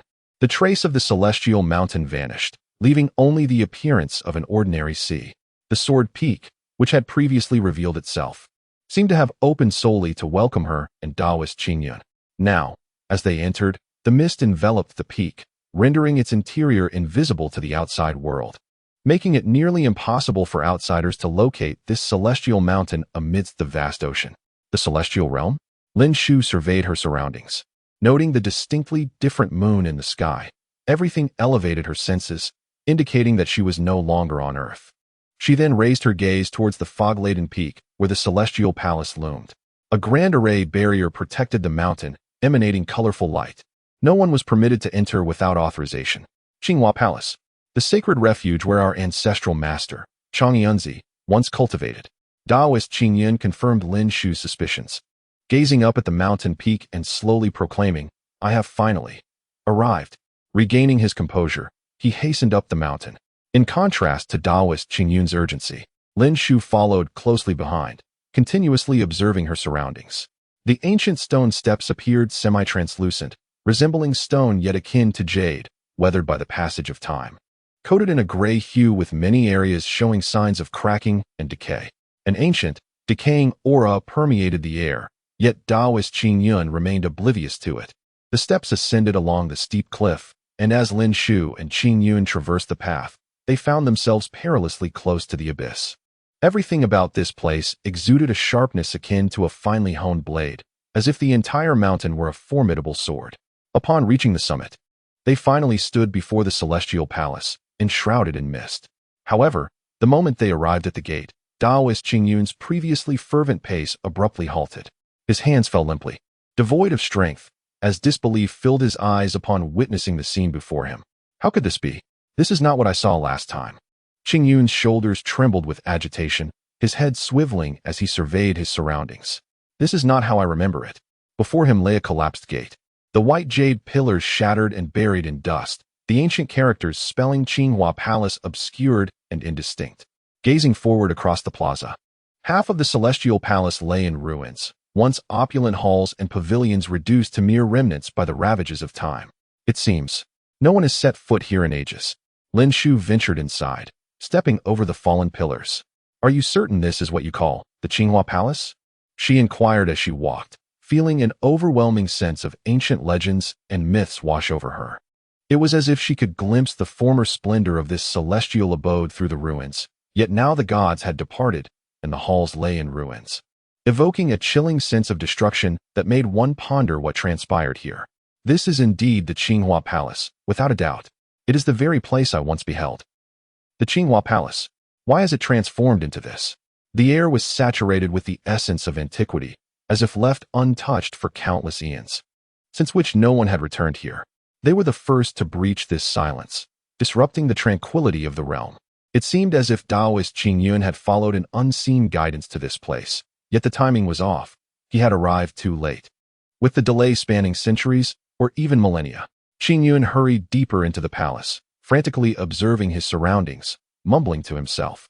This was once a 7-story pagoda. This was a corridor adorned with depictions of celestial banquets. In this celestial pond, there once flourished divine lotus flowers. Here, and here, at last, they reached the precipice behind the palace. The celestial spirit tree was no more, and the immortals who once played chess beneath it were long gone. The cliffside bore only a vast pit, yet the stone table and the jade chessboard still remained. The table cleaved in two, the chessboard askew, pieces scattered across the ground, most buried in the earth. As Lin Shu's hand brushed against the chessboard, a radiant light burst forth from the ground, and a hazy illusion materialized at the edge of the cliff. Beneath the cold moonlight, scenes from millennia past unfolded before them, revealing the secrets of the celestial beings from ages gone by. A silver-clad immortal in a moon-white robe sat upon a stone, leaning against a great divine tree, while a girl in ethereal garments faced him, her expression one of aloofness that belied her tender years. Lin Shu and Qing Yun both widened their mouths, holding their breath as if even the slightest movement might shatter the enchanting scene before them. Lin Shu's astonished gaze fell upon the figure in white robes. Is it truly him? How long has he been alive?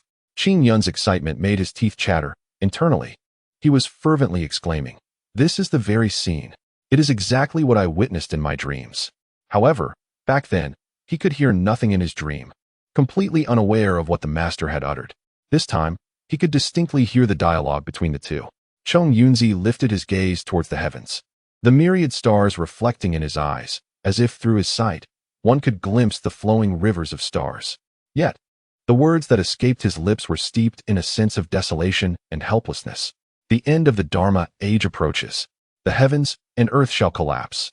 The stars shall reverse. Deities, demons, and immortals, all beings of the world, those unable to escape, shall perish. The female immortal raised her head to look at Chong Yunzi. The transformation of heaven and earth signifies a great calamity. Can you survive this cosmic catastrophe? Chong Yunzi smiled lightly, remaining enigmatic after his utterance, and turned his gaze toward Qing Yun and Lin Shu, who stood at the precipice. His eyes seemed to traverse countless eons, crossing the boundaries of time and space as he beheld them. Chapter 62. Visualization Technique. The celestial being clad in a moon-white robe turned his head slightly, casting his gaze upon the two. The ancient immortal's eyes, which had not met another for countless millennia, bore down upon them. In that instant, both individuals felt the air around them thicken, the flow of time slowing to a crawl, and the night breeze atop the cliff transformed into a gentle caress. It became evident. The moment had arrived. Chong Yunzi's calm demeanor revealed a flicker of emotion as he sat still, embodying a serene joy akin to a tranquil smile amidst blooming flowers. Simultaneously, Lin Shu and Qing Yun were enveloped in a blinding radiance, the entire world dissolving into a realm of ethereal whiteness. Through the lens of the immortal's true form, they envisioned the gathering of their 3 souls and 7 spirits, a practice of cultivating the essence of magic. This was the great method of longevity, the very technique I have long yearned for. Qing Yun, well aware of its significance, murmured incessantly, tears welling in his eyes. Unconsciously, he settled onto the ground, his gaze sweeping over the doctrine known as the Cloud Blossom Sutra, greedily absorbing its contents, fearful of losing even a fragment of wisdom. Once this journey concluded, it would signify the separation of the celestial and the mortal. The Cloud Blossom Sutra encompassed visualization techniques, methods to transcend the Qi refinement stage, ways to consolidate magical power, and even the inheritance of talisman arts, knowledge entirely absent from the contemporary world. a true pathway to cultivation, a divine art of the immortals. Lin Xiu's eyes widened in awe. In her hazy vision, it seemed as though the immortal was imparting wisdom, seated beneath the cliff, his hand brushing through her hair, whispering the divine arts into her ear. The immortal blessed my crown, granting me longevity. Lin Xiu found herself inexplicably recalling this phrase. At that moment, a glimmer of light emerged on the horizon. As the sun ascended slowly, the silver moon retreating, its radiance cascading upon the sword peak, illuminating the Qinghua Palace. The phantasmal projections of millennia past began to dissipate beneath the sun's brilliancy. Chang Yunzi and the female immortal transformed into ephemeral shadows within the celestial dawn, gradually ascending into the sky, vanishing into nothingness. The Qingyun Taoist knelt before the ancestral stone, prostrating 3 times and bowing 9 times before finally rising. I express my heartfelt gratitude to the ancestral master for opening the celestial gates, guiding me into the realm of the ancients, and bestowing upon me the art of longevity. As a humble disciple, Lin Hosheng, I vow to honor the master's trust and elevate our sect to greater heights. Just as his words faded, a tempest arose atop the cliff, thick mist coalescing into a singular point, swirling around the sword peak and the Qinghua Palace. The scene resembled a colossal tornado encircling the peak, as a grand door swung open once more at the rear of the Qinghua Palace. Beyond it lay a bustling metropolis, towns and highways, teeming with life like ants scurrying about, a stark contrast to their current realm. The gateway to the outside world unleashed a ferocious force, devouring everything in its vicinity. All dust and debris were drawn toward the door, the howling wind pulling relentlessly outward as the two stood behind the Qinghua Palace. Unable to resist, they too were swept away, tumbling out of this world. However, only Qingyun Taoist, who had summoned the celestial gate, and Lin Xiu traversed through this portal to the outer realm, while the myriad of intruders, various demonic beings, remained trapped in this world. Entering the Shanheiji was no easy feat, but the path to exit was even more arduous. Having crossed the threshold, Lin Xiu and Qingyun Taoist found themselves separated, each spiraling in different directions amidst the chaotic currents. Lin Xiu felt herself spinning, as if caught within a tumultuous washing machine, her insides constricting, before she fell onto a patch of grass. Beep, beep, hurry, hurry. The vehicle is approaching. Lin Xiu, holding her forehead, gradually rose from the ground, her eyes widening in confusion as she surveyed her surroundings. This is not Huanyang Mountain. Where have I fallen to? As she observed the bustling traffic before her, her gaze shifted, and suddenly she spotted the vast ocean. Not far away stood the familiar Junzishan. Junzishan? How could I have ended up in such a place? Lin Xiu took a few steps forward, confronted by towering skyscrapers and a torrent of vehicles. It was nearing noon, with throngs of people and cars filling the roads. In that moment, she felt as though this world was a mere illusion, while the other realm held the essence of reality. At that instant, her mobile phone finally rang, pulling her from her daze. Upon answering, the voice of team leader Zhou Yang burst forth, laced with urgency. Lin Xiu, we finally found you. Where exactly are you? Are you all right? Lin Xiu glanced around, crossing the street with her phone in hand. I'm fine. Nothing happened. Zhou Yang's surroundings seemed chaotic, the sounds of helicopters and crowds rushing about echoing, as if in an airport. Your location is indicating near Junzishan. How did you end up there? What transpired during the past half hour? After passing through that door, where did you go? Zhou Yang pressed, firing off a flurry of questions. Lin Xiu, astonished, replied, Half an hour? No, that's not right. It has clearly been 6 or 7 hours. Zhou Yang, puzzled, responded, You just vanished for half an hour. I was just thinking of every possible way to find you and Qingyun Taoist. At that moment, as if receiving another message, Zhou Yang's tone shifted. Oh, Qingyun Taoist has also made contact. Never mind, don't discuss this over the phone. Stay where you are, someone will be there to pick you up shortly. Within the Sanyangguan of Huanyang Mountain, Qingyun Taoist stood before the statue of the ancestral master, holding 3 incense sticks, quietly awaiting. Behind him, all disciples were abuzz with speculation, as various officials, members of the Anomalous Affairs Investigation Team, Religious Affairs Association personnel, and renowned figures from Buddhist and Taoist sects gathered in the courtyard, waiting with bated breath. From this day forth, the Sanyangguan shall be closed for a year. No new disciples will be accepted. Disciples within the temple are forbidden from descending the mountain or engaging with the outside world. Violators shall be expelled from Sanyangguan. Chapter 63. The bizarre alchemical furnace. Before Fang Xiu lay a peculiar metallic box, reminiscent of a radio from another realm. This antique amalgamation of an old radio and the essence of demonic blood presented a nightmarish visage, an aberrant and terrifying metal structure, half the height of a person. Its surface bore veins akin to a heart, pulsating like a living creature within. To the right, a silver human face was affixed, its expression immobile, yet its eyes roamed about with an unsettling detachment, instilling a sense of dread. Could this contraption truly be functional? Why must it embody such horror? This was the result of Fang Xiu and Chun Jin's labor over the past fortnight, a creation inspired by the principles of the otherworldly radio.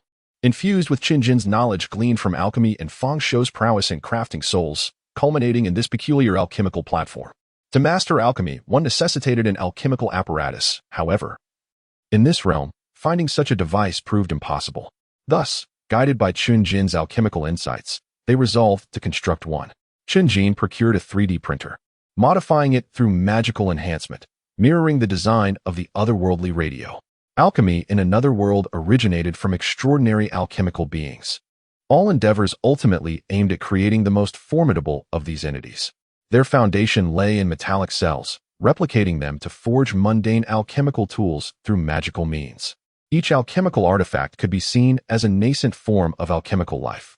The mighty gloves acquired by Fang Xiu were entirely composed of these metallic cells, allowing them to seamlessly integrate with the user's hand, bestowing immense strength.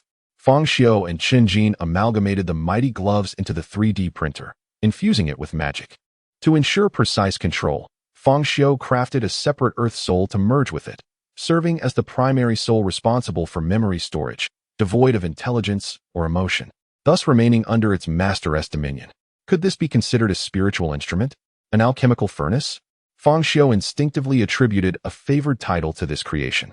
Chun Jin remained silent, wholly engrossed in the 3D printer alchemical platform, with Fang Xiu merely assisting, as the apparatus was predominantly based on her alchemical theories.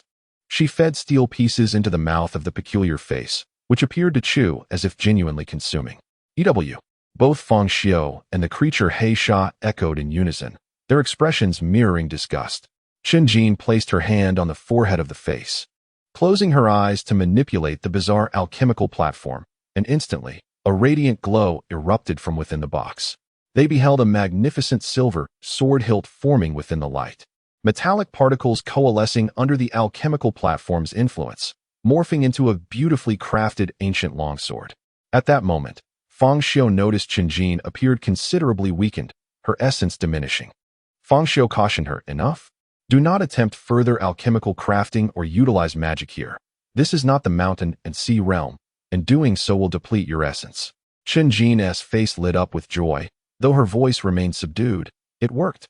Fang Xiu grasped the long sword, feeling its weight, and raised it high, finding it remarkably balanced. This was a magical longsword, imbued with the power of the two spells Chun Jin had learned, the Mirage Technique and the Mighty Technique. Fang Xiu exited the courtyard, followed closely by Chun Jin and He Sha. He searched for a target, finally settling on a pile of scrap near the garage. With the sword in hand, he dashed forward, swiftly closing the distance. He raised the sword, unleashing a strike enhanced by mighty strength. The blade sliced through the air like a bolt of lightning, producing a deafening whoosh. The immense force cleaved the refrigerator in the garage in two. Wow! He Sha's feline face displayed envy. Impressive. Fang Xiu brandished the long sword, its pristine blade unmarred by the encounter. He handed the sword to Chun Jin, reiterating, "Do not wield this carelessly outside. It will deplete your magical essence. Store it within the mountain and sea realm, where you can utilize it freely. Let us name it the Lifeless Sword. What a name laden with death. You must be quite troubled by the word death." Chun Jin, cradling the lifeless sword, approached the tree of spirits and vanished within its trunk like a fleeting shadow.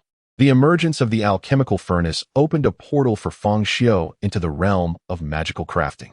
Though they had only succeeded in forging a simple magical longsword, Fang Xiu believed this was merely the genesis. An array of magical artifacts would soon flourish within the mountain and sea realm, each exhibiting unique powers. Lin Shu stood at the center of the shooting range, leaning against the target. Surrounding her were soldiers in military uniforms, officials in Zhongshan suits, researchers in lab coats, and numerous onlookers, all eyes fixed on Lin Xiu and the man opposite her, Zhou Yang. Tension filled the air, beads of sweat forming on foreheads. Zhou Yang raised his firearm, aiming at Lin Xiu, and in an instant, he pulled the trigger. Lin Xiu, eyes closed, seemed to sense the trajectory before he even fired, evading the bullet that had been aimed at her forehead. Bang, bang, crack. Zhou Yang fired repeatedly, yet Lin Xiu evaded each shot with the grace of Neo from the Matrix, twisting and dodging as bullets whizzed past her. What the hell? The soldiers present were transfixed, their pupils dilating in disbelief. How could this be? The researchers donned expressions of incredulity. What is happening? Is this some sort of farce? However, before they could fully comprehend the spectacle, a more astonishing scene unfolded. Lin Xiu, who had just been within their sight, vanished entirely. She leapt into the air with the agility of a bird, her figure exuding power, only to dissipate into thin air. When she reappeared, it was beside Zhou Yang, her gun pressed against his temple. Zhou Yang grasped Lin Xiu's firearm, securing it as they exited, leaving the onlookers in awe.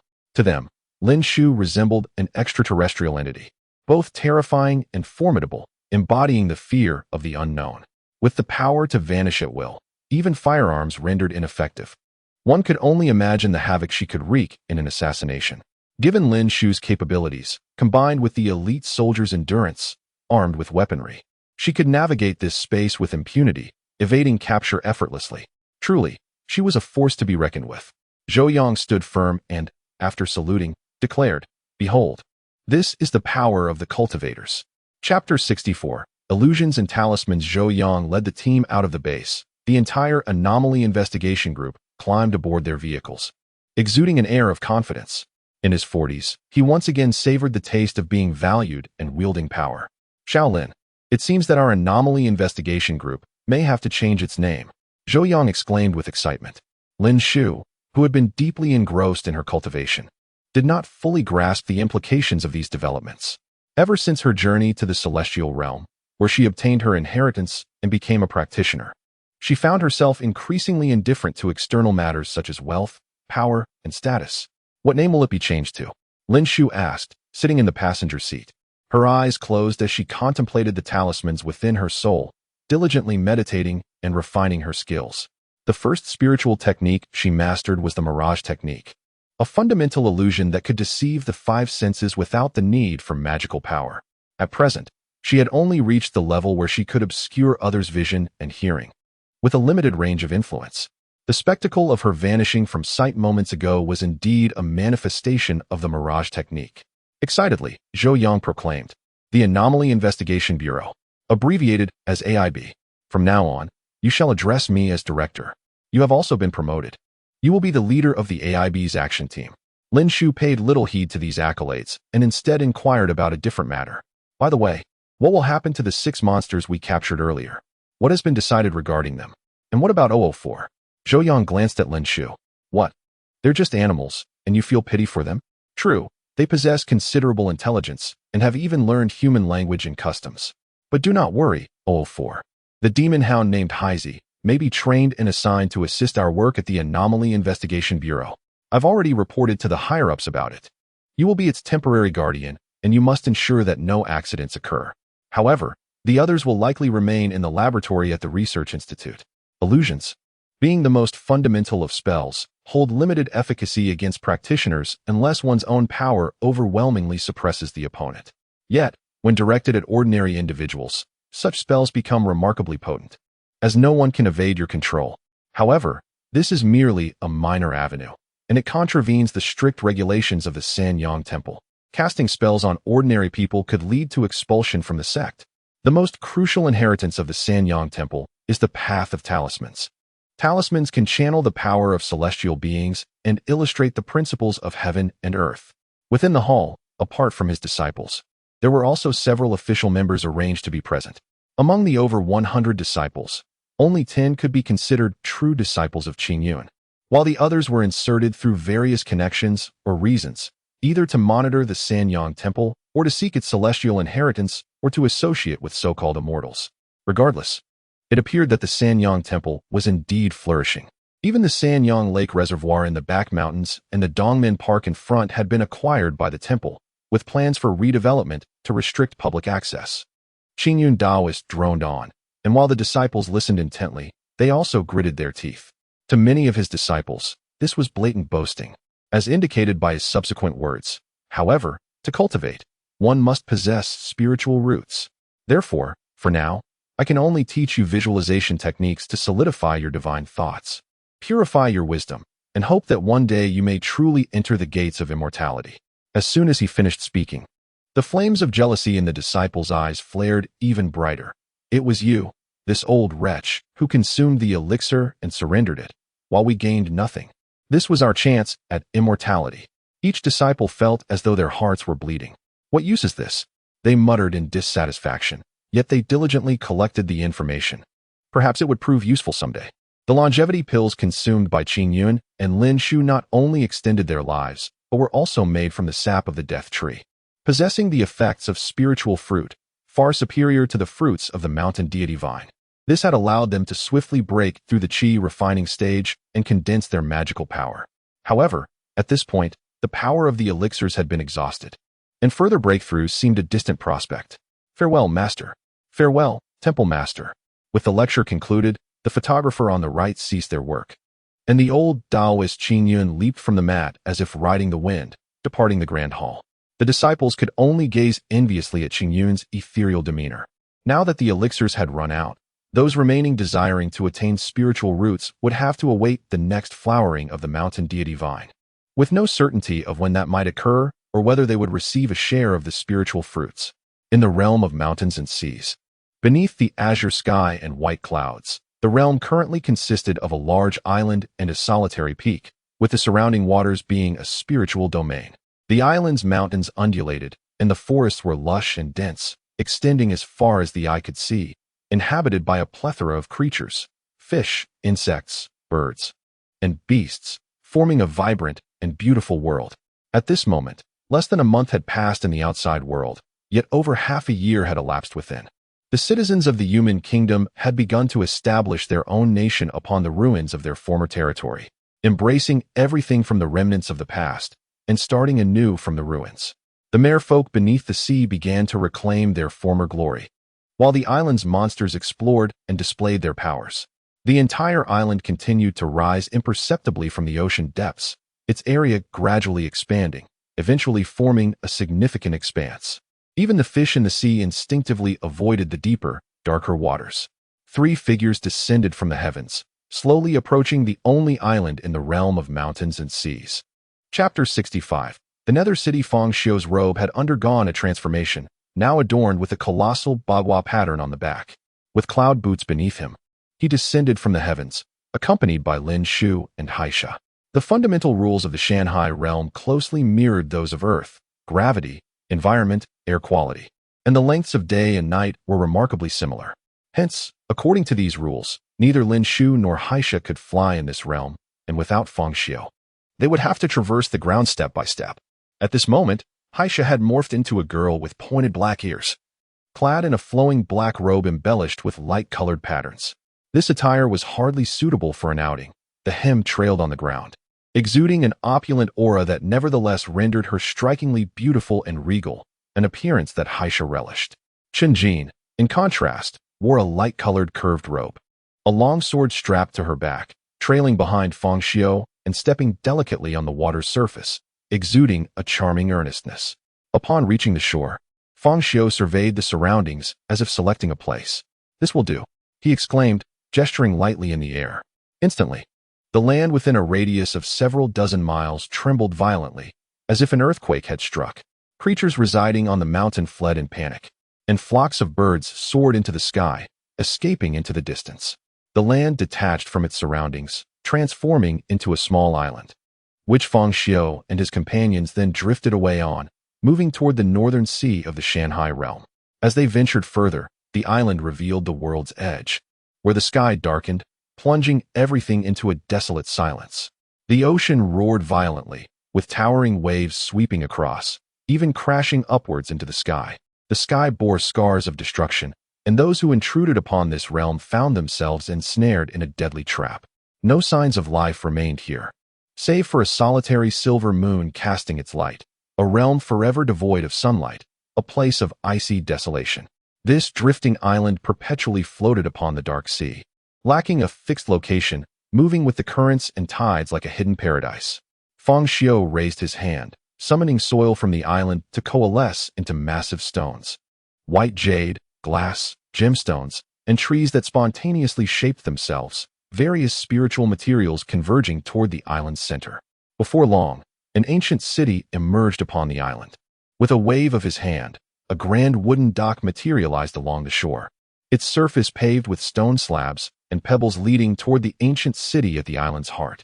The trio proceeded toward the city, where they beheld towering stone walls rising over 6 zhang, imposing and majestic, with wide gates revealing spacious streets capable of accommodating nearly 10 horse-drawn carriages side by side. Flanking the roads were buildings steeped in antiquity, many several stories tall, resembling shops. The city also featured numerous high-rise structures crafted from stone and wood, with pavilions and towers reaching impressive heights scattered throughout. Standing beneath the city gates, Fang Xiu waved, causing 2 twisted characters resembling oracle bone script to appear, Nether City. Extending his hand, a book of life and death manifested, and with a stroke of a white jade brush, the trapped animals on the mountain experienced a miraculous transformation, awakening their intelligence and assuming human forms. Currently, the most formidable creatures in the Shanghai realm were merely at the Qi refinement stage, with most being ordinary beings or a few minor spirits that had just gained awareness. Beyond that, there was little else, as Fang Xiu himself was still at the Qi refinement stage, yet to discover a means of advancement. As they ventured deeper into the city, lights flickered to life, illuminating the ancient city as if igniting thousands of households. Fang Xiu led Haisha and Chun Jin to the city's center, where a grand palace loomed, its base towering several meters high, with steps leading upwards, allowing a commanding view over the entirety of Nether City. Hundreds of newly awakened spirits gathered in the plaza at the palace's steps, their transformations often incomplete, their souls fragmented, appearing somewhat dazed and dressed in tattered garments, reminiscent of ancient zombies. Fang Xiu turned to Haisha and declared, "Haisha, these will be your subjects. You are now the ruler of Nether City. How does it feel? Haven't you always wished to be a queen? Now you are." Pointing to herself in disbelief, Haisha tilted her head and exclaimed, "Me? So powerful?" Fang Xiu nodded affirmatively. "There's even more power to come. What do you think of your character setting? Isn't it impressive?" Haisha's mouth fell agape as she began to envision possibilities, dreaming of a scenario where those creatures wishing to traverse to the realms of the underworld or celestial paradises would require her permission. However, she quickly recalled something and looked down, gazing at Fang Xiu in silence. "But you said those places do not exist." Coughing awkwardly, Fang Xiu replied, "They will exist in the future." Feeling a surge of delight, Haisha's cheeks flushed as she mused, "So everyone will have to seek my favor? That means I can do as I please." Fang Xiu nodded, unscrupulously stating, "Precisely. Your task is to devise challenges for them, demanding whatever you desire, treasures, techniques, or even labor to earn you riches. Of course, if we let outsiders in, we must also provide them an exit, but they cannot come and go freely. Particularly formidable and dangerous individuals, I have no intention of allowing them to leave." He patted Haisha's shoulder, glancing at the scattered spirits below, who had just awakened and were not much better off than animals. Currently, Nether City was but a hollow shell, lacking any substantial resources. Thus, Haisha, your upcoming task is to remain here and build Nether City. Work diligently, and I shall return to inspect your progress in a few days. Good luck, Empress Haisha, Mistress of Nether. With that, Fang Xiu transformed into a beam of light and departed into the distance alongside Qin Jin. Haisha suddenly felt a sense of foreboding, as if she had been tricked, and chased after Fang Xiu, shouting, "Wait, I don't want to stay here. There's nothing here. No phones, no computers, and no tasty cat food. There's nothing at all." Fang Xiu's voice echoed back as he vanished into thin air. "If you don't perform well, you won't be let out. You shall remain here." Haisha, trailing her long skirt across the palace's stone floor, chased after Fang Xiu's light like the moon chasing Chang'e. "No, let me out. Anomalous entity no. 001, codename, Spirit Root Vine, was cultivated from seedlings in the Biological Research Laboratory at Junzishan Base on September 20th. Per directives, It was to be escorted by the XXX Special Forces to the designated location. A brown vine plant wriggled within a pale blue glass container, appearing almost alive as it struck against the walls of its confines. It resembled a detached limb of some invertebrate, capable of movement and even regeneration despite being severed. This scene unfolded under the dim crimson light of dusk, evoking a sense of horror and eeriness. Clad in combat attire and fully armed, individuals signed their names beneath a document with a deep crimson header. They cautiously accepted a pale blue container and subsequently placed it into a silver box, which they carried with them. The group exited the research facility with resolute haste, entering a convoy that awaited them at the laboratory's entrance, where several escort vehicles departed in various directions. It was only then that the escorts opened the envelope and, following the indicated route, proceeded towards their destination. After a night of relentless travel, they arrived at a military base nestled deep within the mountains by noon the following day. The convoy drove directly into an air raid shelter. Meanwhile, thousands of miles away, Fang Xiu sensed an unsettling shift in the power of the mountain god vine. Though he remained unaware of the events unfolding afar, standing in his courtyard beneath the necromancer tree, he gazed into the distant sky, aware of a lingering connection with the second seedling of the mountain god vine. Could it be that the second vine was due to manifest soon? If so, the expansion of the mountain sea realm and the assimilation of Gaia's consciousness would surely accelerate. Above the necromancer tree, a plethora of luminous souls flowed incessantly, cascading down its pathways into the underground, merging with the mountain sea realm. At that moment, Fang Xiu felt a sudden warmth emanating from his pocket. Startled by the intense heat, he instinctively drew out an item he had not touched in a long time. The manual of the time-space manipulator, now exhibiting new changes. Must you always use this method of notification? He muttered, rubbing his thigh. Upon opening the manual, the initial pages remained filled with time-space bounties, followed by a containment order regarding the fog god tree. This time, however, Fang Xiu received not one, but two pieces of information simultaneously. Notice of time-space distortion. Cause: the overlapping of the 50281 time-space dimension with the current dimension has resulted in temporal chaos. This was a notice of time-space distortion, while the other document was a bounty. Name: Democritus. Species: anomalous entity. Node: a distorted product of bloodline sorcery and alchemy, possessing faint mythic life characteristics. Crime: unauthorized time-space traversal. Penalty: undetermined. Fang Xiu scrutinized the details, only to find that most of the information was obscured by question marks. Question marks? Does this signify an inability to identify due to an excessively high level? He pondered, reminiscing about online games he once played. Yet, this description seemed to resemble a creature conjured by a deranged individual. He touched the ring hanging around his neck, the ring of the saint, now with only one use remaining. This was Fang Xiu's most direct trump card, though his most formidable asset lay with the necromancer tree. As long as he remained within its vicinity, he was nearly invincible. Though such an entity could not be easily relocated. No need to rush. He needed to devise a plan to locate Democritus's hideout first. How should he go about finding him? Where to begin? Standing beneath the necromancer tree, he stroked his chin in contemplation. The gentle lapping of waves caressed the fishing boat, its paint peeling yet free of rust. The black Chinese characters inscribed on its side had faded, indicating it was a vessel of some years. It was past midnight, and though dawn had yet to break, a faint light began to emerge. The fishing boat had been at sea for 4 days, but had yielded no catch, rendering this venture yet another financial loss, much to the dismay of the captain and crew. Rising early, they had ventured into new waters, hoping for a different fortune. Yet, once again, they found themselves empty-handed. The depths below revealed nothing. A bare-chested crew member, his face glistening with grease, stormed in, flinging his hat onto the table. It seems there are no fish to be found here either. The captain surveyed the radar in frustration. Suddenly, a thick fog enveloped the sea, shrouding the vessel in an impenetrable mist. What a strange fog. It appeared without warning. The crew strained their eyes over the railing, peering into the obscurity. At that moment, the radar began to react violently, indicating an immense presence approaching from the abyss.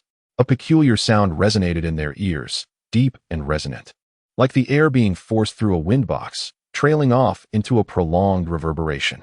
All at once, silence enveloped the crew, the mist cloaked the ship, and the strange noise rippled through the air, penetrating their ears. What is that? What lies within the fog?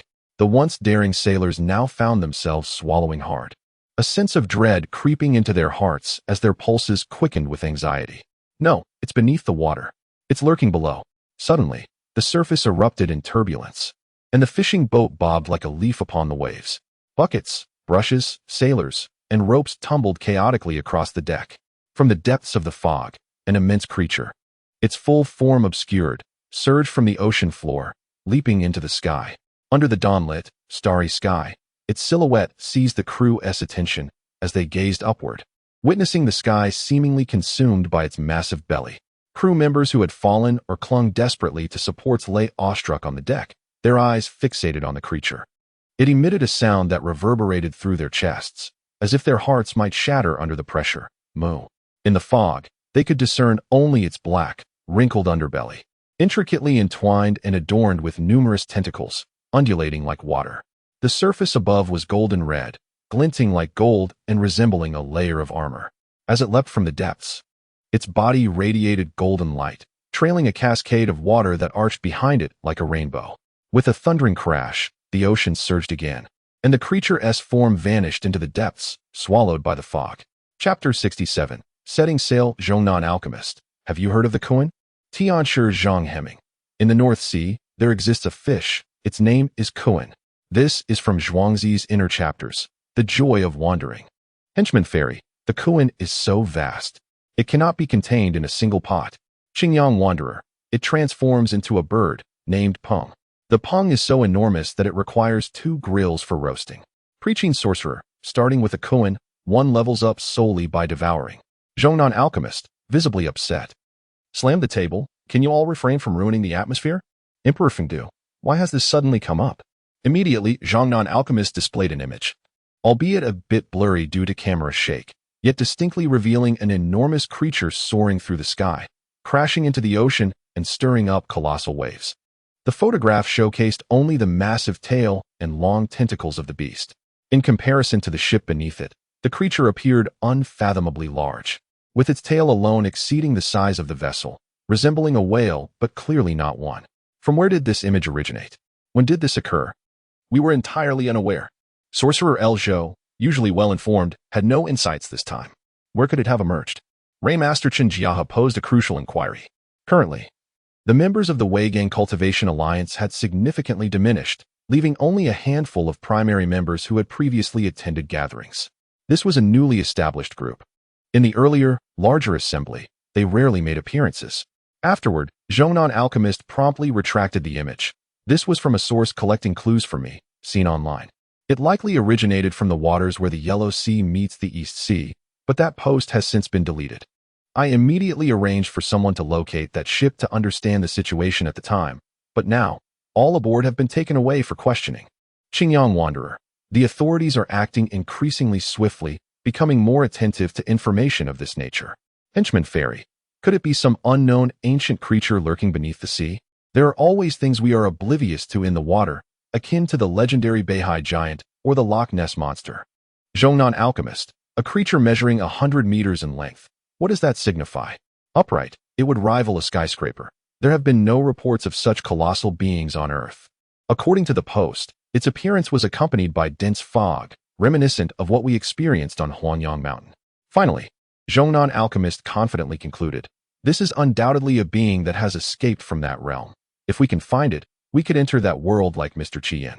Everyone was once again reminded of the enormous cloud hole opened on Huanyang Mountain and the vast world within, which only the bird demon Qian had dared to enter, while the others could only gaze enviously from outside Dongmen Park. Meanwhile, Fang Xiu, holding his phone, raised an eyebrow. Something emerged from the Shanhaiji? How was I unaware? However, Fang Xiu could essentially ascertain the nature of this being, retrieving the management log of the time-space regulator to scrutinize the latest interdimensional bounty featuring the entity Demoncrite. Could it be? I've been searching for 2 days without a trace, and it turned out to be at sea. For the past few days, Fang Xiu had scoured the entirety of Weigang City, using the clock eye but finding no evidence or clues. Just as he planned to expand his search radius, a lead appeared. Upon hearing alchemist Jia Yi's words, Qingyang Wanderer immediately inquired, "Are you setting sail?" Zhongnan Alchemist. Indeed. Qingyang Wanderer. and seeking a sea monster capable of crunching a cargo ship in one bite? Zhongnan Alchemist. Yes, I did not demand that everyone accompany me. I merely wanted to share this news. After witnessing the world beyond the cloud hole on Huanyang Mountain, I made my resolution. In this lifetime, I lack neither wealth nor women. I have obtained everything I desire and enjoyed nearly all that life has to offer. Tomorrow afternoon, I will set out.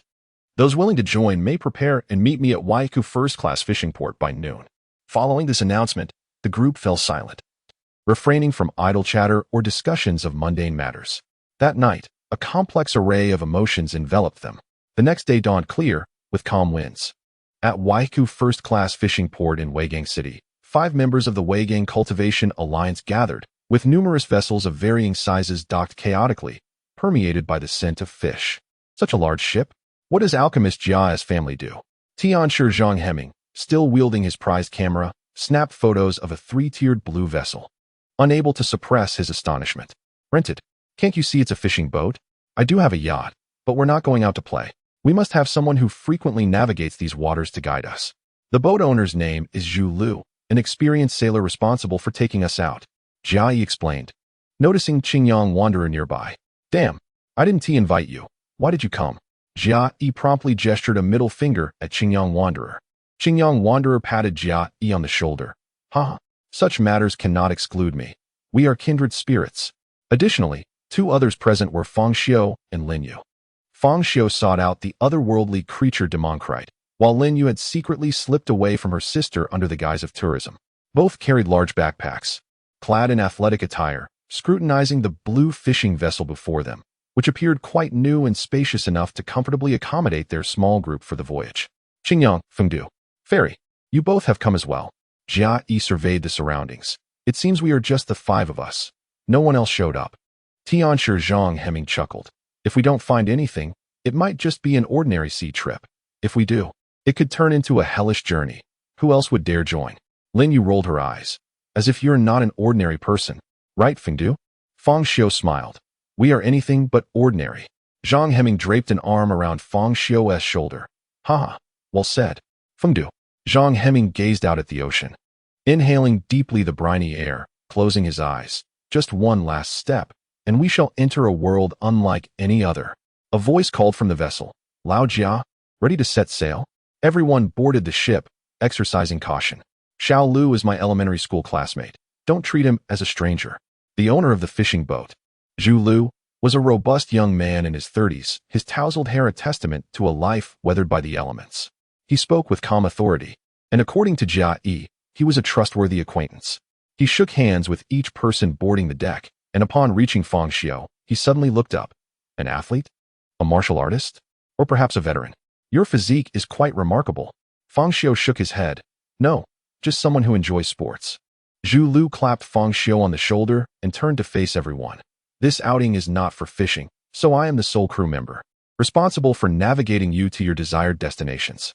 I expect everyone to adhere to my instructions while aboard.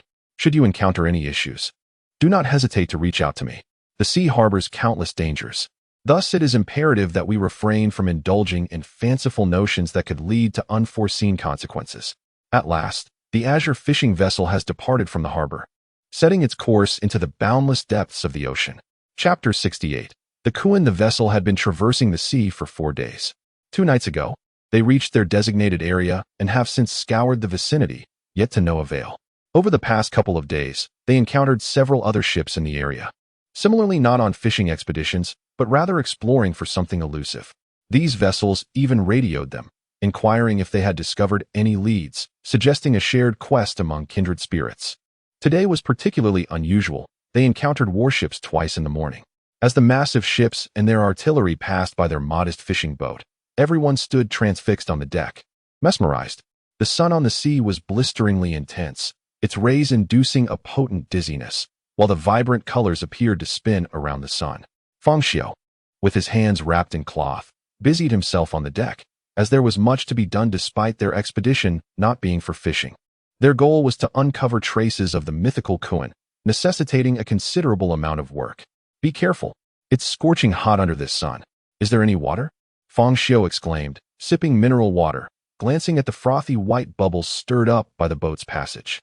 He occasionally surveyed the surroundings, where several crew members were pulling ropes attached to a sophisticated instrument. They were deploying sonar into the depths, although their fishing vessel was equipped with a fish finder. It could only detect fish directly beneath them. To remedy this, Jia Yi had prepared a sonar system capable of detecting distant schools of fish. Hoping to trace the elusive Kuan, Lin Yu donned a simple sports tank top, revealing her toned physique, yet she sat languidly in the shade of the deck, panting from the heat as she gazed at the sea. Initially, everyone had been excited. Although they lived by the coast, most had never truly ventured out to sea. However, at this juncture, tedium had set in. The endless horizon became monotonous, and life aboard the vessel felt increasingly dreary. When will we find that damned Kuan? Master Zhang Hemming wiped the sweat from his brow. I initially believed it was fate that would determine our success. But now I find myself questioning when that accursed Kuan will finally appear.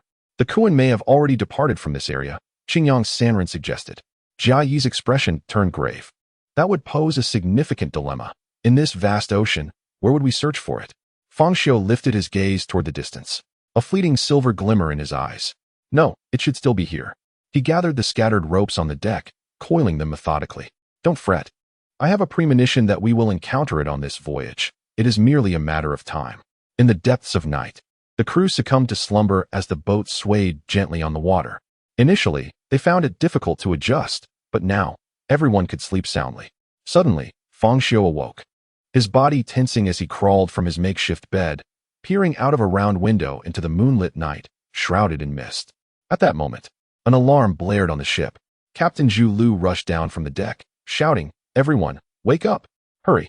He pounded on the doors of the cabins, urgently calling out. There's something happening outside. The crew sprang into action, donning jackets and rushing onto the deck. Upon stepping out, Fang Xiu was met with a scene where the entire ocean was veiled in thick fog, rendering even the deck indistinct. The mist enveloped the entire world, and the waves beneath grew increasingly tumultuous, crashing against the vessel, forcing everyone to cling to the sides or walls for stability. The Qi Refinement Master Jia Yi emerged slowly from the cabin, his weariness transforming into excitement, then into sheer ecstasy. This is it. This is it. We have found it. We have found it. Jia Yi shouted joyously to everyone. It seemed they had truly discovered something significant. Qingyang Sanren shared in the excitement. Yet the others wore anxious expressions. Captain Zhu Lu, however, maintained a serious demeanor. Everyone, be cautious. Do not stand at the edge of the boat. Before he could finish, a strange, resonant sound echoed from all directions, piercing and muffled, reverberating like thunder in their ears. In the midst of the fog, a colossal black figure loomed in the distance, its massive form reminiscent of a mountain. Even in its obscured state, the exposed parts compelled them to look up in awe. The immense size and terrifying presence radiated an aura of a supreme predator. Amidst the night fog, it seemed as though two faint lights were fixed upon them, the monstrous entity appearing to scrutinize the crew aboard the vessel. In that instant, they froze, akin to prey caught in the gaze of a predator. An involuntary tremor coursing through their bodies as they felt as if they were no longer in control. Fang Xiu, standing behind the others in a checkered short-sleeved shirt and denim shorts, locked eyes with the creature. He understood what it sought, or rather, who it sought. It was searching for him. In his pursuit of the Kuan, he was acutely aware that it was also searching for him. Much like the Red Devil or the Joker from before, Fang Xiu unleashed the aura of the silver clock artifact, purposefully drawing the creature closer across the vast sea. And now, it had finally arrived. The immense silhouette glided over the surface of the water, vanishing into the dense fog and depths below. With its disappearance, the crew collectively collapsed onto the deck, drained of all strength. The harrowing scene they had just witnessed seemed to siphon their very essence, leaving them bewildered by an indescribable terror that threatened to fracture their sanity. Those who had never confronted such a creature could never fathom this sensation.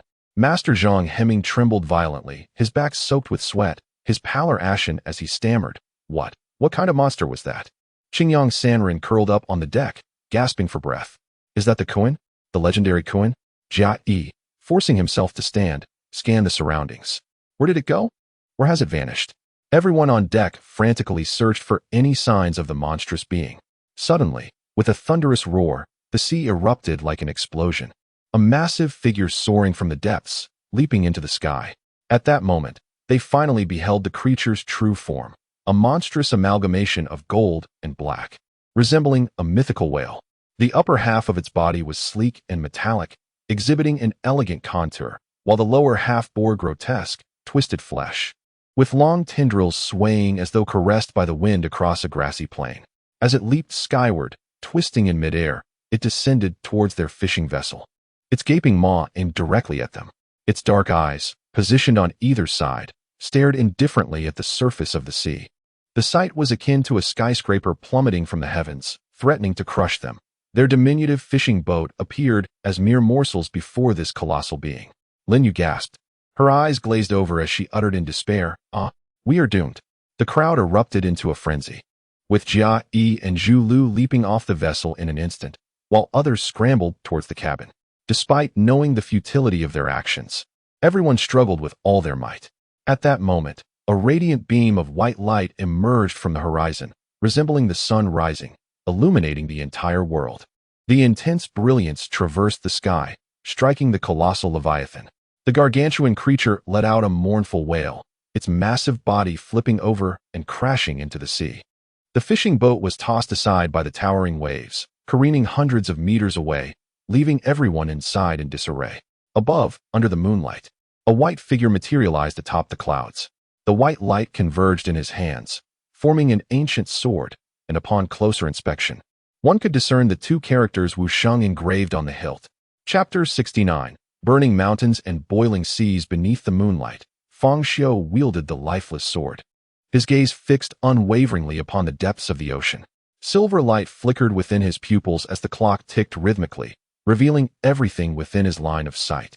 Fang Xiu's penetrating gaze pierced through the ocean's mists, delving deep beneath the surface. Even the lurking monstrosity, concealed in the deep, was vividly discernible to him. It had suffered a significant blow and now remained hidden amidst the fog and sea, too timid to surface. As his silver gaze radiated with divine brilliance, it was as if a celestial being surveyed the world. After a prolonged moment, his eyelids fluttered slightly, and he propelled himself from the sky. A powerful shockwave erupting from beneath his feet, transforming into a radiant beam that cascaded into the ocean below. The sword's body shimmered, emanating an array of light, as countless runes flowed from Fang Xiu's grasp into the lifeless sword.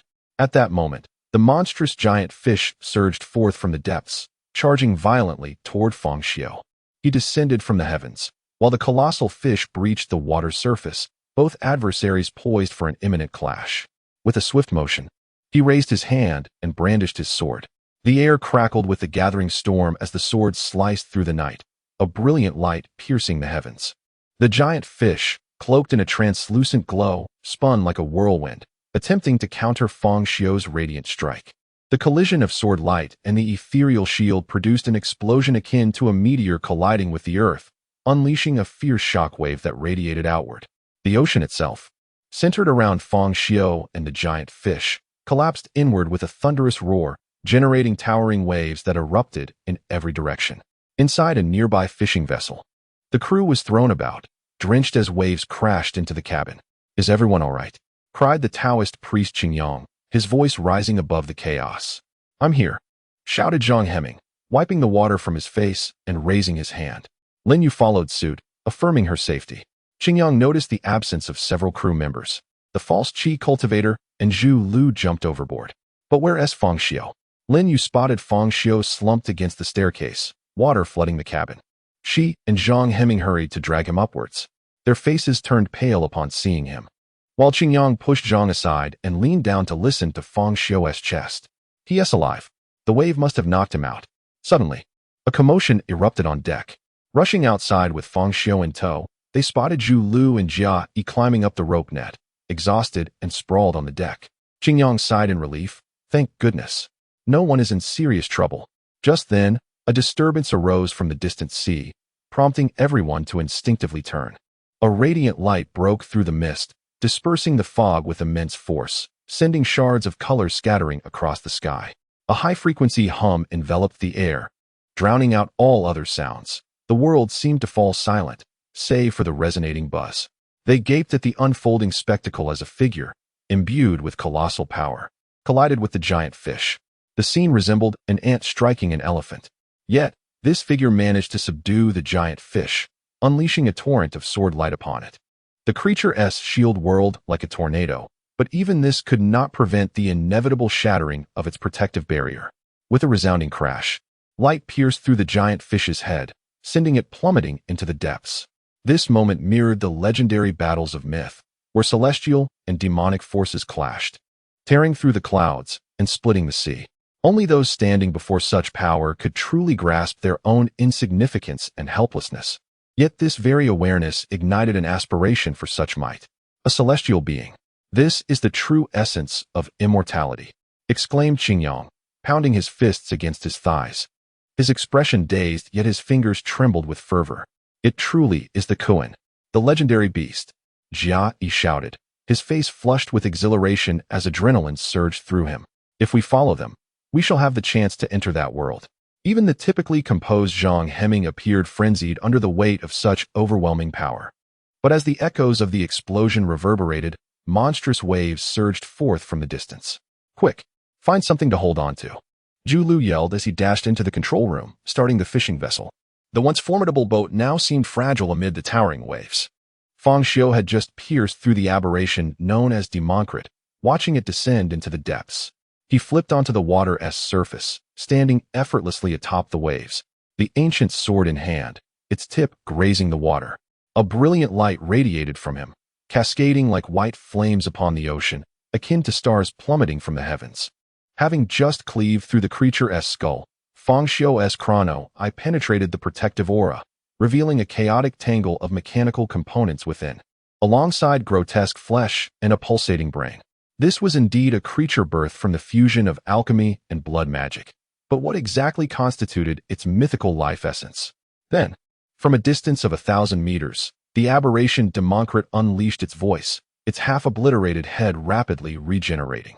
Similar to the undead tree before, entities possessing mythical life characteristics exhibited unimaginable self-healing abilities, existing in a realm between reality and illusion, their flesh and bodies intertwined with elements of myth and spirit. Its black eyes fixated on Fang Xiu, and suddenly, its mouth gaped wide. With a thunderous roar, an icy blue light surged forth, instantaneously crossing the vast distance and reaching Fang Xiu. All in its path was encased in ice. The towering waves and myriad marine creatures transformed into frozen sculptures. Amidst the relentless waves battering the fishing vessel, the crew struggled to escape the deluge, but the monstrous tide relentlessly pursued them. As a towering wave loomed, ready to engulf them, a sweeping icy blue force froze the impending torrent, halting its advance. All aboard were left in stunned silence, the scene surpassing anything they had ever witnessed in films, terrifying, exhilarating, and breathtaking. The icy blue light shot toward Fang Xiu, instantly freezing everything within a mile, as if it could encase not only the body but the very soul and will of a person. The world transformed into a frozen wasteland. The aberration let out a deafening roar, as if celebrating its triumph. The crew emerged from the vessel, gazing out at the ocean, which now resembled the Arctic. Vast expanses frozen, and shattered ice drifting upon the water. Yet, their gaze was fixed upon the heart of the icy sea. Zhang Heming swallowed hard. Could even celestial beings be no match for such an ancient aberration as the Kuan? Xingyang Sanren's eyes widened in disbelief. I suspect this monster could endure a nuclear explosion unscathed. If it were to conceal itself deep within the ocean, there would be nothing in this world that could contend with it. Bang! Crack! Boom! At that moment, the ice surface erupted in an instant, and a figure emerged from the shattered ice. Clad in white, the figure flicked a long sword, shedding large flakes of blue ice from its form. Its silver-haired gaze fixated on the distant Kuan. It extended a hand, uttering an arcane incantation, while its moonlight-hued robe billowed without wind, the trigrams behind it seemingly spinning with radiant energy. Look to the sky. At that moment, a crimson light coalesced above, forming a fiery sphere. What could that be? The fireball technique? The fireball plummeted into the ocean, akin to a resplendent sun sinking beneath the waves. However, thereafter, a peculiar silence ensued. Was that all? Had it been extinguished by the water? Lin Yu raised an eyebrow. It seemed to have missed its target. As the crowd exchanged glances, pondering whether the celestial had misfired, a surge of red light emanated from beneath the water's surface. In an instant, the entire ocean roiled as if it were molten lava, bubbles rising in a furious dance. The temperature soaring dramatically, and myriad marine creatures perishing in droves, as if the sea itself had come to a boil. All ice layers melted and shattered, dispersing into scalding torrents that flowed into the ocean. Accompanied by the searing heat, violent turbulence swept through the waters, claiming the lives of all marine beings, while the Kuan, ensnared at the center, emitted a harrowing wail, its voice no longer low and guttural, but akin to a baby's cries. It seemed to sense the encroaching threat of doom. Burning mountains, boiling seas. The onlookers gasped in astonishment. Chapter 70.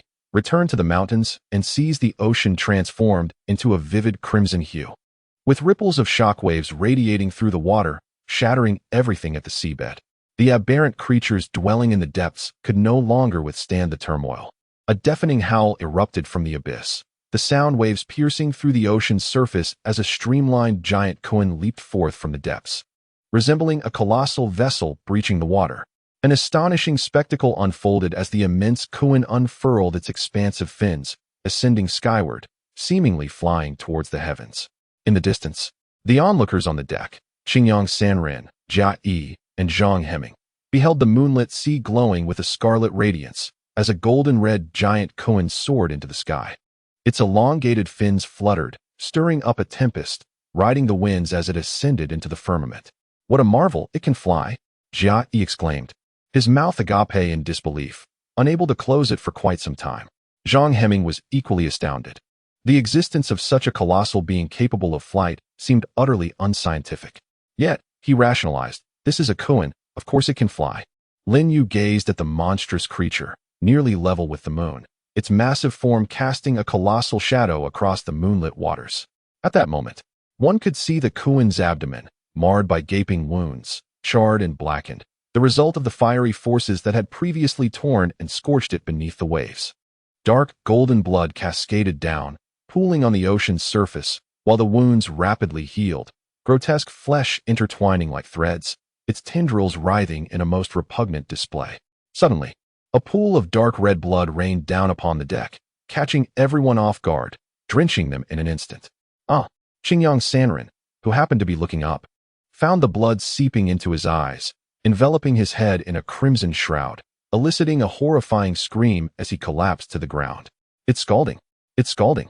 Zhang Heming ran frantically across the deck, only to stumble and fall, convulsing as if afflicted by a seizure. "It hurts! It hurts! Someone help me!" Zhu Lu, the rugged seaman, could not endure the agony either, writhing on the ground in desperation. The crew seemed as though they had been doused in lava, collapsing as smoke billowed from their bodies, ignited by an unseen flame. The dark golden blood evaporated amidst the smog, both on the sea and the deck, as if detached from the aberrant body, existing only fleetingly. Yet, some of it seeped into their skin, merging with their very being. Fang Xiu stood upon the surface of the sea, observing the aberration taking flight into the sky. With a single step upon the water, he was propelled upward by a tempest of wind and light, breaking the sound barrier with a resounding boom.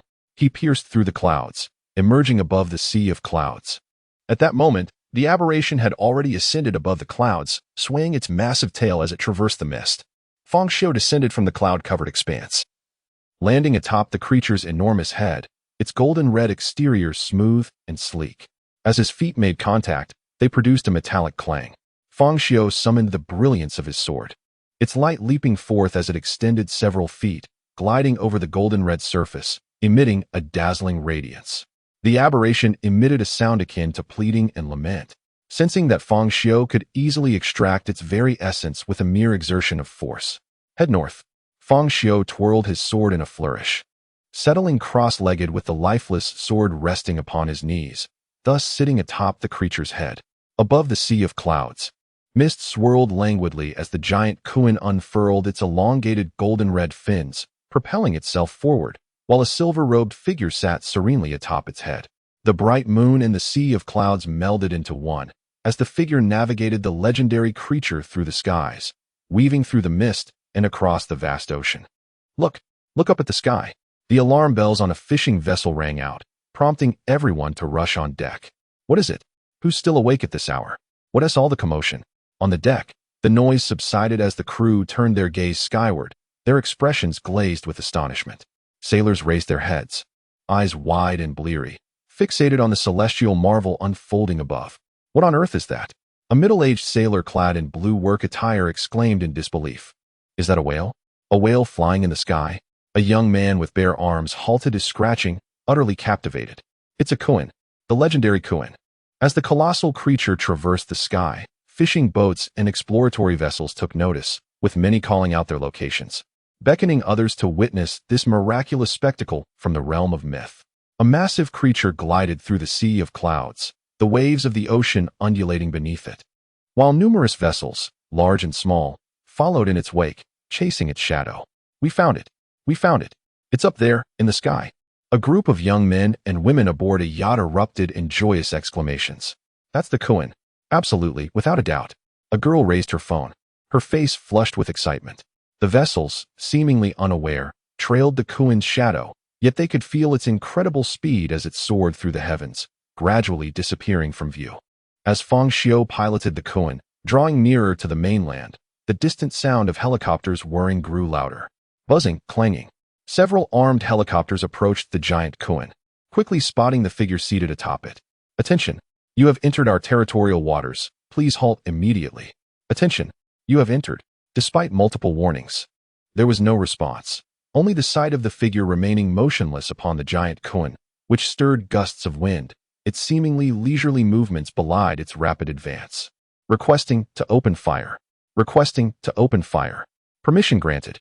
Armed helicopters unleashed a barrage of fire upon the aberration, witnessing translucent spiritual light enveloping the kuin as bullets ricocheted off, creating ripples but inflicting no harm. Subsequent bursts of fire erupted from beneath the aircraft, targeting the kuin and igniting a series of explosions. Yet, as the flames extinguished, the creature remained unscathed, its speed undiminished. Both the giant kuin and the figure upon it were indifferent to the chaos, seemingly immersed in their own realm, oblivious to the outside world. The silver-robed figure atop the kuin did not even open its eyes amidst the onslaught. The armed helicopters pursued the kuin relentlessly, devising every possible means to intercept it. Target unharmed, rapidly approaching Weigang City. Target unharmed, rapidly approaching Weigang City. The helicopters were helpless, watching as the colossal, terrifying creature drew ever closer to the mainland, fearing the catastrophic disaster it could unleash upon the land and city. A warship, stationed many kilometers away, received orders and began to mobilize. Before long, the sky began to brighten, heralding the dawn.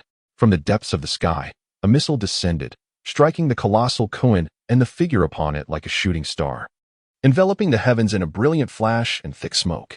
Yet, mere seconds later, with a deafening roar, the giant kuin, bearing the figure, emerged once more from the clouds and haze.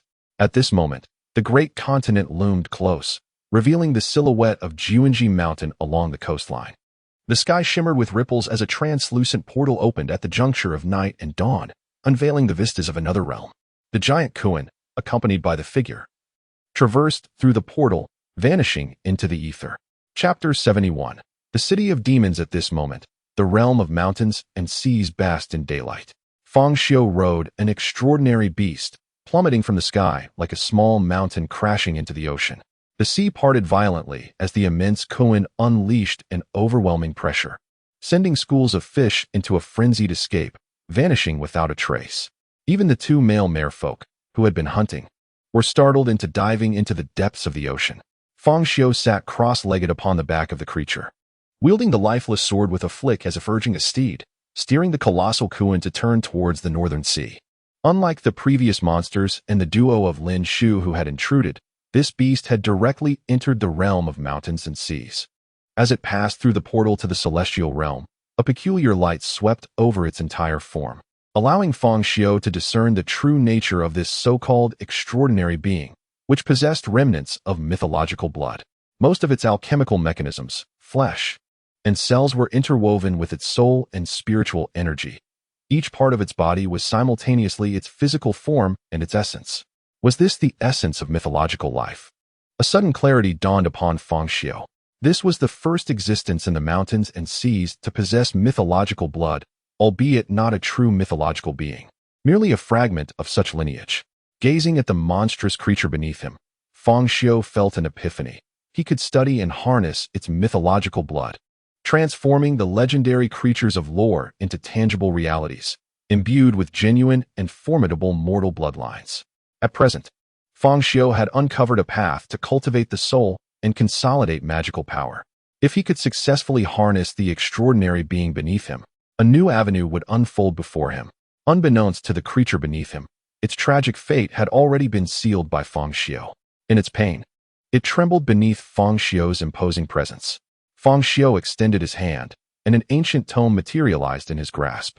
As he opened it, a shadow emerged, a watercolor depiction of a great fish swimming through the sea. With a wave of his hand, he inscribed its name, Kuan. From this day forth, you shall be known as the Kuan of the Northern Sea in the realm of mountains and seas. Regardless of what it was called before, it would henceforth possess but one name in this realm, Kuan. There could be but one Kuan in this world. Its name was synonymous with its species. The Kuan let out a mournful cry, and its soul intertwined with the realm of mountains and seas, bearing a mark. Ha ha, Pippikin, let us depart.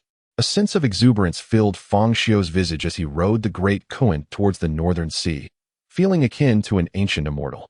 With a toss of the book of life and death, its pages fluttered skyward before vanishing from sight. The Kuan, inscribed within its pages, would no longer be governed by its own fate.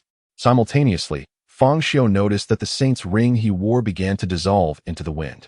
The once bright silver ring cracked, disintegrating into a pile of dust, leaving nothing in its wake. Fang Xiu's expression froze momentarily. This ring had accompanied him for so long and had been his greatest support. Yet, the moment of its conclusion had finally arrived. After a prolonged moment of reflection, a smile emerged on Fang Xiu's face. So be it. This marks the end of an old chapter. And now, a new beginning awaits. The great Kuan leapt into the air, sunlight glinting off its golden-red back, stirring golden waves upon the ocean. As they ventured toward the world's edge, darkness enveloped the sky. Fierce winds, towering waves, and an oppressive gloom consumed all that entered this domain. Thunder roared in the heavens, tides surged, accompanied by the unsettling sounds of unknown fractures and reconstructions, as if the world were unraveling. Yet, pressing onward, a small island appeared on the horizon. The ancient city on the island was aglow with light. At the dock, chains clinked softly, and figures awaited with torches and lanterns. Fang Xiu rose from the Kuan, stepping onto the water's surface before swiftly alighting on the dock. Upon closer inspection, he observed a procession of beings clad in ancient short garments. However, a closer look revealed that each bore an inhuman visage, cats, dogs, and foxes among them. One creature, sporting a fox-like face, long whiskers, and a sinister grin, donned a blue robe edged in black and held a lantern. Upon seeing Fang Xiu approach, it bowed deeply in respect. The slender, white fox demon called out in a sharp voice, "Please, esteemed sir, enter the palanquin." Oh, in just a few days. Black Sha has managed to maintain quite the air, truly believing herself to be an empress. Although only a week had passed outside, several months had elapsed in the realm of mountains and seas. The bearers of the palanquin, dressed as servant canines, appeared strong and stoic. Fang Xiu lifted the curtain of the palanquin and settled inside. Bearers, proceed. The dog demons carried the palanquin with a lightness in their steps, advancing along the stone-paved road toward the city of Yudu. Ahead, several cat demons raised signs and lanterns, moving forward amid melodious music, creating a lively atmosphere as they passed through the gates of Yudu and entered the city. Inside, the streets were illuminated brightly. Fang Xiu, seated within the palanquin, gazed through the window at the bustling shops and buildings lining the streets: pawnshops, bathhouses, tailor shops, taverns, an array of merchant establishments. The enticing aroma of food wafted through the air, with delicacies like buns and noodles on offer. Each demon, adorned in various traditional garments, wore hairpins or towering crowns, their appearances a bizarre fusion of human and beast. Among the most common were cat demons, dog demons, fox demons, and rat demons, alongside the grotesque bull-headed demons and toad spirits. All sorts of peculiar creatures could be seen, donning human attire, mimicking human appearances, exuding an air of mockery. However, the number of demons had multiplied exponentially. The city of Yudu was aglow, especially lively along the bustling streets. It seemed that Black Sha had been industrious. The ruler of Yudu was indeed performing admirably. Fang Xiu granted her partial authority over the Book of Life and Death, allowing her to cultivate the demons, awaken their intelligence, and generate flora, fauna, mineral veins, and structures on the island. Continuing along the main thoroughfare, they arrived at the palace, where Fang Xiu descended from the palanquin and walked toward the entrance. There, he beheld a throng of armored dog demons stationed at the palace gates. While patrolling demon soldiers roamed the courtyard, lanterns aglow, with sentinels standing in pairs beneath their light. Such dissonance. Drag them all out and administer 30 strikes. Fang Xiu immediately witnessed a group of rabbit spirits clad in long red robes being forcibly removed, clutching their flutes in terror as they trembled and cried out. Upon entering the hall, Fang Xiu raised his gaze and spotted Black Sha.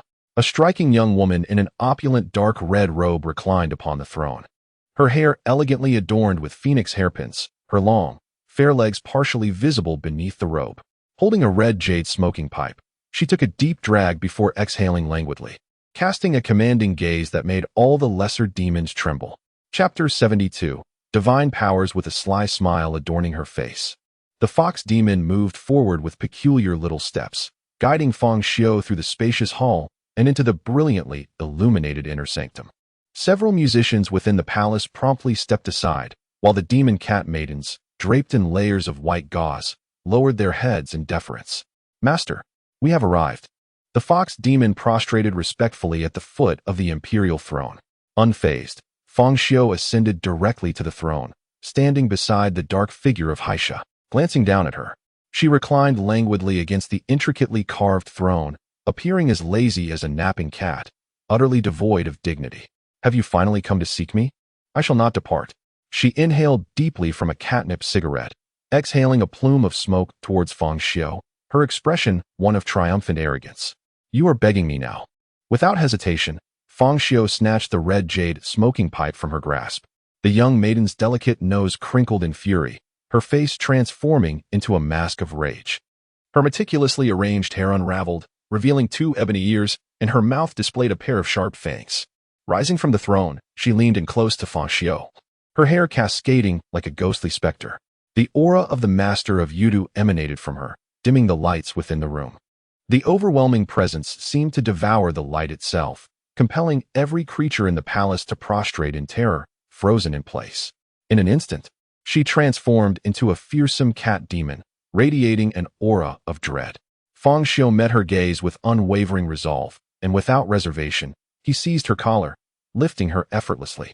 "Ah!" The maiden shrieked in alarm. "Let me go? You cannot treat me this way." Fang Xiu held her by the scruff of her neck, striking with precision reminiscent of their first encounter. "Meow, meow, meow." She instantly reverted to her true form, a black cat thrashing wildly as she clawed at the air. Fang Xiu placed the black cat upon his shoulder and waved his hand, causing every door in the palace to swing open wide. With arms outstretched, he transformed into a broad beam of white light, bursting forth with a howl of wind that extinguished most of the lights within the palace. Only a few lanterns remained lit, as the demons sprawled on the ground were buffeted about, desperately shielding their heads with their robes. The gusts swept across the land, through the city of Yudu, and vanished into the ether. The grand hall was left eerily vacant. After a lengthy silence, the demons timidly raised their heads, surveying their surroundings and the now empty throne. The once mighty master of Yudu had vanished. The fox demon, one of Haisha's subordinates, stepped forward, adjusting her long robe as she stood at the base of the throne, shouting in a shrill voice, "All demons shall resume their duties as usual. Those who defy this shall be banished to the Sea of Shadows." On the surface of the sea, a fishing boat floated serenely. Cough, cough, hiss. Fang Xiu awoke in the swaying cabin, lying on a narrow bed with bandages wrapped around his left arm. As he lifted his hand, a sharp pain shot through him. He stood up and opened the door to the cabin, revealing a room filled with people, all seated at a table except for him. Qingyang Sanren, Tianshi Zhang Heming, Qi Refiner Jia Yi, Lin Yu, and Captain Zhu Lu were gathered there, all appearing quite disheveled, their bodies wrapped in bandages. Qingyang Sanren had his eyes covered in bandages, resembling a blind man. As soon as Fang Xiu stepped outside, Qingyang Sanren turned to him, exclaiming, "Fengdu has awakened." Fang Xiu gazed at them in astonishment. "How did we survive? I remember that monster. How did the ship remain intact?" Zhang Heming was the first to explain. A series of bizarre events transpired afterwards. "You missed quite the spectacle. You've truly lost out." It was a scene so grand it could rival the battles of ancient gods and demons. Lin Yu nodded fervently. You were the only one who missed it. What a pity. It's truly a lifelong regret. Jia Yi sighed. It's a blessing to be alive. Not witnessing it might be a stroke of luck. We were all terrified. Qingyang Sanren scrutinized Fang Xiu, then glanced at his hand. However, Fang Xiu interrupted. Qingyang, what happened to your eyes? Surely not, it's nothing. I'm not blind. I simply cannot tolerate light at the moment. But let us set that aside. Fengdu, have you noticed any unusual changes in your body? Qingyang Sanren hesitated before asking. Fang Xiu sat beside Zhu Lu. Not really. I feel fine. Just a bit. As he placed his hand on the wooden table, he abruptly noticed a surge of black energy emanating from his left hand, spreading outward as if the table were being corroded. Within moments, the wood appeared to decay, aging as if thousands of years had passed, crumbling into a pile of debris. Everyone leapt from their chairs in alarm, retreating from Fang Xiu's bandaged hand. What in the world is this? Fang Xiu exclaimed, flipping the chair over as he sprang to his feet, staring at the half-destroyed table and his left hand. If he had merely been pretending before, he was genuinely startled now. He had initially thought it was just an injury, unaware that his body had undergone such a transformation. What had transpired when his soul had departed from his body? Remain calm. It seems each of us has undergone some change. We were all on deck when that Kuan was severely wounded. Its blood splattered upon us, and we were all affected in some way. Zhu Lu addressed Fang Xiu, then suddenly opened his mouth, exhaling a torrent of intense flames that shot several meters into the air, curling around the ceiling and leaving it blackened with smoke. You are not the only one undergoing changes, Zhu Lu declared, glancing at Fang Xiu. This is my ability. Jia Yi interjected. What we are experiencing should be termed divine powers. Each of us, having been touched by the blood of that ancient beast Kuan, has awakened legendary abilities. Fang Xiu turned to the others. You too? Lin Yu nodded. Yes, I'm not entirely sure what mine is yet, but I possess remarkable healing abilities. I was severely injured, and now I am completely healed. Even the scars from my past have vanished. Zhang Heming looked at Qingyang Sanren. Qingyang can now perceive the entire ship without the use of his eyes, and even see beneath the sea, akin to the legendary Eye of Insight. My abilities are related to water, Zhang Heming said, clasping his hands together, conjuring a small whirlpool that formed into a water sphere. Thus, we have the Water Child and the Fire Child. Thankfully, there are only 6 of us. If there were one more, we could stage a performance akin to the Calabash Brothers Rescue Grandpa. Jia Yi's jest left Zhang Heming and Zhu Lu speechless, their faces darkened. Then Jia Yi continued. I believe my body has undergone a transformation, making me insatiably hungry. Zhang Heming immediately replied. Indeed, it possesses an extraordinary appetite, and then it simply ceases to exist. Jia Yi promptly expressed his dissatisfaction, stating, there must certainly be something even more formidable. It's merely that it has yet to be revealed. Perhaps it is simply due to insufficient consumption that its true potential remains unmanifested. Chapter 73. What changes have occurred in the world? Beneath the azure sky and white clouds, a gathering stood upon the deck, some leaning against the ship's railing, others gazing out across the sea, while a few sat on the deck. Fang Xiu received a cigarette from Jia Yi with his right hand, while his left hand was tightly wrapped in bandages, leaving no room for movement. After igniting the cigarette with Jia Yi's flame and taking a puff, he pondered the next course of action. Jia Yi appeared invigorated. The recent adventure having bestowed upon him a sense of rebirth, this journey had not been in vain. At last, we had grasped what we had long coveted. However, this was not the conclusion, but merely the beginning. Qingyang Sanren was the first to endorse Jia Yi's proposition. No problem. From this day forth, our alliance of the Enclosed Port Cultivation League is officially established. Zhang Heming, the Celestial Master, lowered his camera and raised his hand. I certainly have no objections. How could I miss out on such an event? Lin Yu joyfully leaped up, high-fiving everyone present. Yet, when it was Fang Xiu's turn, she abruptly halted, crossing her arms and warily stating, Hey, Fang Du, you better not reach in the wrong direction. Fang Xiu, slightly annoyed, extended his right hand to slap hers. It's wrapped up with my left hand. Then, all eyes turned to Zhu Lu, a weathered fisherman, and Jia Yi's companion. Zhu Lu glanced around and asked, Can I also join your alliance? Are there any requirements or restrictions? Jia Yi promptly clapped his hands together. Your agreement is all that matters. There are no demands for you. Afterward, he approached Zhu Lu and embraced him. Welcome aboard, Liuzi. The fishing boat sailed back along the same route they had taken, returning home. The sapphire sea surged and rolled, and unlike their journey out, each individual felt profoundly transformed upon their return. Fang Xiu stood alone at the stern of the boat, slowly unwrapping the bandages from his hand, revealing scabs that had formed. Although not as visibly robust as Lin Yu's self-healing abilities, his resilience had undeniably surpassed that of an ordinary person. Fang Xiu's eyes sparkled with silver, the silver clock replacing the whites of his eyes and pupils. His gaze penetrated flesh, blood vessels, and sinew, delving deep into bone and marrow. He quickly discerned the source of his newfound powers, as the silver vision magnified his bodily structure, revealing that his bones had transformed into a dark golden hue. Mythical blood. As Fang Xiu had surmised, the mythical blood of the Kuan had integrated into their bodies, merging with their tissues and inducing certain mutations, granting them fragments of the Kuan's extraordinary abilities.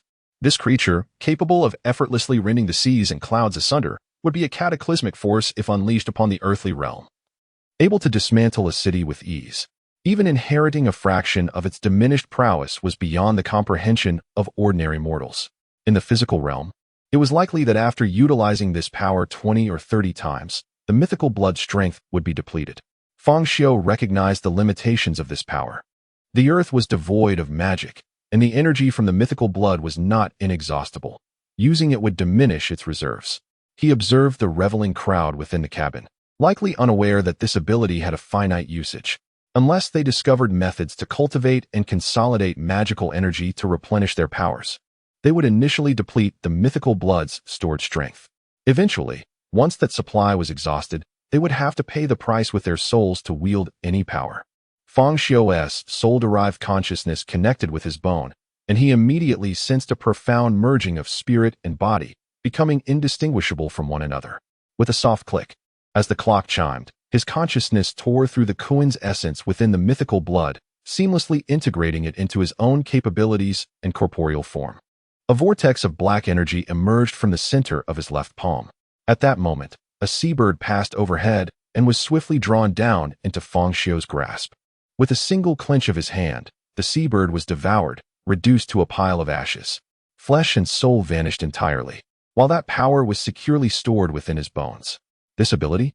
Fang Xiu furrowed his brow, sensing something amiss. The stored power could not merge with his soul. Otherwise, he would risk insanity from the impurities tainting his spirit. What, then, was the purpose of this stored energy? This ability stemmed from the Kuan, a creature birthed from an alternate dimension, and its capabilities had surely been designed with specific functions.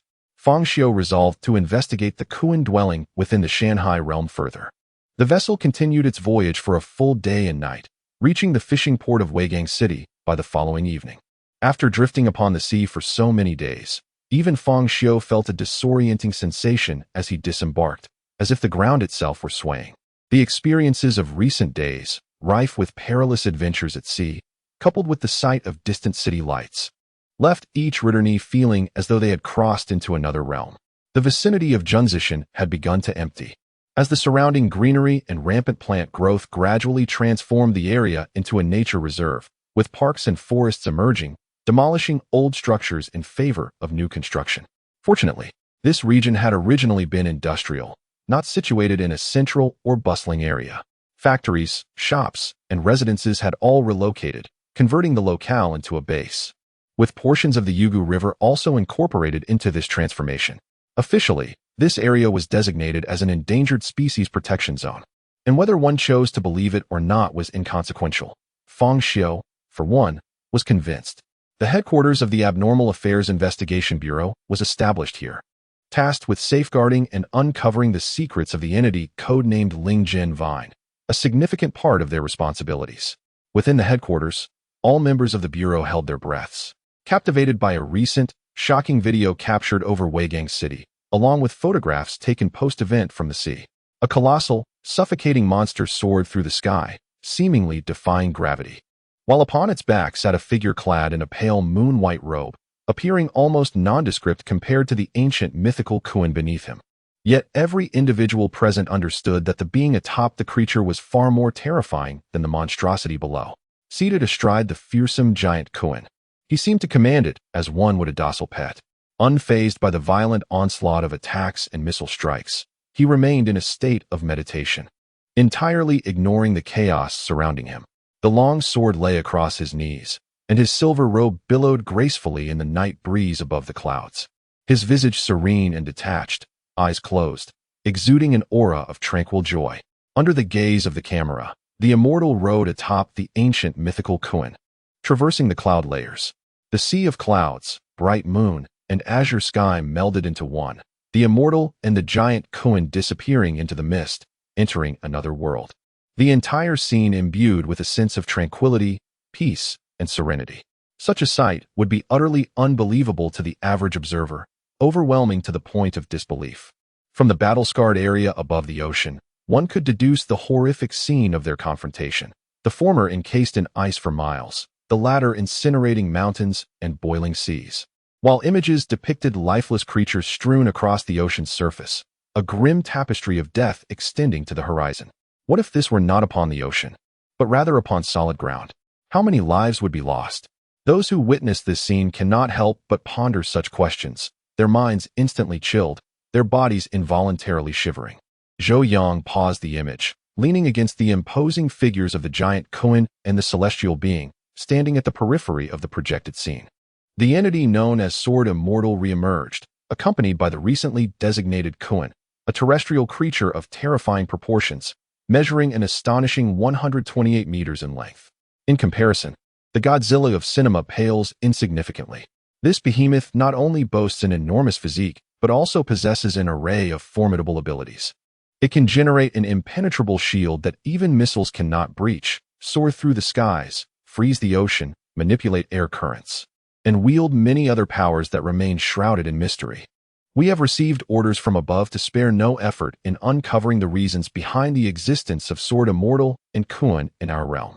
How did they breach our world? What is their ultimate objective? What transformations have transpired within our reality? A cascade of grave inquiries weighed heavily upon the hearts of all those seated. Chapter 74. Magical Artifacts in an Obscure Forum. Two newly established accounts engaged in a clandestine transaction, both appearing furtive, as if wary of being discovered. The buyer inquired, "How much?" The seller replied with the expression of 3 gold ingots, signifying a specific amount. The buyer suggested, "Can we use an overseas account?" "Any bank will do." The seller responded affirmatively. Before long, the buyer received a notification of payment, followed by the seller sending over a packaged file. However, the seller suddenly asked, "May I inquire what you intend to do with this?" Without spiritual roots, one cannot cultivate. Do you have a means to acquire spiritual fruit? That seems implausible, as the celestial vines are heavily guarded, and it is not yet the season for the second batch of spiritual fruits. The buyer replied, "I merely wish to understand what true cultivation entails. Perhaps I might stumble upon something worthwhile. Even without spiritual fruit, I could still pursue cultivation, as long as you are content." Zhang Heming set aside his notebook and gave a thumbs up to the figure behind him, Qingyang Sanren. A joyful expression graced Zhang Heming's face. He had obtained the visualization method of the Yunhua Sutra. Qingyang Sanren sighed, "Alas, we only possess the visualization method. I have heard that the complete Yunhua Sutra from the Sanyang Temple encompasses various spells, talismans, and pathways to higher levels of advancement." Zhang Heming immediately remarked, "Only the temple's leader, Taoist Qin Yun, possesses it. He is a true practitioner who has inherited the legacy of immortals. How could we ever obtain it? Currently, the Sanyang Temple is the sole source of genuine cultivation methods. Otherwise, we would have to follow in Mr. Qian's footsteps and enter another realm to acquire the means for cultivation." Fang Xiu's left hand was wrapped in layers of bandages, but unlike before, this time the bandages were soaked in blood, and his complexion had turned pale, as though he had lost a significant amount of blood or suffered grave injuries. He passed by Haisha, who lay on the sand playing with her phone. Seeing Fang Xiu approach, she stuck out her tongue in disdain, taking advantage of his inability to see her. In the basement, Chun Jin sat cross-legged atop a refining furnace, eyes closed in meditation. This refining furnace had undergone some changes compared to the original 3D printed version. Its eerie and terrifying appearance remained, but it had transformed from a square shape to something resembling a cauldron. A horrifying human face with bulging eyes stared out, evoking a sense of dread. Even though it lacked intelligence and emotion, merely observing its surroundings unconsciously. By inserting materials from beneath, this alchemical furnace would activate, deconstructing the materials and fusing them as per the user's specifications. Qinjin sat before the furnace, clad in a blue, cross-colored dress, embodying the image of an immortal refining elixirs. However, due to her youth, she appeared more like a young attendant guarding the alchemical furnace. A mass of white bones floated within the furnace. Blood vessels gradually receded, purifying the bone until it resembled a jade-like substance infused with veins of blood. This bone belonged to Fang Xiu, and this ability had little effect on him and was difficult to control. What would happen if it activated while he was asleep?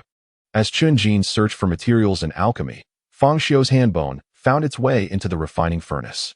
When I use magic to extract my bones, my soul can leave my body, but it will hurt terribly afterward. I wonder how many days it will take to heal. Qinjin, please don't let me down. At least your skills should surpass that lifeless sword. Fang Xiu insisted as he sat upon a sandy chair. Just then, the lid opened, and a chilling bone sphere flew out, landing in Qinjin's hands. She rose, holding the bone sphere while gazing at Fang Xiu. What shall we call it? The White Bone Demon. Fang Xiu inquired, what inspired that name? He picked up Qinjin's lifeless sword and glanced at the artifact known as the White Bone Demon. Why does it feel like a villain's weapon? My noble image hardly aligns with this. The sword barely suits my elegance. But this? It clashes with my style. Nonetheless, Fang Xiu lifted it. Without the need for ritualistic offerings, he instinctively felt a connection with the artifact. Tossing it onto the ground, he watched as the bones rapidly grew, expanding into a skeleton nearly his height. Go, Fang Xiu commanded, watching as the skeleton transformed into a fleeting shadow, dashing out of the basement, effortlessly shattering the security door, as if it were mere cardboard, and entered the courtyard. Fang Xiu and Qinjin pursued, with Haisha leaping from the sand as well. The skeleton leaped several meters high, landing atop the peak of the roof. Its skull twisted, jaw agape, a tremendous force emanating from its mouth. The area around Fang Xiu's home was engulfed in swirling black winds, the ordinary plants in the courtyard withering instantly, transformed into a plume of smoke consumed by the skeleton. The skeleton hunched its body, crackling as it grew, gaining significant height to nearly 1.4 meters. Fang Xiu exclaimed, now I understand where that Kuin's immense size and strength come from. Extending his hand, the white bone demon leapt down, reverting to a bone sphere that landed in Fang Xiu's palm. He tucked it away, finding it quite convenient to carry. Qinjin calmly remarked, it possesses formidable inherent power. After a pause, she added, I am exploring the true crafting methods of spiritual artifacts and wish to experiment with it, but it failed. Fang Xiu queried, Isn't your refining furnace a spiritual artifact? Qinjin shook her head. A true spiritual artifact should merge the talisman's and the tool's essence into one, rather than operate separately. She turned away after reviewing the efficacy of the artifact she had crafted. Meanwhile, Haisha remained enraptured by the skeleton's imposing presence. Wow, so cool. I love this. Qinjin, I want a spiritual artifact just as powerful as this. At that moment, Fang Xiu's phone rang. A message from Qingyang Sanren. Come to the usual place. After a glance, Fang Xiu understood the situation. It seemed Qingyang Sanren and the others had finally procured the visualization method from the Sanyang Temple as planned. Acquiring the basic visualization method was not particularly challenging, as ordinary disciples of the Sanyang Temple possessed it and had a set for each. It was merely a matter of paying the price. However, obtaining the complete Yinhua Sutra, Fang Xiu surmised, would be quite unlikely. Chapter 75. The Vision of the Immortal. Recently, the city of Weigang has become notably lively, with an influx of tourists from various regions of the country, even including foreign travelers. Though classified as a second-tier city with a reasonably robust economy, Weigang has never been recognized as a popular tourist destination. Prior to the resurgence of Junzishan, the only noteworthy sites were Huangyang Mountain and the Sanyang Lake Reservoir. However, due to increasingly bizarre rumors surrounding Weigang, supported by photographic evidence and the testimonies of numerous citizens, the official efforts to suppress information and dispel rumors have proven ineffective in curbing the growing crowds drawn by curiosity. As a result, more and more visitors have flocked to the area, with many congregating around Huangyang Mountain or venturing towards the Sanyang Temple atop the mountain. Enthusiastic admirers, undeterred by the risk of arrest, have entered the Junzishan Nature Reserve solely to capture a few photographs. By the time Fang Xiu arrived at Qingyang's residence, night had already fallen. The ancient manor was dim and spacious. After traversing a long corridor, he finally entered the main hall where everyone was gathered. They sat in the expansive hall, engrossed in the television, while the courtyard outside was strewn with pebbles, accompanied by the incessant croaking of toads and the chirping of insects. The news broadcast had concluded, and local news was now airing. Fang Xiu removed his shoes and stepped inside, immediately noticing the absence of one person. Where is the fairy? Has she not arrived yet? At that moment, Jia Yi, who was watching the news, remarked, Wei Gang is undergoing significant changes. The scrutiny is intensifying. Although it's not directed at us, staying in the city might be somewhat perilous. Exposing ourselves could be all too easy. Zhu Lu, who had been eating, set down his bowl and replied, No worries. I've always lived on a boat. Zhang Heming nodded in agreement. I reside in the suburbs. Qingyang too. The only ones in the city center are you and Fengdu. Jia Yi acknowledged this with a nod and turned to Fang Xiu.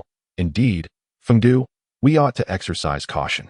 Jia Yi then addressed Qingyang and Zhang Heming. Qingyang, Tianshi, you both must have attempted the visualization method by now.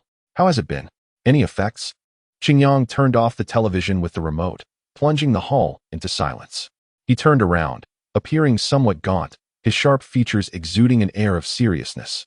The others gazed at him with anticipation, and Qingyang earnestly nodded. It is feasible. We must have acquired spiritual roots, or something akin to them within our bodies. Jia Yi, brimming with excitement, slapped the table. Wonderful.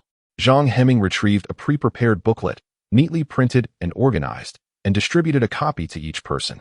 The Yinhua Sutra Visualization Method, also known as the Immortal Visualization Diagram, is said to represent the most orthodox lineage of immortals, the foundation of the Sanyong Temple's teachings. By visualizing the form of an immortal, one can consolidate their spirit and step into the innate realm. It is rumored that reaching the pinnacle of the innate realm allows one's consciousness to extend outward, traversing the void and harnessing magical power, the current state of Qingyun Taoist, the master of Sanyong Temple.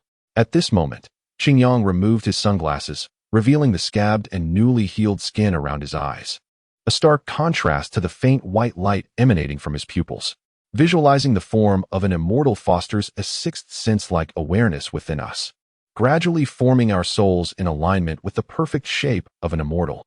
Moreover, we can sense the integration of the divine beast's blood within our bodies, enabling a profound connection with our souls, thus allowing us to truly harness our inherent powers.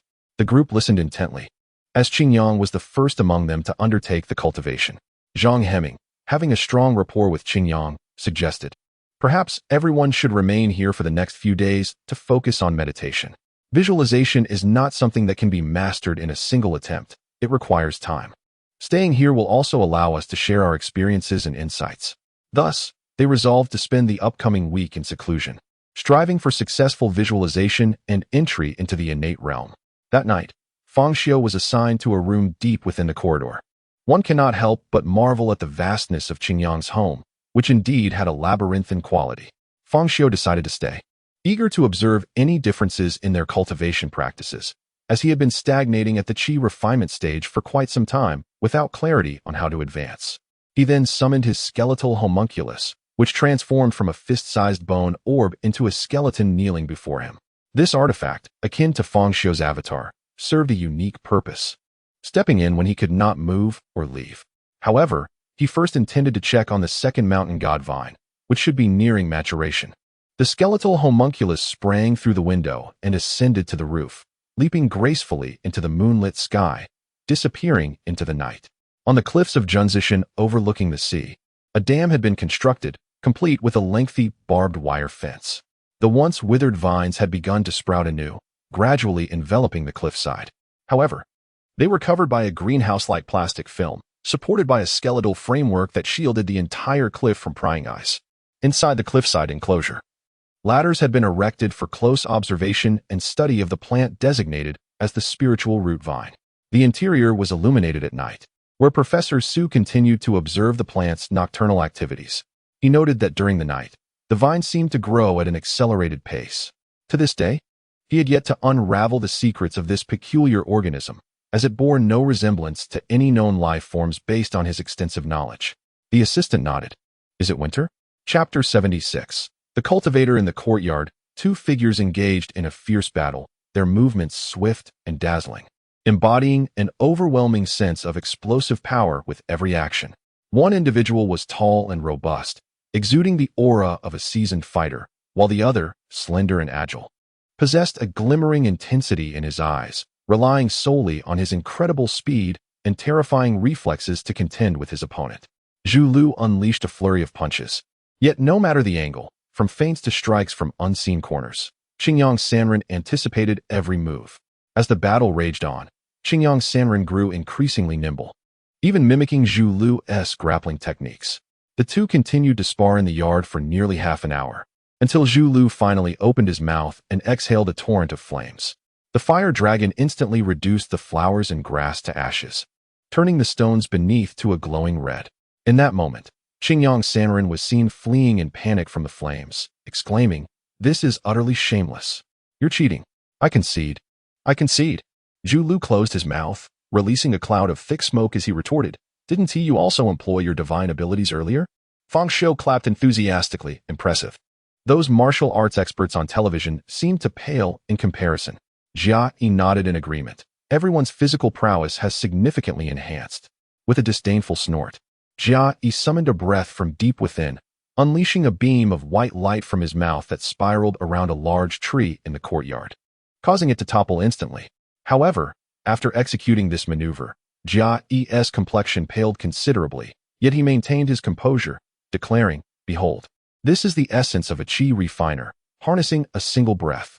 Yet, barely 2 seconds later, Jia Yi shouted, rushing towards the kitchen, "I can't take it anymore. I need another meal to recuperate." Child's play. Lin Yu stood by, arms crossed, clutching the peachwood sword used by Qingyang Sanren for warding off evil spirits, casting her gaze towards the distant sky, embodying an air of a lofty sage. "I am Lin Yu. I am like an assassin. I am devoid of emotion." In recent days of seclusion and cultivation, the members of the Alliance of Cultivators had made considerable progress, with each individual stepping into the innate phase, adeptly wielding their abilities and possessing a formidable sixth sense.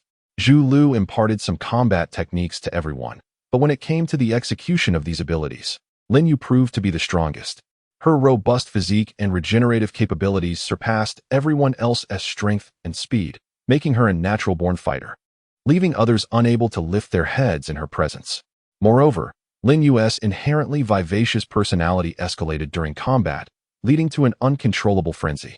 The sight of Zhang Heping's currently swollen eye and arm encased in plaster made this abundantly clear. While the effectiveness of each individual's abilities varied in combat, they were not necessarily consistent across different situations. Various abilities had distinct applications, and under specific circumstances, they could unleash extraordinary power beyond ordinary imagination. Qingyang clapped his hands. "That will suffice for now. After we disperse, let us discuss our next steps. Each of you should share your thoughts and aspirations for the future, including plans and goals." Zhang Heping was the first to speak. "Let us first change our lives. I've been terrified of poverty for the first half of my life." Jia Yi immediately pushed him. "At this point, you're still thinking about making money. Can't you aspire to something greater?" Zhang Heping retorted, "You and Qingyang Sanren are both wealthy. How would you understand the thoughts of us poor folks?" Qingyang quickly interjected, "Tianshi, do not act recklessly. The scrutiny outside is severe. If anyone needs money, you can borrow from me and old Jia. Just state your amount." Jia Yi had no objections to Qingyang's proposition. Even though Zhang Heping appeared to be a pauper, as a founding member of the Cultivation Alliance and a genuine practitioner, spending some money to strengthen relationships and invest in the future was exceedingly worthwhile. Having settled the matter with Zhang Heping, Qingyang Sanren turned his attention to Lin Yu, stating without inquiry, "And you, fairy, do not dream of becoming some grand hero or learning the ways of a righteous assassin. That is the stuff of movies. This world does not offer such abundant opportunities for punishing evil and promoting good. You'll be the first to get captured, and we will all be exposed. It's best you remain prudent." Lin Yu lowered her sword, scratching her head with a boyish grin. "I understand. I was just joking earlier." Then it was Jia Yi's turn to speak. "Each of us has crossed the threshold of cultivation. The most challenging step has been taken. However, we still have no clear direction on how to progress further." Fang Xiu raised his head and asked, "What are your plans then?" Jia Yi clapped his hands. "Currently, we know of only 2 pathways to advance our cultivation. First, the immortal legacy of the San Yang Temple. Second, entry into the celestial realm. We should focus our efforts on these two fronts, seeking to forge ties with the Sanyang Temple and finding leads to the celestial realm. After speaking, Jia's expression turned grave. However, both methods are fraught with difficulty. The immortal legacy of the Sanyang Temple is heavily guarded, and the Qingyun Taoist seldom descends from the mountain. As for finding a way into the celestial realm, the authorities currently have no leads, and we are even less informed. Qingyang nodded in agreement with Jia's assessment. Indeed, there are challenges, but we can take our time. Old Jia's thoughts mirror my own. However, I would like to add a third direction, searching for other beings like Mr. Qian. Thus, we have 3 goals for our future endeavors. Qingyang then turned to Fang Xiu. Fengdu, what about you? Any thoughts or opinions? Fang Xiu promptly replied, I think the ideas are sound. I am on board with your plans. Subsequently, the 6 individuals present unanimously approved the proposal. Chapter 77. The action of the Cultivation Alliance in a night cloaked in darkness with sparse stars. The sky was overcast, and a gentle rain fell continuously. Wui Mountain, a renowned peak of the 3 teachings, stretches over 500 kilometers from the northern Xinxiao Ridge to the southern Julian Mountain, lying in a northeast-southwest orientation. Since the Qin and Han dynasties, it has served as a refuge for the Feather Flow Zen sect, leaving behind numerous temples, Taoist academies, and the remnants of hermitages. This place has also been a site for Confucian scholars to advocate and teach Taoism. Deep within the forest, a figure clad in a blue raincoat darted swiftly among the trees. One could see it leap effortlessly over 10 meters, soaring through the thicket like a great bird. In this remote wilderness, where human footprints were rare, the remnants of roads and ancient villages still lingered, with houses retaining their earthen bricks and blue-brown tiles, alongside cattle sheds, grazing fields, and terraced tea gardens. This secluded village in the mountains was inhabited mostly by elderly residents unwilling to leave and children left behind, along with the occasional traveler. However, as one ventured further, all signs of human presence vanished. The once cultivated fields and tea gardens were now overrun by rampant vegetation, with enormous trees reaching nearly 100 meters and dense underbrush blocking all access paths. The air was suffused with a primal vitality, as pure as if one had stepped back into a primordial era. At certain times, thick fog enveloped the mountain, resembling a true realm of celestial beings. Yet, due to its remote location, few people ventured here. The figure in the blue raincoat leapt from the trees, soaring over the road and landing atop the walls of a farmhouse with a resounding thud before vanishing in the blink of an eye. A few temporary visitors, cautiously wielding flashlights, emerged from the house. Could it be a wild beast? I've heard there are bears and tigers in these mountains. Everyone, be careful. The beams of their flashlights danced around, revealing nothing. As they stepped outside to peer down the dirt road, the rain continued to fall, prompting them to look away. Wait, look at this. What left this mark? I'm sure it wasn't he here during the day. A young man directed his flashlight towards the wall, his face turning pale. The wall, constructed from heavy, solid stones, bore a long, deep scratch that extended half a meter, as if a powerful force had shattered the stone like tofu. Appearing fresh and newly made, everyone swallowed hard. This could not have been made by an ordinary beast. The shadows of swaying trees danced ominously in the dark, and the group let out a collective scream, retreating back inside, too frightened to venture out again. The skeletal demon seemed to scent the air, detecting the presence and location of the mountain godvine. It traversed the dense forest, its arms outstretched, plunging into a sea of trees and standing atop a colossal fir. The raincoat rustled as it settled, though it did little to conceal its terrifying bony claws. Below, the underbrush was so dense that there was no space to land. The skeleton's gaze pierced through the mountain and earth, locating the roots of the mountain god vine weaving through the ground. With a surge, glowing tendrils emerged from the earth, slowly unfurling. In the forest, these luminous vines waved like tentacles, illuminating the entire realm, while the gentle rain refracted into a prism of colors. The skeletal figure extended its hand, and as its bony fingers made contact with the glowing vines, a ripple of spiritual energy spread forth, radiating like waves across the mountains. In the demon's perception, a spiritual rain descended upon the mountainous region, as the spirits of the mountains responded to the call of the mountain godvine. Simultaneously, the vine established a connection with the Gaia consciousness beneath the earth, linking with the realm of mountains and seas. At this moment, Fang Xiu, seated atop the colossal fish Kuan in the realm of mountains and seas, finally opened his eyes. Before him, the vast ocean churned once more, and a silhouette of mountains and land began to rise slowly from the depths. This new formation would connect with the first mountain range constructed by Fang Xiu. Various animals, birds, and insects began to emerge one by one. At the Sanyangwan at the foot of Huanyang Mountain, barbed wire was erected along the pathways leading uphill, with checkpoints and sentinels in place, making it nearly impossible for ordinary folk to ascend. The East Gate Park below had also been dismantled. More crucially, near the summit of Sanyangwan, the guardian Qingyun personally set up an illusionary array. This array, born from Qingyun's mastery of illusions, combined concepts from talismanic arts and ancient texts. At the pinnacle of Sanyang Mountain, numerous peach trees had been transplanted, each with a talisman buried beneath its roots, forming a vast network of spiritual consciousness. Any ordinary person who stumbled into it would immediately lose their way, eventually wandering in circles. Moreover, as long as Qingyun remained within the temple, he could activate and control this illusion, ensnaring others within its grasp. It must be noted that Qingyun possessed a certain aptitude for talismanic arts, innovatively building upon previous ideas, which Fang Xiu had not foreseen.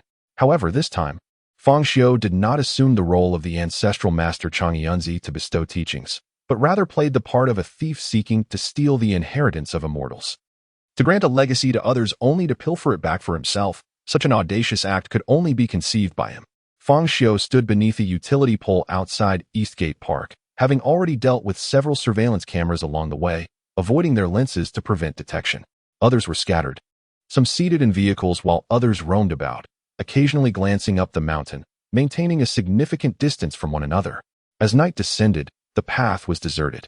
According to reliable intelligence, the Taoist Qingyun of Sanyangwan would, without fail, ascend to the immortal ascension platform at midnight, thus not being present in the temple at that hour.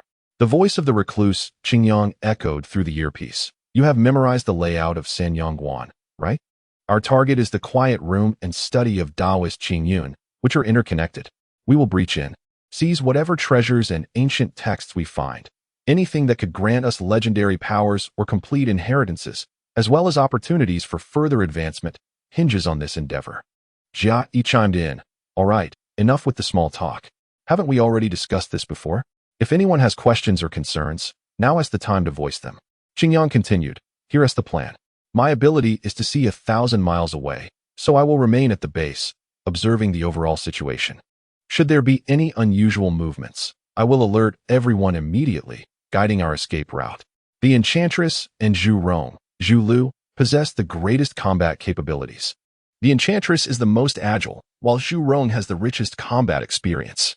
They will be responsible for infiltrating unnoticed and retrieving the items. Throughout his address, Qingyang refrained from using names, referring to each individual solely by their code names.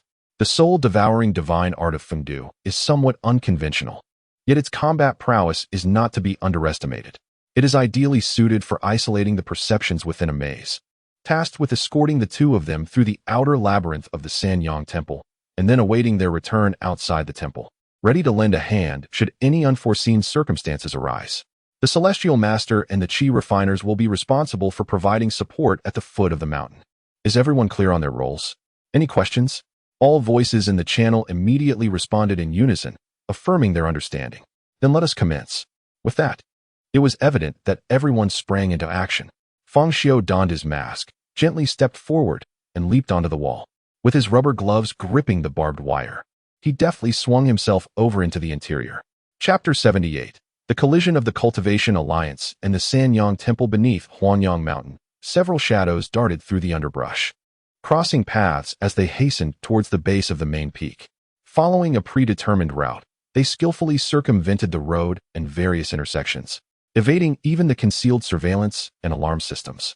A quick glance revealed 5 individuals, all clad in tightly fitted sports attire, hoods pulled up, their faces masked with identical fox masks. Fang Xiu signaled, and the other 4 nodded in unison. A stout man and a lean one leapt into the trees, disappearing among the branches and foliage. The stout one appeared surprisingly agile, a stark contrast to his physique. The remaining trio exchanged glances before charging up the mountain. In the rugged terrain of the mountainside, their speed was nearly indistinguishable.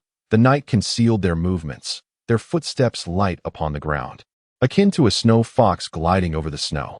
Though they wound around the peak, they ascended swiftly, reaching a height above the base in little time. At that moment, Zhu Lu raised his hand, prompting the three to halt. In unison, they executed a nimble maneuver, vaulting onto a tree branch, resembling bats in the night. Recently, fewer intruders had dared to venture here, unlike before when throngs of people would infiltrate daily. Do you remember those three foreigners? My goodness. They swam in from the depths of Sanyang Lake and scaled the sheer cliffs from behind. Those fools were risking their lives just to glimpse the mountain. I see it every day. The buzz online has diminished significantly lately, and so have the crowds. But what about that person taken away yesterday? Wasn't he a spy? And those who took him appeared to belong to no ordinary department. Let us not discuss this. Some things are better left unsaid. Suddenly, a patrol team passed below, comprised of security personnel from an agency, their flashlights sweeping the area, accompanied by idle chatter. Once they had moved on, the three descended and followed the route taken by the patrol, arriving at a location nearly devoid of surveillance or security. A winding stone staircase led directly to the summit, connecting to the entrance of Sanyang Temple. However, the three paused, each sensing an oddity in the atmosphere. Even sound seemed to vanish, a peculiar force and vibration seeming to penetrate their minds. A maze, an illusion. At that moment, Fang Xiu, leading the group, extended his right hand. The three gathered closely, and a dark vortex emerged from his palm, enveloping them in a swirling barrier akin to a wall of wind. They dashed through the peach orchard. Numerous peach trees adorned with intricately inscribed talismans bound with red strings, swaying gently in the evening breeze, yet no sound reached their ears. The power of the illusion suppressed their sensory perceptions. At that instant, Lin Yu, her masked face turned toward one of the peach trees, observed as the talismans clashed, producing a clear, ringing sound. In an instant, the trio's rapid pace slowed. In her vision, the sky burst into brilliance. As the earthly blossoms fade in April, the mountain temple's peach blossoms begin to bloom. The mountainside transformed, a riot of intoxicatingly red peach blossoms erupting in a breathtaking cascade, petals fluttering down like a beautiful rain of flowers. Lin Yu's gaze became entranced. She seemed to witness the most exquisite scene on earth, a beauty so profound that it made her forget all worldly troubles, releasing her from memories and pain. At that moment, Fang Xiu tugged at Lin Yu, urging her forward. Stop dawdling. Focus your mind. We're under an illusion. Having escaped the peach grove, they finally beheld Sanyang Temple. We've arrived. Lin Yu and Zhu Lu leapt onto the courtyard wall, peering cautiously inside, discovering the interior dimmed, save for the flickering light of the great hall. They swiftly scaled the wall and entered. Meanwhile, Fang Xiu leaned against the outer wall of the temple, settling into a cross-legged position, his hands cradling his head as he gazed at the stars above. The remainder of the endeavor was no longer his concern. He leisurely stood watch outside the temple. Reaching into his pocket, he recalled that they had brought nothing but essential gear. Bored, he tapped his foot against the ground, but suddenly an idea struck him, and he directed his gaze towards the mountain summit, where the iconic structure of Sanyang Temple, the ascending immortal platform, stood. Fang Xiu's eyes glinted silver as he peered across the distance, observing the scene atop the platform. Paved with white stone, the grand steps led to a spacious summit plaza, surrounded by blazing braziers illuminating the mountaintop. In the center stood a colossal bronze cauldron, filled with ash, a meter-long incense stick burning atop it. Yet, no figures were in sight, neither the Qingyun Taoist nor his disciples. Fang Xiu turned his attention back to the temple, silently mourning for Lin Yu and Zhu Lu. Life and death are fated, and wealth is determined by heaven. He shrugged, pursing his lips. Fang Xiu was not anxious. Truth be told, he welcomed exposure. It aligned perfectly with his original plan. His affiliation with the Wei Gang Cultivation Alliance served to cloak him in the guise of a cultivator. Should he be revealed, it would only unmask him as a member of the Wei Gang Cultivation Alliance, rather than exposing other facets of his identity. At that time, he could justifiably operate under the identity of Fengdu Emperor, a member of the Cultivation Alliance, while no one would suspect him as the mastermind behind it all. Sanyang Temple housed over 100 disciples, making it a vast establishment, particularly after recent expansions. They soon noticed that the lights in the back courtyard rooms remained on. Why are the lights still on? Lindy questioned, her voice muffled beneath the mask.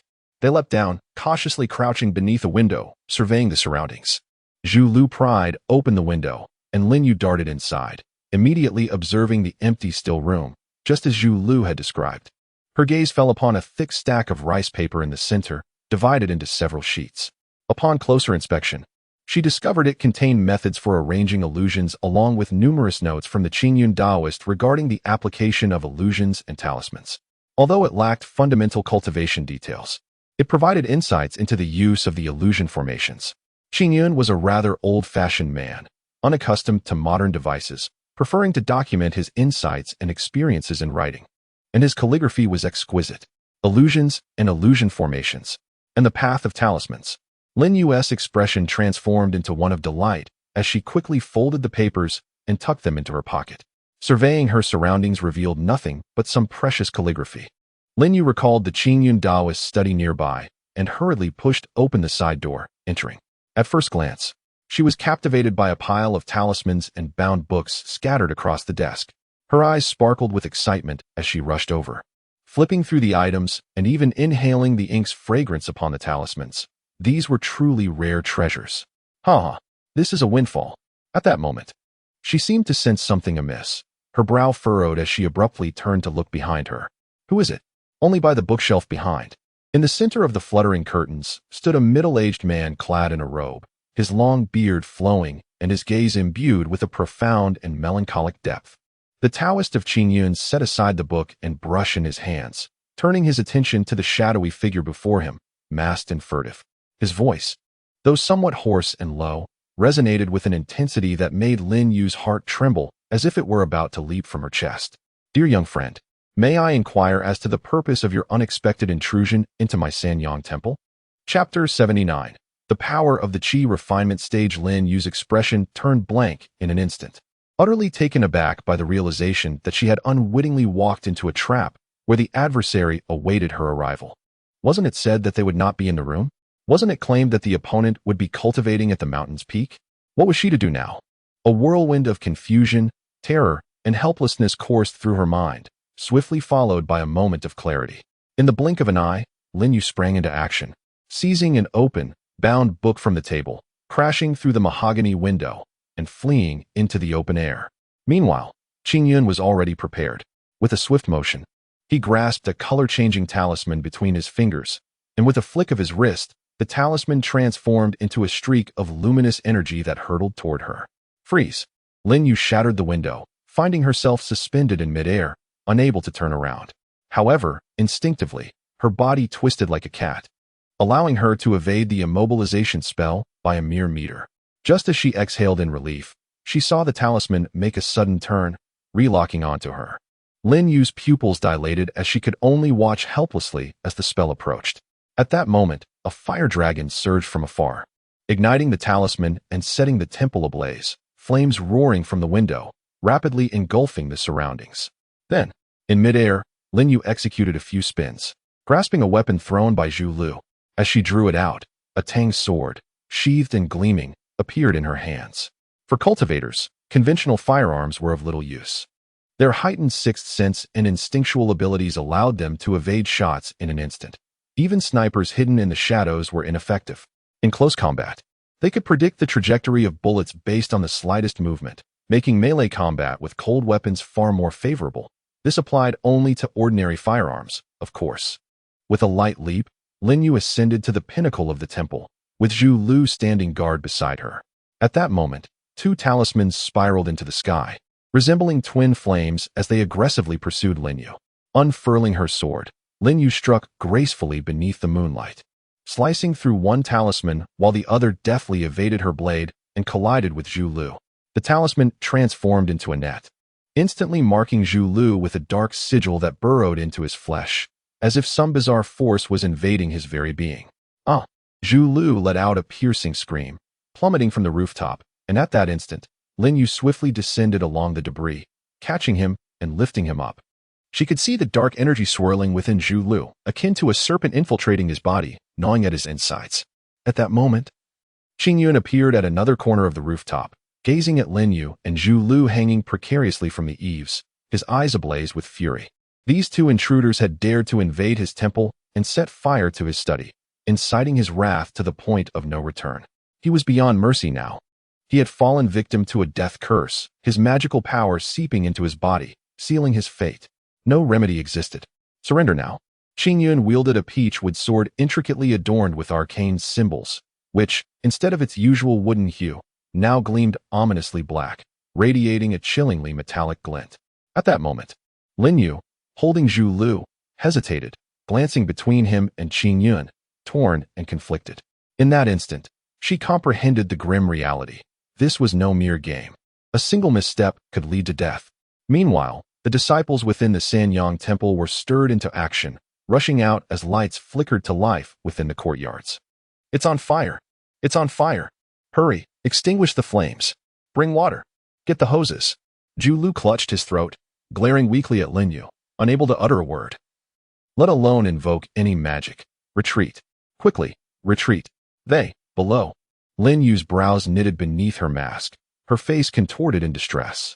Yet, she quickly grasped Zhu Lu and leapt over the courtyard wall, sprinting toward freedom. Qingyun immediately pursued her. Though Lin Yu possessed remarkable strength, carrying Zhu Lu, she could not match Qingyun's speed. Before they could escape 2 courtyards, he caught up.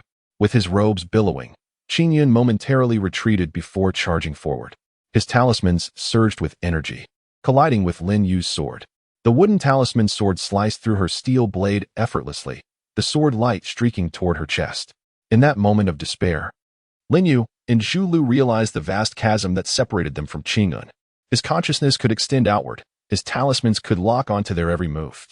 His magical prowess could dismantle their mortal capabilities. Even before he unleashed his full strength, they found themselves on the brink of annihilation. Just then, a figure leapt from the shadows, a blur against the wall, positioning itself between Qingyun and Lin Yu. Who? Qingyun exclaimed in shock and anger. Yet his hand showed no sign of hesitation as the talisman sword continued its fatal trajectory toward Lin Yu. The newcomer extended a gloved hand, grasping Qingyun's fierce talisman sword, which was mere centimeters from piercing Lin Yu's heart. Yet, Qingyun felt as if his sword was ensnared in an iron grip, a searing heat radiating from the stranger's hand. Dark energy emanated from the figure, gradually enveloping the talismans, consuming the peach wood of the sword. In an instant of astonishment, Qingyun relinquished his hold. The stranger's other hand extended, and with a swift motion, Lin Yu's severed blade fell into their grasp, which then sliced through the air. Even with Qingyun's quick reflexes, bending away, the blade still grazed his abdomen, blood splattering and staining his dark robe. The 3 figures hastily retreated, leaping beyond the Sanyang temple and vanishing into the peach grove in the blink of an eye. Qingyun descended from the rooftop, standing amidst the courtyard as the surrounding disciples cautiously approached. Master, what has happened?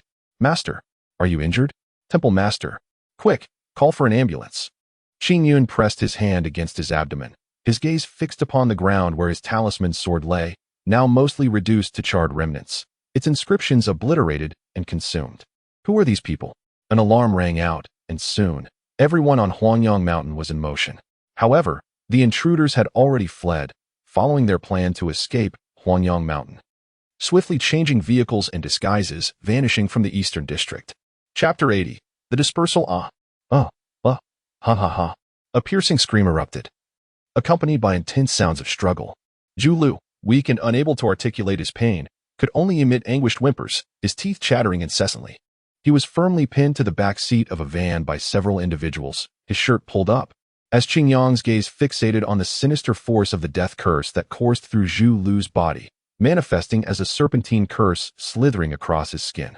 At that moment, Zhu Lu appeared gaunt, visibly weakening at an alarming rate, as the serpent continued to siphon his vitality. Everyone was at a loss. Raised in a modern society that embraced challenges and adventures, they now faced the grim reality of imminent death, one that threatened someone they knew all too well. What to do? What to do? Lin Yu watched as Zhu Lu deteriorated before her eyes, on the brink of unconsciousness, her hands trembling as they pressed against him. Call a doctor. Or go straight to the hospital. Zhang Hemming glanced at everyone. Liu Zi is going to die? What exposure are we even talking about? Jia Yi's furious shout silenced the air, as Zhu Lu was his classmate, and he was undoubtedly the most distressed among them. Fang Xiu observed the cursed serpent coiling around Zhu Lu's chest and abdomen. Zhu Lu struggled violently, drenched in sweat, a terrifying sight. No one could comprehend the power of such a curse better than he could. If the immobilization talisman was crafted from illusions and souls, then the death curse was a reverse engineering of body transformation techniques, capable of both saving and taking lives. Suddenly, Fang Xiu sprang into action, his fingers gripping the cursed serpent that had coiled onto Zhu Lu's shoulder. In an instant, a dark mist emanated from Zhu Lu's shoulder, flesh and blood transforming into a pitch-black mass, but Fang Xiu managed to wrench the serpent free. He held the serpent tightly, and with a decisive squeeze, its cursed power erupted in a burst, dissipating into smoke. Everyone gaped at Fang Xiu, mouths agape in astonishment. Had he already resolved the situation while they were still in a state of uncertainty? The soul-devouring technique, which consumes flesh, blood, and all living things, including souls. Thus I could grasp the talisman sword earlier. This curse is within my capability to handle. The technique Fang Xiu utilized was accurately termed the soul-devouring spell, a skill he had imprinted from the bone demon. Compared to the true soul-devouring technique of the bone demon, it bore significant shortcomings and was considerably weaker, usable only during the chi refinement stage. Moreover, its release lacked the fluidity of a divine ability and consumed more energy, making it less practical in actual combat. However, spells could be learned, whereas divine abilities tied to mythical bloodlines and heritage were not easily mastered. Not only that, but Fang Xiu also managed to imprint the spells of everyone present, enriching his own repertoire, including Zhu Lu's fire control technique, Zhang Heming's water manipulation, and Qingyang's distant sight. Fang Xiu looked down at Zhu Lu's shoulder, now entirely blackened, flesh twisted and withered, yet Zhu Lu gasped for breath, gradually regaining some semblance of stability. We need to bandage him. He should be fine now. The darkness on Fang Xiu's hands receded slowly. What remains is no longer related to the spell. Given Zhu Lu's physical constitution, he should be all right. Fang Xiu leaned against the window. Qingyang, what should we do next? However, Zhurong cannot be delayed any longer. The Celestial Master must take Zhurong to another province. I have a very reliable doctor friend there. Jia Yi, still seething over Qingyang's miscalculation, interjected, No need, I have my own connections. And I assure you nothing will go wrong. Qingyang fell silent for a moment. Very well then. And everyone else, please imprint a copy of what we VE acquired this time. Fairy, please report the gains from this operation. Lin Yu nodded and retrieved the items obtained during the mission. This one details the arrangement of the illusion array. Additionally, there is. Lin Yu scrutinized the intricate calligraphy on the book, and Zhang Heming blurted out, the Ancestor's Summary of Mysterious Talismans, the Spirit Arts Volume. Upon opening it, the contents were not those imparted by Chang Yunzi, but rather Qingyun's insights and self-researched understanding of techniques. It appeared that the Qingyun Taoist had exercised great caution, leaving out the core aspects of the Immortal Path's transmission, recording only his own explorations and reflections. Lin Yu huffed, is this all there is? In such haste, we could only secure these. You all swore up and down that the Qingyun Taoist wouldn't be at the temple. Yet we ran into him and nearly lost our lives. Thankfully, Feng Du was present. Otherwise, we would have truly met our demise. The Qingyun Taoist's assault on us was utterly overwhelming. Qingyang did not shirk responsibility. This was my error.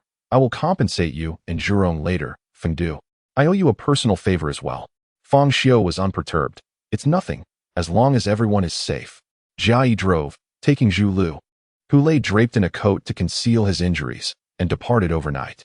The loosely knit alliance of cultivators had gathered for a common purpose, and with its completion, they temporarily disbanded, awaiting the next call to action. The fire at the Three Sheep Temple had been extinguished, and the mountains were aglow with lights. On Dongmen Street, a row of police cars and several fire trucks stood parked. The security at the Three Sheep Temple was managed by a hired security company, which, while typically carrying some official background, was far preferable to the previous military lockdown, alleviating the sense of confinement and imprisonment. The Qingyun Taoist had changed into fresh attire and was now receiving Zhou Yang from the Anomalous Affairs Investigation Bureau and Lin Xiu, the leader of the action team. In the main hall, Director and Officer Lin Yu arrived swiftly. Before Zhou Yang could fully enter, he inquired, Who are these people? Where did they come from? The Qingyun Taoist shook his head. I am uncertain, but I know there were at least 5 individuals, and at least 3 of them are. The Qingyun Taoist paused before slowly exhaling. Cultivators. Lin Xiu's expression shifted instantly. More than 3? Chapter 81. transformation pill. Fang Xiu sat cross-legged in front of the alchemical furnace, but this time he treated it as a pill furnace. He was completely absorbed in the process, his eyes closed in concentration as he connected his consciousness to the cauldron, meticulously controlling the composition of the elixir within. Beads of sweat trickled down his forehead, a testament to his caution. After all, each attempt came with a hefty price, and even he felt a pang of pain. While Chen Jin was fond of alchemy, Fang Xiu was far more intrigued by body modification techniques and the so-called bloodline sorcery. Recently, he had self-studied the crucial discipline of life template studies within bloodline sorcery through an interdimensional radio. Coupled with the fusion of mythic blood and the awakening of divine abilities from the surrounding cultivation alliance, Fang Xiu gleaned some insights and concepts. With a swift gesture, Fang Xiu executed a sword finger technique, and immediately, the lid of the cauldron burst open. A surge of light erupted as the elixir forged from the blood of the Kuan finally emerged. For beams of light shot out from the furnace, swirling and dancing within the room like 4 fluttering butterflies.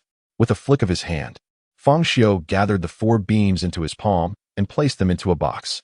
The transformation pill, though named as such, its effects transcended mere transformation. It integrated mythic blood, capable of randomly activating a divine ability. However, to fully transform, one must harness the power of mythic blood, possessing such extraordinary strength to alter one's form, thereby achieving a dual life template.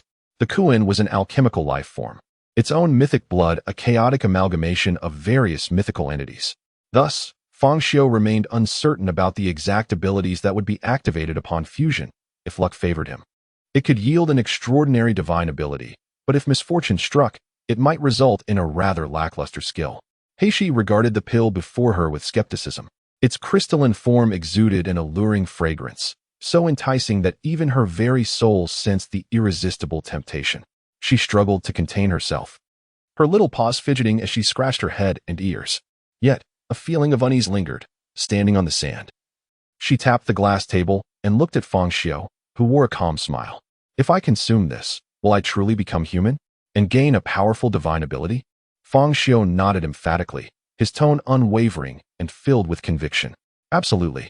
Not only will you transform into human form, but you will also wield immense power, extending your lifespan and enhancing your physique. With just one pill, everything you desire will be yours. It is no different from the legendary elixirs.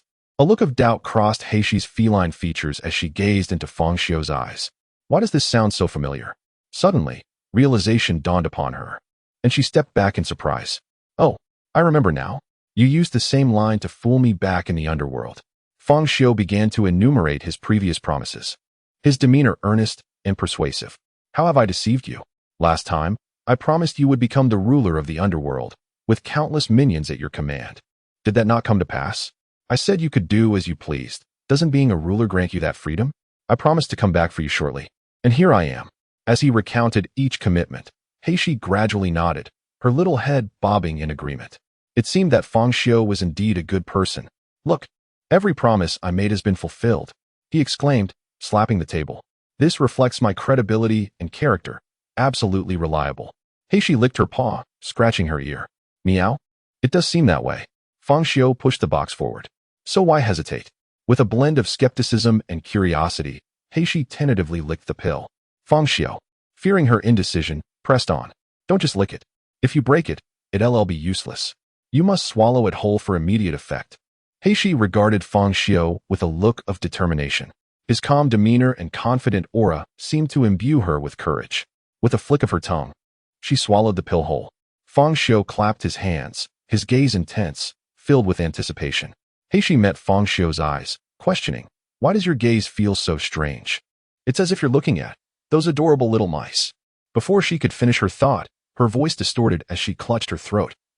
Rising abruptly from the sand, waves of powerful energy surged through her body, stretching her form like dough. Meow? Ah! Heishi cried out in pain, her body trembling as her claws sharpened, tearing through the sand beneath her. A radiant glow enveloped her, cascading across her entire being. To Fang Xiu's astonishment, Heishi stood upright, her limbs moving forward as she fixed her gaze on him, her eyes reflecting a predatory glint. Dark spiritual light erupted from within her, causing her form to expand. Her original tail split into two, with two elongated tails dancing in the dark light. Her eyes turned crimson, fixated on Fang Xiu.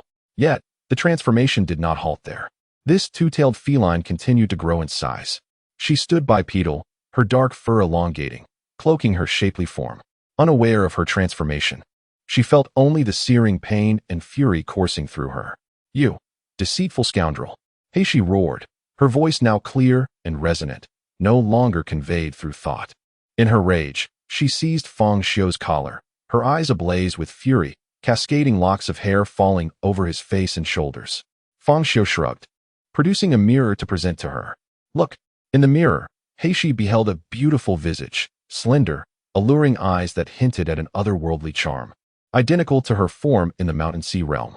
Momentarily entranced, she released her grip on Fang Xiu's collar, cradling her face with both hands and gently prodding her cheeks. "Is this truly me? I told you. Trust me. You won't be disappointed." Fang Xiu pressed the mirror into her hands before retreating to his study, a smile illuminating his face as thoughts of the critical aspects of pill refinement swirled in his mind. "I did it. I succeeded. Though I lack talent in crafting artifacts, my prowess in alchemy is commendable." Meanwhile, Heishi was captivated by her reflection, lost in the allure of her newfound beauty. Although she could take on human form in the Mountain Sea realm, it was merely an illusion. In reality, she was still an ordinary black cat. But now, everything was different. Suddenly, her excitement soared as she gasped, witnessing two feline ears sprouting from her dark locks. Features of beastly transformation began to emerge, and a long tail sprouted from her rear. At that moment, Fang Xiu's voice echoed from upstairs. "Oh, by the way, don't get too excited. Excitement could trigger your beastly traits again, leading to a loss of reason and reverting you back to a monstrous state. Each transformation is accompanied by intense pain and consumes significant magical energy, so I advise you to proceed with caution. Moreover," Fang Xiu cast aside a piece of his own clothing. "Do not remain bare." At the Junzishan base, as the first light of dawn began to break, Professor Su, who was responsible for all research endeavors, lay sprawled on the ground, his head tilted in an unconscious stupor. At this moment, the principal members of the Investigation Bureau, tasked with monitoring duties, had all departed for the Dongmen district due to the incident at Huangyang Mountain, including the action team leader Lin Shu and the enigmatic Hound. His assistant, Wang Run, entered a password to unlock the cold storage chamber and retrieved a semi-transparent container from within. A chill emanated from it, and as his hand made contact, he felt an icy prick. With practiced ease, Wang Rin disengaged the safety latch and twisted the lid. The inner storage vial sprang forth, revealing a slender shoot that resembled a young plant, cautiously emerging. Wang Rin grasped it firmly. He set down the container, hesitating momentarily, before a glint of fierce determination flickered in his eyes as if a thought had struck him. Winter would not wait. In a bold move, he abruptly shoved the 10-centimeter seedling into his mouth, swallowing it whole, and clamped his mouth shut. His intention was to smuggle this seedling, codenamed Lingjin Vine, out of the facility. As the Junzishan base continued its construction, the internal processes and audits grew ever more stringent. This was his final opportunity. The young vine slithered down his throat like a serpent, burrowing into his abdomen. Wang Rin doubled over, clutching his stomach, gasping for breath. Beads of cold sweat beading on his forehead and temples. After what felt like an eternity, he gradually steadied himself against the table, gathering his composure before making his way towards the exit, entirely indifferent to the unconscious Professor Su on the floor. "Assistant Wang, you seem to be conducting experiments around the clock." Upon exiting, he encountered routine checks, 3 gates with scans and body searches. Wang Run, pale-faced, managed to respond, "Yes. There's no alternative. That's the nature of research." The guards inquired, "Isn't Professor Su accompanying you?" "He still has some unfinished work," Wang Rin replied, feeling fatigued. "I could no longer endure, so I left first." After inspecting his briefcase, the guards returned it to him, observing his pallor with concern. "You should take care of your health." Wang Rin nodded, hastening towards the exit, but just as he was about to step outside, he suddenly froze in place. In an instant, he collapsed to the ground, grotesque growths erupting across his body, while repulsive, fleshy tendrils emerged from his mouth, stretching skyward. He transformed into a grotesque mass of flesh, with tendrils flailing about, engulfing the ground below. An alarm blared throughout the base. Chapter 82. Out of control suddenly, Fang Xiu, seated beneath the necromancer tree, opened his eyes, and the tree responded with a strange movement, its luminescence intensifying and enveloping the entire courtyard. The necromancer tree had grown exponentially, now towering over 10 meters and continuing to expand.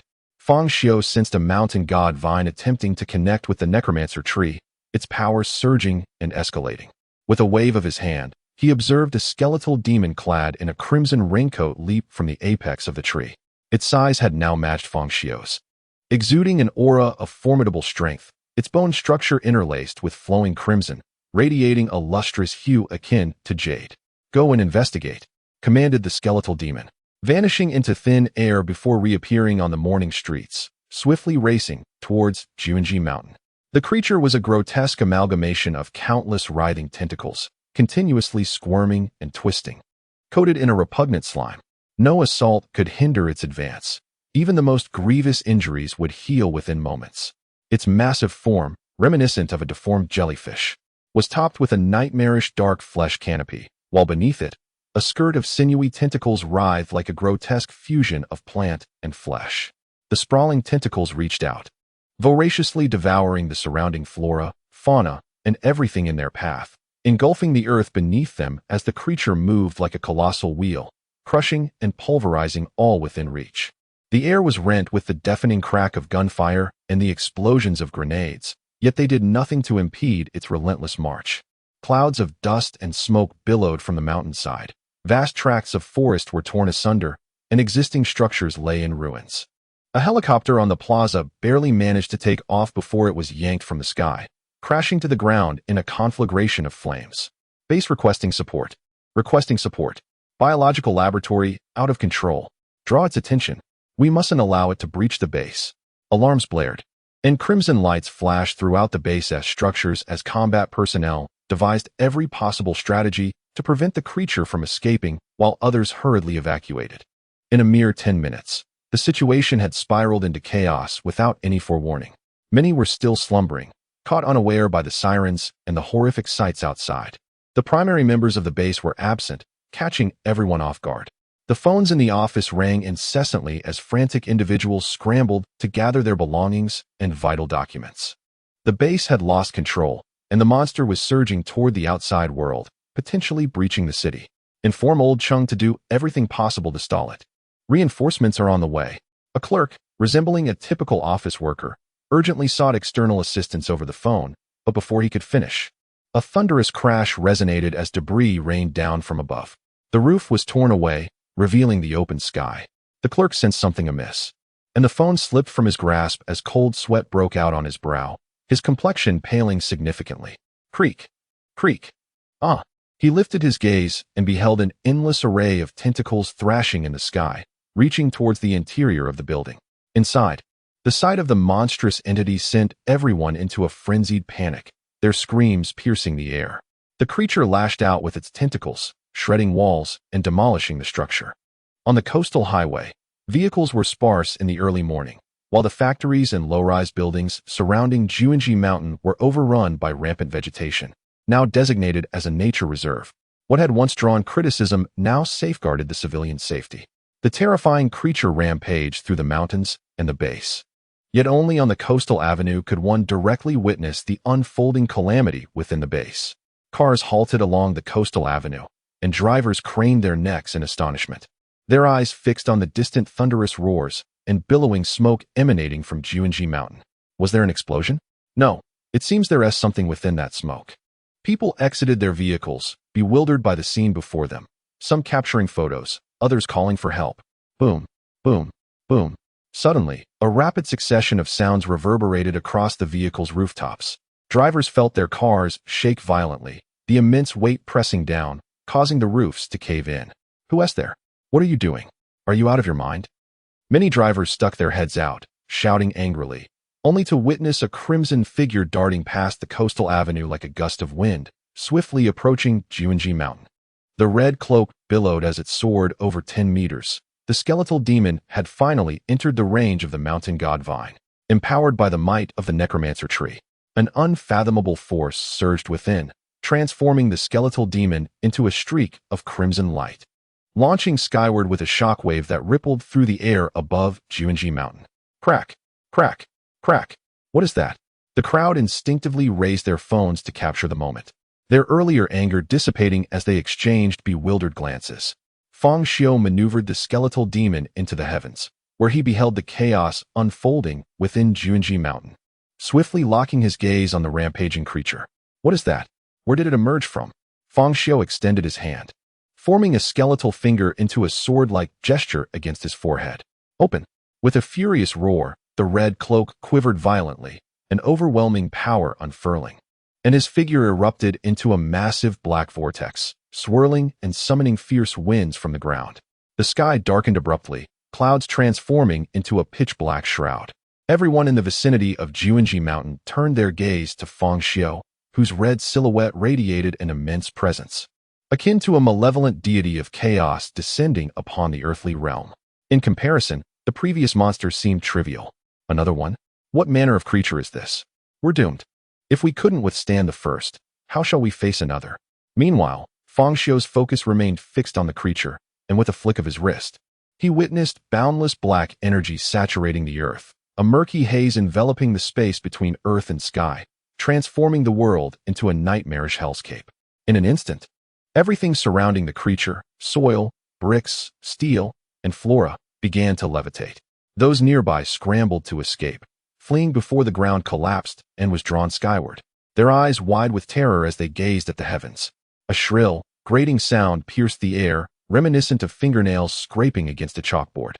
The monster emitted a thunderous roar, as if resisting some unseen force, its myriad tentacles burrowing deep into the earth, struggling against being pulled aloft.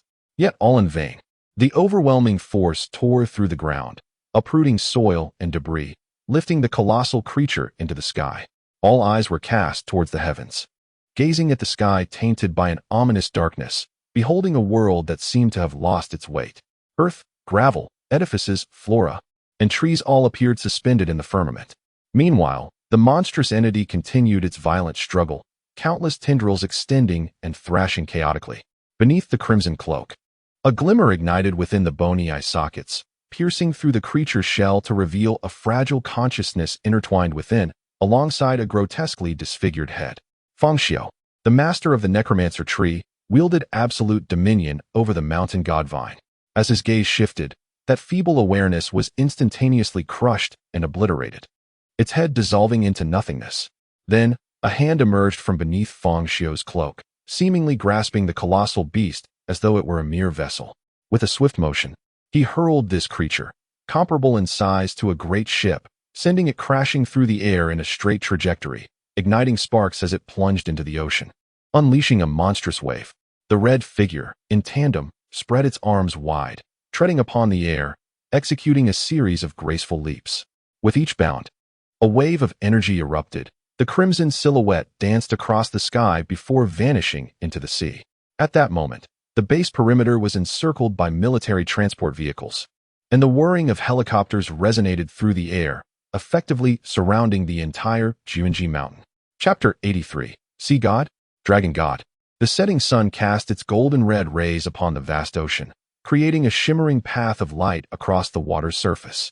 A colossal and fearsome jellyfish, with its long tentacles trailing behind, glided toward the rising sun. Suddenly, a crimson figure materialized atop the jellyfish's head, its flowing cloak billowing in the ocean breeze like a flag unfurled. For a long moment, one could see tendrils of black mist swirling behind the blood-red cloak, contracting as power coalesced.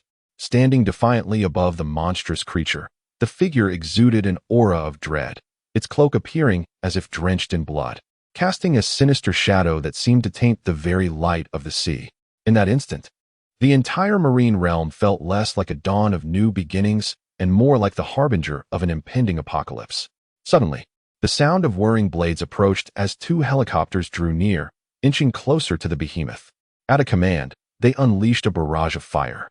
Yet the black vortex surrounding the skeletal demon repelled every bullet and assault, the explosive flames swirling harmlessly around it. A figure leaped from one of the helicopters, soaring through the air and gliding toward the monstrous presence below, touching down upon the water's surface. She moved with such grace that it appeared as though she walked upon the waves. With a sudden burst of speed, she darted across the ocean like a dragonfly skimming the surface, casting a long shadow in her wake. It was Lin Xiu, clad in combat attire, wielding a weapon that resembled a sword at her waist. As she closed in, her form split into three, approaching the red specter from different angles. In that moment, Lin Xiu resembled a celestial being, poised to strike down evil.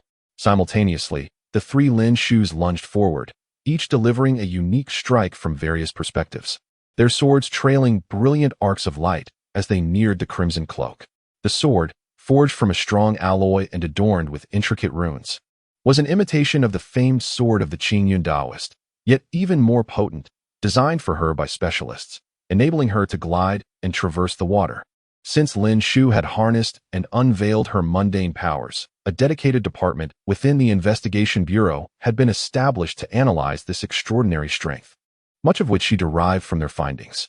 As the sword lights converged, they were mere meters from their target, drawing closer in the blink of an eye. And all three Lin Xius were expressions of elation.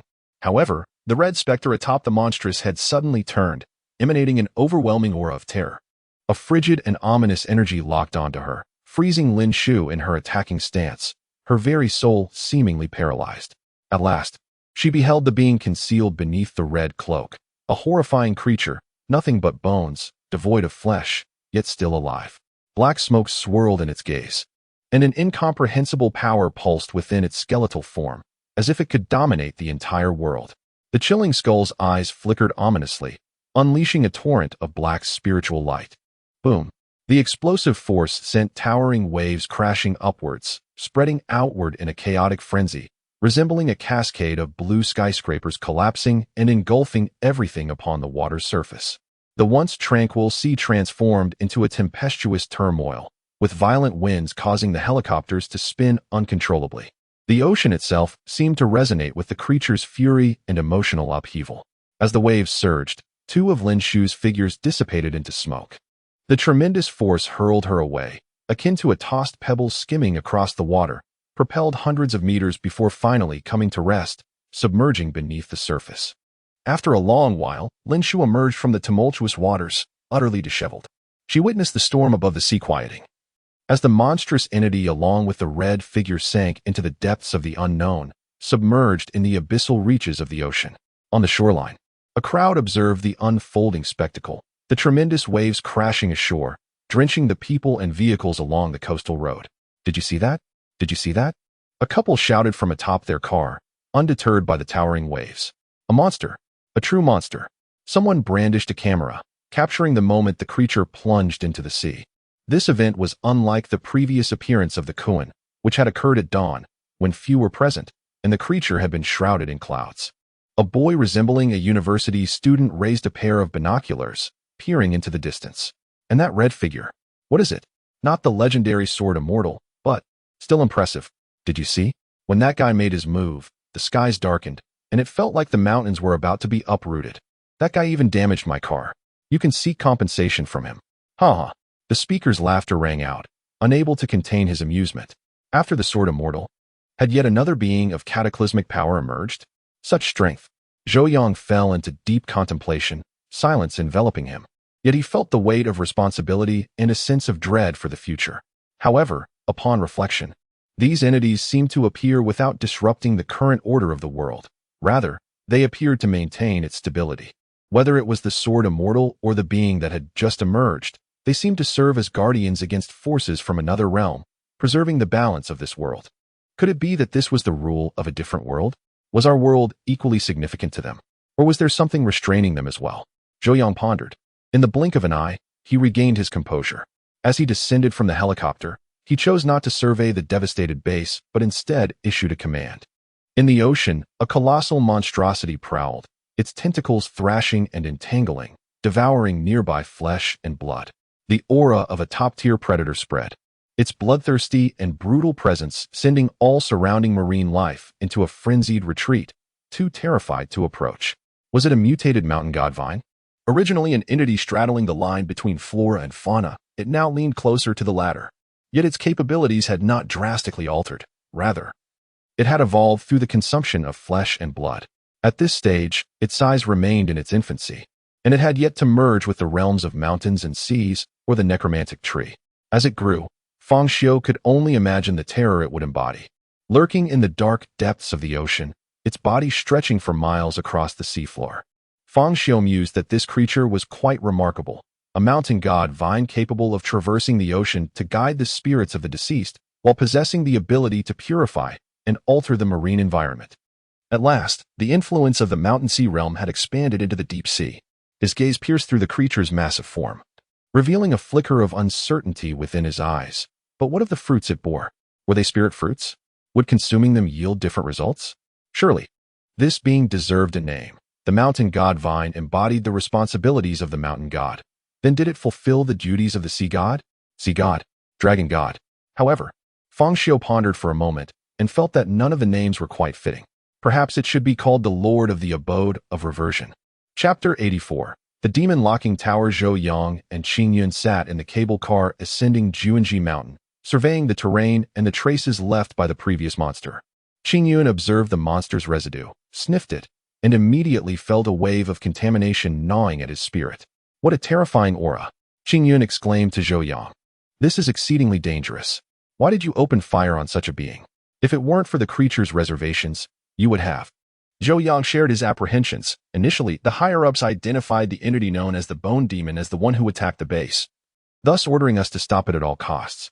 However, further investigation revealed that Wang Ren is actually an overseas spy. This incident was an unfortunate mishap.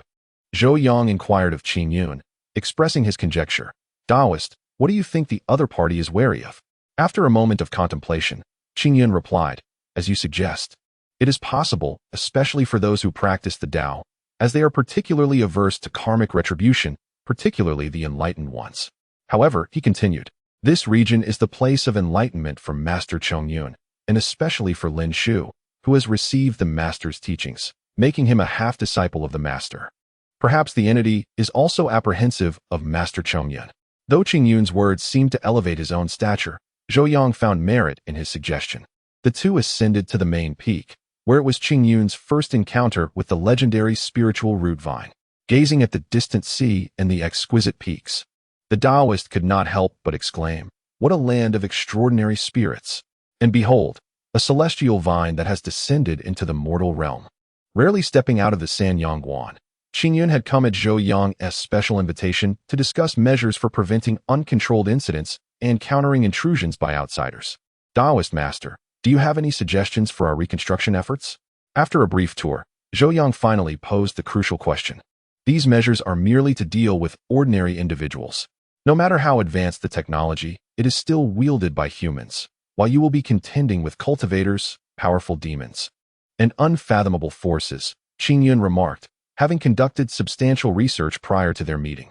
Director Zhou, have you considered utilizing those monsters? Qing Yun proposed. Zhou Yang frowned, anticipating a different suggestion from Qing Yun, but was met with an old refrain, albeit one with its own drawbacks. Are you suggesting we have those monsters cultivate and join us? We have discussed this before, but, dressed in his Taoist robe, Qing Yun quickly stroked his long beard, shaking his head emphatically. No, Director Zhou, you misunderstand. I do not mean that.